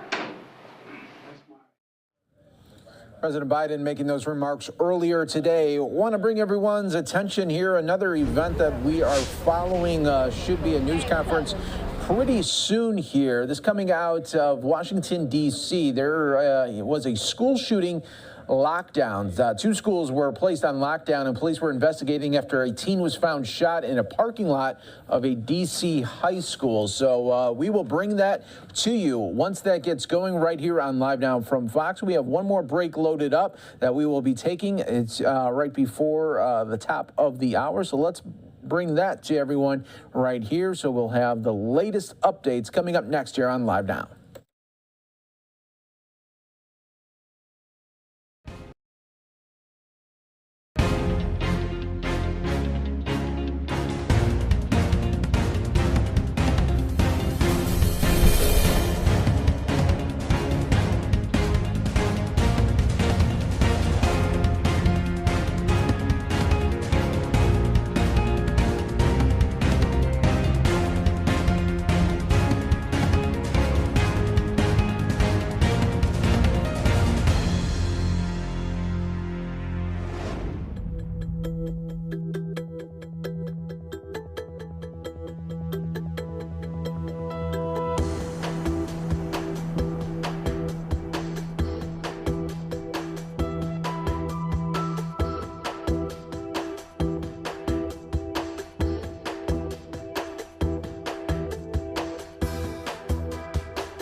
Thanks to all our viewers here worldwide, bringing you these top stories and headlines. And remember, live feeds, breaking news, we have you covered as soon as they come in to our newsroom. We pump them out to you, just like this one that we are waiting on in D.C. A school shooting lockdown. 2 schools placed on lockdown as police are investigating after a teen was found shot in the parking lot of a D.C. high school this afternoon. According to the Metropolitan Police Department, officers were called to Theodore Roosevelt High School for that incident. We are waiting for a police update coming up in just moments. Also, keeping an eye in the Capitol, former Speaker of the House Paul Ryan going to be honored there with a portrait.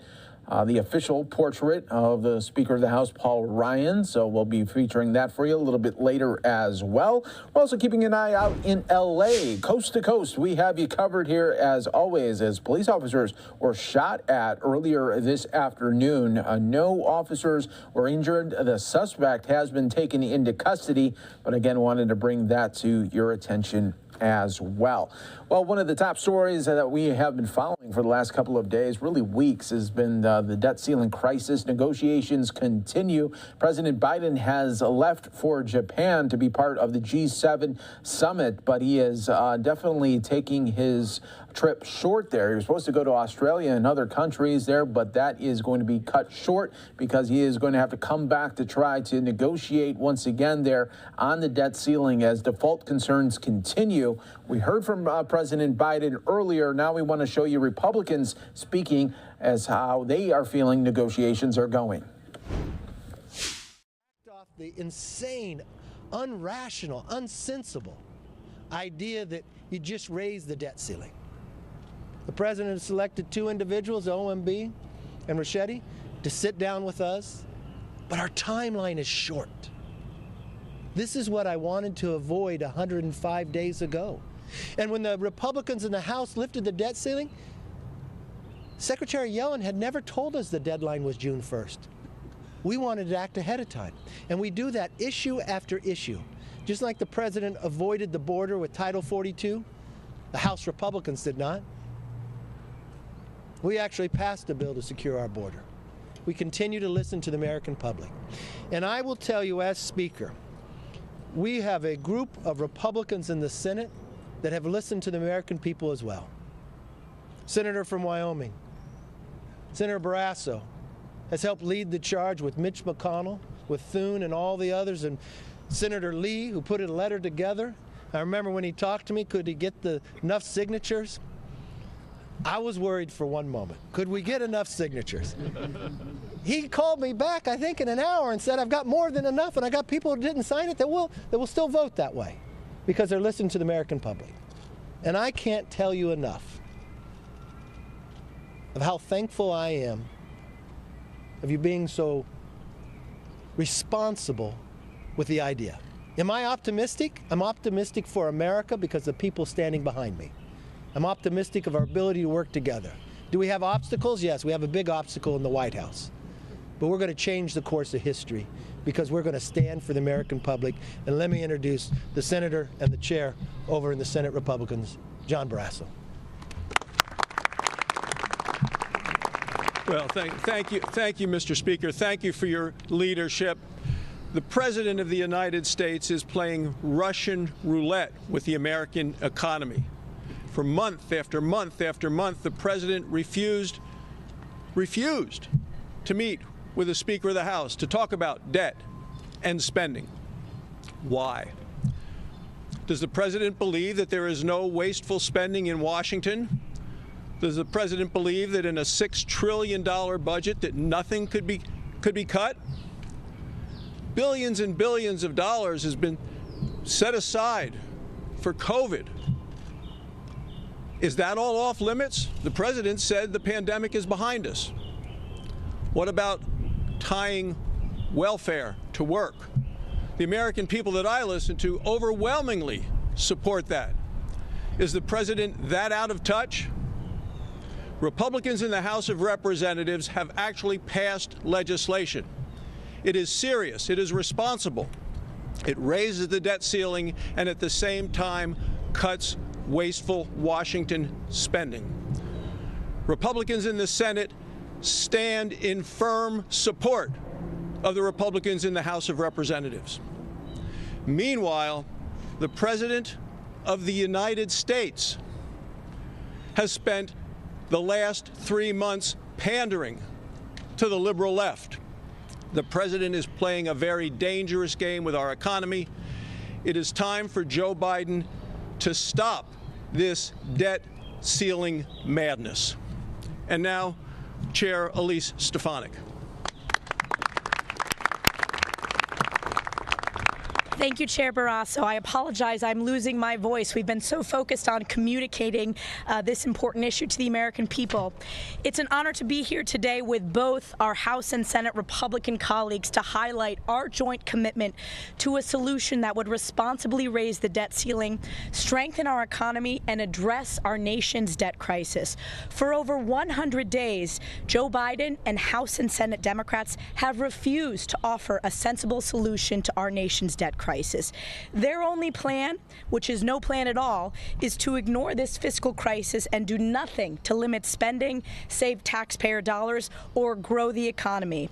Democrats have put our economy at tremendous risk. Republicans remain the only ones who have taken action to avoid a default on our debt. It's long past time for Joe Biden and Democrats to do the same. But today, with only 15 days until the June 1st deadline, Joe Biden is jetting off to Asia. Whether it's the border crisis, the energy crisis, or this debt crisis, Joe Biden continues to run away, pass the buck from each crisis that his policies have created. It's now my pleasure to introduce one of my good friends and our colleagues in our partner chamber, Senator Mike Lee, who has been such a tremendous leader in unifying the Senate Republicans in support of our Limit, Save, Grow Act. Senator Mike Lee. Thank you, Chair Stefanik. Senate Republicans stand united behind Speaker McCarthy and the House Republicans. We all understand the gravity of the situation. We need to address the debt ceiling, and we need to do so in a way that makes a difference, to make sure that we're not back here in just a few more months, with spending having caused more inflation and ballooned our federal debt even more. So, to that end, 45 Senate Republicans have acknowledged that they will not, they've committed that we won't support cloture. We won't support bringing debate to a close on any debt ceiling increase that does not contain substantive spending and budgetary reforms. Now, it just so happens the House of Representatives has passed precisely such a bill. We stand behind that bill. We need to pull up and pass that bill. We need to do it today. Look, the Senate has no business leaving town before an agreement has been reached. Let's get this done. Thank you. It's now my pleasure to introduce Representative Dusty Johnson from the great state of South Dakota. Thanks. Yeah, you bet. Thanks. Mr. President, for 97 days, you refused to negotiate with the Speaker. For 97 days, you underestimated the unity and the resolve of this conference. For 97 days, you assumed that ignoring this problem would make it go away. Now, we can't get back the squandered 97 days, but more concerning, sir, is the fact that you don't appear particularly committed to using the 13 days that we have left. Mr. President, cancel your trip to Japan. Stay at the table. Acknowledge the resolve of this team on these stairs, and accept the fact that we must change how this town spends money. Inaction and intransigence will not wipe away $32 trillion in debt. Good grief, Mr. President, when is enough enough? Shame on anyone who refuses to act. Speaker McCarthy and this entire team have been responsible, reasonable, and sensible. Time is short, Mr. President. Let's get this done. With that, I'm happy to introduce a great legend from West Virginia, Chair Shelley Moore Capito. Go get him. Yeah. I should just sit down now that I'm a legend, but that goes against everything we do, right? It's great to be here with my House colleagues and my Senate colleagues. And I want to say, first of all, the gauntlet that Senator Schumer threw out to Speaker McCarthy when he said you can't have a plan, you won't get it done. Well, guess what? They got it done. And they have the only plan that we see that raises our debt limit, but also responsibly brings in fiscal sanity. Plain and simple, the president, who prides himself on being such a great negotiator, has refused to negotiate for 97 days. And so here we are on the brink of a Biden default. And I think we saw the helicopters going across here. I said, I think he's leaving now to go to Japan. I'm like, stop. You know, we have an obligation here. We have an obligation to the people that we represent. We have an obligation to ourselves as responsive legislators, to do the right thing. And the right thing was to get into the room. And as Dusty said, you can't go back and find those 97 days again. But it's time now for the president to get serious, to have fiscal responsibility, fiscal sanity. And I can tell you, I know it's hard to rein in the cats on the House side. It's really hard to rein in the Republican cats on the Senate side. And we are united behind our House colleagues. They did a magnificent job of showing strength, of showing a plan, of showing a common sense, plain and simple way to answer the great challenge of the fiscal situation that we find ourselves in. So I have full confidence that the negotiators in the room are going to be able to work this out with the Speaker leading the way. And I've heard Leader McConnell say more than a few times, this is not an unusual exercise to negotiate the debt limit, to have fiscal responsibility as a part of that. We've done it many times in the past, and we have to do it this time again. And I would like to introduce Representative Chip Roy from the great state of Texas.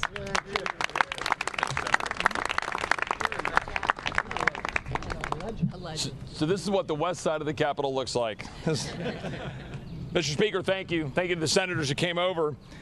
After months of saying he would not, President Biden now has done what we all knew he would do: sit down and negotiate with Speaker McCarthy and the representatives of the people. This is not surprising, because Americans saw Republicans pass a common sense, responsible fiscal path forward for America, and realized that the only person talking about default is President Biden. Now the president says we must trade away all but perhaps the most basic of reforms that we passed in the bill. But throughout his posturing, the president has failed to realize the most fundamental and important truth: that the core of this debate is not whether the federal government will default on its debt. It won't. But whether we will continue to allow this nation to default on the American dream. The truth is, the dream is out of reach for too many Americans. And the biggest obstacle is the very government entrusted to protect it. So we gather here today on a bicameral basis to send a message to the president. This legislation is purposeful, not political. We stand for the hardworking American family unable to afford groceries, gas, housing, or health care because of inflation fueled by trillions of dollars in reckless spending. The plumber that never took out a student loan but is now being forced to pay for his neighbor's master's degree, or the veteran paying for a liberal arts major to get the same student loan benefits he earned by risking his life for his country. The nurse who wants to save lives without a federal bureaucrat saying she has to take a needle. The blue-collar workers watching their way of life sacrificed to the altar of climate fetish, while billions of tax dollars of corporate tax credits go to crony subsidies in the so-called Inflation Reduction Act. The rancher in Texas putting diesel in his truck but forced to subsidize a tech worker making six figures to buy a Tesla hundreds of miles away. Minority and poor taxpayers trying to make ends meet that an expanded IRS audits 3 to 5 times more than other Americans. We're standing up for the Americans who simply want their country back. And all they ask is that we stop recklessly spending money we do not have, racking up debt, weakening the dollar, driving up inflation, all to fund the very bureaucracy weaponized against their way of life, as we saw yesterday unfold regarding the FBI. We passed the Limit, Save, Grow Act to do just that, to shrink Washington and grow America. We did our job. Now it's time for the president to do his. Mr. Speaker. Well done, sir. I'm so honored with the people behind me. You know, the president, 105 days ago when I sat with him, said he wouldn't negotiate. America's too great to have such a small, petty idea as that. Americans believe you should talk. We wanted to talk the entire time. But when he refused to take action, we did take action. We took action for the American public. You know, I watched Elise come up here and talk. Her throat's a little sore. She's been talking a lot, but she's a new mom. It's her first Mother's Day. I don't know if you've ever met Sam, happiest guy you've ever seen. All right, that was from earlier as the debt ceiling continues to be a major topic in the Capitol and really across the country. But let's go out live right now to the Capitol. That is where we find Speaker of the House Kevin McCarthy about to honor a former Speaker of the House, Paul Ryan, with an official Speaker portrait. Than Paul Ryan. And in this unveiling of the 54th Speaker of the House, it celebrates a man who everybody in this room respects and admires. I remember before I even became a member of reading of Paul Ryan. And I remember when I first got here, I became the freshman rep to the conference, and I got to vote for who would be the ranking member on budget. And I think that was a very smart decision from the very beginning of our relationship. But let me introduce, there's so many special people in the audience. First, his wife, Jana. His children, Liza, Charlie, and Sam. And Paul's mother, Betty. Thank you all for being here.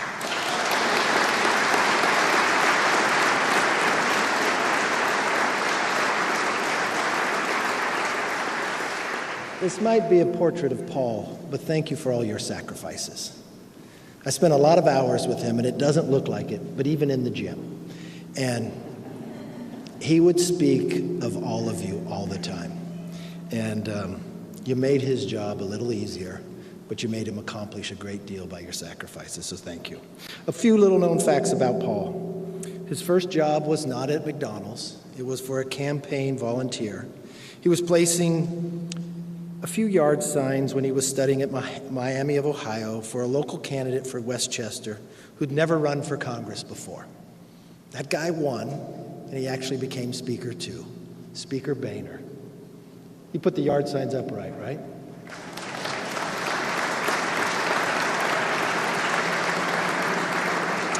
I don't know if this has happened in quite some time, but today we have Speaker Gingrich with his wife, Ambassador Kalissa. We have Speaker Nancy Pelosi, Speaker Boehner, and also Speaker Ryan all together. Now, since his very first job, Paul has demonstrated the leadership, vision, and decency that we all know and love. Paul is a visionary who's always looked ahead, yet remains anchored to the fundamental truths of the past. And one of the biggest reasons Paul earned so much respect in Congress, even from those who strongly disagreed with him, we all know him, the American dream does not fight for itself. It always needs a champion and a happy warrior. There's no greater warrior for the idea of prosperity, of freedom, and a strong economy than Paul Ryan. You know, the one thing that he always did in each and every way, and I look at members who've come and who go, he's the exact same man he was when he got here. I didn't think his character could get stronger, but it did. Its integrity as well. And when people ask me, who should they look to? Who should they have as a mentor? When it comes to being a member, I said, look to Paul. Become a specialist when it comes to an issue.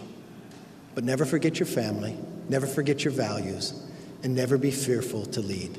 And that's what we have today in Paul Ryan. Thank you.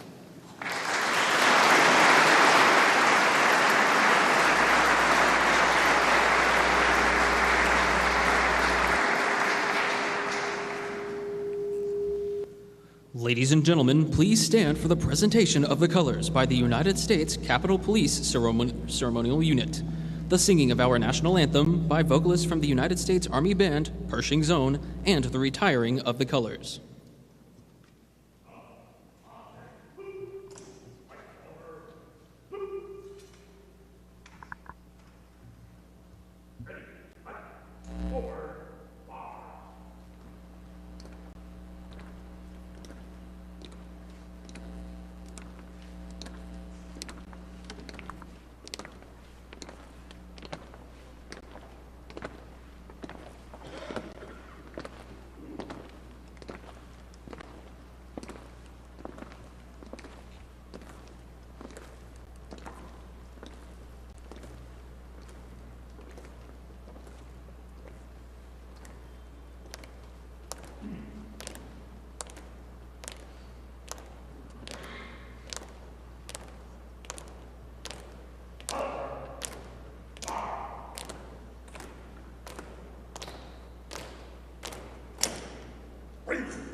proudly we hailed at the twilight's last gleaming, whose broad stripes and bright stars through the perilous fight o'er the ramparts we watched were so gallantly streaming, and the rocket's red glare, the bombs bursting in air, gave proof through the night that our flag was still there. Oh, say does that star-spangled banner yet wave o'er the land of the free and the home of the brave? Right shoulder. Ready, cut. Marching loud. March.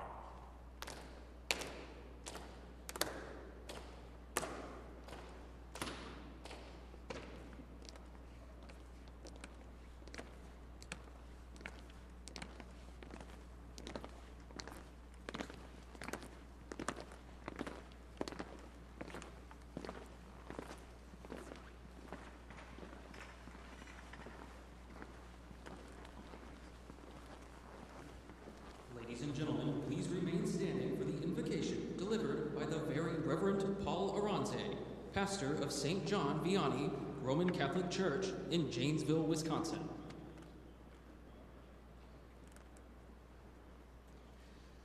In the name of the Father, and of the Son, and of the Holy Spirit, amen. Almighty, ever-living God, as we gather here today to honor the public service of Paul Davis Ryan as the 54th Speaker of the United States House of Representatives, we thank you for the guidance and wisdom you gave him in leading our Congress. We are thankful for the men and women who worked for him and served with him. We are grateful to you, Lord, for the many lives he touched during his time as Speaker of the House and for his many years of service to our nation. God of all wisdom, we thank you for the continued blessing that you continue to bless Paul and his family. May all they do begin with your inspiration, continue with your help, and come to completion under your guidance. Give, Lord, to our current members who are serving your gifts of wisdom and understanding, that they may lead the people of our great nation into peace and prosperity. Grant them, Lord, new forms of friendships and new opportunities for service. May they always show forth in their lives and works the ideals of our nation, one nation under God, indivisible, with liberty and justice for all. Amen. In the name of the Father, Son, and Holy Spirit. Please be seated.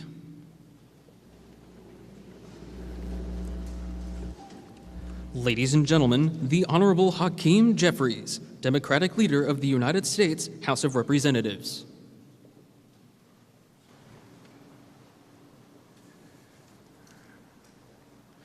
Speaker McCarthy, Speaker Emerita Pelosi, Leader Schumer, Leader McConnell, members of Congress, honored guests, ladies and gentlemen. It is my honor to offer congratulations on behalf of House Democrats to the Honorable Paul Ryan, the Ayn Rand quoting, headphone wearing 54th Speaker of the House of Representatives, upon the unveiling of your official portrait. When a member of Congress serves, the entire family serves. So I also salute and congratulate Speaker Ryan's family, his wife Jana, and children Liza, Charlie, and Sam. This role demands a lot, and demanded a lot from Speaker Ryan. I know he gathered strength from the love and support of his wonderful family, and we welcome you all. This portrait unveiling further cements Speaker Ryan's enduring contributions to the American people and to this great institution. As Speaker Pelosi once observed, Paul Ryan has had the full breadth of experience on Capitol Hill. Indeed, truer words have never been spoken. Tortilla Coast waiter, Hill staffer, congressman, chair of the Ways and Means Committee, Speaker of the House. He did it all. Baseball has its 5 tool players. The House has Paul Ryan. Paul once said on the House floor that we are conditioned to recognize that we are imperfect, but we are called to do better. Indeed, America was not born a perfect country, but we are constantly on a march toward a more perfect union. In this spirit, Speaker Ryan was a principled leader with a clear set of values and a well-defined governance philosophy. He practiced the art of statesmanship, where we could agree to disagree on policy without ever being disagreeable with each other personally. I saw this firsthand in 2013, when appointed to serve on the Budget Committee in my first term. Paul Ryan was the budget chair at the time. He was fresh off the presidential campaign trail. I was fresh off the streets of Brooklyn. Chairman Ryan took the time to introduce himself to me. He asked about my family and who I succeeded in Congress, and made a point of saying we should find some time to get to know each other.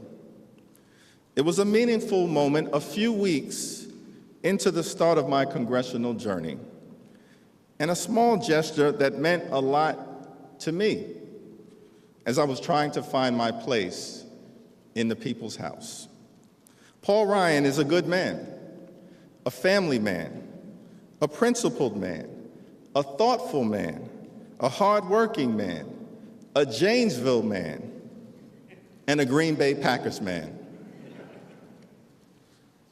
Sorry about Aaron Rodgers, but we'll take good care of him in New York.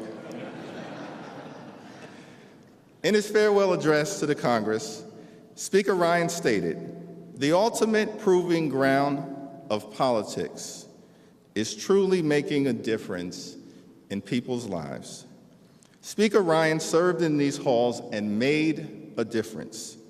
He proved himself a fierce and sincere advocate for his authentically held values. He decried the rising bitterness in our political discourse, and he helped make big things happen, such as historic criminal justice reform. A leader among leaders, we thank you for your impactful service to this nation. Congratulations.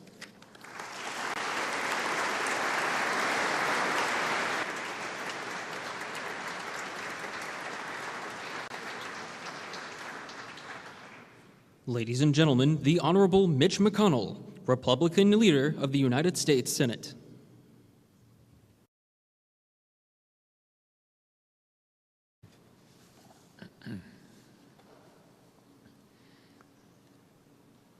Well, Mr. Speaker, it's good to see you back. It's been almost 5 years since our friend from Janesville left the Capitol. Back then, most people understood Paul's youthful glow amid the stresses of elected leadership to be the result of his notoriously rigorous exercise regimen. But these days, I suspect a good bit of the credit goes more to time spent at home with Jana and the family.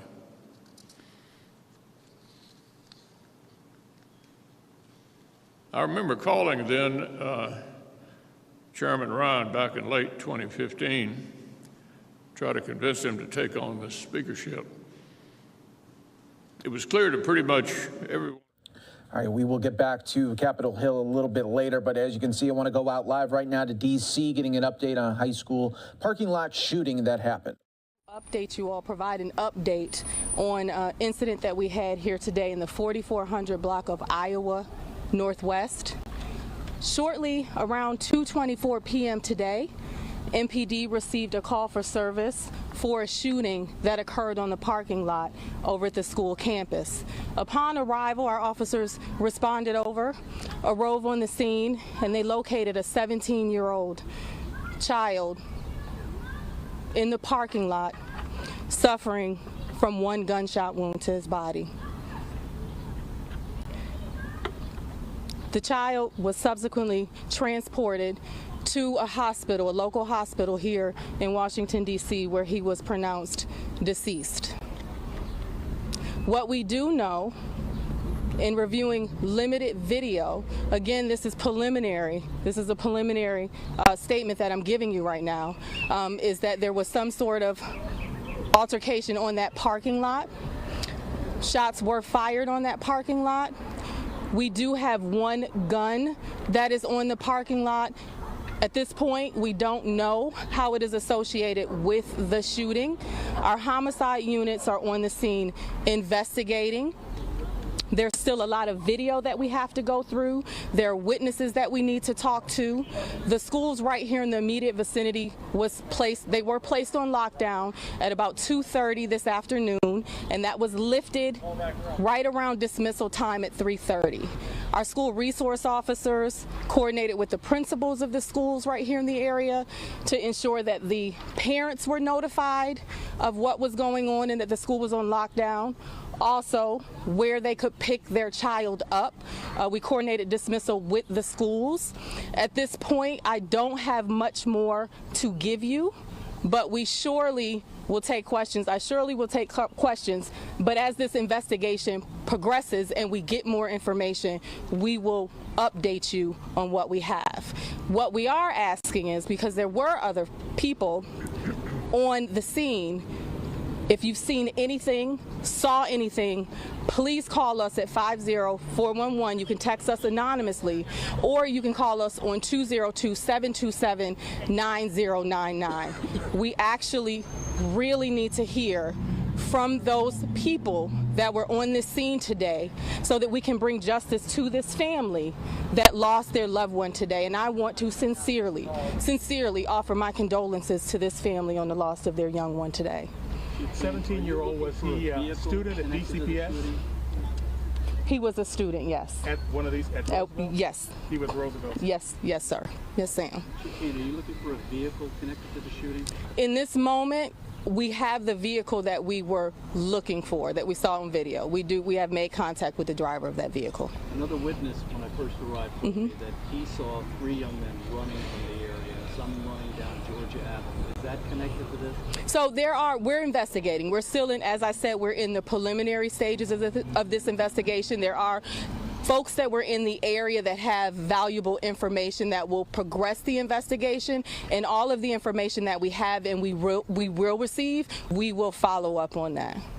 You said the student was shot, or had one gunshot. Do you know if there were other shots fired? A neighbor said there were shots fired. There were other shots fired. Again, we're watching the video, and there are other videos that we have to pull to really coordinate what the succession of the shots that were fired actually mean and how they play into this homicide today. And you may have said this, as far as the timeline, students at Roosevelt already done for the day, or this was during school hours? This was during school hours, so it was 2:24. School gets out around 3:30 for dismissal. So at no point other than, and I don't say this lightly, we did not feel from what we've seen preliminarily that the students that were inside of the school were in any danger. Chief Kane, are you investigating whether or not there may have been an exchange of gunfire? We're going to investigate. We're investigating, right? And we're in the preliminary stages. And again, we need the videos to really tell the tale. As you can see, there are trees. Some vantage points are obstructed. So it's going to take the great work of our homicide detectives to put that timeline sequence together. This is in the school parking lot? Yes, the campus parking lot that you see over there. Yes, ma'am. And do you have any indication that the victim was in school earlier today? We do. He was in school. We're aware that he was in school at some point today. We're investigating at what point he actually left out of the school. Just to confirm, next of kin have been notified? Yes. The weapon that you recovered, can you... Not that I'm going to release. We'll put that out in the statement. The weapon that you recovered, can you describe it? I don't want to share that information in this moment. I want them to investigate. And again, Paul, we will give you more information as it is available. But it was a handgun? It was a handgun, yes. And the shooters, do you believe that they were students as well, or you're not sure? Well, we're part of the investigation. We have our school resource officers, why they're so valuable. They were actually inside of Roosevelt when this occurred, and so they're working with our homicide detectives reviewing video in hopes of getting some of those folks on the scene identified. Did the SROs actually hear the gunshot? I can't answer that question in this moment. They were inside of the school. And just to confirm, 17 years old, because I think we originally had 15. You did, but it's 17. We confirmed, yes. Chief, why do you have so many canine cars here? What are they doing? The canine, they're actually part of the response. We want to make sure that there aren't any other guns in the area, if there's any casings, and so it's just part of what it is. And this is a 17-year-old, so I assure you we are going to have a robust response as an agency when one of our kids are hurt. And that one, do you have any update on the 10-year-old? In this moment? Homicide, we don't have an update that we can share with you all right now. And as soon as we do, just as we will with the 12-year-old, we will give you the information as soon as we can. Can you summarize how difficult it is for you guys to keep responding to these shootings? That's a great question. Let me say this to you. I am a 25-year member of this police department. I live in Washington, D.C. I have an 8-year-old son. So I can't overstate how heartbreaking it is, how heartbroken I am right now for our kids with what we see happening as a police agency and as a city. But what I will tell you is that it just makes us more deliberate and intentional in our resolve to put our hands around what is happening with our kids. You heard the mayor say it, from the mayor on down through her administration into this police department. It is heartbreaking, and we will continue to do everything that we can to stop this. Thank you. Thank you.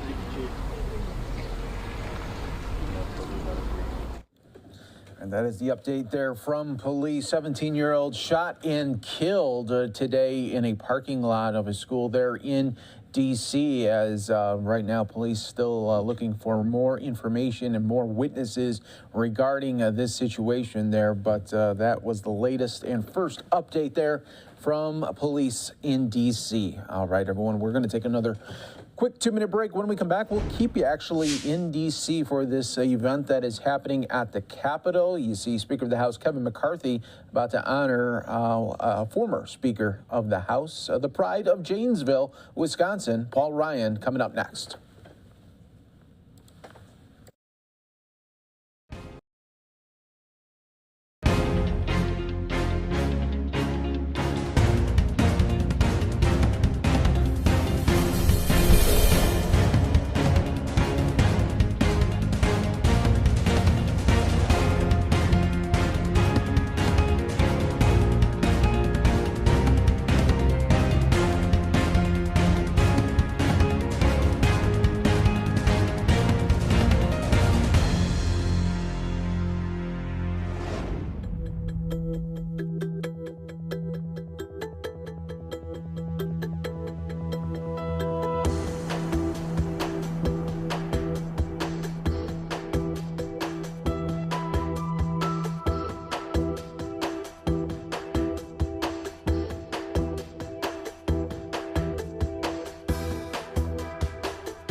Capitol in D.C. on this Wednesday as we continue to roll on right here on Live Now from Fox. I'm your host, Mike Page. Thanks again for being here with us. We're going to actually keep you in D.C. as the Speaker of the House, Kevin McCarthy, speaking right now. In just moments, they will be unveiling the official Speaker portrait for the former Speaker, Paul Ryan, slated there to be honored at the Capitol. Let's listen.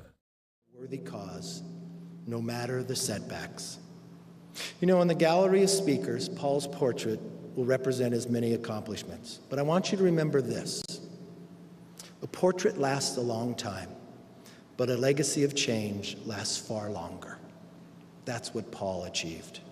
His legacy of change is all around us. We are so grateful for your service, for your passion, for your decency, and for your principles. Speaking as a clear friend, there's only one thing I've ever seen him change. His hair got a little longer. His smile got a little wider because he got more time with his family.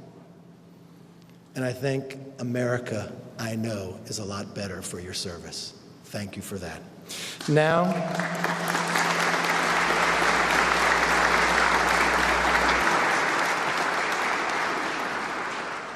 the time for the reason we're all here. I want to invite Paul and his family up to unveil the portrait.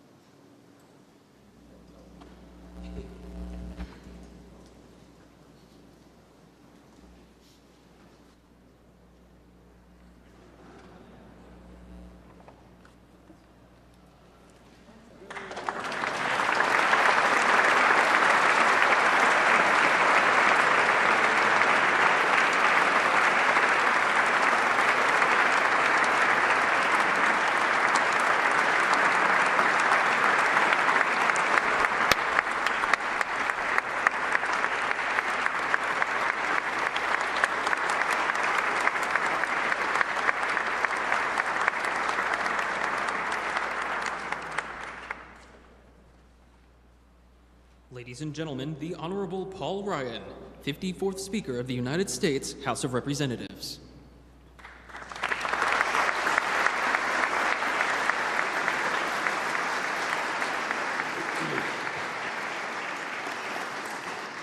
Well, Mr. Speaker, Chuck, Mitch, Hakeem, thank you very much. Very genuinely touched by your words. I really am. I served Congress for 25 years, 5 years as a staffer, 20 years as a member. So if you'll indulge me for a moment, I have a few people I want to thank, and if I don't do it now, I'll forget someone later, because politics and public policy is the ultimate team sport. And without the help of so many people here in this room today, this day would not have been made possible. First and foremost, you all know me, I have to thank my family. To my wife, Jana, thank you for always being by my side. Thank you for giving me purpose.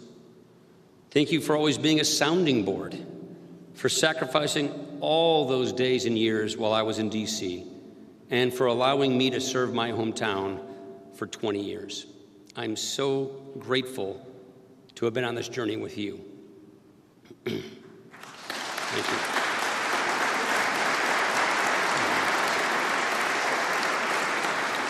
To Liza, Charlie, and Sam, thank you for inspiring me, and thank you for the privilege of being your dad. I want to thank you for letting me drag you to so many county fairs, so many picnics, so many parades, and campaign events on all those weekends. I'm so proud of each of you, and I cannot wait to see all that you will accomplish. To my mom, thank you for being an amazing example of strength and a source of wisdom throughout my life. I'm Irish, so if I thank every individual relative by name, we will be here into the evening. So let me just say to my brothers, my sister, my in-laws, my entire extended family, thank you for always having my back, for always supporting me, and for your love. I genuinely, heartfelt appreciate it. Thank you.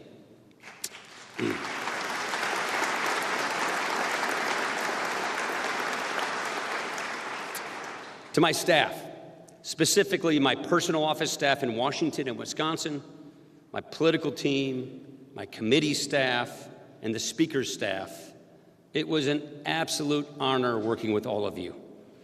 I've worked alongside many of you for decades. We've grown up together. We've been through triumphs and tragedies together. There was no better staff when it came to serving the people of Wisconsin and when it came to serving our members. Whether it was the Budget Committee, Ways and Means, or the Speaker's office, nobody could have asked for better coworkers, and I will always be grateful. I specifically want to mention some of my senior staff, as these were the people leading my team from my earliest days in Congress to my final moments as Speaker. Andy Speth, Joyce Meyer, Danielle Tremmel, Allison Stile, Mike Ricci, Brennan Buck, Connor Sweeney, Kevin Seifert, Jake Kasten, Austin Smythe, Dave Hoppy, and Jonathan Burks. These people and so many others, they were instrumental in all of my successes, and I will forever be indebted to them for their years of service. So thank you very much.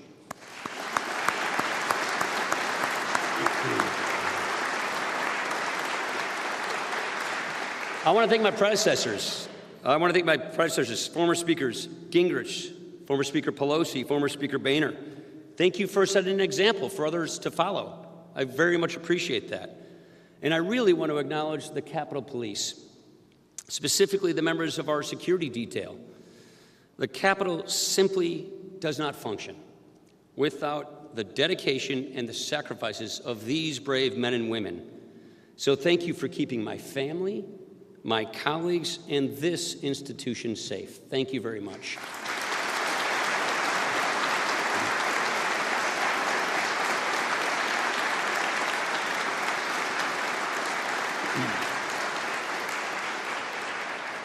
To the people of Wisconsin's 1st Congressional District, who took a chance on a 28-year-old with a widow's peak and gave him the honor of representing them in the House for 20 years, thank you. I also want to thank the artist who made today possible, Leslie Bowman. Leslie had either the fortune or the misfortune of doing all 3 of my portraits, and honestly, I'm so relieved we picked her because they've all been beautiful. Well, beautiful is probably the wrong word to use given Leslie's source material, but they've all been very, very well done. And lastly, I just want to recognize all of my House and Senate colleagues. I see a lot of my buddies here. But specifically, I want to thank my partners in government during my time leading the House. Leader McConnell, Speaker Pelosi, Leader Schumer. We had passionate disagreements, as you mentioned, Chuck, on policy, but we never lost sight of the importance of this institution and the role that it plays for our society and our country. I will always appreciate the work that we did together to help our country. Thank you.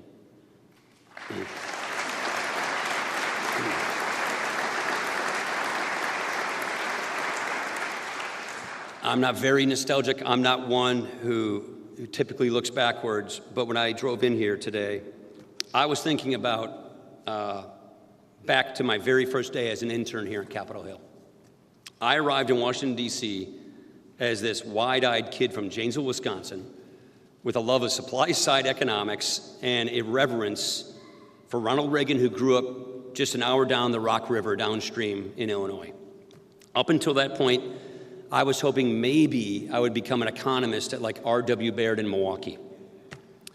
And Capitol Hill and public service had this magnetism that I just couldn't shake. After my first opportunity with Senator Bob Kasten from Wisconsin, I knew I wanted to participate in this battle of ideas. I knew that I wanted to have a say in the debates shaping our country. So I did what every Capitol Hill staffer does. I got a job at Tortilla Coast, and I got a job as a personal trainer at Washington Sport and Social in Capitol Hill to make ends meet. I actually made more money waiting tables at Capitol Hill than I did as a starting staffer here on at Tortilla Coast than I did as a staffer for Bob Kasten, just to show you what kind of a conservative guy that was. But in seriousness, after my introduction to Capitol Hill, I did what I had always done since my dad passed away when I was young. I sought out mentors. I sought out people who had the values and the principles that I wanted to emulate. And thankfully, I found them in spades. I learned so much from so many people. From Jack Kemp, I learned the value of talking to people from all walks of life. I learned to meet people where they are, to push yourself out of your comfort zone, to try and act with compassion, to serve selflessly.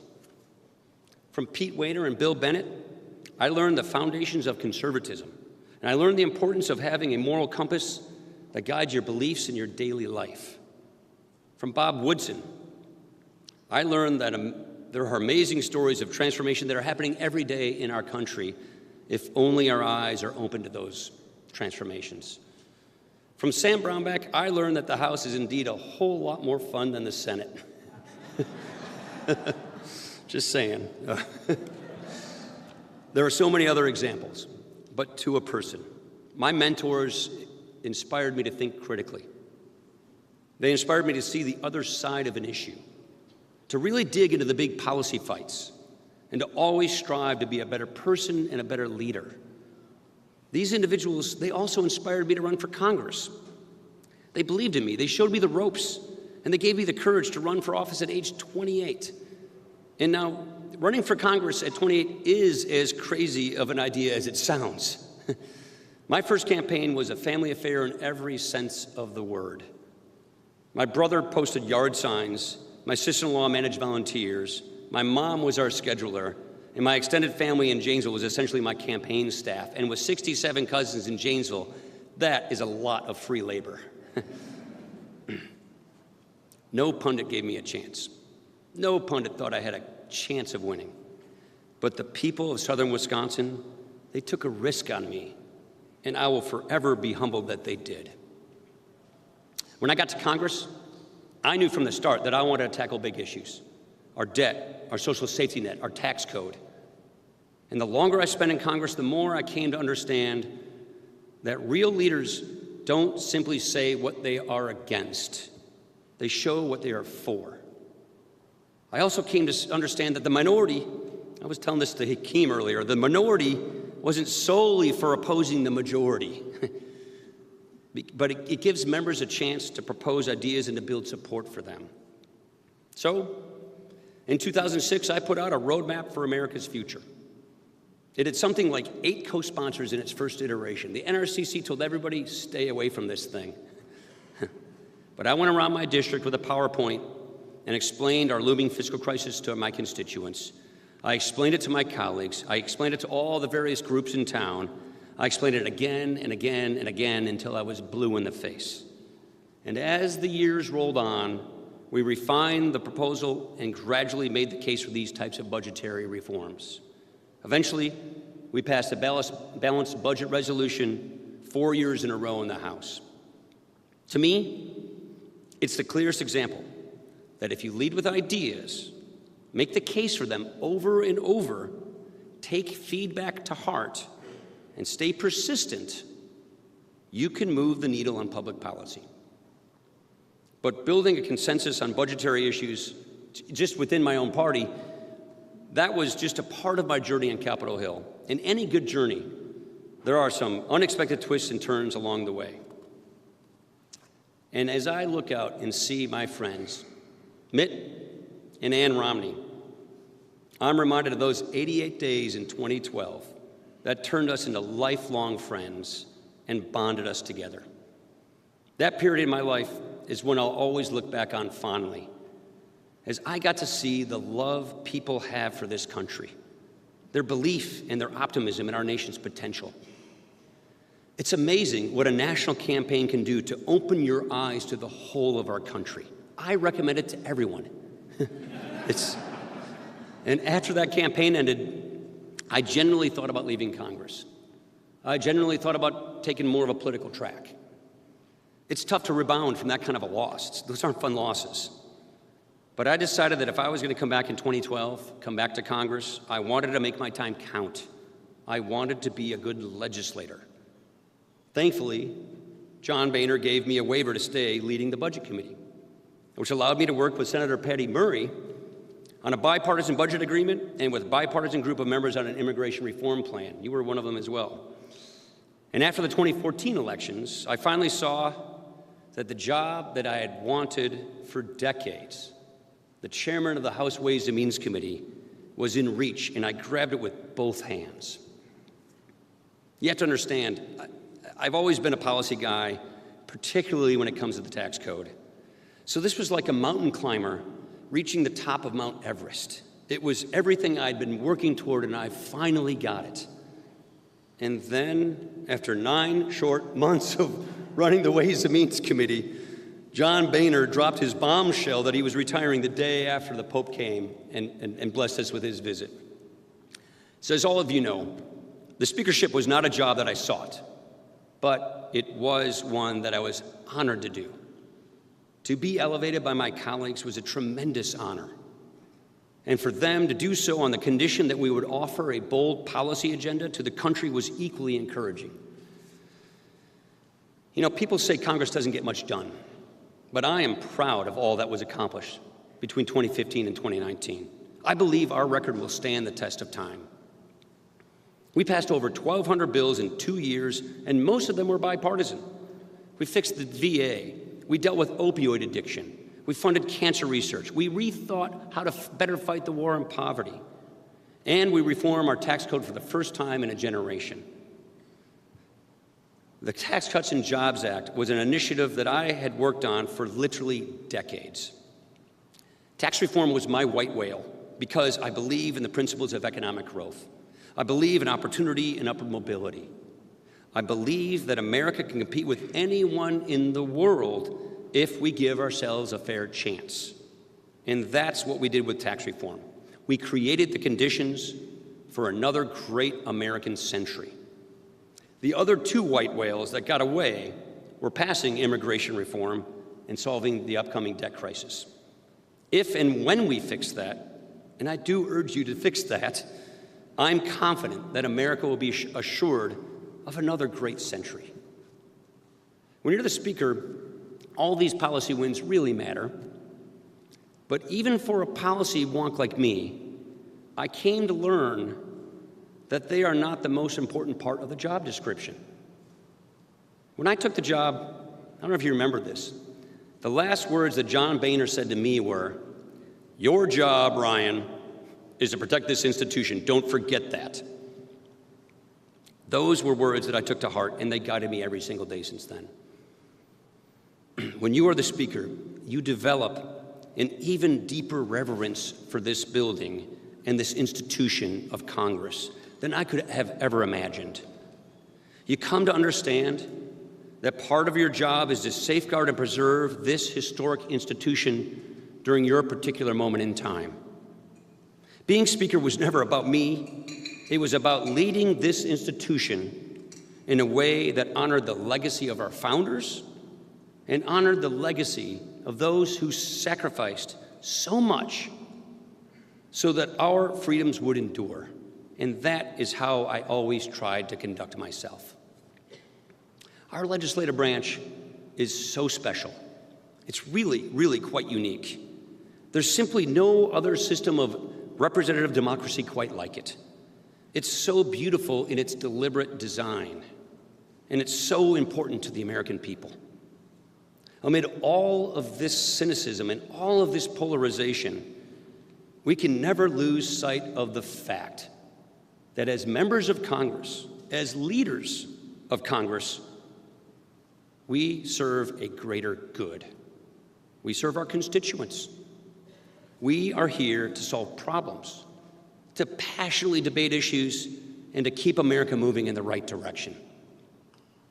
My entire career was spent working in and around the Capitol Dome. I will always revere these hallowed grounds. I will always respect the people who work in this special place, even those I passionately disagree with. And I will always look back on my time serving the people of Wisconsin and leading the House of Representatives with love and appreciation. Only in America would I have been able to work in such an awesome place with such passionate people on such important public policies. Only in America would it be possible for a kid from Janesville to go from an intern to Speaker of the House. Only in America would I be surrounded by such an amazing room full of people who helped make it all possible. So thank you for this tremendous honor, and God bless you all. Thank you. Right there, Paul Ryan, the former Speaker of the House, honored with his own portrait at the Capitol there, talking about his list of accomplishments there of more than 20 years in D.C. and representing District Janesville, Wisconsin there. And, of course, we always got you covered right here on Live Now from Fox. Of course, Speaker of the House Paul Ryan was also a vice presidential contender there with Mitt Romney.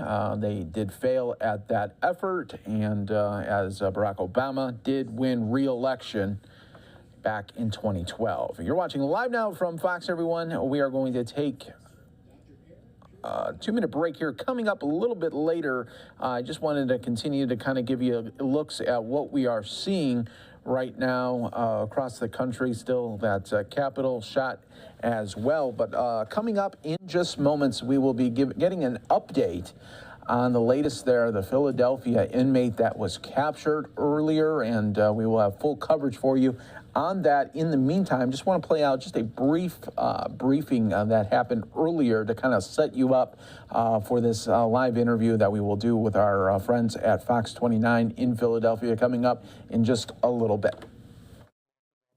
And in the FBI and everyone else in law enforcement,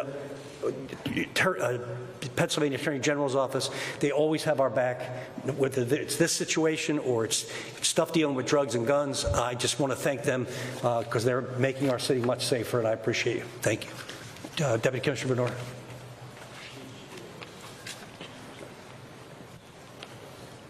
Good afternoon. I just want to start off by saying on behalf of Commissioner Outlaw, I want to reiterate what the mayor had said. We were notified of this escape last Monday, May 8th, late in the afternoon. As soon as that occurred, Northeast Detectives, Homicide Division began an investigation, and we were joined by the marshals immediately, the Gun Violence Task Force, Attorney General's office, as well as the District Attorney's office. We worked really around the clock on developing information based on the actual escape, going all the way through, and piece by piece, we were able to see how they escaped and look for people that may have assisted them. And as you already reported, back in the beginning, on 5/10, we arrested Hertz's female that was associated to Hertz, and she was charged, Ziana Stallings, with assisting them and ordering them transportation that moved them away from the prison. As we reviewed video, we were able to identify a Jose Flores Herrera, who was an inmate inside, but he acted as a lookout, and he moved them and helped them elude guards and leave the building. As that investigation kept going, we took Mr. Grant into custody, and then we were able to develop information about a Michael Abrams, who had also assisted Hertz in leaving the area. He was taken into custody this week on Monday. Those arrests were all associated and all charged with assisting them in the escape. The events, that arrest and more information that we developed led to the events that occurred today. Today, the marshals will explain, but they were able to take Mr. Hertz into custody without incident, West Philadelphia. He was stopped with his mother and brother. We are in the process now of charging his brother. I'm not going to name him because we're not through with those charges yet, but later on you'll get information on that. And again, I just want to thank all our assistants on this, people from the public that listed tips, because based on that, this was a very quick amount of time. We were able to find both individuals, and no one else was injured or affected by this. So thank you.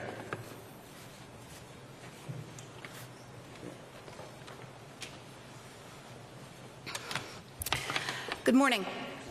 My name is Leandra Rattacco. I'm the Chief of the Special Investigations Unit at the District Attorney's Office. I'm here with Chief of Homicide Unit, Joanne Pescator, and we also would like to invite up the two main investigators from our unit who's been working so collaboratively with all of the agencies in Philadelphia, Jeff Palmer from the Gun Violence Task Force, Brett Sikosian from the Special Investigations Unit, And Liz Amoroso as well from the Gun Violence Task Force. As you can see, this has been a very collaborative effort between our agency and all of the other agencies in Philadelphia. For that, we are very grateful.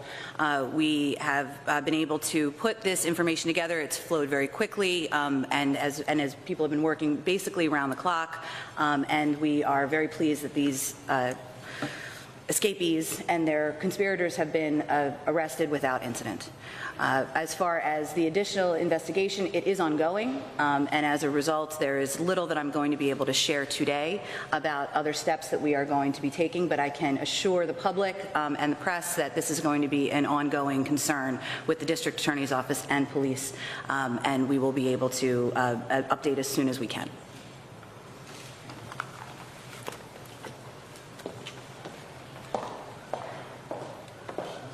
Are there any questions?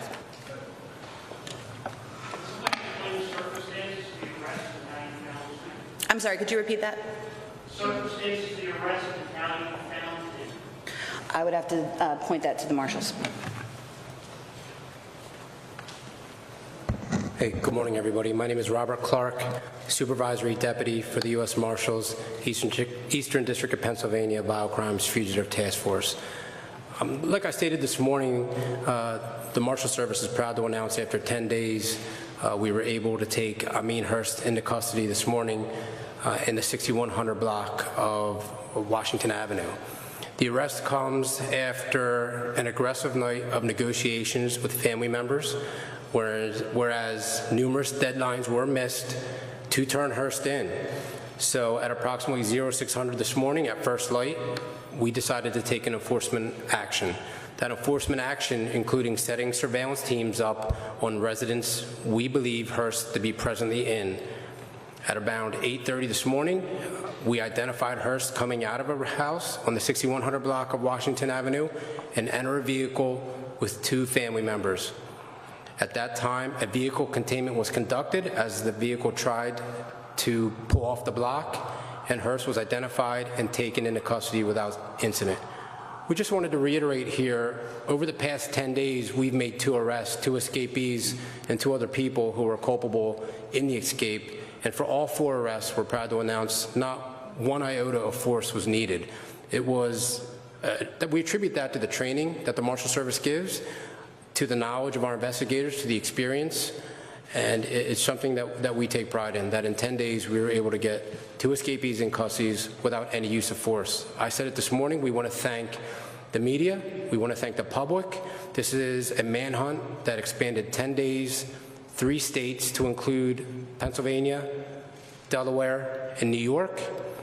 Dozens and dozens of tips that we had to triage, and hundreds of man-hours. So we couldn't be happier with the result today. And we're always here for our state and local partners. The Marshal Service Fugitive Task Force around the country, that's what we're here for, to help our state and local partners, and we'll always be here for the surrounding counties and especially the Philadelphia Police Department, who we've had an exemplary relationship with over the years.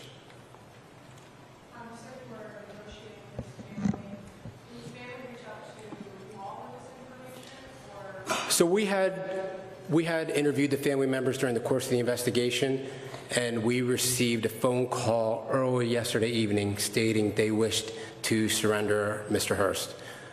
One deadline had passed. There was sporadic communication. It was early morning hours. Another deadline had passed, and then a third deadline had passed right before sunset. And at that point, it was my decision that we needed to go out and shake the tree a little bit, go after places that we thought Hurst was presently at. And fortunately for us, and unfortunately for him, he came out of the right house. I don't want to say what led us there. It's just good investigative work by our deputy marshals to the Northeast detectives that we had a very close relationship. Captain Jack Ryan was instrumental in his communication with me, and also the District Attorney's Unit. This is one time I can say, or this is a time I can say, that the U.S. Marshals, the Philadelphia Police Department, Homicide Unit, District Attorney's Office, we were all lockstep in our decisions. The information flowed up and it flowed down, and I attribute that to one of the reasons why we were able to get both Grant and Hurst in custody so quickly.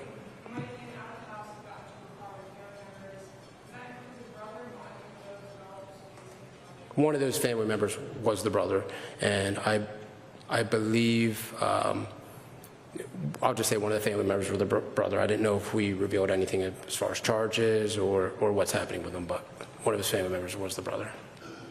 This may be more for the Commissioner's Sure. office. Can you just give us, because it may be a little connection between all of the people? I understand that there was the one inmate was like a lookout, but can you give us a little bit of the pieces of the puzzle? I really gave as much as I can give, but I'll try to give it again. It's an ongoing investigation. The initial female, we know she was in communication with them and probably arranged some transportation, right? The other individual was a lookout. I explained that. We had him on video. He never left the prison, but he contributed to them escaping, all right? And the individual we arrested, Abrams, he was part of helping Hertz leave the area, and he was associated with Hertz after he escaped the prison. So he assisted him in moving around. So that's what we have at this point. As far as the brother, it's not charged yet. The district attorney's reviewing everything. If charges are approved, we'll get that out to you. And then is there a look inside the prison to see if there was any help inside the prison? The investigation is ongoing. The answer is yes, and we're not able to give more details about that at this stage, but we hope to in the very near future. And to be clear about that, I mean prison officials. I understand. I'm just making sure. Yes, thank you. Yes, the investigation is ongoing into what happened, because we need to be able to track it back. We need to be able to figure out how this kind of thing could happen with where we are today in Philadelphia, so that we can ensure that the prisons and the community are safe for the community at large and for the people who are in the prisons. We need to be able to address the whole issue. And I can say definitively that this. All right. Obviously, a very, very big story there coming out of Philadelphia. We have been really covering this for you for a while, and of course, bringing it to you when all of the action was happening live there. But that second inmate captured after being on the run there since early May. We want to continue now with more news on this. Fox 29's Kelly Rule has been following this story and joins us now live with the very latest. Kelly. Yeah, so Mike, U.S. Marshals told us today that they started negotiations with 18-year-old Amin Hurst's family yesterday for him to turn himself in. 3 deadlines passed without Hurst turning himself in, so they closed in on him this morning. They also took his brother, 24-year-old Amir Woods, into custody this morning, and just a few minutes ago, officials confirmed with us that they did charge him as well with criminal conspiracy and hindering apprehension, among other charges. But their arrests come after a collaboration between city and federal officials and law enforcement. 16-hour days that led U.S. Marshals across the city to Delaware to New York, but ultimately it all came to an end here in Philadelphia today. This morning at approximately 8:30 a.m., the 10-day manhunt for Amin Hurst came to an end. The tense moments caught on camera. U.S. Marshals pull 18-year-old Amin Hurst from a vehicle on Washington Avenue near 61st Street this morning, the second inmate who escaped Philadelphia Industrial Correctional Center. Police say Hurst's mother was in the car along with his brother, who they also took into custody as neighbors watched. So they pulled up, right in front and stopped the vehicle, and one officer jumped out and started hollering, told him to get out the car. It was about time, that was the one with the the biggest record. Hurst was accused of 4 murders and several shootings, according to police. U.S. Marshals say they negotiated with Hurst's family member to turn himself in starting Tuesday evening, but by this morning, they missed 3 deadlines to do so. We didn't know if this was a stall tactic, but we had certain locations we believed Hurst was hiding. Unfortunately for him and fortunately for us, he came out of one of them, got in a vehicle, and we were able to contain that vehicle and arrest him without incident. Hurst and 24-year-old Nasir Grant, who was captured last week, escaped from PIC back on May 7th through a hole in the fence, according to police. Officials say 3 people were charged since then for assisting their escape. 21-year-old Ziani Stallings, fellow PIC inmate 35-year-old Jose Flores Huertas, and 21-year-old Michael Abrams, arrested Monday at a hotel in Berwyn, Chester County. Piece by piece, we were able to see how they escaped and look for people that may have assisted them. I can assure the public and the press that this is going to be an ongoing concern with the District Attorney's Office and police. The district attorney's office says that includes looking at prison staff. Officials said the men were on the run for roughly 18 hours and somehow cleared 3 head counts before a 4th head count detected they were missing. We're under review now with the State Department of Corrections and some of our outside consultant vendors to try to figure out what we can put in place to keep it from happening again. So you just heard from the mayor today. We also heard from the city's managing director. They both pointed to major staffing issues that the prisons continue to deal with, and they did say the commissioner of the Department of Prisons has been working hard with them on this. Again, officials did say today this is very much an active investigation, so more charges could come. Really hands-on, all hands on deck. Their priority, obviously, to get those inmates there. Great job reporting. Fox 29's Kelly Rule joining us. Thanks so much for that really big update. We appreciate it. Thank you. And of course, we always got you covered right here on Live Now from Fox, bringing you the day's biggest stories. Coming up here after the break, we'll take you out to Capitol Hill, where there is going to be some remarks there on Pass the Railway Safety Act. Obviously, we have seen a lot of rail situations across the country there with derailments and such. So we'll be bringing that to your attention here in just moments on Live Now from Fox. Let's also go out inside of the House chambers right now. There is a vote going on to block Democrats' expulsion resolution for Santos. That is coming up here in just moments. So we will be listening and looking at that vote coming up at the other side of the break.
House right now is voting to block Democrats' expulsion resolution for Representative Santos. The actual vote is on a motion to refer Santos to the Ethics Committee. A simple majority is needed there, so we'll be keeping a look there on that vote. You can see about 5 minutes left remaining. In the meantime, let's go out from earlier as congressional members calling on Santos to be expelled.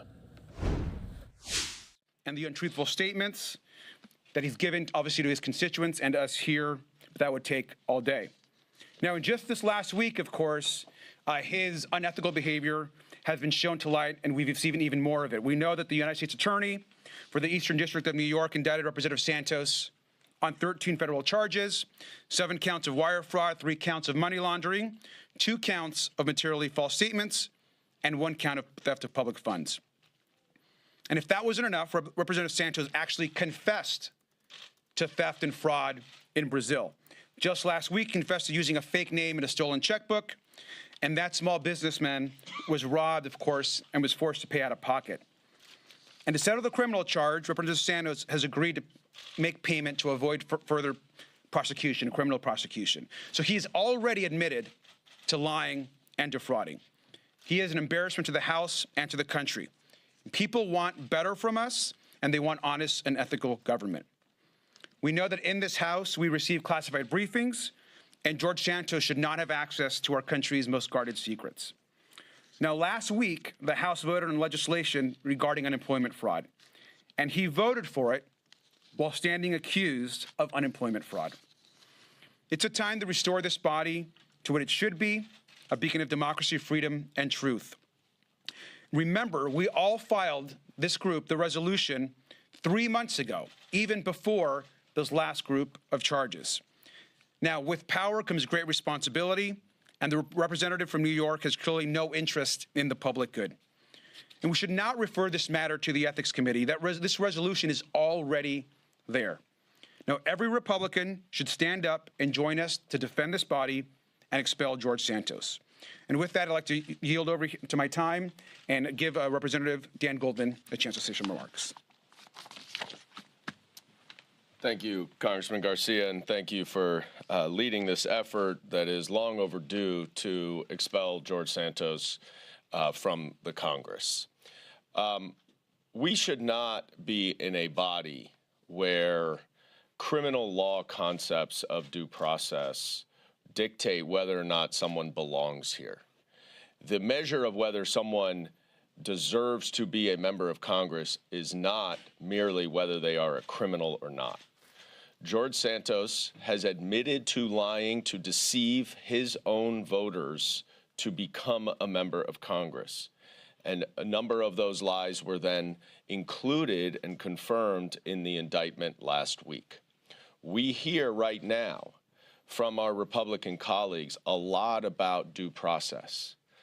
And due process is essential. As a former prosecutor, I am a staunch proponent of due process and of making sure that every accused is given the benefit and the presumption of being innocent until proven guilty. But when you have someone like George Santos, who has lied and deceived his own voters in order to become a member of this body, he does not get the benefit of the doubt. He has admitted to lying, and he does not belong here. And if you had any question about whether or not he belongs here, just look at what Speaker McCarthy has done already. He has removed him from his committees, which is an admission and an acknowledgement that George Santos has done significant wrong and harm to this body. The Republicans, especially the members of the Republican Party from New York, where I am from, where George Santos is from, have called for his expulsion. There is now an opportunity for them to walk the talk and to make a vote consistent with their words. But instead, what they appear to be doing is to avoid having to take that vote. They are now going to refer this resolution to the Ethics Committee. Congressman Torres and I already have filed a complaint with the Ethics Committee. We did that in the first week of this Congress. There is an ongoing investigation by the Ethics Committee, and there is reporting that the Ethics Committee may have been waiting for the criminal process to play out. It is a complete cop-out to have a redundant motion to refer a resolution to an ethics committee that is already investigating this. And it is simply an effort for the Republicans to avoid having to take an up or down vote on whether or not George Santos belongs here. So to every member of the Republican conference from New York, I say to you, if you vote for this motion to refer it to the Ethics Committee, you are complicit in George Santos's fraud, and you are voting to make sure that he continues to be a member of Congress. It is not acceptable, and it is not acceptable for you to shirk your duty to determine whether or not an avowed fraudster, a serial liar, and someone who the overwhelming majority of his constituents want him removed from Congress can remain in this body and continue to do damage to our institution. And now I want to turn it over to my friend and colleague from New York, Congressman Torres. You know, the Ethics Committee should not be a graveyard where accountability goes to die. The United States Constitution confers on both chambers of Congress the authority to expel members for misconduct. And our enforcement of our own ethical standards need not be contingent on the outcome of a criminal investigation. Now, George Santos is a chronic lawbreaker who has no business being in a lawmaking institution like the United States Congress. Speaker McCarthy has said that George Santos is entitled to the presumption of innocence. George Santos has since pleaded guilty to theft in Brazil. And so my question to Republicans, are you ready to expel him? There are House Republicans, including in New York, who are sufficiently convinced, who are so sufficiently convinced of George Santos's wrongdoing as to call upon him to resign. And so I have a simple question for those Republicans. If you're willing to call upon George Santos to resign, then you should be willing to call upon your own leadership to expel George Santos, including Elise Stefanik, who raised $100,000 for George Santos. One wonders where that money went. George Santos is not an isolated phenomenon. He is a symptom of a diseased Republican Party that has become a cesspool of corruption and criminality in the mold of Donald Trump. When a political party becomes a cult of personality around a charlatan like Donald Trump, it opens the floodgates to fundamentally fraudulent figures like George Santos. And we see Mr. Santos following the Trump playbook of portraying himself as the victim. He has the chutzpah to claim that he is the victim, never mind that he stole and lied and laundered and defrauded the people of New York State. George Santos is not the victim. The 800,000 residents in New York State who have been deprived of effective representation in Congress, those people are the victims. And the time has come to expel Mr. Santos and to put his seat back where it belongs, which is in the hands of the people of New York 3. Thank you. The Republican member purportedly known as George Santos is entitled to the presumption of innocence in a court of criminal law, just like any other American. But he is not entitled to remain a member of Congress. It is an honor and a privilege to be a member of Congress. He has brought shame and dishonor upon himself and upon the House of Representatives. He has lied about where he worked. He has lied about what he does. He even lied about his own religion. He lied about who he is. He also committed theft and admitted to it to avoid prosecution in Brazil. He used deceit and trickery to win his election. The Constitution has a remedy for this. Article 1 of the Constitution allows the House of Representatives to expel a member with a 2/3 vote. And all we're doing is asking Speaker McCarthy to allow the Constitution's provision to be executed and to allow a floor vote and let the members decide as the Constitution prescribes. And now it's my honor to call up the amazing member from Vermont, Becker Berlin. One of the things that I said on my campaign over and over again was that democracies don't die overnight. They don't. They erode slowly over time as our ethical standards wane, as we turn away from our core values. Our elected leaders must have the courage to stand up for truth and affirm their commitment to upholding this democracy. Members of Congress should be held to the highest standards of ethics. We cannot normalize candidates and public officials that blatantly defraud the public. Mr. Santos's actions have been outrageous, and they undermine the legitimacy of this body. His presence here in Congress is an attack on the integrity of our political and legislative process. He has not only been revealed as dishonest to his constituents, He's now facing 13 federal charges, including fraud, theft of public funds, and false statements to the House of Representatives. His constituents are American voters, and they deserve real representation. They deserve someone that they can trust. My colleagues' continued embrace of Mr. Santos is a concerning sign for the health of our government. Americans want to have faith in our democracy, but with trust in government at an all-time low, it's critical that we take action to restore that trust. I'm asking all members of conscience to stand up for truth, stand up for their constituents, and bring our democracy back from the edge. It's time to get members on the record. Americans want to know, do we value the truth? Do we value integrity? Because the success of our democracy is at stake. And now I call up Representative Eric Sorensen from Illinois 17. Thank you all for being here. First and foremost, this is not a day that makes us happy. This is a solemn day. And I will tell you that I did not get to this point in my life to serve my hometown without trust. And that's what this is all about. Today, this is about trust.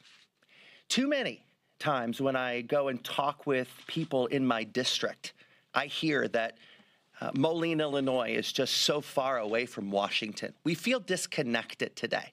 Why is that occurring? It's occurring because the people back home have lost faith and they've lost trust. Today is the day where we collectively put the Band-Aid on to heal. I ran for office after nearly a quarter of a century of life doing what I wanted to do when I grew up. You heard the number 13. I'm going to tell you what 13 means to me. All I wanted to be when I was a kid was be the weatherman on Channel 13 in Rockford, Illinois. And I got to do that, my childhood dream. And for nearly 20 years in the same congressional district, through hard work and determination, I earned the trust of the people. And that's something that we have to make sure that every member of Congress has. Not saying you can trust me when I get to Congress. It should be through hard work and determination, we prove that we're trustworthy before we're elected. And there's one of us today that did not do that. Our constituents should expect that they can trust our elected officials to do the jobs that they sent us here to do. And too many times, whether it's in this one particular district in New York or across the country, when we hear our constituents doubt our abilities, we need to work collectively to stand up for truth. And I'll conclude by saying that's what the Constitution says that we as representatives must do. This isn't up to a court of law. This is up to us standing up and voting for who we trust.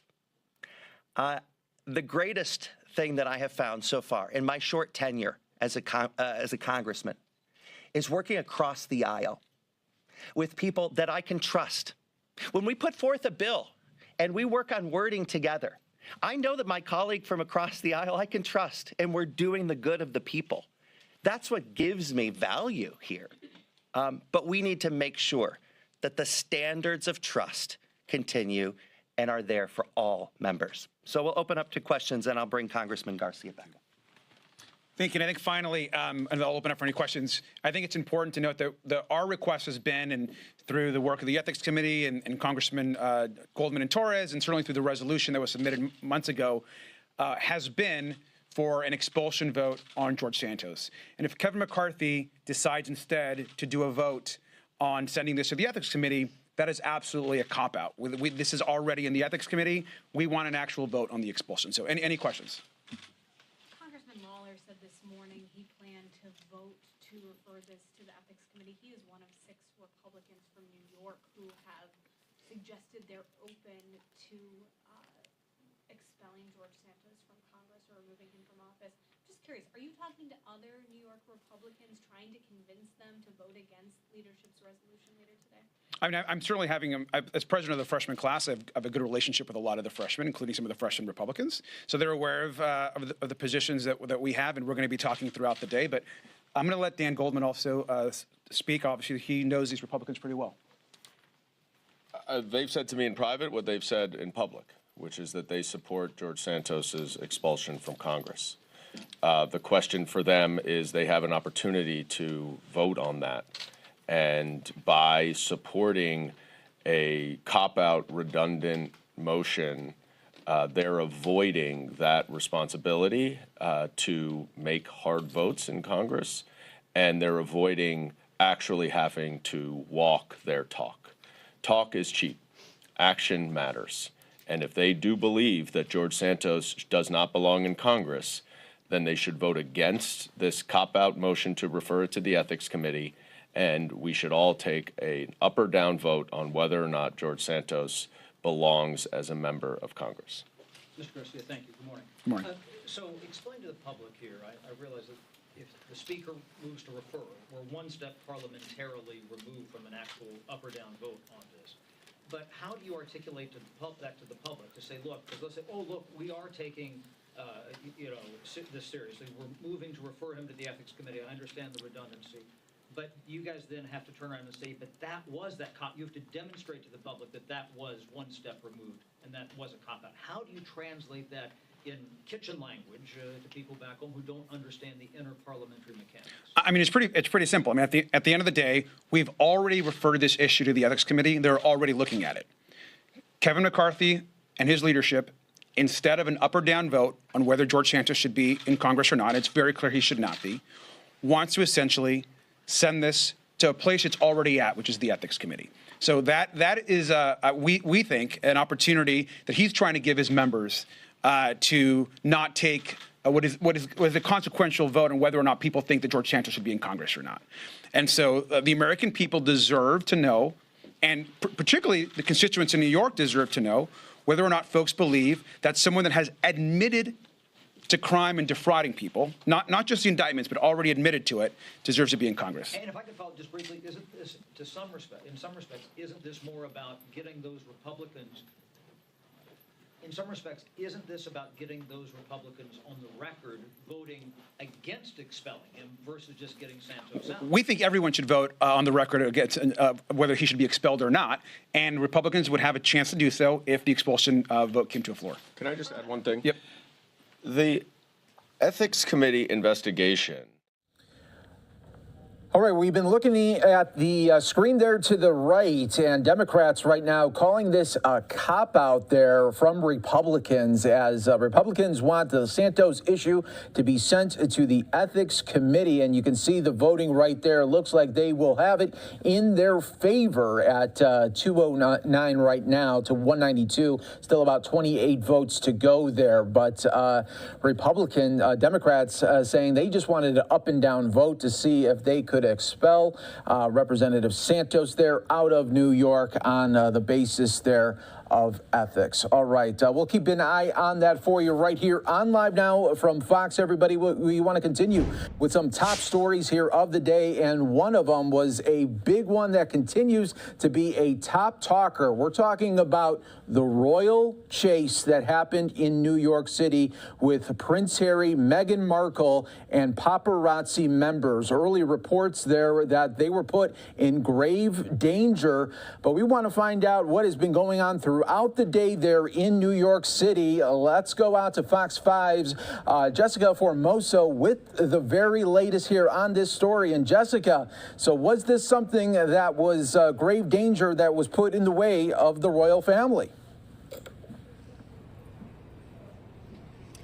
Mike, good evening. Well, first of all, we did speak to the NYPD, and they tell us, they do acknowledge that they were being followed by numerous photographers. The NYPD telling us that nobody got hurt, there were no injuries, nobody was arrested. However, the people for Prince Harry and Meghan say that this was near catastrophic, saying that this was a high-speed chase for 2 hours. Mayor Eric Adams this morning saying that he was going to be briefed on the matter later today, but he was was a little bit skeptical, to say the least, that saying that a 2-hour chase here in New York City, that didn't seem right. However, he said any chase is unacceptable and irresponsible. Now, I'm here on East 67th Street, just a block from the 19th precinct, where the SUV of Prince Harry and Meghan Markle came to a stop. They waited for things to calm down, and that's when their security detail flagged down a yellow cab. They got in and left. The Duke and Duchess of Sussex say they lived terrifying moments Tuesday night on the streets of New York City when they were chased by paparazzi after leaving an event in Midtown. Zara Saeed recounts what she saw as Prince Harry and Meghan got into their car. The paparazzi had access to the garage from where they were entering, and they were being kind of manhandled by the bodyguards. Harry, Meghan, and her mother had just left the Ziegfeld's ballroom where Meghan had received the Miss Foundation's Women of Vision Award. The couple says that's when things turned near catastrophic. As they describe it, were followed by anywhere from 6 to 8 different vehicles. According to the NYPD, police were assisting their security team, telling Fox 5 the Duke and Duchess of Sussex arrived at their destination and there were no reported collisions, summonses, injuries, or arrests in regard.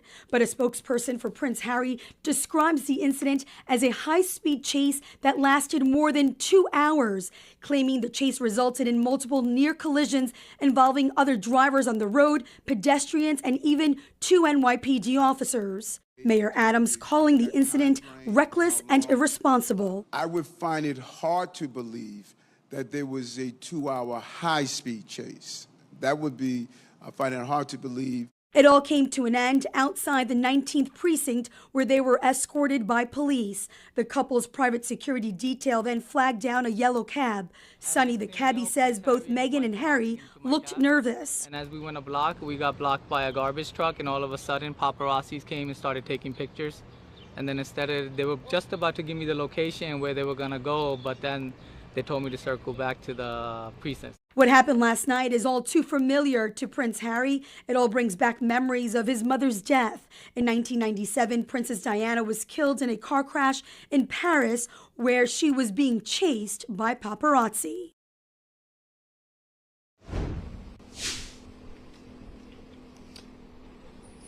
And the cab driver, Sonny, also said that by the time he picked them up, he says it was no longer a chase. He did say, though, that photographers, paparazzi, were following them, trying to get those photos, but he does not describe it as a high-speed chase at that time, by the time he picked them up here, which was towards the end of whatever happened earlier in the day. That said, he also said that they were very nice, both Meghan and Prince Harry, and that they gave him $50 just to take them around the corner, so he was excited about that.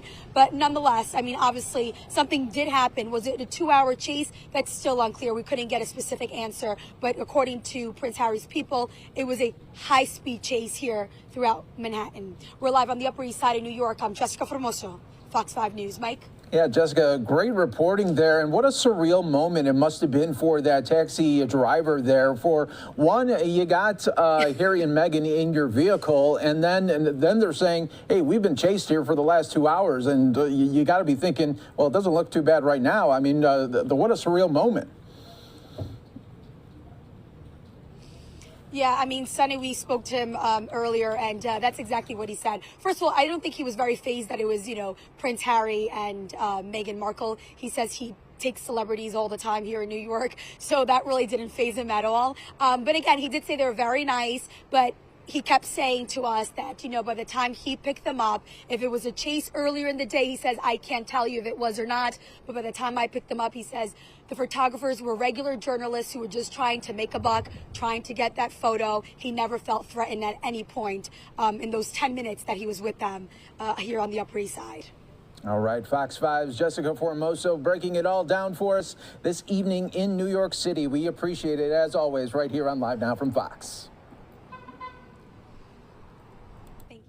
And of course, we will continue to follow this here for you and give you updates as they come in. You are watching Live Now right here. And when we come back, we'll take you out to the Capitol, a live look right here of past the Railway Safety Act going on in the midst there of many train derailments that we have seen across the country. All coming up next here on Live Now.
From Fox, I want to take you back out to that vote there on Santos for the Ethics Committee. We do have an update. House voting to block Democrats' efforts to kick out Santos. The votes to refer him to the Ethics Committee is in favor, 221 to 204. 7 members, all Democrats, voted present. All Republicans voted to refer Santos to the Ethics Committee.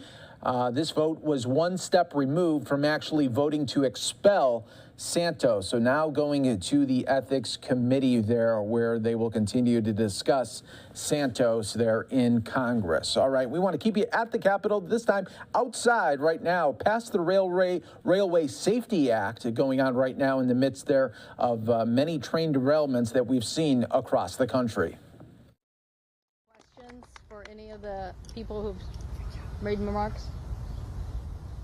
Okay. Oh, yes. I have a question for you. Yeah, go ahead and identify yourself. I cover Ohio. Okay. Right now, any update on timing for when the full Senate might vote on this bill and then pass it? Assuming it passes, are you worried about the bill's? Well, thank you, Irma, and thank you to the National League of Cities for bringing us together today, and for all of you who do the hard work of advocating on behalf of cities and towns across this nation.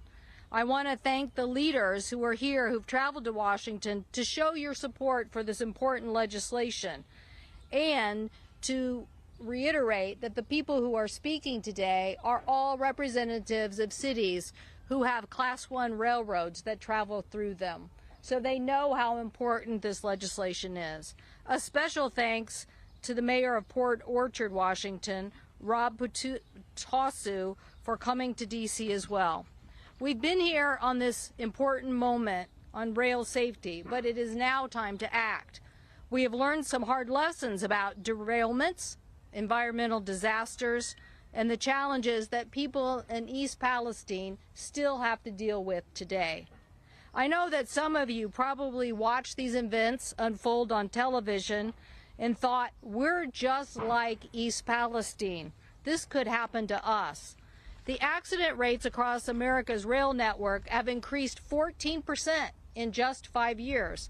In my home state of Washington, Class 1 derailments have nearly doubled in a decade. The Bipartisan Rail Safety Act is trying to prevent disasters like East Palestine from happening in any other town in America again. We took the lessons of East Palestine and turned them into legislation. We learned that you can improve the use of defect detectors that would have identified overheating in the wheel bearings and prevented a derailment. Under this legislation passed by the Senate Commerce Committee, railroads will use these defect detectors more frequently, and for the first time, the defect detectors will be used as a requirement and not just voluntary. A week ago, Norfolk Southern train derailed in Newcastle, Pennsylvania, and once again, an overheated bearing was the suspected cause. These types of accidents will keep happening unless we do something to make rail safety improvements. We learned that not enough trains carrying hazardous materials are treated with the care that needs to be there for our communities. Under this legislation, more trains will be subject to stringent safety requirements. This will include trains carrying the vinyl chloride gas, which exploded in East Palestine. Many communities told us they didn't even know what hazardous material was being carried on trains through their towns. This legislation requires that railroads share that information with states. Before, they just had to share information about crude oil. Now they have to share information about all hazardous materials. Local firefighters told us that they needed better equipment to fight hazardous explosions. This bill would make more money available to those brave first responders out of an existing program and resources. This legislation would implement other important safety measures. Most importantly, though, it would also make sure that these rules are adhered to. This legislation increases the maximum fine for violating rail safety laws from $100,000 to $10 million, something that we think will be a more meaningful penalty for the risk and danger that might ensue if you do not follow the rules. To those of you from the rail towns like Mill Creek, Utah, Mount Pleasant, Wisconsin, Gibbon, Nebraska, and those in my home state, places like Pasco or Yakima or Spokane, Bellingham and Vancouver. Your town needs to know what's being transported through your communities. We need to make sure that we're doing our best here to make you safe. It is only fair that we come together as a country and make common sense rail safety laws that are important to keeping our community safe. These are not red towns, blue towns. They are towns in which the mayors have decided that it's time that we give America more rail safety. And I want to thank Senators Brown and Vance for their legislation and encourage all my colleagues to come out and support this legislation on the floor of the Senate so that we can get this to the House and on to the President's desk. Now I'll turn it over to another great friend from Washington State, Deanna Dawson. Deanna? Good. Thank you, Senator. I'm Deanna Dawson. I'm the CEO of the Association of Washington Cities, and I'm also a former city council member in the city of Edmonds, Washington, the home of our great Senator Maria Cantwell. And we know so well in the city of Edmonds how important this issue is. We have trains that run right through the downtown of Edmonds, right along the Puget Sound. And the safety of our community is really dependent on this type of legislation. So we're so fortunate to have Senator Cantwell, who really gets these issues, pushing this forward in the Senate. This is bipartisan legislation. This is so important because as I travel all across Washington State in my current role, I talk to people in the Kent Valley, south of Seattle. I talk to people in the Yakima Valley in central Washington. I talk to people in Spokane Valley in eastern Washington. And for all those communities and all the communities in between, I hear that this is a top priority, the concerns that they have, because they know this is real. We've seen these types of derailments happen in Washington State. Most recently in March, near the city of Anacortes, we had a major derailment that dumped over 3,000 gallons of fuel just on the Swinomish tribal lands right by the Puget Sound. This is a tremendous emergency in our communities. And we have these types of trains running through our downtowns, running along Puget Sound. We have them running through the playgrounds, right next to the playground that my son, we held his 4th birthday party at. This is a safety issue for our kids. This is a safety issue for all of our communities. And I urge our members of the Senate to join Senator Cantwell and others in passing this bipartisan legislation. Thank you.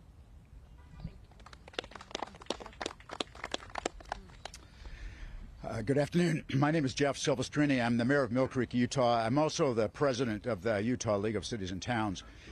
You know, Utah has a rich rail history, and we recognize the benefits of rail transportation. We are actually the crossroads of the West, and the place where the Golden Spike was placed on the Transcontinental Railroad when it was united. So we recognize the benefit of that, but our residents are threatened just as those across the country by threats of derailments and inconvenience and safety concerns with respect to block crossings in our communities, and we are concerned about that. And I want to thank the good senator, and also I want to thank Senator Mitt Romney from Utah, who is a co-sponsor of this legislation, reflecting its bipartisan nature. You know, we have a saying across our country, I think, about the folks that live on the other side of the tracks. Why is that? It's because a lot of our less advantaged residents are really forced by virtue of housing prices to live right next to rail lines.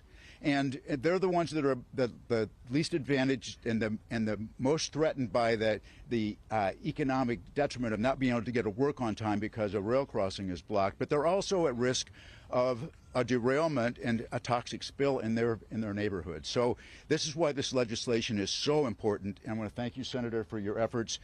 I hope that this legislation moves through Congress expeditiously. This is something that every city in America needs. Thank you. Thank you. Thank you very much. I'm Deb Van Meter, Mayor of Gibbon, Nebraska, and also President of the Nebraska League of Municipalities. As with Utah, the railroad industry is important to our state, but also railroad safety is important to all of our citizens. It seems like in the last few years we've seen an increase in train derailments. In fact, just 2 years ago we had one in my community of Gibbon. Fortunately, there was just limited damage to some of our city infrastructure, which was not completely reimbursed for our city, but there were no injuries or it wasn't a toxic spill. However, we do have, as do most of the cities in Nebraska, volunteer fire departments. And so the access to additional funds for training is really important for us for that. And so we do encourage and hope that this bipartisan legislation does pass. Thank you. Thank you, Deborah. Thank you. Very nice to meet you. You too. Thank you. Oh, really?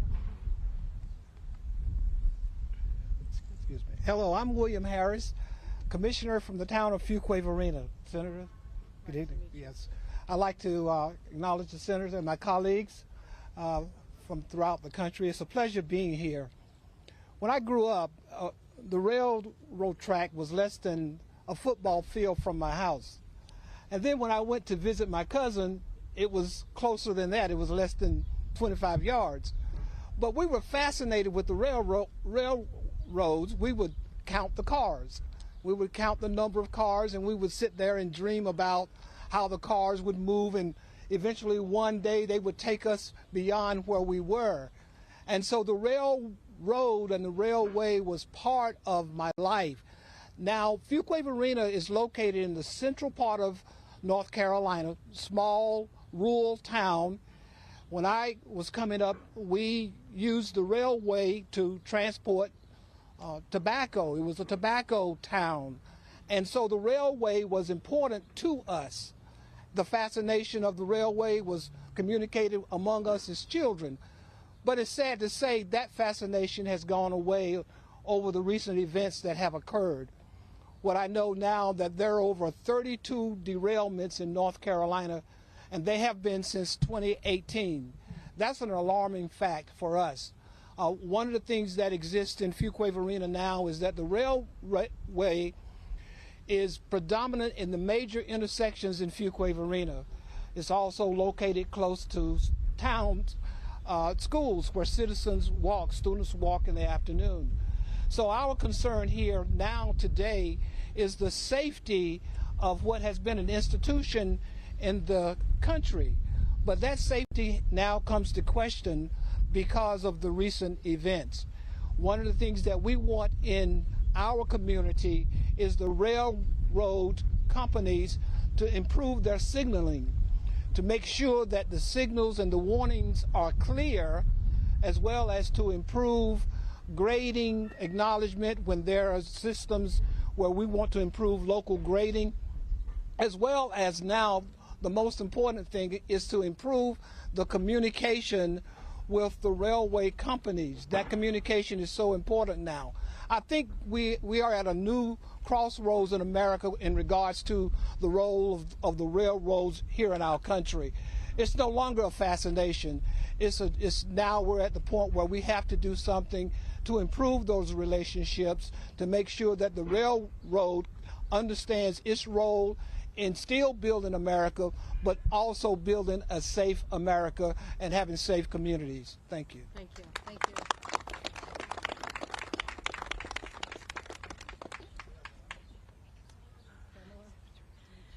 Hello, I'm Pamela Polk. I am the city manager in Collinsville, Oklahoma, and also the president of the Oklahoma Municipal League. And as a city manager and all of my colleagues here today and across the nation, we are tasked with the responsibility of providing and building safe and healthy communities for our citizens. At present, there are too many roadblocks to do that. This legislation will change that and point us in the right direction. Senator Cantwell, thank you for that. Oklahoma is the crossroads of the nation. We have many of our cities and towns that have rail. One I do want to tell you about today is Claremore, Oklahoma. I spoke with their city manager earlier. In any 24-hour period, they have about 40 trains a day from 2 main lines through their town that interconnect and cross each other. They have about 17 grade crossings for traffic, 3 of those which go over state highways. When they do stop in town, the town is completely gridlocked and they're unable to move anywhere. He did tell me today that people have literally died in ambulances waiting to get somewhere. So, Senator, thank you for this legislation, and I urge all of us to get on board with this act. Thank you.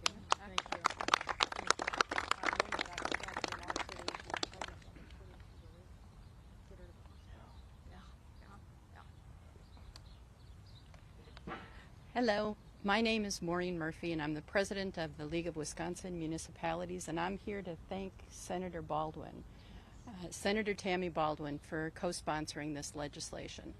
In Wisconsin, southwestern Wisconsin, we've had a very scary event happen last month.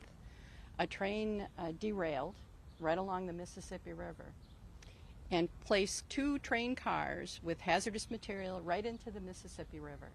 So this becomes an issue for the safety of all of our water. Think about that. Anyone living near a railroad track. I live in the southeastern part of Wisconsin, and I picked the location for my home because it is near an Amtrak station. We have 2 major railroads in Wisconsin that run through the community that I serve, the village of Mount Pleasant, Union Pacific and Canadian Pacific. They run on the same rail that the Amtrak cars do. Imagine what would happen. How many of us take those commuter rail trains? Imagine what would happen to your ability to get to work on a daily basis. So I'm here on behalf of the Wisconsin League of Wisconsin Municipalities to thank the senator and to thank Senator Baldwin in hopes that this passes Congress. Thank you. Thank you very much. Any questions for any of the people who've made remarks? Okay. Oh, yes. I have a question for you. Yeah, go ahead and identify yourself. I cover Ohio. Okay. Following this. Right now, any update on timing for when the full Senate might vote on this bill and then pass it? Assuming it passes, are you worried about the bill's fate in the House? I'm not worried when I see the people behind me because these are the people that have to deal with this issue and know it intimately. They live in these communities. And the thing that I think I've heard for every one of them, I'm just amazed at how much they're like the experience I'm having in my state, is that the volume of rail traffic has increased greatly. And because of that, these problems have become more severe. So I think what we have to do when we get to the House, I don't know, where our House colleagues are going to be, but I think we have to communicate the same thing you just heard from people here, that the railroads are important to us, they're important in getting product, but we could use a little more safety, a little more transparency, and I think people will support that. Yes? Ryan, with Gray TV, we have a small corner of Washington in our Portland, Oregon market. Can you explain briefly just how antiquated or how unsubstantial the requirements are now for how this Safety Act will bring things up to speed in terms of what we always know along these railways? Well, we listened to what the witnesses who testified before the committee said, but for the state of Washington, trains come in Spokane, they go down through the gorge, they go through practically every major city in our state, and then up and maybe up to refineries. So oil has been something that we've had a little bit of transparency on, but something like vinyl chloride showed the exposure that a community could have, and they don't even know that it's on a train. So first responders can't plan for it. The governor of the state doesn't even know. So we're first and foremost making that hazardous materials, which before was voluntary to disclose, have to be disclosed in a process so that towns can plan. And we had a derailment not too long ago that was in the Columbia River Gorge, a very hard place to get to. And people who are first responders need to know what they're dealing with in these areas. Secondly, instead of saying it's voluntary about these detectors, we're now seeing the heating and failure of these wheel bearings. We need to have information that would give us some sense in detectors more frequently than are being deployed voluntarily. So this legislation makes those detectors mandatory in a process that we think will be very helpful. And then third, it gives some resources to the local firefighters that don't have that kind of equipment access to then plan with their governor what kind of things they might want to have in their communities so that they're not left, without any way to respond. When you think about the communities that tested, that came up and gave some examples, most of these people, they might have paid fire departments, but some of them might have voluntary fire departments. So they need some help and support if this kind of product's going to be moving through their area. So those are the three things that we think are most important. Yes. Yes. John,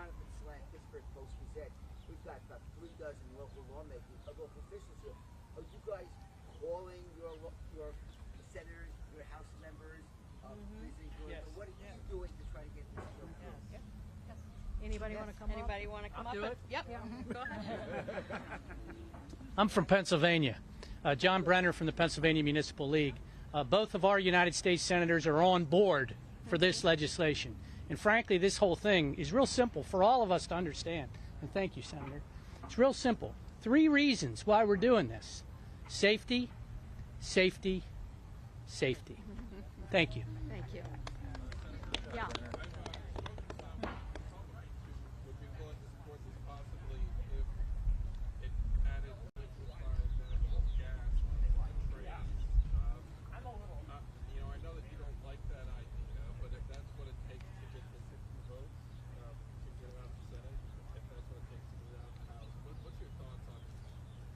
Do you guys think that a safety bill, you should put more hazardous material on the trains?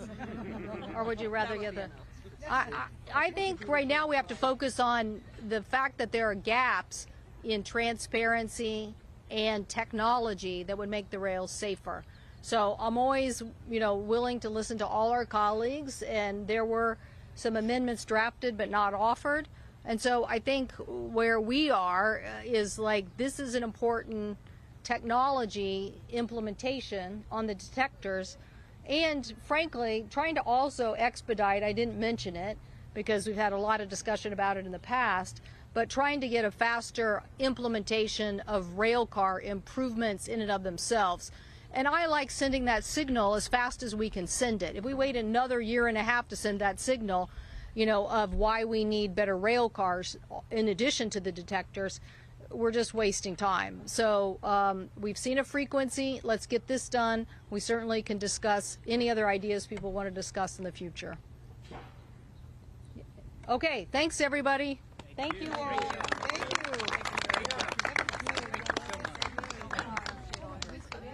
you. Olivia.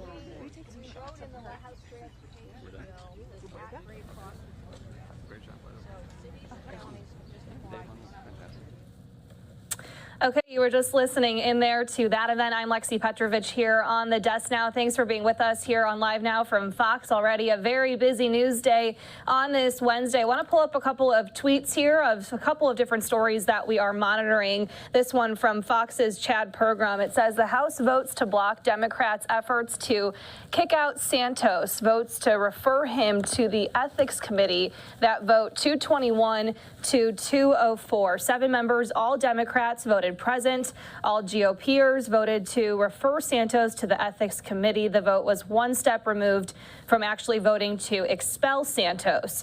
Then it says 5 of the Democrats' present votes on Santos' resolution came from Dem members of the Ethics Committee. Wild, Escobar, DeSaulnier, Ross, and Ivey. Other presents were a few other members here. So a couple of tweets from Fox's Chad Pergram. We also want to bring you another story, a developing story that we are following. This one out of Seattle, Washington. Going to give you a live look here from the airport there. We're learning that at Seattle-Tacoma Airport, there was a vehicle accident that sent 3 people to the hospital. So a live look there. We can't exactly see where this happened, although if you look closely in the background there, you can see a couple of police vehicles who are on scene. We also have this tweet as well from Seattle-Tacoma International Airport. This was at 2:19 local time. It says Port of Seattle PD and FD, police and fire, have responded to a vehicle accident on the upper drive. 3 people have been injured and transported to area hospitals. The upper drive will be closed for an undetermined amount of time. Please use alternate access options. So continuing to monitor that scene there out of Seattle as well. We're going to take a quick commercial break here. We'll be back right after this.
Welcome back to Live Now from Fox. Thanks so much for being with us here. We always appreciate your company. A live look from Seattle-Tacoma Airport as we're following some developing news there. A vehicle accident sent 3 people to the hospital. Officials confirming this information this afternoon. Some of the upper departures area have been temporarily closed off to the public. You can see a little bit of traffic here in this live look from the airport. You can also see some police vehicles there back in the distance. So continuing to monitor this to see if any other details become available about this incident. We do have this tweet, though, from Seattle-Tacoma International Airport. It says the Port of Seattle police and fire have responded to a vehicle accident on the upper drive. 3 people have been injured and transported to area hospitals. The upper drive will be closed for an undetermined amount of time. Please use alternate access options. In the meantime, though, we want to bring you out to another live event that we are following here. We've got a couple of them going on right now, but we're going to take you out here to where we're Thank you, Mr. Chairman. Hearing from the chairman of the House Foreign Affairs Committee, Michael McCall. He's talking about the withdrawal from Afghanistan, also hearing from some other members here. Let's listen in live on Live Now from Fox. Administrator, the agency you lead is an indispensable component of the United States national security that is vital to American global leadership. As I've said before, the foreign assistance that the USAID administers is not a handout, but a strategic investment in our future, and I can't think of it being in any better hands and led by you. With all that you have done and accomplished and continue to do, your focus and your dedication is a merit to all of us, and in fact, it is something that leads the world. When you show up, as indicated by the chairman, you go to different places, it shows the very best of America, and I want to thank you for that.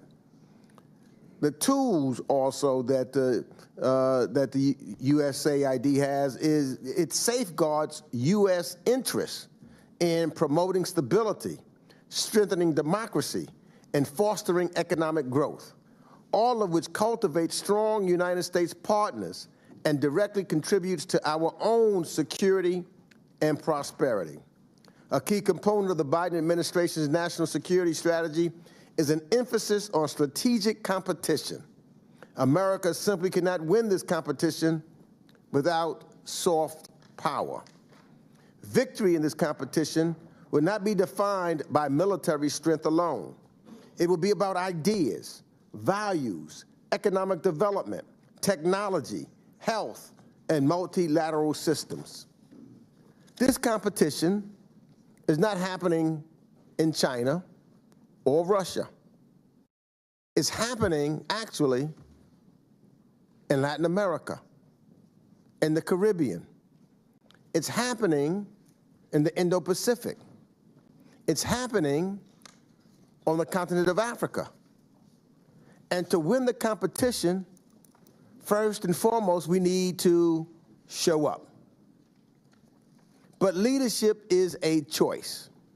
And unfortunately, the choice that many of my Republican colleagues have made clear is that House Republicans' vision for America's role in the world is not, in fact, leadership, but retreat and isolationism.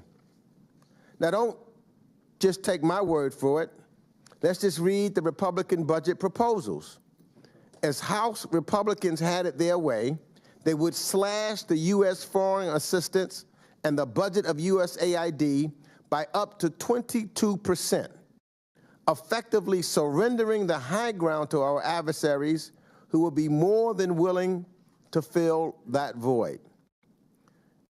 Just check this out. China and Russia aren't slashing their international affairs budgets by nearly 1/3. In fact, they are growing and expanding their foreign assistance programs, wielding them as a means to advance their national interests and exert influence on the global stage. We are losing ground. On the continent of Africa, for example, Russia now has more consulates than we do. We will lose ground. So we simply cannot allow our adversaries and competitors to gain ground and shape the world in their image and to their advantage while we stand idly by. So what do these cuts mean for Bangladesh, where we have seen a dramatic improvement in maternal and child health indicators, and on labor rights, or in Senegal, where our work with smallholder farms through Feed the Future has significantly decreased food insecurity, improved livelihoods, and helped send a generation of girls to school. Beyond how these budget cuts play into the hands of our adversaries, let's also talk about how they will directly hurt the American people. These cuts will damage U.S. economic competitiveness. Our economy is not isolated. In fact, it is deeply integrated into a global marketplace. A reduction in foreign assistance weakens the very countries we rely upon as trading partners, undermining economic stability and inhibiting our ability to expand into new markets. Furthermore, a thriving economy at home requires a prosperous and stable world abroad. These budget cuts are a recipe for global instability. This year, a record 339 million people are in need of humanitarian assistance, an increase of more than 25% since just last year.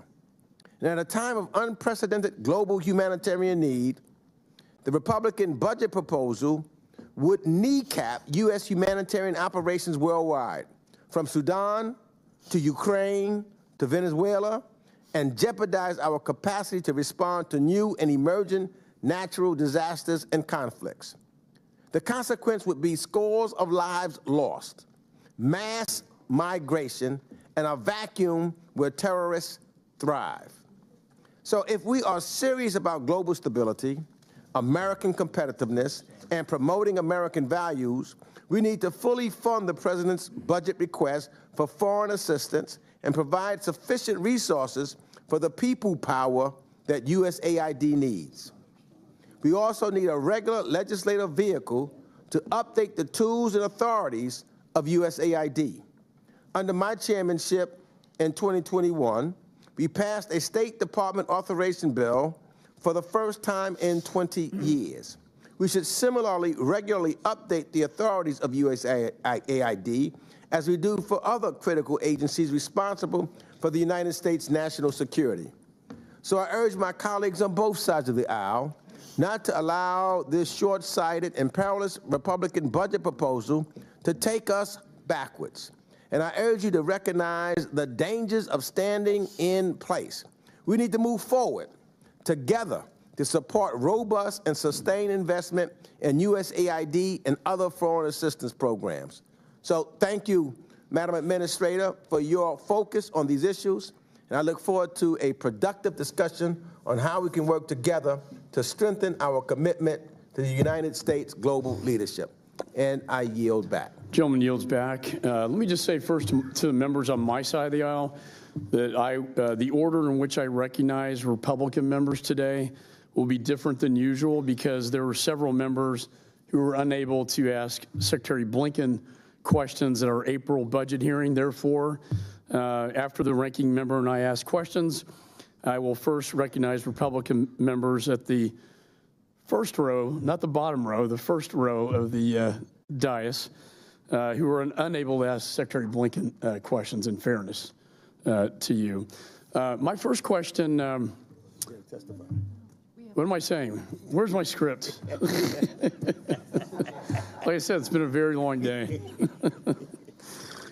Other members are reminded that opening statements may be submitted for the record. We're pleased to have the 19th USAID Administrator, Samantha Powers, before us today. Your full statement will be made part of the record, and I'll ask you to keep your remarks as close to 5 minutes as possible. With that, you're recognized. Thank you, Mr. Chairman. Thank you, Ranking Member Meeks, and to all of you for being here today, and to all distinguished members of the committee. Before I start with my prepared statement, I just want to take a moment to acknowledge the embassy personnel and escorting police forces in Nigeria who lost their lives yesterday, and to extend my deepest sympathies and, of course, the sympathies of the American people, and I'm sure all of you, to their loved ones who are grieving this devastating loss. Their convoy was brutally attacked while en route to a U.S.-funded distribution of emergency humanitarian assistance to people who were displaced by last year's historic flooding. Other members of the convoy are still missing, and the State Department is working closely with Nigerian authorities to locate them.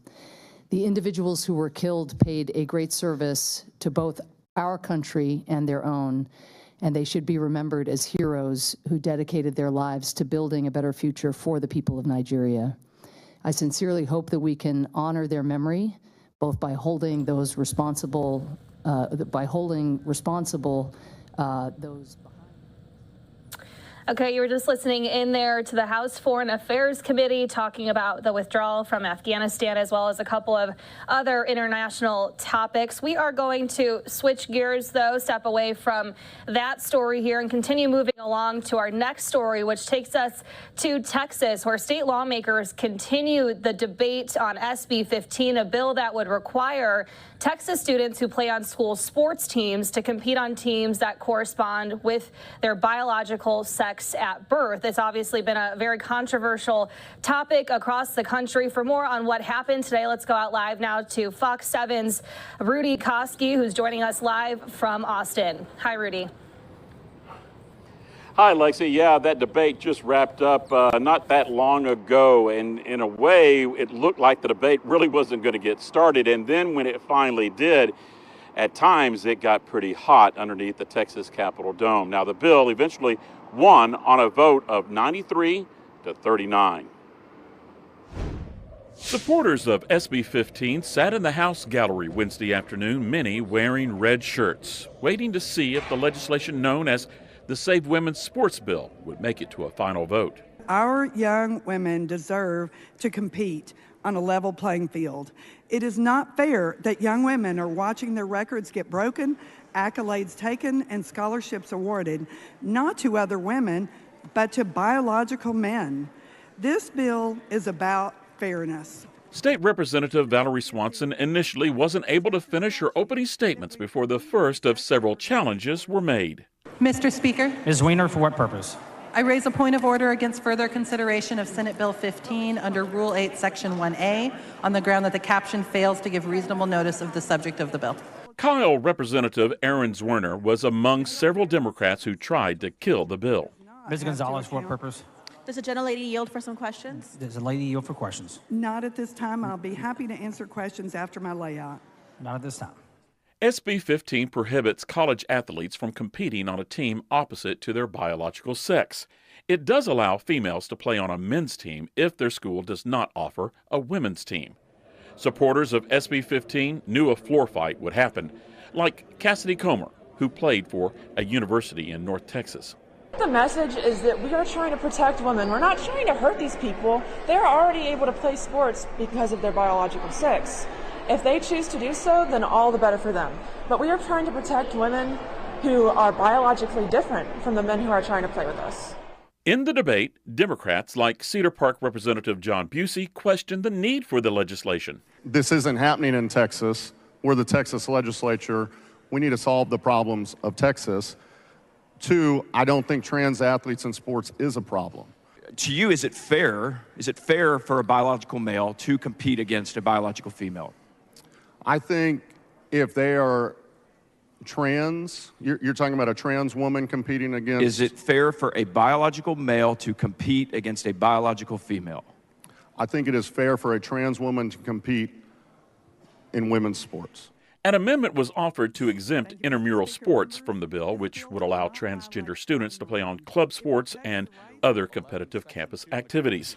The amendment was rejected. SB 15 is passed the third reading. Seeing that debate, there is definitely debate over exactly how do you identify and define transgender. Now, as I mentioned, the bill won on a second reading vote of 93 to 39. It's going to have to clear one more vote. That most likely will take place tomorrow, the third and final vote. Then it's going to have to go back to the state Senate because some minor modifications were made to the bill. and the Senate's going to have to concur or send it to a conference committee. And then eventually, if it does get to the governor for a signature and he signs it, well, that's going to trigger another big fight, because the federal government is making some changes. The Biden administration currently trying to amend the Title IX rules that would allow athletes to go and compete in whatever sports that they want to, based on how they identify their gender. Lexi? All right, Fox 7's Rudy Koski. Rudy, thanks so much. Certainly a controversial topic, but we appreciate that update live from Austin, Texas.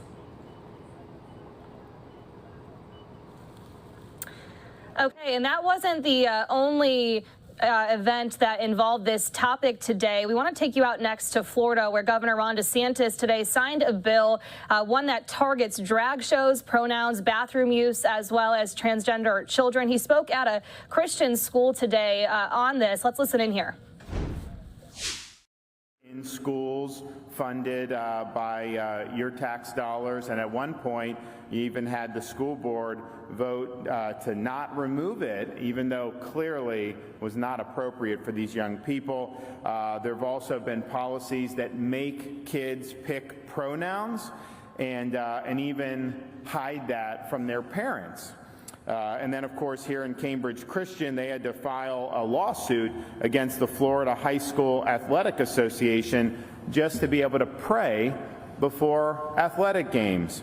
And so we think all of that is problematic, and we're addressing all of that here today. And joining me today is our Commissioner of Education, Manny Diaz, as well as our Agency for Healthcare Administration Secretary, Jason Wida. And we've got a number of our legislators who've been involved in these bills that are here today. We have Senator Clay Yarborough and Senator Jay Collins Jay is here local.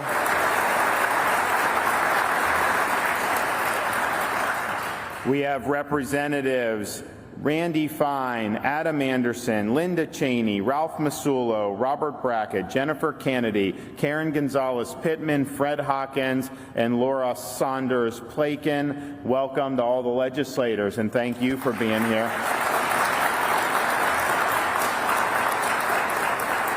We're also joined by Sean Minks, who's the head of Cambridge Christian School, Luca Hine, who you'll hear from and has experience in some of the things that we're talking about, mother from Indian River County, Tiffany Hansen, and you're going to hear their stories later.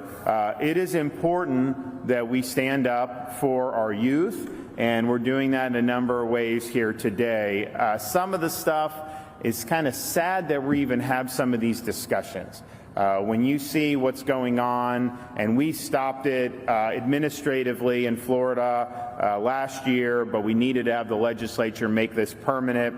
You have a movement amongst, I would say, rogue elements of the medical establishment to do things that is basically the mutilation of minors. I mean, they're trying to do sex change operations on minors, giving them things like puberty blockers and doing things that are irreversible to them.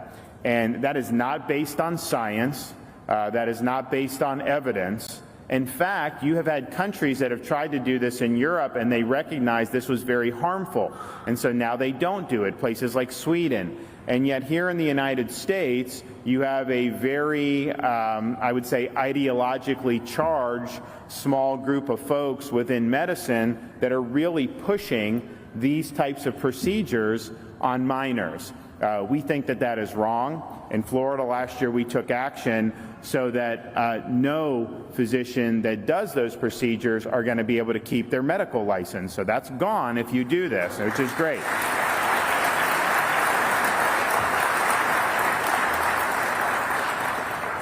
But when we do the SB 254, this will permanent outlaw the mutilation of minors.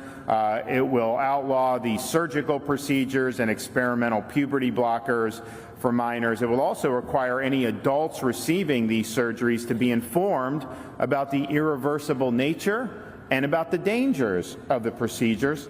It will give Florida courts temporary jurisdiction to intervene and halt procedures for out-of-state children.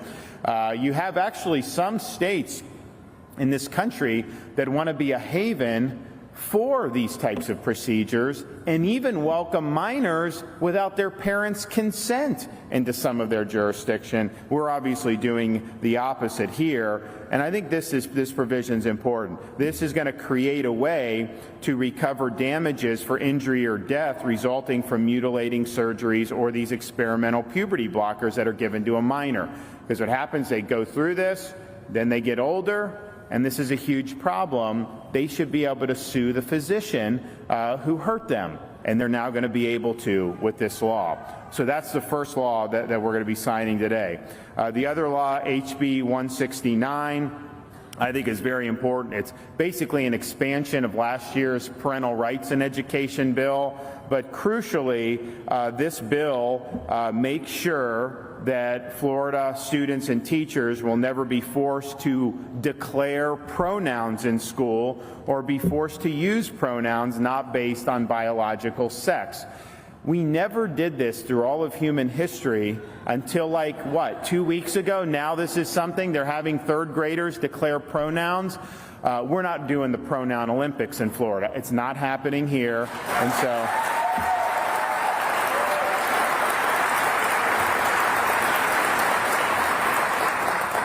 And so that will be protections for people. Again, let the kids be kids. Let them be in school like normally. And it's inappropriate to force them to try to choose these pronouns and to do that. This also expands. Okay, Florida Governor Ron DeSantis speaking there about this controversial bill that he signed today at this event from earlier. We're going to take a quick commercial break here. We still have much more to get to. We'll see you back here in 2 minutes.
Now from Fox 3:30 here on the West Coast, 6:30 on the East Coast. As we continue moving along, taking you through some top stories that we're following here. A group that helps sexual assault victims estimates that hundreds of thousands of rape kits sit untested in police departments nationwide due to scarce testing resources. Well, rape kits are often used to help identify suspects in sexual assault cases. For more on this, we're being joined live now by Fox's Austin Westfall, who's in Charlotte, North Carolina. Austin. Lexi, this lab here in Charlotte was mostly known as a mass COVID testing site up until now, but they've since transitioned some of those resources into these rape kit testing resources. They say that they are accepting rape kits from across the nation.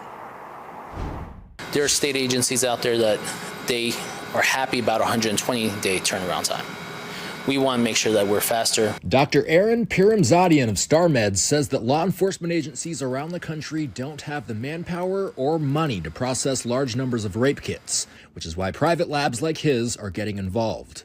Law enforcement agencies can pay labs like this to process kits in 1 to 2 weeks. In the whole country, there's about 6 or 7 of these labs, and that's it. The private labs do play a significant role in helping us end the backlog. A rape kit is basically a collection of evidence that can include things like clothes and DNA swabs. Testing these kits is time-consuming. Clothes are examined for evidence like blood. You know, it could just be food stain, or it could be blood. Any DNA that is found is sent through a series of machines to identify a suspect. StarMed compares DNA samples to a national database of criminals. The victim themselves needs closure. That lack of knowledge is very detrimental to their well-being. Testing backlogged kits can lead to identifying and convicting criminals. A U.S. congressional report published last year says that 600 untested kits in Denver led to 55 arrests. In Houston, about 500 untested kits led to 16 arrests. Quicker testing can also lead to quicker exonerations, too. People who are charged and are innocent, they need answers as well. Now, this lab can test about 2,000 to 4,000 kits per year, with hundreds of thousands of untested kits around the country. Lexi, they say that a lot of work is still to be done here. Back to you. Yeah, Austin, interesting report there. Any idea how they decide which tests they want to send out to these labs, or how they might prioritize them?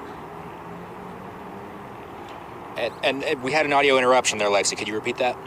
Oh, yeah. So I had asked with them sending out these kits to be tested, do you know how they prioritize them? I would imagine if they have a bunch of these at different law enforcement agencies, how they're able to decide which they're able to send out at a certain time.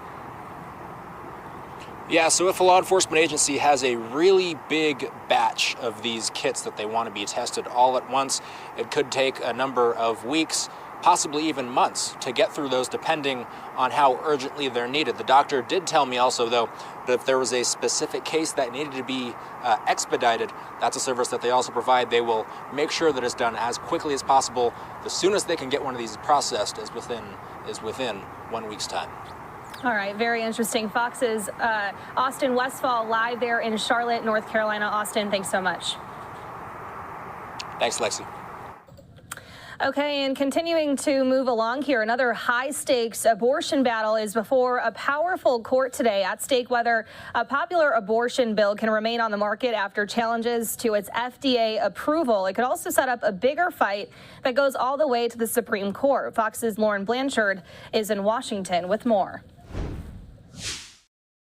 The Biden administration is back in court to fight for the future of mifepristone, a widely used abortion medication. We've been very clear. The Biden-Harris administration is going to continue to fight for women's health care, for women's reproductive rights. Mifepristone has been FDA approved since 2000.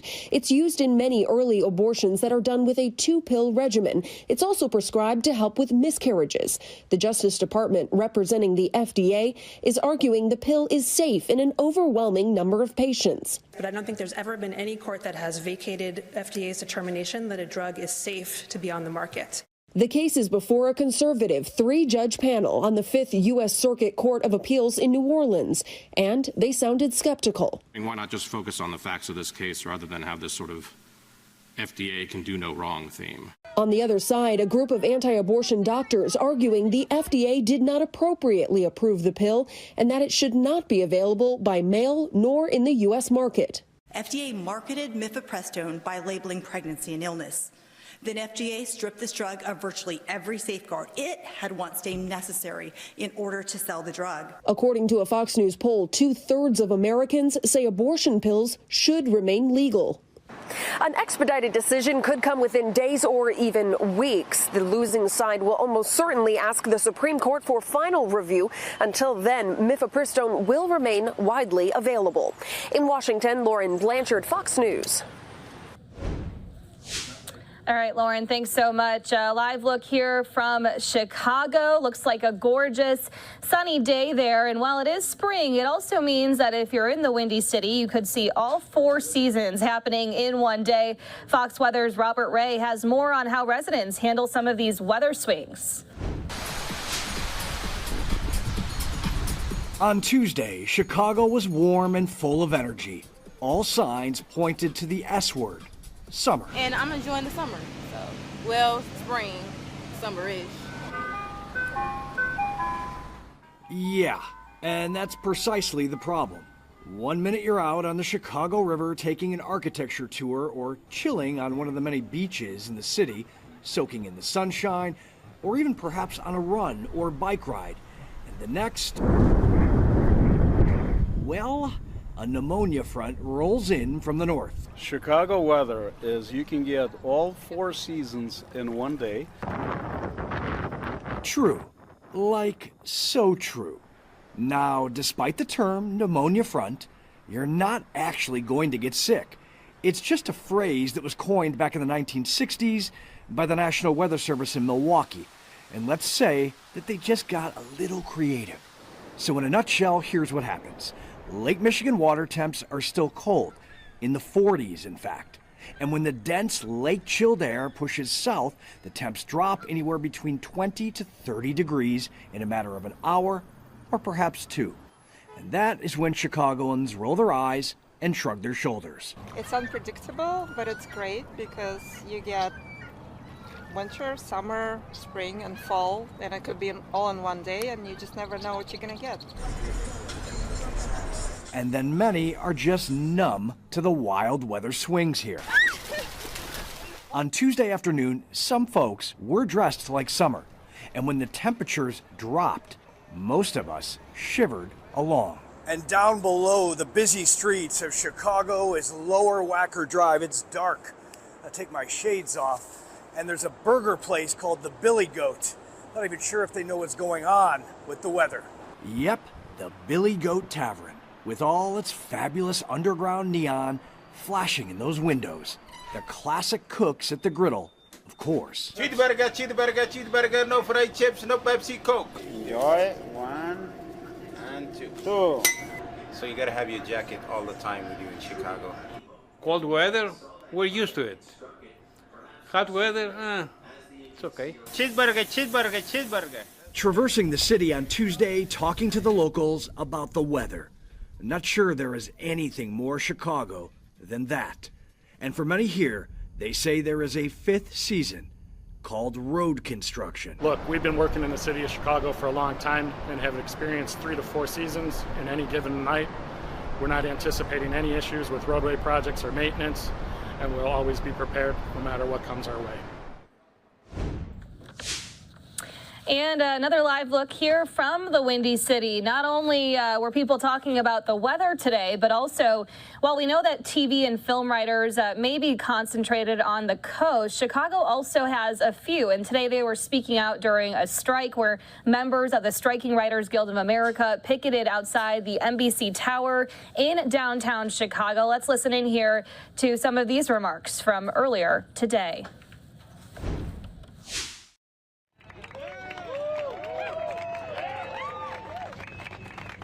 It's no wonder because we're right here in the hometown of the American labor movement, Chicago, Illinois, and we tend to be able to turn out union people when we have a dispute.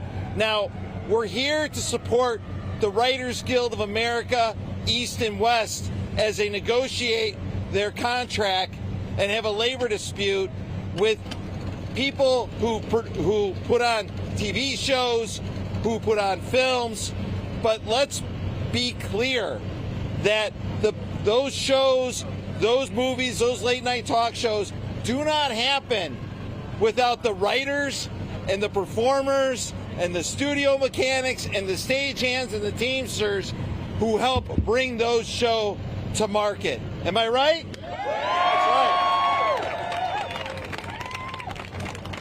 right. It's the people that get it done.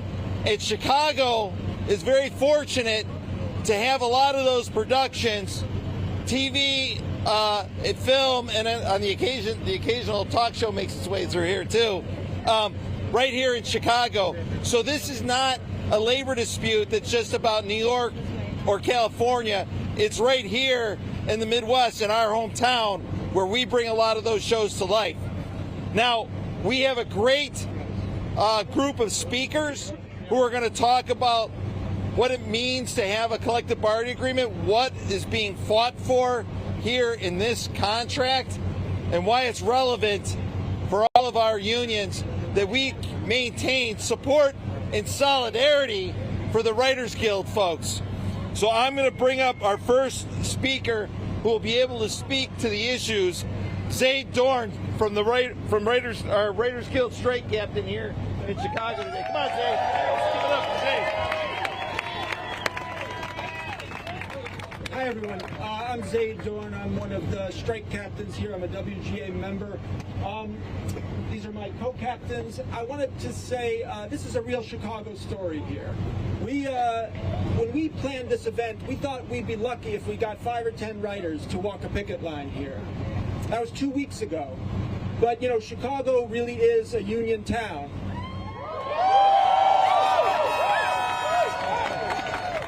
And what happened very quickly is our brothers and sisters in the Teamsters and IATSE, they refused to cross our picket lines, and we shut down production on the Chi. That was 3 days ago. And then other unions got involved. SAG-AFTRA is here.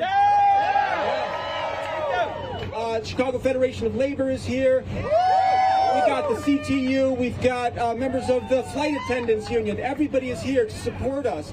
And that's because we are all facing the same issues. The issues that writers are facing are the same issues that workers are facing all over the country. We're facing Wall Street trying to cut labor costs to juice profits. We're facing CEOs taking big payouts on the material that we make. And we're facing technology trying to be used to replace us and to turn our work into kind of gig economy work where we can only work a few weeks a year and then scramble for the next gig. We're not going to let that happen. So I just wanted to say thank you. We got a lot of other speakers, but I want to say thank you to all the other workers who have showed up in solidarity with us. We really appreciate it. You've had our backs. We will have your backs. Chicago's a union town. Thank you all.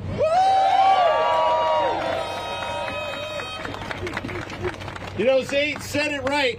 We have a lot of people here today. We have unions from across the city. Now, I said that this is the hometown of the American labor movement. It's also the hometown of Scabby the Rat. We've got a lot of, that's right. We got a lot of our sisters and brothers from the building trades here, operating engineers, Local 150, the IBW, the sheet metal workers, the carpenters union. I could go on and skip a bunch of people and get in a lot of trouble, but we really do have people from across the labor movement. One thing that I saw is we also have a lot of folks from our other performance unions. You know, we have a lot of people that work in the entertainment industry who both work on stage and work on screen. We have members of the musicians union here. We have members of Actors Equity. We have members of AGMA. It's just incredible to see the across the board solidarity. Now, I want to bring up a couple of Writers Guild members next. The first is Minhal Beg. Thank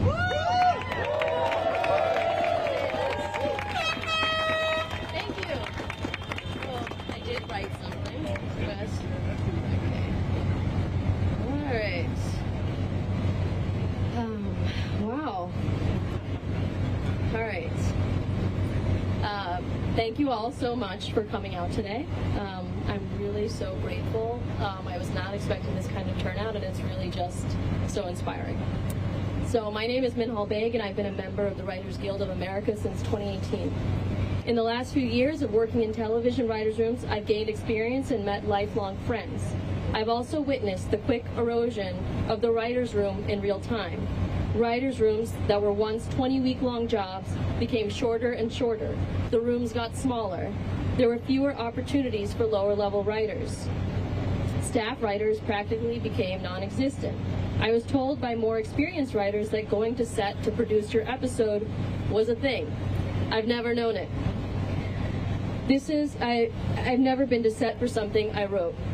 This is by design. We have been paid less and less and expected to deliver more and more. And now we've reached a point of no return. The studio wants us to feel desperate, so they make us feel powerless, like we should be lucky to have our jobs in the first place. They diminish us in the hopes that we never recognize our own power, but we make the only product they can sell. The words are where it all begins. We are the generators. Okay, listening in there to this writer's strike that happened in the Windy City earlier today. Certainly not the first that we have been covering as this continues, and we continue to hear from other people in the industry. I'm Lexi Petrovich here on the desk. We're going to take a quick commercial break. When we come back, though, more on Meghan and Harry after a car chase, something that everybody has been talking about today. We'll be joined with a live guest on the programming, royal expert Josh Rahm, who has been with us frequently. We're going to break this all down for you after the break.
From Fox, I'm Lexi Petrovich. Well, Tuesday night was supposed to be a big night for the Duchess of Sussex, Meghan Markle. She received an award at an event in New York City, but instead of celebrating after the ceremony, she and her husband, Prince Harry, say they got into a car chase with paparazzi.